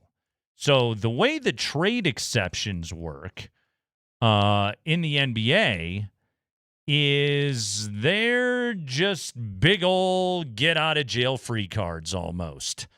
It means the Bucks can trade for a player that is making $25 million or less, and they don't have to send out a matching salary because this is a relic of the old CBA. Sandman, do the Nuggets have any players they could possibly be looking to move who make roughly $25 million per year? It's almost like there's 2 of them staring you in the face. Jamal? Definitely not him. What's his new deal? 50. Yeah, he's Supermax. AG? He doesn't get included on this, and not Aaron Gordon at $31 million per year. Cam Johnson and Christian Brown. Oh, boy. Okay. Christian Brown has 5 years and $125 million remaining on his deal. Cam Johnson, 1 year and $23 million left on his deal. But either one of these deals, if the Bucks wanted to, they could acquire a player and you don't have to get a matching salary in return. That salary just goes off your books along with the player. It floats away. Now, I am admittedly kind of stupid on NBA contract stuff. I do my best. It's impossible. Thank you. Okay? It's hard to do it all, but I would love somebody to intelligently and coherently explain aprons and the second apron to me. All you need to know is the second apron, they don't want it. Yep. That's it. That's all I keep hearing. Okay? It means you can't do anything if you spend your way into the second apron, and only the Cleveland Cavaliers were in the second apron this past season. Okay, so I reached out to some learned NBA contract people, and of what I understand, the Nuggets could send Christian Brown outright to Milwaukee if the Bucks wanted him. Now, in order to get Milwaukee to take on 5 years and $125 million, you would have to add other compensation undoubtedly to the trade, most likely draft pick compensation. I'm not sure if those 2 future second rounders that you got, one of which is Sacramento's, I'm not sure if that is necessarily enough, but also there could be a planet where maybe the Milwaukee Bucks just really want to have Christian Brown, where they could look at it and they could say, okay, we're rebuilding our identity right now. We know we got a knockdown shooter in Tyler Hero. We know we got a do-everything defensive stalwart rebounder type in Jaime Jaquez, and Christian Brown could be a championship-winning, good culture guy on a young rebuilding team, and we could put him in place, and he could absolutely fill the role of backcourt stopper / transition scorer / hopefully improving outside shooter, and they could talk their way into it. The trick on a Christian Brown trade is you would have to have a team desperately want to have Christian Brown, but like there's a place. There's a rebuilding team with a $25 million trade exception, and what I understand of trade exceptions, you have 1 year to use them, and then they go away for a chance to be able to add a good veteran leader and a player like Christian Brown on a rebuilding team where you're just putting nothing but a whole bunch of toughness and grit together because you no longer have Giannis. I think while you're at it, Nate, the Milwaukee Bucks should go out and acquire Austin Reeves. And they also should go out and find a way to get Chet Holmgren. I think OKC would love to get rid of him. And in the process, maybe even a Josh Giddey, throw him in the mix. You want an all-white guy lineup in Wisconsin? And you know what you're building? Hickory High School. The Hoosiers are back. Tell you what, though, man, you put that team together. You put Reeves, Giddey, and Holmgren on Milwaukee. That's a hell of a team. I'll tell you what. You might as well just throw in Caruso and DiVincenzo, too, while you're at it. So, DiVincenzo and his torn Achilles. Okay. It feels like a desperate long shot because that's kind of what the Nuggets need right now. Would there be more value today for Cam Johnson or Christian Brown?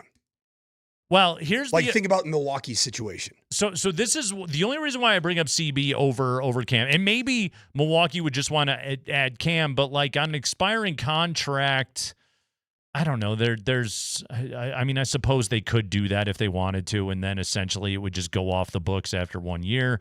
But like to get full use out of their trade exception, they could legitimately just add a player right now, just like kind of a freebie. It's almost like a free agent signing essentially for them with their $25 million trade exception. So, but again, like if you wanted to take on the full $125 million on the deal, you probably need to then sweeten it. And I don't know if the Nuggets can sweeten it or not. But have I sold you at all on the profile of a rebuilding team and the value of Christian Brown on it? Okay. Well, that's what Ben Tenzer and John Wallace need to do right now. Get on the phone with the Milwaukee Bucks and convince them that this is a good idea and something they need to do. Then what? And then you take that $25 million and you give it to Peyton Watson. And you probably find a taker maybe for Cam Johnson as well. If you were to look at the body of work, not the month of January in 2026. But the full body? The full body of work. The full body of work, no, he's not worth that contract, but what you're doing is you're bidding on the potential of the player. Okay. Yeah. Full body of work of Christian Brown versus full body of work of Peyton Watson. CB's is better. CB has been a more productive NBA player, but recency bias is not positive towards CB because of the ankle injuries that were. But which player ceiling are you banking on over the next 5 years? Peyton Watson's or Christian Brown's? And Peyton Watson's longer. He's if he becomes an established scorer, then it's not even close. P. Watt's a more like, let's put it this way: every NBA team wants Peyton Watson. Yeah. Maybe only the Chicago Bulls can get him because there's so few teams in the NBA with cap space that are going to be really competitive in a restricted free agent market right now. And maybe the Bulls would be dying to have him. Like, again, I think any good NBA organization would want to add Peyton Watson because every team is looking for guys that can essentially play that 2 through 4 spot with rim protection and shooting ability, which P. Watt showed last year he has. He's a very valuable player. Just got to convince the Milwaukee Bucks they really want Christian Brown. Do you worry about Peyton Watson's long game? Of course. Yeah. In any season. Of course. Let alone a season in which he now is starting for a team. He's never started for a team. Am I right in saying that? Since Long Beach Poly? Pretty much. Yeah. Since he was a 17-year-old. Yeah. Now in a perfect world, if he's on the Nuggets next year, he is a starter. That's what I'm saying. But like he doesn't have that banked experience of going through an entire campaign greater than probably 25 games. Like having started games, yes, but like did he ever like break camp as a you're in our starting 5? He hadn't done it yet. In any level of basketball outside of Long Beach Poly. The Jackrabbits. Yes. My high school rival. Yeah. Were they really? Yeah. Okay. Very good. Did you play basketball? I did. I got dunked on by several players. Yeah. One was Tyson Chandler. Oh, big boy. He dunked on me. Dominguez High School. He was Compton. he had a top 5 pick coming right after that year. He was so skinny and so strong at the same time. I had my hands on a basketball, a loose ball in the paint. Yeah. And he picked me up with the ball and then dunked. I didn't go all the way up to the rim. You didn't go in the hoop? I think I made it about 5 feet up. Uh-huh. And then he just took the basketball right to the hoop. Pretty impressive. Remember Wesley Stokes? He's a point guard from Missouri. I was going to say, yeah, okay. He was a Long Beach Poly point guard. Okay. Really good player. Uh-huh. So, yeah. Were you able to stay in front of him? I did all right against him. Okay. Josh, is it Childress? Yes. I Villanova? Stanford. Stanford, okay. I guarded him very well. Oh, okay. Mayfair High Yes, School. yes. Yep. Okay. Good high school basketball. In that kind of that South LA County area right there. Mhm. I mean, Peewat was getting invited to go run with Kevin Durant when he was in high school. Oh, he's a dude. Yeah. He is a guy. Dude all the way. Was Peyton Watson fully unavailable to compete in the postseason for the Denver Nuggets? In your humble opinion? You know, I don't want to cast dispersions, but it's very fair to go, guy entering a free agency year, is he really going to push it right now on that hamstring unless he knows it is 100%? Look, man, it's always tough. It's always tough because basketball players are not football players, okay? Totally. Football players I are have Mack a hard trucks. time. I have a hard time. Yeah. As a football guy. Recalibrating my brain for these types of conversations. Baseball players and basketball players are sports cars. Like you cannot have the slightest tweak wrong. I mean, baseball players miss weeks because of Blisters. a cuticle. Yeah. That is fired up. Yes. If that happened in football, you would be ostracized from whatever locker room that you're living in. Right. Now, again, in football, like the point of your job is not to have like perfect touch on this tiny little white, slick sphere to then be able to get the thing to do exactly what you need it to do. It's just you're asking something different of the athlete. Right. Again, in football and a lot of the times in hockey, it's just like just go throw your body at it, okay? You're fine. Yeah. Figure it out. Yeah. Shoot it up and do whatever you need to do. But yeah, football is just it's so unique in that way. The quarterback with an issue with his throwing shoulder, that's like the closest thing to, or an issue with his throwing elbow or whatever it is. That's the closest thing to what you deal with in those other sports. But yeah, if you're not physically right, there's just some sports you cannot go play. You cannot play with any kind of success. So with Peewat, again, like I don't know, when Jamal Murray was coming back from his knee injury and didn't return for the postseason, like I've watched Jamal Murray's entire career. Like I've watched what that guy puts his body through to be able to go out and play. Like I tend to err on the side of like, if Jamal Murray is telling me that he does not trust that knee and that he can't go right now, then he can't go. And if he is, he won't be as effective as you need him to be. But also, like, I can't close off the part of my brain that's like, yeah, but you were also about to be, you're about to be a free agent, Peyton Watson. Peyton Watson had absolutely nothing to gain. Right. And everything to lose. Yeah. Because if he looked bad, it's recency that only hurts bias. his market. Yep. Yeah, that only hurts his market. And his market had improved so much. Yeah. Because when did the Denver Nuggets play their best basketball? Frankly, the entire season, including the postseason. Yeah, right at the end of the year. Yeah, it was the last 12 games of the season. Peyton Watson's run in January was glorious. Yes. So like that was, you saw youth, athleticism, length, something that you sorely lacked in the postseason. Yeah. And have the last 3 postseasons. But this is the other part of that conversation, though, Sandman, is like he was doing all that without Jokic, okay? So, like, what is the peak of Peyton Watson with Nikola Jokic on the floor? Again, like, is he that player, or is he role player that then surrounds two-man game and everything else? To me, the biggest thing the Nuggets have to solve this offseason, all the personnel things and all that, like it goes into the conversation. They have to solve how to compile effective offensive possessions that are not just pick and roll Jamal and Joker. That's what they've got to be able to figure out this offseason, because for better or for worse, the league has figured it out. And there are too many good bigs in the Western Conference between Rudy and Chet and, oh, by the way, Wembanyama, that you're going to have to be able to defeat, and you've got to have another answer for it. And so that's what they've got to be able to figure out this offseason, and maybe Peyton Watson can be a part of that solution. We'll take a quick break. When we come back, Valeri Nichushkin is a Columbus Blue Jacket, freeing up dollars for the Avalanche. What do they do with those dollars? We'll kick around some ideas next.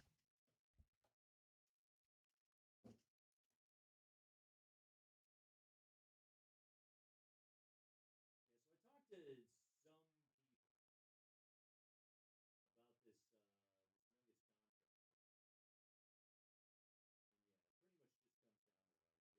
They need somebody to love Christian Brown, or they need somebody to love Andrew.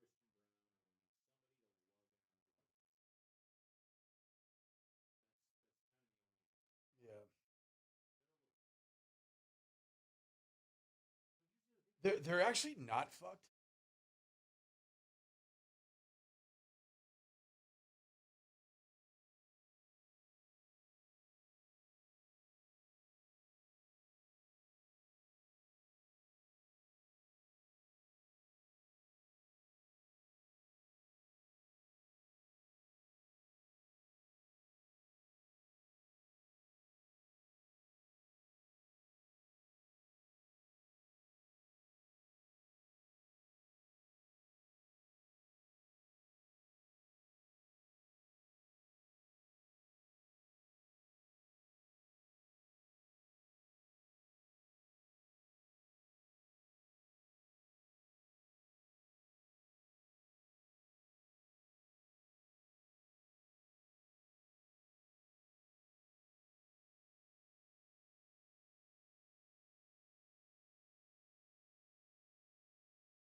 Our dude Mike Sanford filling in for Andy Lindahl. I am Nate Kreckman. It's Altitude Sports Radio 92.5. USA Turkey tonight. Big watch party out at the Tavern on Blake Street, brought to you by our friends at Michelob Ultra. Go watch the game with the Sandman there this evening.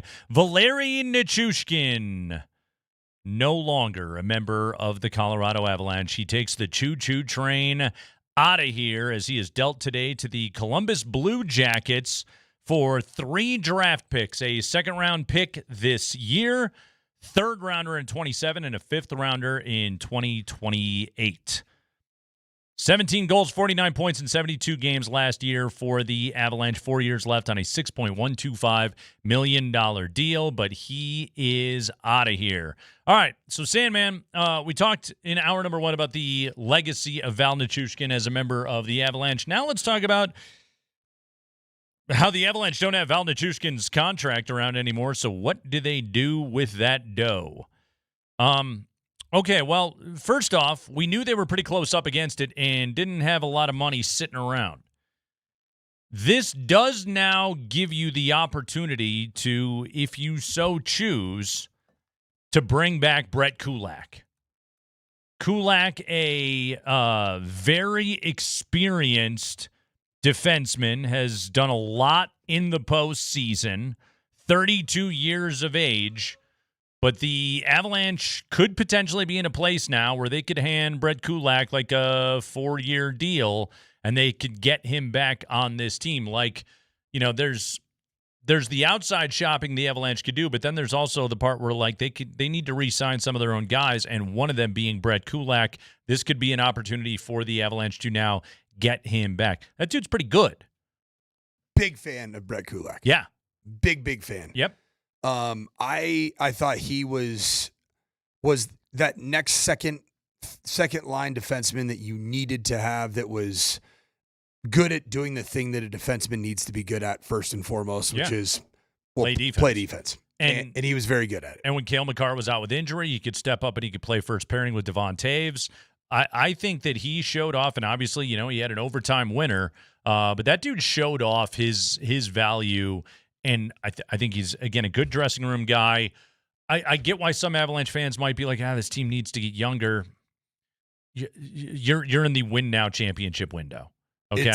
Joe Sakic, by doing what he did, which is to ultimately allow Chris McFarland out of his contract, in then replacing Chris McFarland at least for a year, that's Joe Sakic saying, this is it.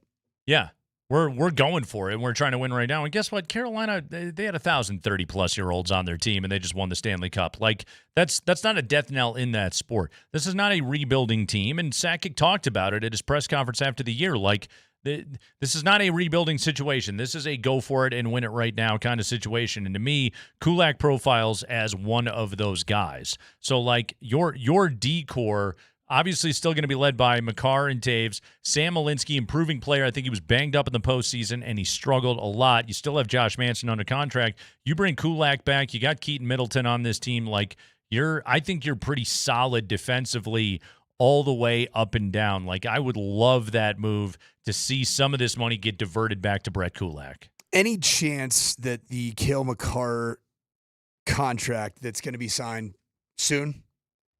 Yeah, I think this offseason it's going to get done. Any chance that, in addition to some of the cost-saving moves that Joe Sakic has already put forth with dumping the salary of Val Nichushkin, by far the most significant one, but also Ross Colton and Jack Drury. Yeah, the Jack Drury trade too. Is there any chance that Cale Makar takes a slight hometown discount? I hope so. Slight. The Avs all hope that he will. Yeah, like what if there's a world where Cale Makar just said, like, hey, you know, I don't have to make as much as Kirill Kaprizov. You can give me like $1 million less per year. Now, look, this is always a tricky spot because these athletes, they do have an obligation to their Players Association. They do have an obligation to the other guys in the league. And their agents. That's the big one. And themselves, right? Like, They also have all of that. And, if you're telling me Kirill Kaprizov is a $17 million a year player, then I will tell you Cale Makar is absolutely an $18 million a year player. Well, let's talk about what Kirill Kaprizov's $17 million average annual value has brought about for him is a massive target on his back. Exactly. I mean, you think about just even the Minnesota series, Kaprizov, relative to being a $17 million per athlete, dramatically underperformed. Oh, without a doubt. Let's see. By AAV right now in the NHL, Kaprizov at 17, Draisaitl at 14, Jack Eichel at 13.5, McKinnon actually the fourth highest paid player in the league right now at $12.6 million. Makar all the way down there at $9 million. Okay, now there's always a world, because sometimes there is just a single contract that is so out of whack that you could say there has to be a slight market correction on this. I mean, nobody has surpassed Dak Prescott's contract yet, right?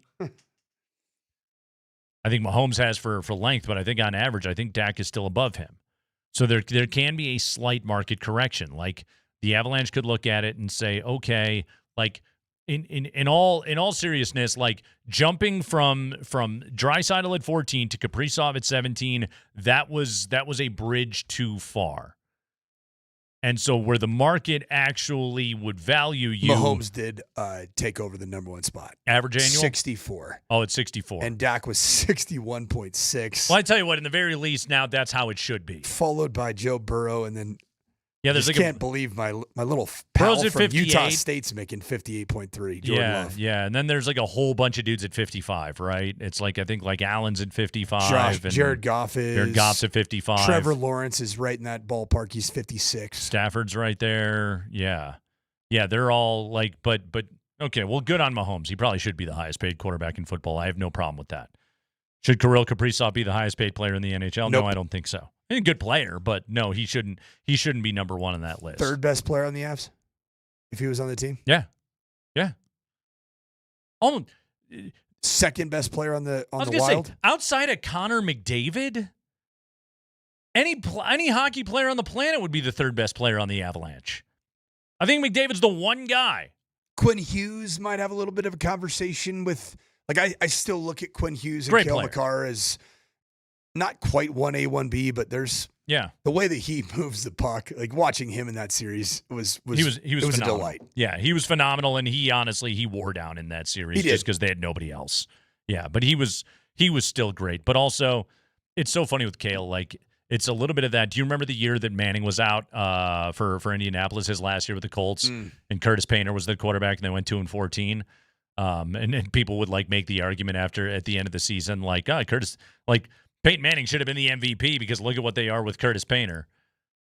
You saw in the first couple of games against Vegas what the Avalanche are without Cale Makar. They need him. Yeah.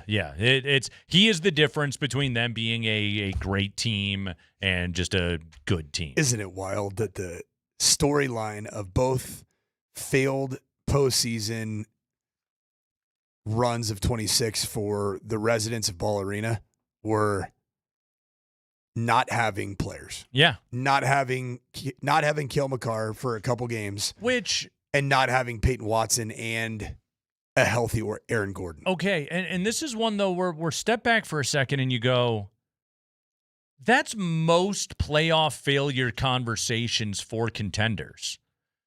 Winning a championship is not just we built the best roster, we had the best coach, we were at the forefront analytically, we had the right mix and everything else. You need the luck to go your way. Like, you need the breaks to go your way. The Knicks got every one of the breaks. The Vegas Golden Knights, who were right there at the very end, got like all the breaks along the way. You have to have everything go your way to win a championship. You know, the Knicks didn't have to play the Celtics. The Knicks didn't have to deal with OKC, and they got a Spurs team that was completely worn down, after a 7-game grinder against the Thunder and a young team that had never gone that far before. Like, I'll take the Spurs roster over the Knicks roster 10 times out of 10, but the Knicks were in a better position to be able to win that series and win that matchup. You have to have so much go right to win a championship. To a certain degree, Coach, like, that's where when you listen to what Joe Sakic said at the end of the year, when you listen to what Josh Kroenke and Tenzer and Wallace said at the end of the year, you know, they have really good teams. They have teams that can win it all. To a certain degree, that's sort of all you can do. And then after that, like, sports has to just take over. And you've got to be healthy, and you have to get the right matchups, and you got to have all the right combinations. When the Nuggets won it all, it was their year because everything came together and they were healthy. When the Avs won it all, everything came together and they were healthy. When the Broncos won in 2015 and won the Super Bowl, everything came together for them. Their entire defense was healthy. The same defense that started week 1 started in the Super Bowl. That never happened. Think about the Knicks' health this year. I mean, that's just it. They like having the best Jalen Brunson and the best OG Anunoby in the same season. Outside of having Mitchell Robinson's hand injury, they had everybody. And then again, like they could get a great Jose Alvarado game when they needed to get it. Like they could find those performances along the way. And like that's where you have to have such a sober mind as a sports executive. Joe Sakic, and Josh Kroenke and Tenzer and Wallace over there with the Nuggets. Like you've got to be able to look at it and say, okay, was it circumstance or were we just flat out not good enough? With the Avalanche, I would argue it was more circumstance. With the Nuggets, I would argue you ran into a bad matchup against Minnesota, but also like this team's got to get better. By the way, the matchup got easier with Minnesota, I think, for the Nuggets. Yeah. I don't think that team in its new construction is built as much to beat the Nuggets. And actually, I think that team is now built more with LaMelo Ball and attempting to become a bit more of a finesse basketball team, a scoring basketball team. It's built more to try to target San Antonio or OKC.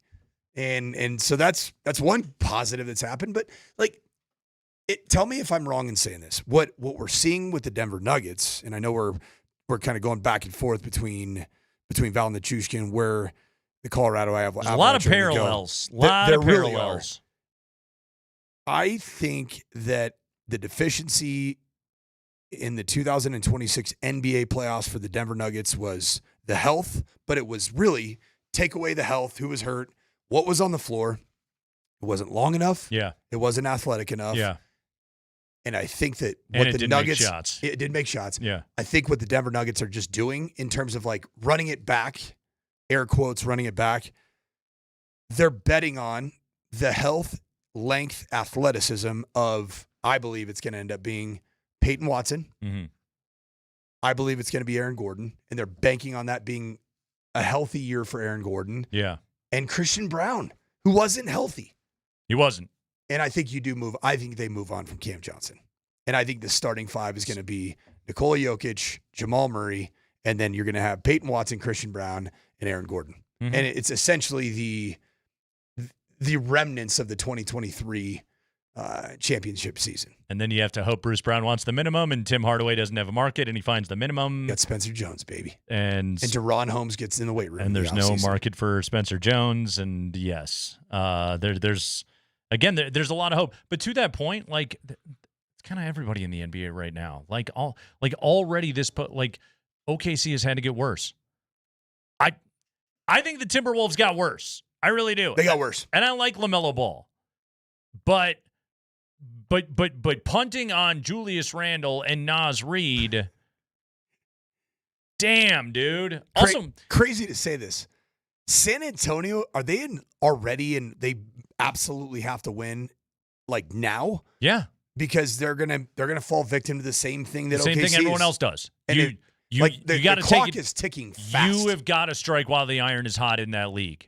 And that's the thing that I always worried about with the Nuggets is not that they didn't take advantage of the opportunities after the championship. It's that they didn't take advantage of the opportunities before the championship because Jamal Murray was hurt or because Michael Porter was hurt.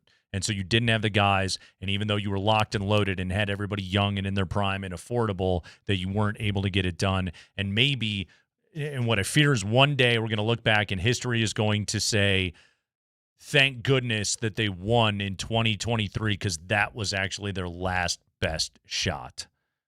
I mean, Boston's in the same – they're in the same situation right now. They're blowing everything up on their team. It gets tough. It gets really tough in that league. The CBA is just so damn restrictive, and guess what? That's what Adam Silver wants. He wants a new champion every single year. All right, we're going to do some football when we come back with football guy Mike Sanford. I want to talk to him about how to run a good NFL front office. And there's a really interesting perspective I heard in a Ringer podcast today. I want to bounce this off you coming up next.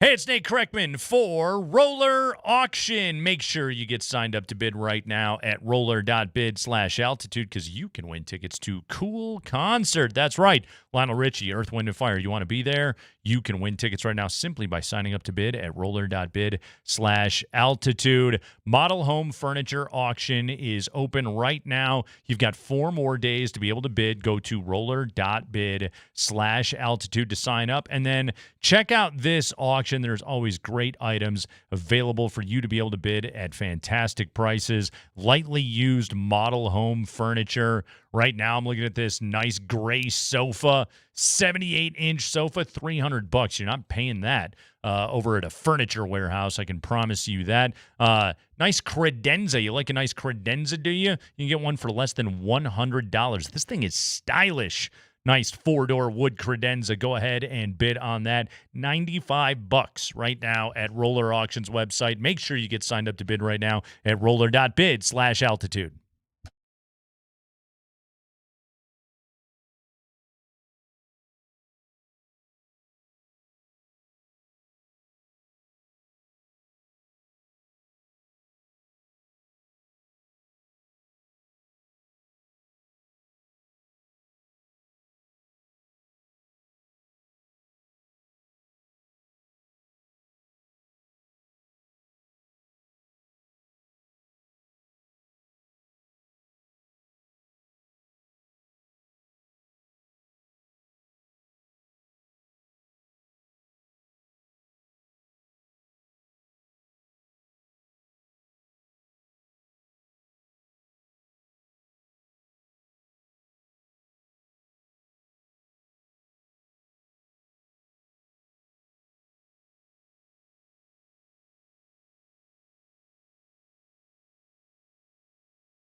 All right, don't forget, go hang out with Sandman tonight. Watch USA Turkey.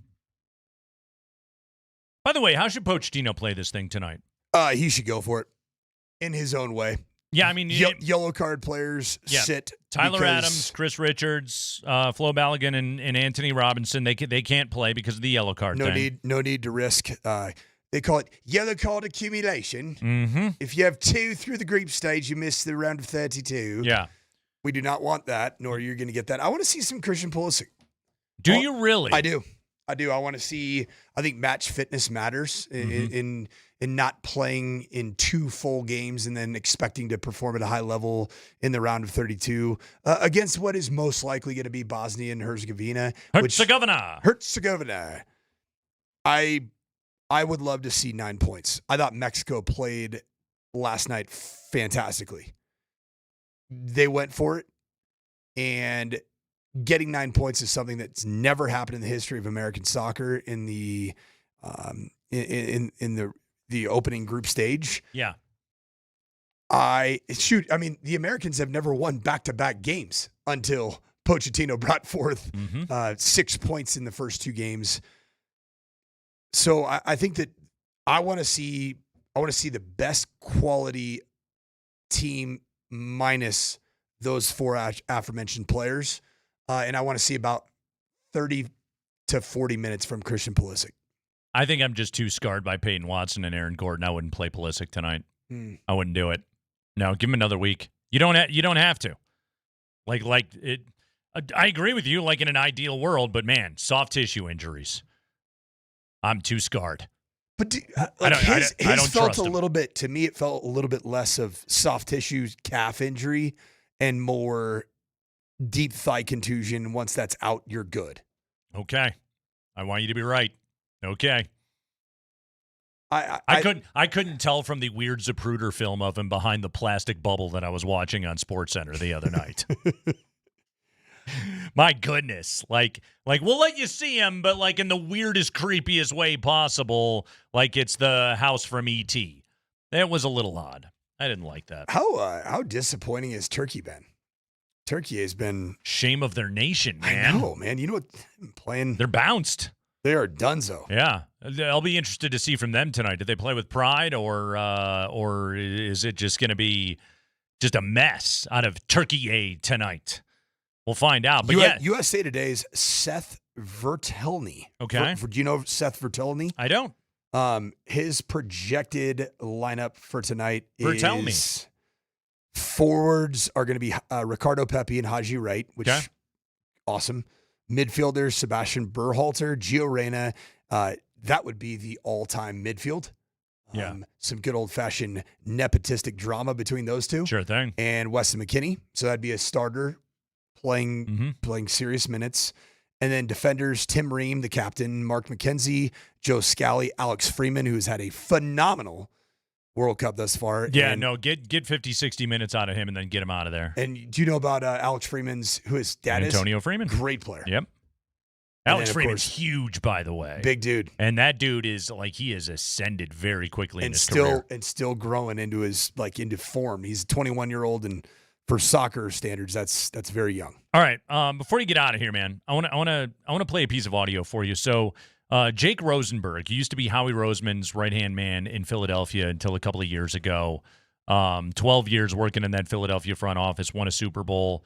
A guy that knows the ins and outs of modern NFL front offices. And so he goes on the Athletics NFL podcast with Robert Mays. And Robert Mays asked him, what should a primary football executive / NFL general manager, what should they look like and what should their skill set be in 2026?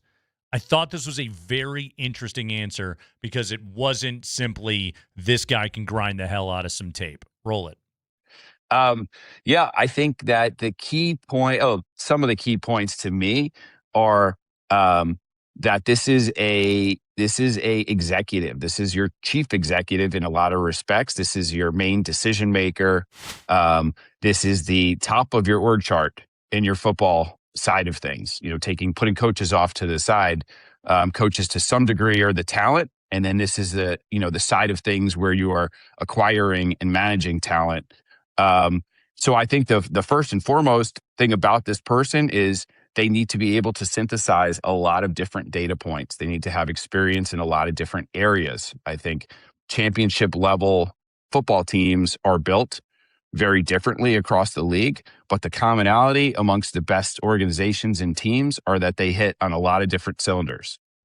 I think that common perception about GM candidates or GMs are great evaluators and scouts and, people who are the bird dogs of sorts. They're standing there kind of finding players, and they're the best at finding players. That's a topic unto itself. But in my view, this is kind of mistake number one that most teams make is the list is wrong to start with. The list is wrong to start with. You're not just a scout. What did you think of that answer? I think it's a utopian world for those that have come from the scouting world. Mm-hmm. But in practice, let's talk about championship teams over the last, we'll call 30 years. Yeah. Who's been the tip of the spear? New England. And who was the tip of that spear? Bill Belichick. Correct. Yeah. Is there anybody in Kansas City that has a greater voice than Andy Reid? Not really. The answer to that is no. Yeah. The Philadelphia Eagles organization, Howie is in charge. Yes, he is. He was unashamedly the description of what we just heard, which makes sense. Yeah. And he's brilliant, but he's also made mistakes as well, like any of us do. Like they all do, in any field. Yeah. The interesting thing for me is as I listen to that description of the perfect general manager, that is not what we have here in Dove Valley. No, because Sean Payton is the guy. He's the guy, but the two have found a very harmonious relationship. Yeah. I feel like Sean at times has put away maybe some of his checked his ego at the door to allow George to do much of his job, not to be fully in charge. But he's also a little more siloed off. He is.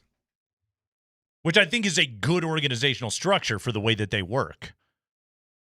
I think that so the description we just heard was that this needs to be the main executive that's in charge of football. Synthesize multiple data points and hit on different cylinders. And I heard coach should be a side. He called coaches talent, which I thought you might like. And I thought immediately, because I've never been called talent outside of in this crazy industry of being in sports talk radio. Right. And I'm like, is the perfect general manager our very own Kevin Shockey? And he's just telling the dang. He can synthesize some data points. Just synthesizing them all. I took that to mean, and again, we're taking this from the perspective of Philadelphia, and it's one of the best run organizations in the NFL. From ownership on down. And they've been in the big show, 3 times in the last 15 years? Sure have been. 3 times in 12 years? Yep, pretty good. Pretty good. Pretty good at what they're doing. But synthesize data points. All right, so there is that. I like the expression bird dog that he used. There is that. There's that eye, okay? That simple, granular eye for talent, which you have to have.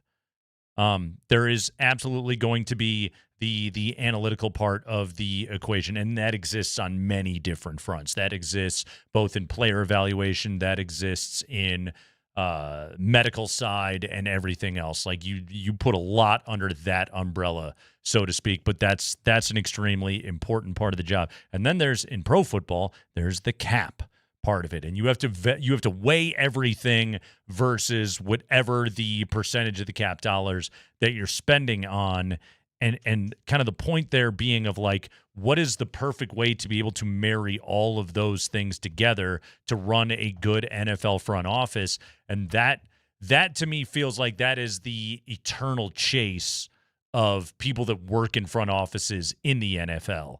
How do you get to that place where every department is, if not prioritized or the box checked, is at least valued in some way in the decision making? It's tricky, man. And again, in order to win a championship, as we talked about last time with the Nuggets and Avalanche, you just have to have everything come together right. Nate, you're an owner. Mm-hmm.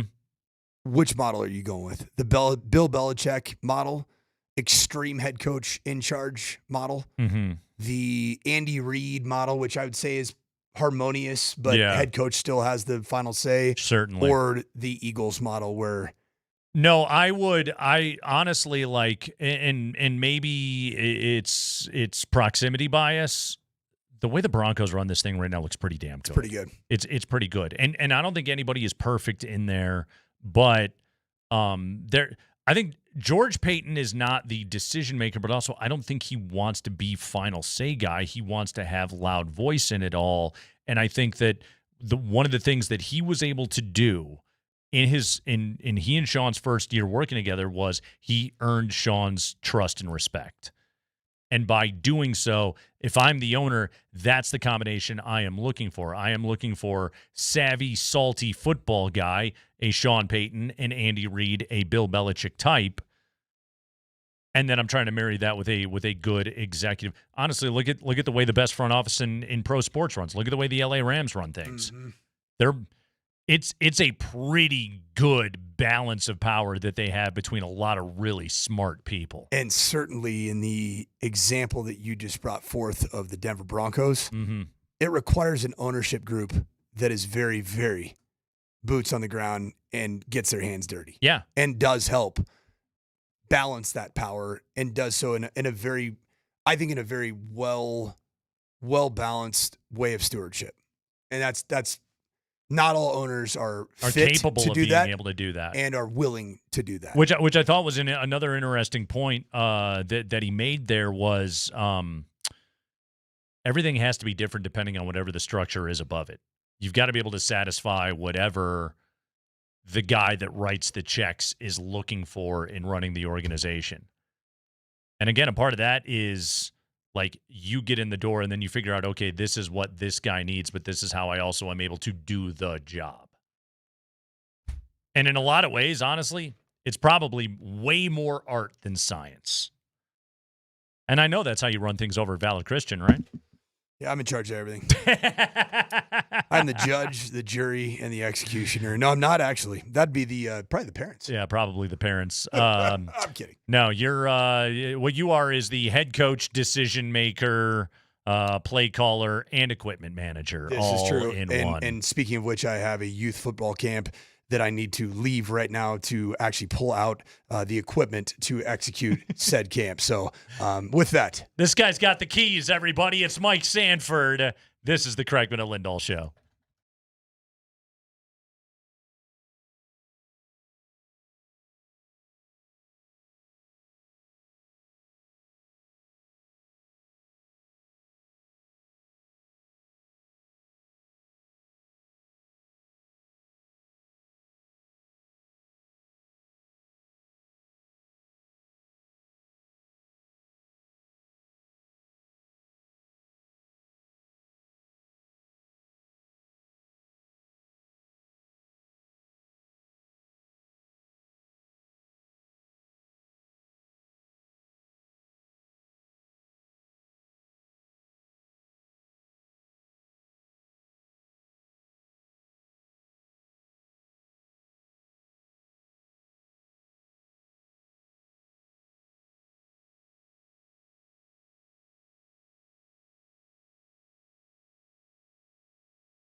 Rolling into hour number 3 here on Altitude Sports Radio 92.5 on the Kreckman and Lindahl show. We hope you're having a terrific Thursday afternoon.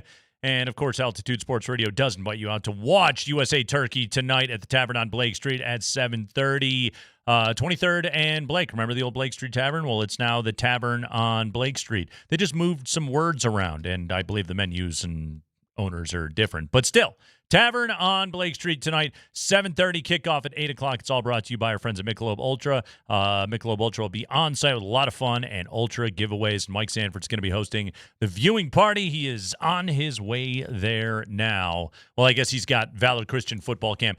Then he has the USA Turkey watch party to go and host. He's a man of many, many talents, hosting multiple radio shows, running a football camp, and then watching a soccer game.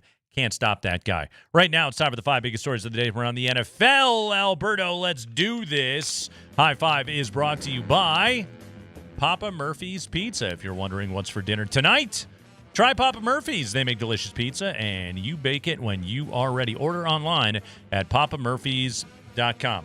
High five. First story in the High Five today. The Broncos have waived wide receiver Mike Woods off injured reserve. This was on the NFL's transaction wire today. Okay, in all seriousness, will anybody raise their hand if they know who Mike Woods is? Apparently, he signed with the Broncos in May after a successful tryout during rookie minicamp, but he was put on the waived injured list earlier this month. I guess the Browns took him in the 6th round in 2022. He's played in 15 career games. He has 2 starts. He has 12 career catches for 110 yards. And I guess he was on the Broncos, and now he's not anymore. Apparently, the Hakeem Butler stock straight off the St. Louis Battlehawks is too high, and so there's no room for Mike Woods to be on this team anymore. This is also one of those stories, and Alberto put together the High Five. He put this on there, and maybe he's just messing with me. Alberto, were you trying to get me to read a made-up football story? Is that what happened here? No, that's not what I wanted to. No, that's not my intention. Okay, you're sure? This is a real thing. Yes, this is a real thing. Mike Woods from a real internet site. Mike Woods is a real guy. Yes, correct. At 26. Okay. Mike Woods is a real guy, and he was on the Broncos, and now he's not anymore. All right. That's how we launched today's High Five. I learned about Mike Woods, and now I bid him adieu. What's next? What's next is DeAndre Hopkins claims that he has a lot left in the tank, but he is in no rush to be a regular season superstar. I mean, he's going into his 14th year in the NFL. DeAndre Hopkins, 22 catches last year in Baltimore. He's calling himself a special situation kind of guy, but he would like to play football again. All right. If you're a contending team, and the Denver Broncos certainly hope to be a contending team, and obviously they don't have the services of Mike Woods anymore, but if you're the Broncos and you're hoping to be a real-life contending team, and if you get into late December, I'm not even going to say early December, I mean late December, and you have a need for 34-year-old DeAndre Hopkins to come rolling in here and catch 3 passes in a playoff game, I'd be fine with that. Absolutely. Sure. Sign DeAndre Hopkins as a late-season street free agent. I mean, I don't think you want to try and put him through an entire regular season, and I'm pretty sure he doesn't want to go through one. But if you just want a guy to move the chains on a 3rd down or possibly be a red zone weapon, you could do a lot worse than DeAndre Hopkins. That dude was great in his prime, but he's very, very, very, very old. Next up. High five. All right, the Terrion Arnold story. According to reports, he will remain jailed until a June 29th pretrial detention hearing. If you have not heard the details of the Terrion Arnold story, Terrion Arnold, Lions cornerback, first-round pick a couple of years ago. Remember, I think it was the 24 draft. It was Quinyon Mitchell and Terrion Arnold were the most sought-after corners going into that draft. And Quinyon Mitchell, I believe, went 2 picks ahead of Terrion Arnold in that draft. And we know what Quinyon Mitchell has turned into as a member of the Philadelphia Eagles. Terrion Arnold, however, his career is taking a very different path. Arnold is facing multiple felony charges after he was arrested today in Tampa, Florida, in connection with a robbery and kidnapping in February. Tampa police previously arrested 6 other individuals involved in a targeted armed robbery that took place shortly after midnight on February 4th. Is that the day of the Super Bowl? Probably pretty close. During which 3 men were pistol whipped, held at gunpoint, and robbed, according to police. Okay, so 6 dudes kidnapped 3 guys, pistol whipped them, hold them at gunpoint, and robbed them. Police say Terrion Arnold, Lions cornerback, was the primary conspirator. He was the brains of the operation, according to Tampa police. He is accused of, quote, coordinating and directing the co-defendants to lure the 3 men to an apartment where the assault occurred, according to a release from the state attorney's office.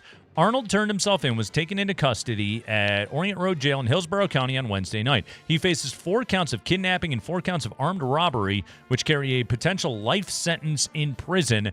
He is scheduled to appear in Hillsborough County Court Thursday afternoon. The state attorney's office said it would file a pretrial motion to keep Arnold in jail until trial. A date for that hearing has not been set. Well, he will be, again, in jail at least until the 29th, which quick math would tell me, I believe, is Monday. According to the police investigation, the incident began after personal property belonging to Arnold and others was stolen February 1st from an Airbnb that Arnold had rented in Largo, Florida, and periodically stayed at with the 6 co-defendants. That's a lot of roommates to sign up for in your Airbnb.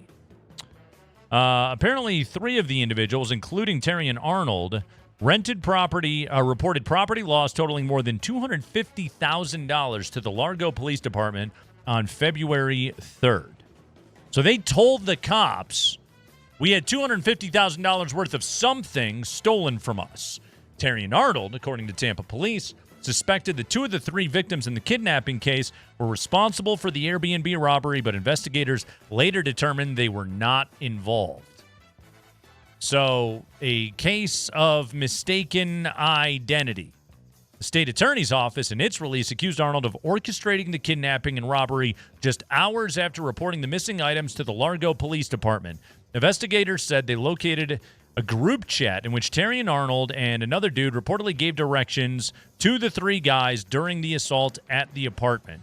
2 of the co-defendants in the case have pleaded guilty, and the other 4 are being held without bond, according to the Hillsborough County State Attorney's Office. Okay. $250,000 worth of something was stolen. You reported it to the police. Brutal. I mean, apparently you weren't satisfied with the investigation. They didn't find the tape deck or the credence. So now what you needed to do was take the law into your own hands with your 6 Airbnb roommates? Probably not a good idea. By the way, Terrion Arnold, according to his attorney, quote, categorically denies any involvement in the matters underlying the allegations made against him and maintains his innocence. There is no credible evidence linking Mr. Arnold to these allegations. Quick stop, okay? I understand lawyers have to say these things, but no credible evidence linking Mr. Arnold to these allegations. Why was he arrested then? Why are we in this whole pickle then to begin with? The government appears to be relying on testimony from multiple convicted felons who have admitted their own involvement and may have substantial incentives to shift blame in an effort to lessen their sentences. Last time I checked, the people that know who did the crimes are the criminals, so I'm not terribly surprised by all of that. The Lions, by the way, in a statement said they are aware of the situation but declined to comment, quote, out of respect for the ongoing legal process, close quote. Something smells terrible in this story, very clearly. And I'm not exactly buying, like, again, $250,000 worth of stuff getting lifted from your Airbnb. Like, number one, like, let the investigation play out, but also, like, what else got stolen, Terrion Arnold? Let's be honest. Like, they may have snatched up a TV and some jewelry or whatever it is that they took out of the place, but what else got stolen? I have a feeling it may have been, perhaps, something you didn't want to tell the cops about, and that's why you went full Punisher on these dudes. What a wild friggin' story. Hey, come over to this apartment so I can pistol whip you. Anyway, best of luck to Terry and Arnold and his attorneys going forward. What's next, Alberto? High five. Next in the high five today, ticket prices for USA Turkey tonight at SoFi going for nearly $1,600. Don't pay that, people. There's nothing going on in this game. Don't pay that, okay? Pay it for the Bosnia-Herzegovina match, absolutely, but don't go pay for this pillow fight tonight. Like, I mean, unless $1,600 is really, really burning a hole in your pocket. And finally in the high five, High five. the United States Patent and Trademark Office has denied Caleb Williams' effort to trademark the term Iceman. Yeah, apparently they issued an initial refusal of Williams' application for trademark protection of the term. The USPTO found that the proposed mark is too similar to a trademark owned by Lacrosse for an Iceman line of insulated boots. So, sorry, Caleb Williams, you don't get to be the Iceman. He will get to appeal on this. There was also controversy. I remember when we first talked about this issue here in the high five, that George Gervin might have an issue with this, as he was also known as the Iceman. But Caleb Williams explained that he made the filing as a defensive move in order to stop others from selling Iceman merchandise based on Caleb Williams. So, sorry, Caleb Williams, you do not get to be the Iceman, but perhaps there is a possibility that you can still be the Ass Man, and you can get that on your license plates. So there you go, Caleb Williams. That's the 5 biggest stories of the day from around the NFL. Massive Avalanche trade today. Our buddy Alex Ryan-Emmy, who knows everything about hockey and is tracking this Avalanche offseason very closely, will join us to discuss some of the particulars of this deal, including what do the Avalanche do with the $6 million that they don't have to pay Valeri Nichushkin next year. That's coming up after this.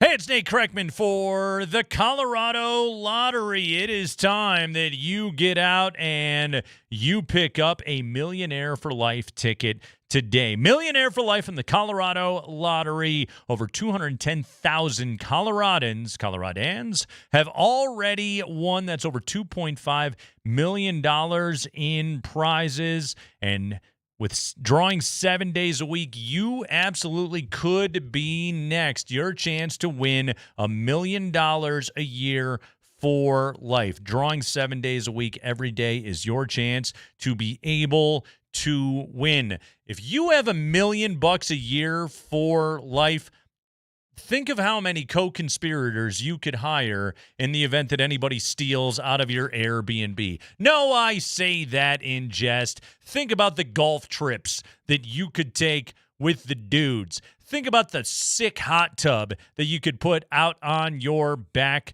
porch. Think of the beach vacations or maybe even a beach crib that you're going to hook yourself up with. You can do it right now playing Millionaire for Life from the Colorado Lottery. Drawing 7 days a week. Tickets just $5. Must be 18 to play. With the top prize, $1 million every year for life. That's Millionaire for Life from the Colorado Lottery.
Massive Avalanche trade goes down today. Valeri Nichushkin out. He is now a member of the Columbus Blue Jackets as Joe Sakic shipped him off to Ohio today in exchange for 3 draft picks, a second-round pick in 26, a third-round pick in 27, and a fifth-rounder in 2028. Joining us right now, working overtime this week. This guy has got to love NHL Transaction Week. It's our buddy Alex Ryan-Emmy. You listen to Raj and Sandman on the Morning Sprint every day, 10 to noon right here on Altitude Sports Radio 92.5.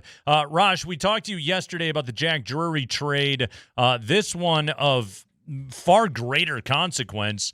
A top 6 forward is gone. Valeri Nichushkin and his $6 million salary are now in Columbus. They get 3 draft picks back. Pure salary dump move. 4 years left on the deal. Raj, in the big picture, why'd the Avalanche do this now?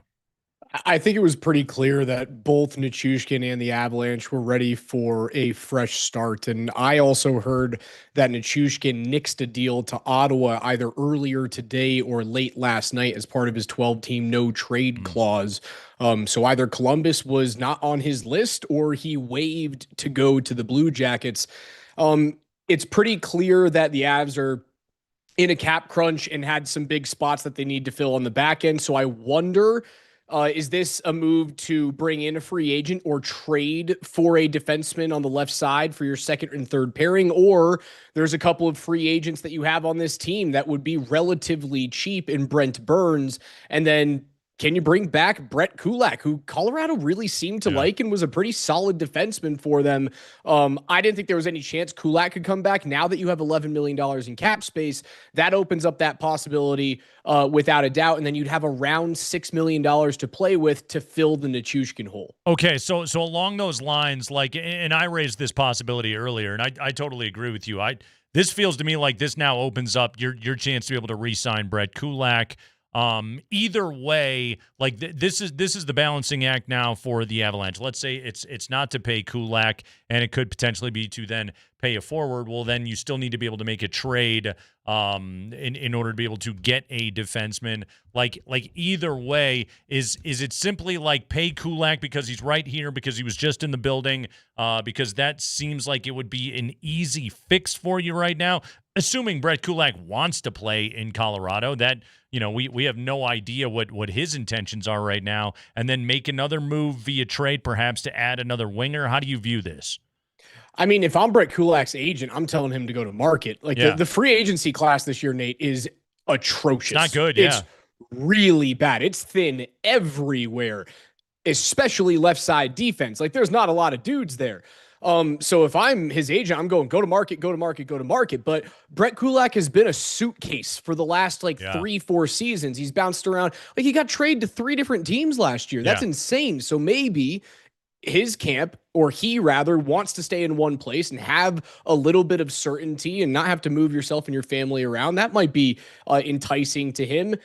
It's a little bit more difficult for Colorado to trade for big-time defensemen because they don't have the high draft picks or the prospect assets to do it. The funny thing was, like an hour before the Nichushkin trade came down, I was on with Sanford on the morning show, and I said, I think Val's the next guy to go, but I thought they were going to trade him for actual player assets, not moving salary out and then bringing some draft picks in. They had one top 3 draft pick in the next 3 drafts, like 24 hours ago. Yeah.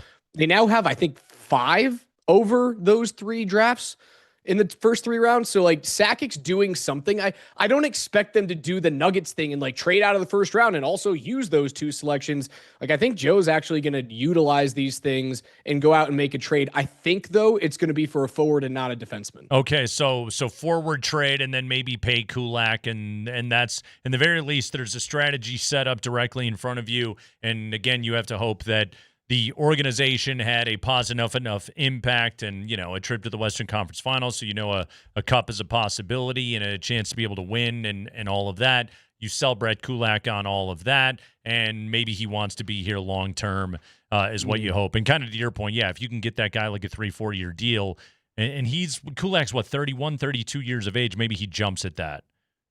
He certainly could. And again, as I mentioned, he's jumped around so many different places. Brett Kulak is 32 years old right now. His contract projection, according to AFP Analytics, is going to be a 3-year, $4 million average annual value contract. I think that's fine. Like, if you could bring it under 4, I think it's a really good deal for Sakic to make. I don't know if you're going to be able to get it under 4 because of how light that free agency class is. I'd be okay with it, but replacing the best of Val Nichushkin is going to be really tough. Yeah. Now, are you replacing the best of Val Nichushkin right now, or are you replacing what he's been for the last couple of years? He's been really sporadic and spotty in terms of his. He's been Aaron Gordon. Let's be really honest about that. He's been in and out of the lineup. They're great with him. He's awesome when he's healthy, and when he's not, the Avs aren't the same hockey team. And he wasn't good enough in the postseason this year, just flat out, which is certainly had always been his calling card. And again, we're talking about the Valerian Nichushkin trade. Our buddy Alex Ryan-Emmy is with us. Kreckman and Lindahl, Altitude Sports Radio 92.5. Nichushkin shipped off to Columbus for 3 second-round picks. What did it take to trade Val Nichushkin and his considerable baggage? Like, How did this process have to go for the Avalanche, and how long did they kind of have to wait, so to speak, until the situation was better and more appealing to other teams? I think it took 3 years of being clean and away from that substance program for the players that he was in and out a couple of times. It took 3 full seasons. I spoke to a few people within the organization that were like, yeah, there were tires kicked last offseason on Val, but they didn't feel they could get requisite value. And I still think there was a little bit more juice to squeeze out of that Nichushkin orange. It just, for me, I think it's kind of done. You lose a big time 2-way forward, but they weren't able to capitalize on who that player was because of such a crazy circumstance. It was ugly what happened in Seattle. It was unfortunate that it continued to snowball into a personal issue for him the following year. Like, these are the crazy things that keep teams from winning multiple championships, right? Those type of freak, I'm not going to call it an accident, but freak happenings. Right. You can also look at the Nuggets. Like, Jamal tears his ACL a couple of weeks after getting Aaron Gordon, and that's a team that should have won a title that year. And instead of having multiple, or at least multiple trips to the NBA Finals, they get one. And now we're talking about, like, is Denver the next Milwaukee next year if they don't figure this thing out? It's kind of what's happened to the Avs too, and they're just trying to figure out a way to make sure it doesn't snowball. Raj, I want to ask you the kind of the big picture question, and I made this point to Sandman earlier. Like, you could make a pretty strong argument that Val Nichushkin was second or third best player on a team that won the Stanley Cup in the postseason. 4 goals in the Stanley Cup final. He was a guy, like, you know, periphery of the conversation for the Conn Smythe. We all knew Cale Makar was going to win that thing. So he has that forever. Like, his face is on the caricature T-shirt of a Stanley Cup winning team. He's got the ring, like that's there. And then there's 2 consecutive disasters in the postseason where he got himself suspended. First against Seattle, then against Winnipeg a year later for violating the terms of the player assistance program. Looking back in the big picture, what is going to be, and this is a complicated question, but what is the legacy of Val Nichushkin going to be as a member of the Avalanche? You found a diamond in the rough that was nearly out of the league. He was a number 10 overall pick that Alexander Ovechkin personally said, that guy is the next best Russian player in the NHL. Ovi said that. Yeah. And then he just couldn't find it. Like, he didn't score in the NHL for over a year, and Sakic and McFarland plucked him out of nowhere before he got kicked back to the Continental League, and he turned into a guy who was it was damn good for you, man. Like, that first year in Colorado, he didn't score for forever, ends up with 27 points, but then 2 years after that, 52 points, 47, 53. One of the most dependable 2-way forwards, and I think one of the best forechecking forwards in the neutral zone in the entire NHL. You don't win a cup. Oh, do you not win a cup without him? You don't win 16-4 without Val Nichushkin. You might get can't change history. He scored 4 goals in the Stanley Cup final. Now, the legacy comes down to, because of who Val Nichushkin was signed over. Yeah. Did you miss out on the best years of Nazem Kadri? Because he had a couple of decent seasons up there in Calgary. Now you bring him back, and Naz didn't look like the same dude he was in 22. It looked like he had missed a step. I think that's probably the legacy of it, is you made a great find on a team that you have to find bargain bins, right? McCarr, Rantanen, McKinnon must find the bargain bin. And you did.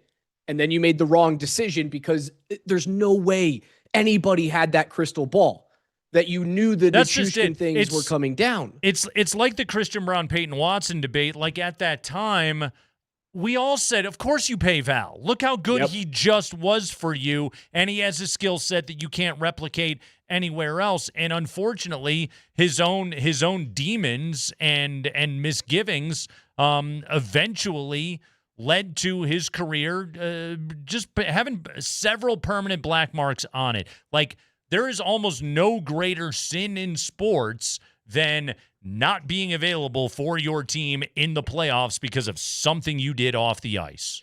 Yeah, especially in that type of scenario. It's funny, like the cardinal sin of front offices around the league is not investing in centermen.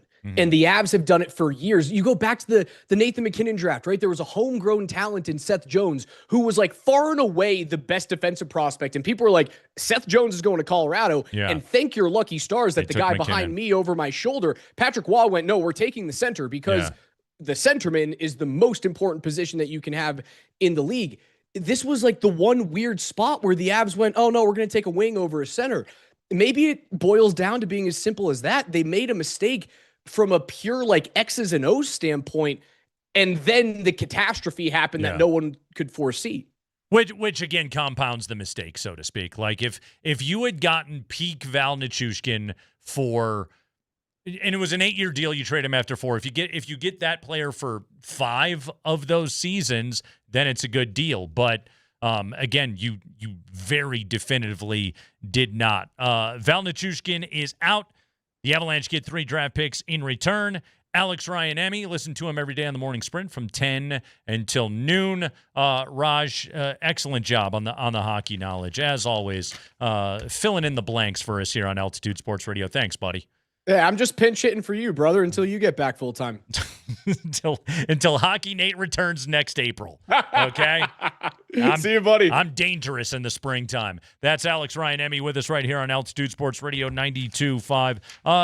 It's, you know what? Sometimes you get a call in, Raj, because he knows what's going on in the NHL free agency market. A hell of a lot better than, quite frankly, anybody else that I know. All right.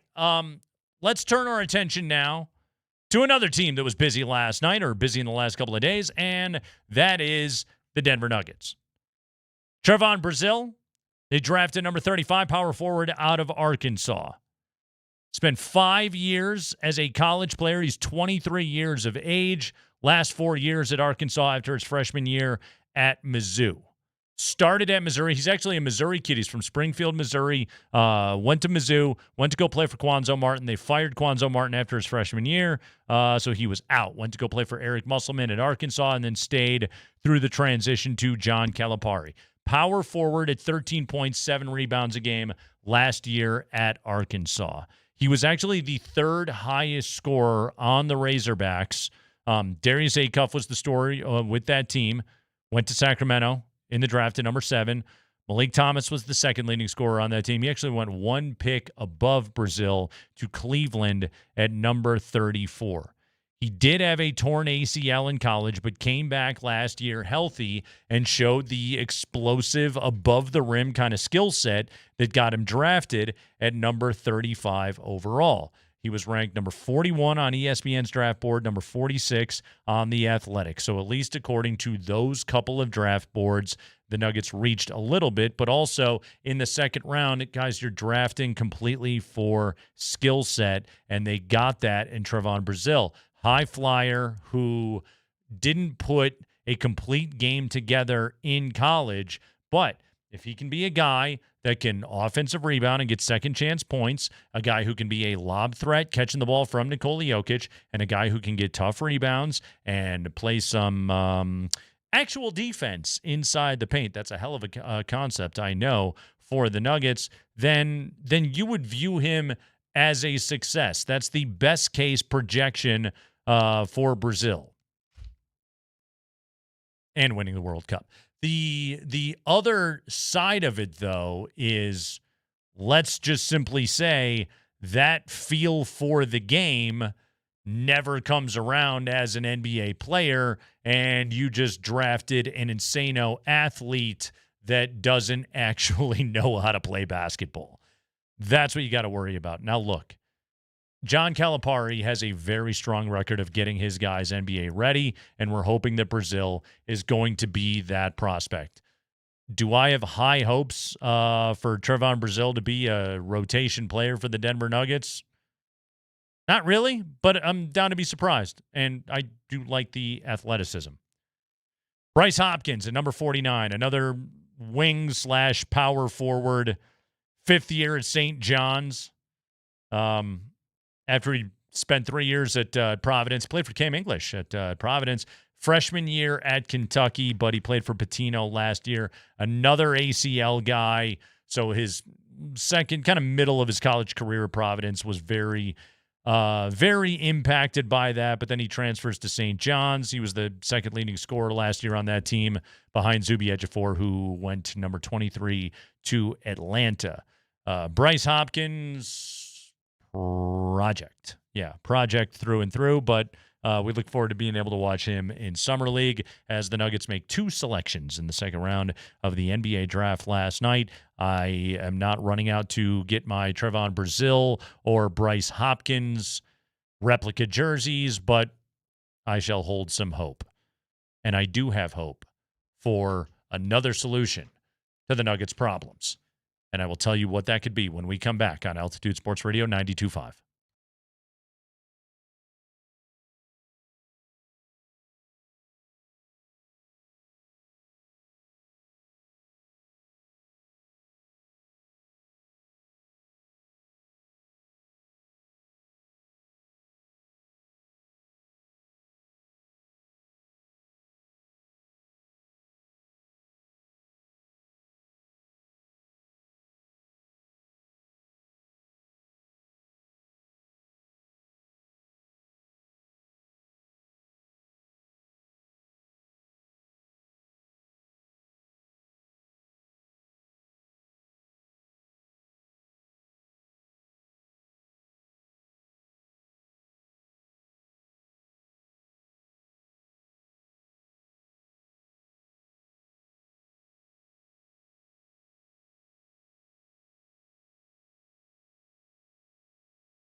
Guys, the Denver Nuggets had the best offense in the NBA last year.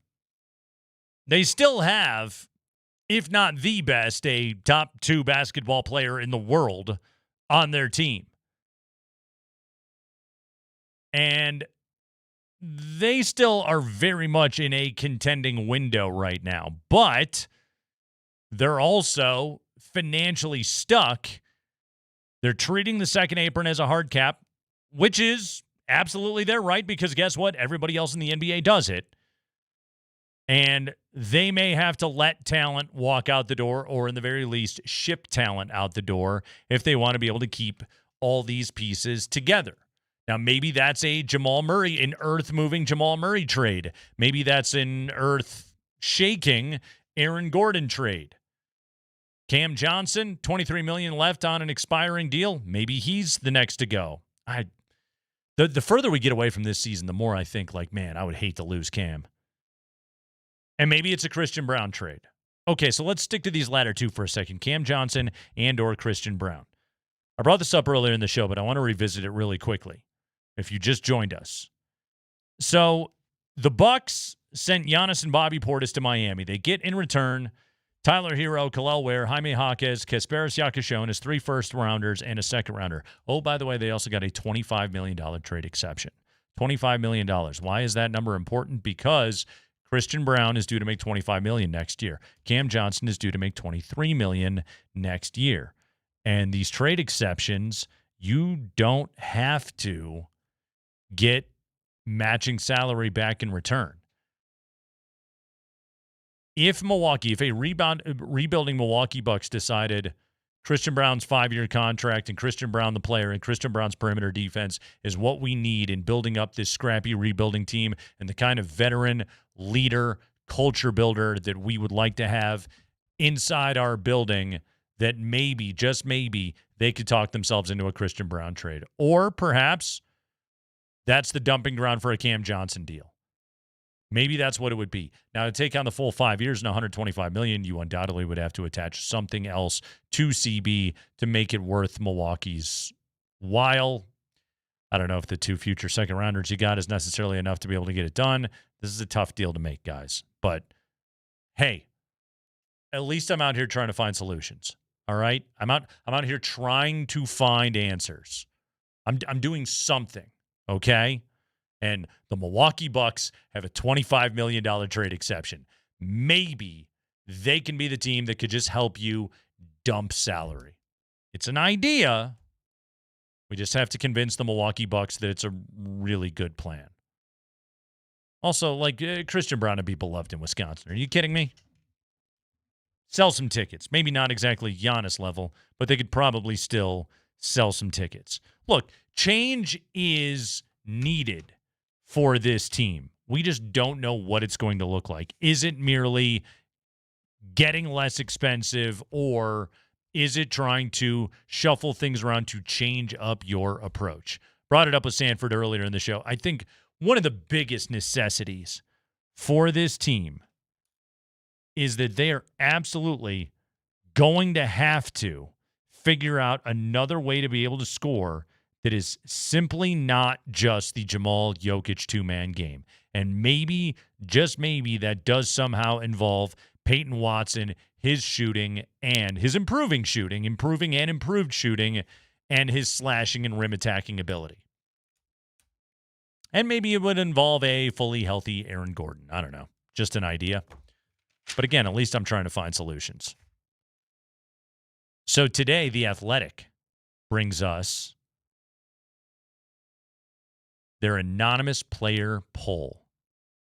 More than 100 baseball players ranked the best and worst organizations. This is from 100 big leaguers.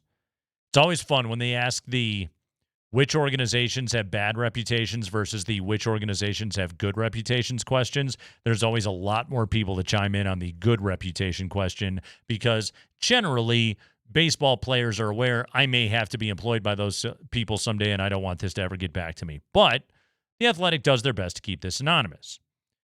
Which organizations have bad reputations among the players? 73 respondents.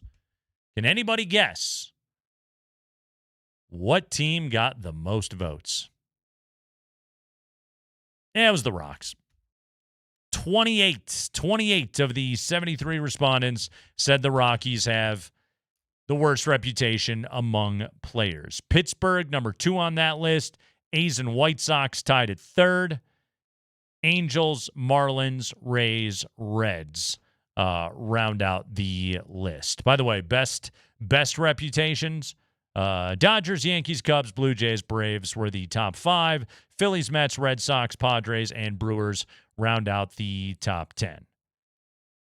Okay, so it's really easy to look at it and say the Rockies were the worst organization in baseball last year, historically bad. The Rockies are the worst team in baseball this year, although, again, they're giving us fun little moments. And, hey, who's not loving Cole Carrigan? He's a good time, right?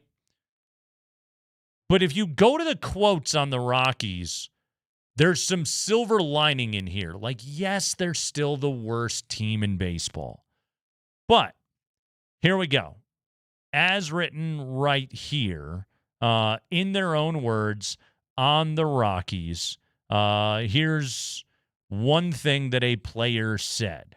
For a while, I would say for a good 10 years, they didn't have the resources in place to help players stay in the big leagues. It was kind of, okay, you're here. If you produce, you can stay. If not, next guy up. You have to have some type of resource for the players to help get them through their struggles because you end up weeding out good players. All right, again, this is sort of past tense. Here's another one from an AL position player. Quote, Colorado's been bad for a long time, but it sounds like they might be improving now with some new people. Yeah, that helps. Okay, all right, new people. Absolutely. They're better than they were last year. How about this one? I think they scout and draft well, but development-wise, there's no R&D. You're trying to figure it out on your own. Some help would be nice. Charlie Blackmon was completely self-made. Yeah, it's not exactly the Dodgers, okay? They don't necessarily fix broken players around these parts. Although, again, like, where was Mickey Moniak's career going before he showed up here? Maybe he just needed to be able to consistently play every single day. And finally, and this is the one that I would say kills hope the most, quotes from anonymous players in baseball, ranking the Rockies as the worst organization in baseball. Quote, Colorado is just somewhere pitchers don't want to be, close quote. Look, that part of it's never going to change. This team is going to have to draft and develop their own staffs. Now, again, I think the approach of this front office is smarter than the ones of previous front offices, which is generally get whatever innings you can out of the starters and then just have a bullpen full of guys that can throw high 90s, damn near triple digits, which I think is exactly what you need to do. You have to miss bats in this ballpark. If you're going to play here in Colorado, you have to be able to get guys to swing and miss. You've got to be a strikeout guy. And the Rockies have done better in that regard. Again, still the worst record in baseball, still the worst run differential in baseball, but it's clear to anybody that's paying attention, it is better right now. By the way, really quickly, just one note today, I was flipping through the standings this morning, and I guess I hadn't scrolled over to this side of it recently. Did you guys realize there are exactly 3 teams in the American League, in the entirety of the American League, 15 clubs, 3 of them with a positive run differential. And one of them is the Rays at +2.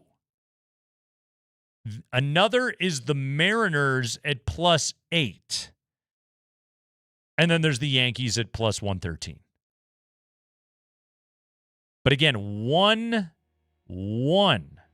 team with a run differential greater than +10 in the entire American League.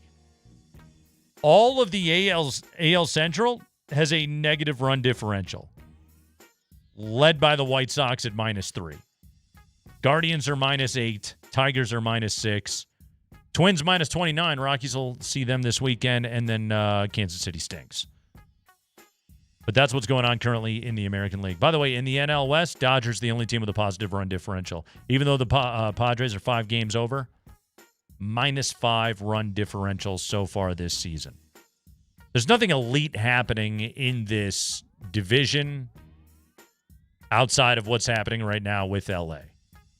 Only problem is we know the Padres are fully committed to winning.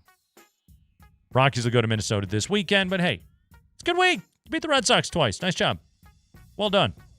That's going to do it for the Kreckman and Lindahl show this afternoon. Hey, guys, make sure you head out to the Tavern on Blake Street at 7:30. Kickoff at 8 o'clock for USA Turkey.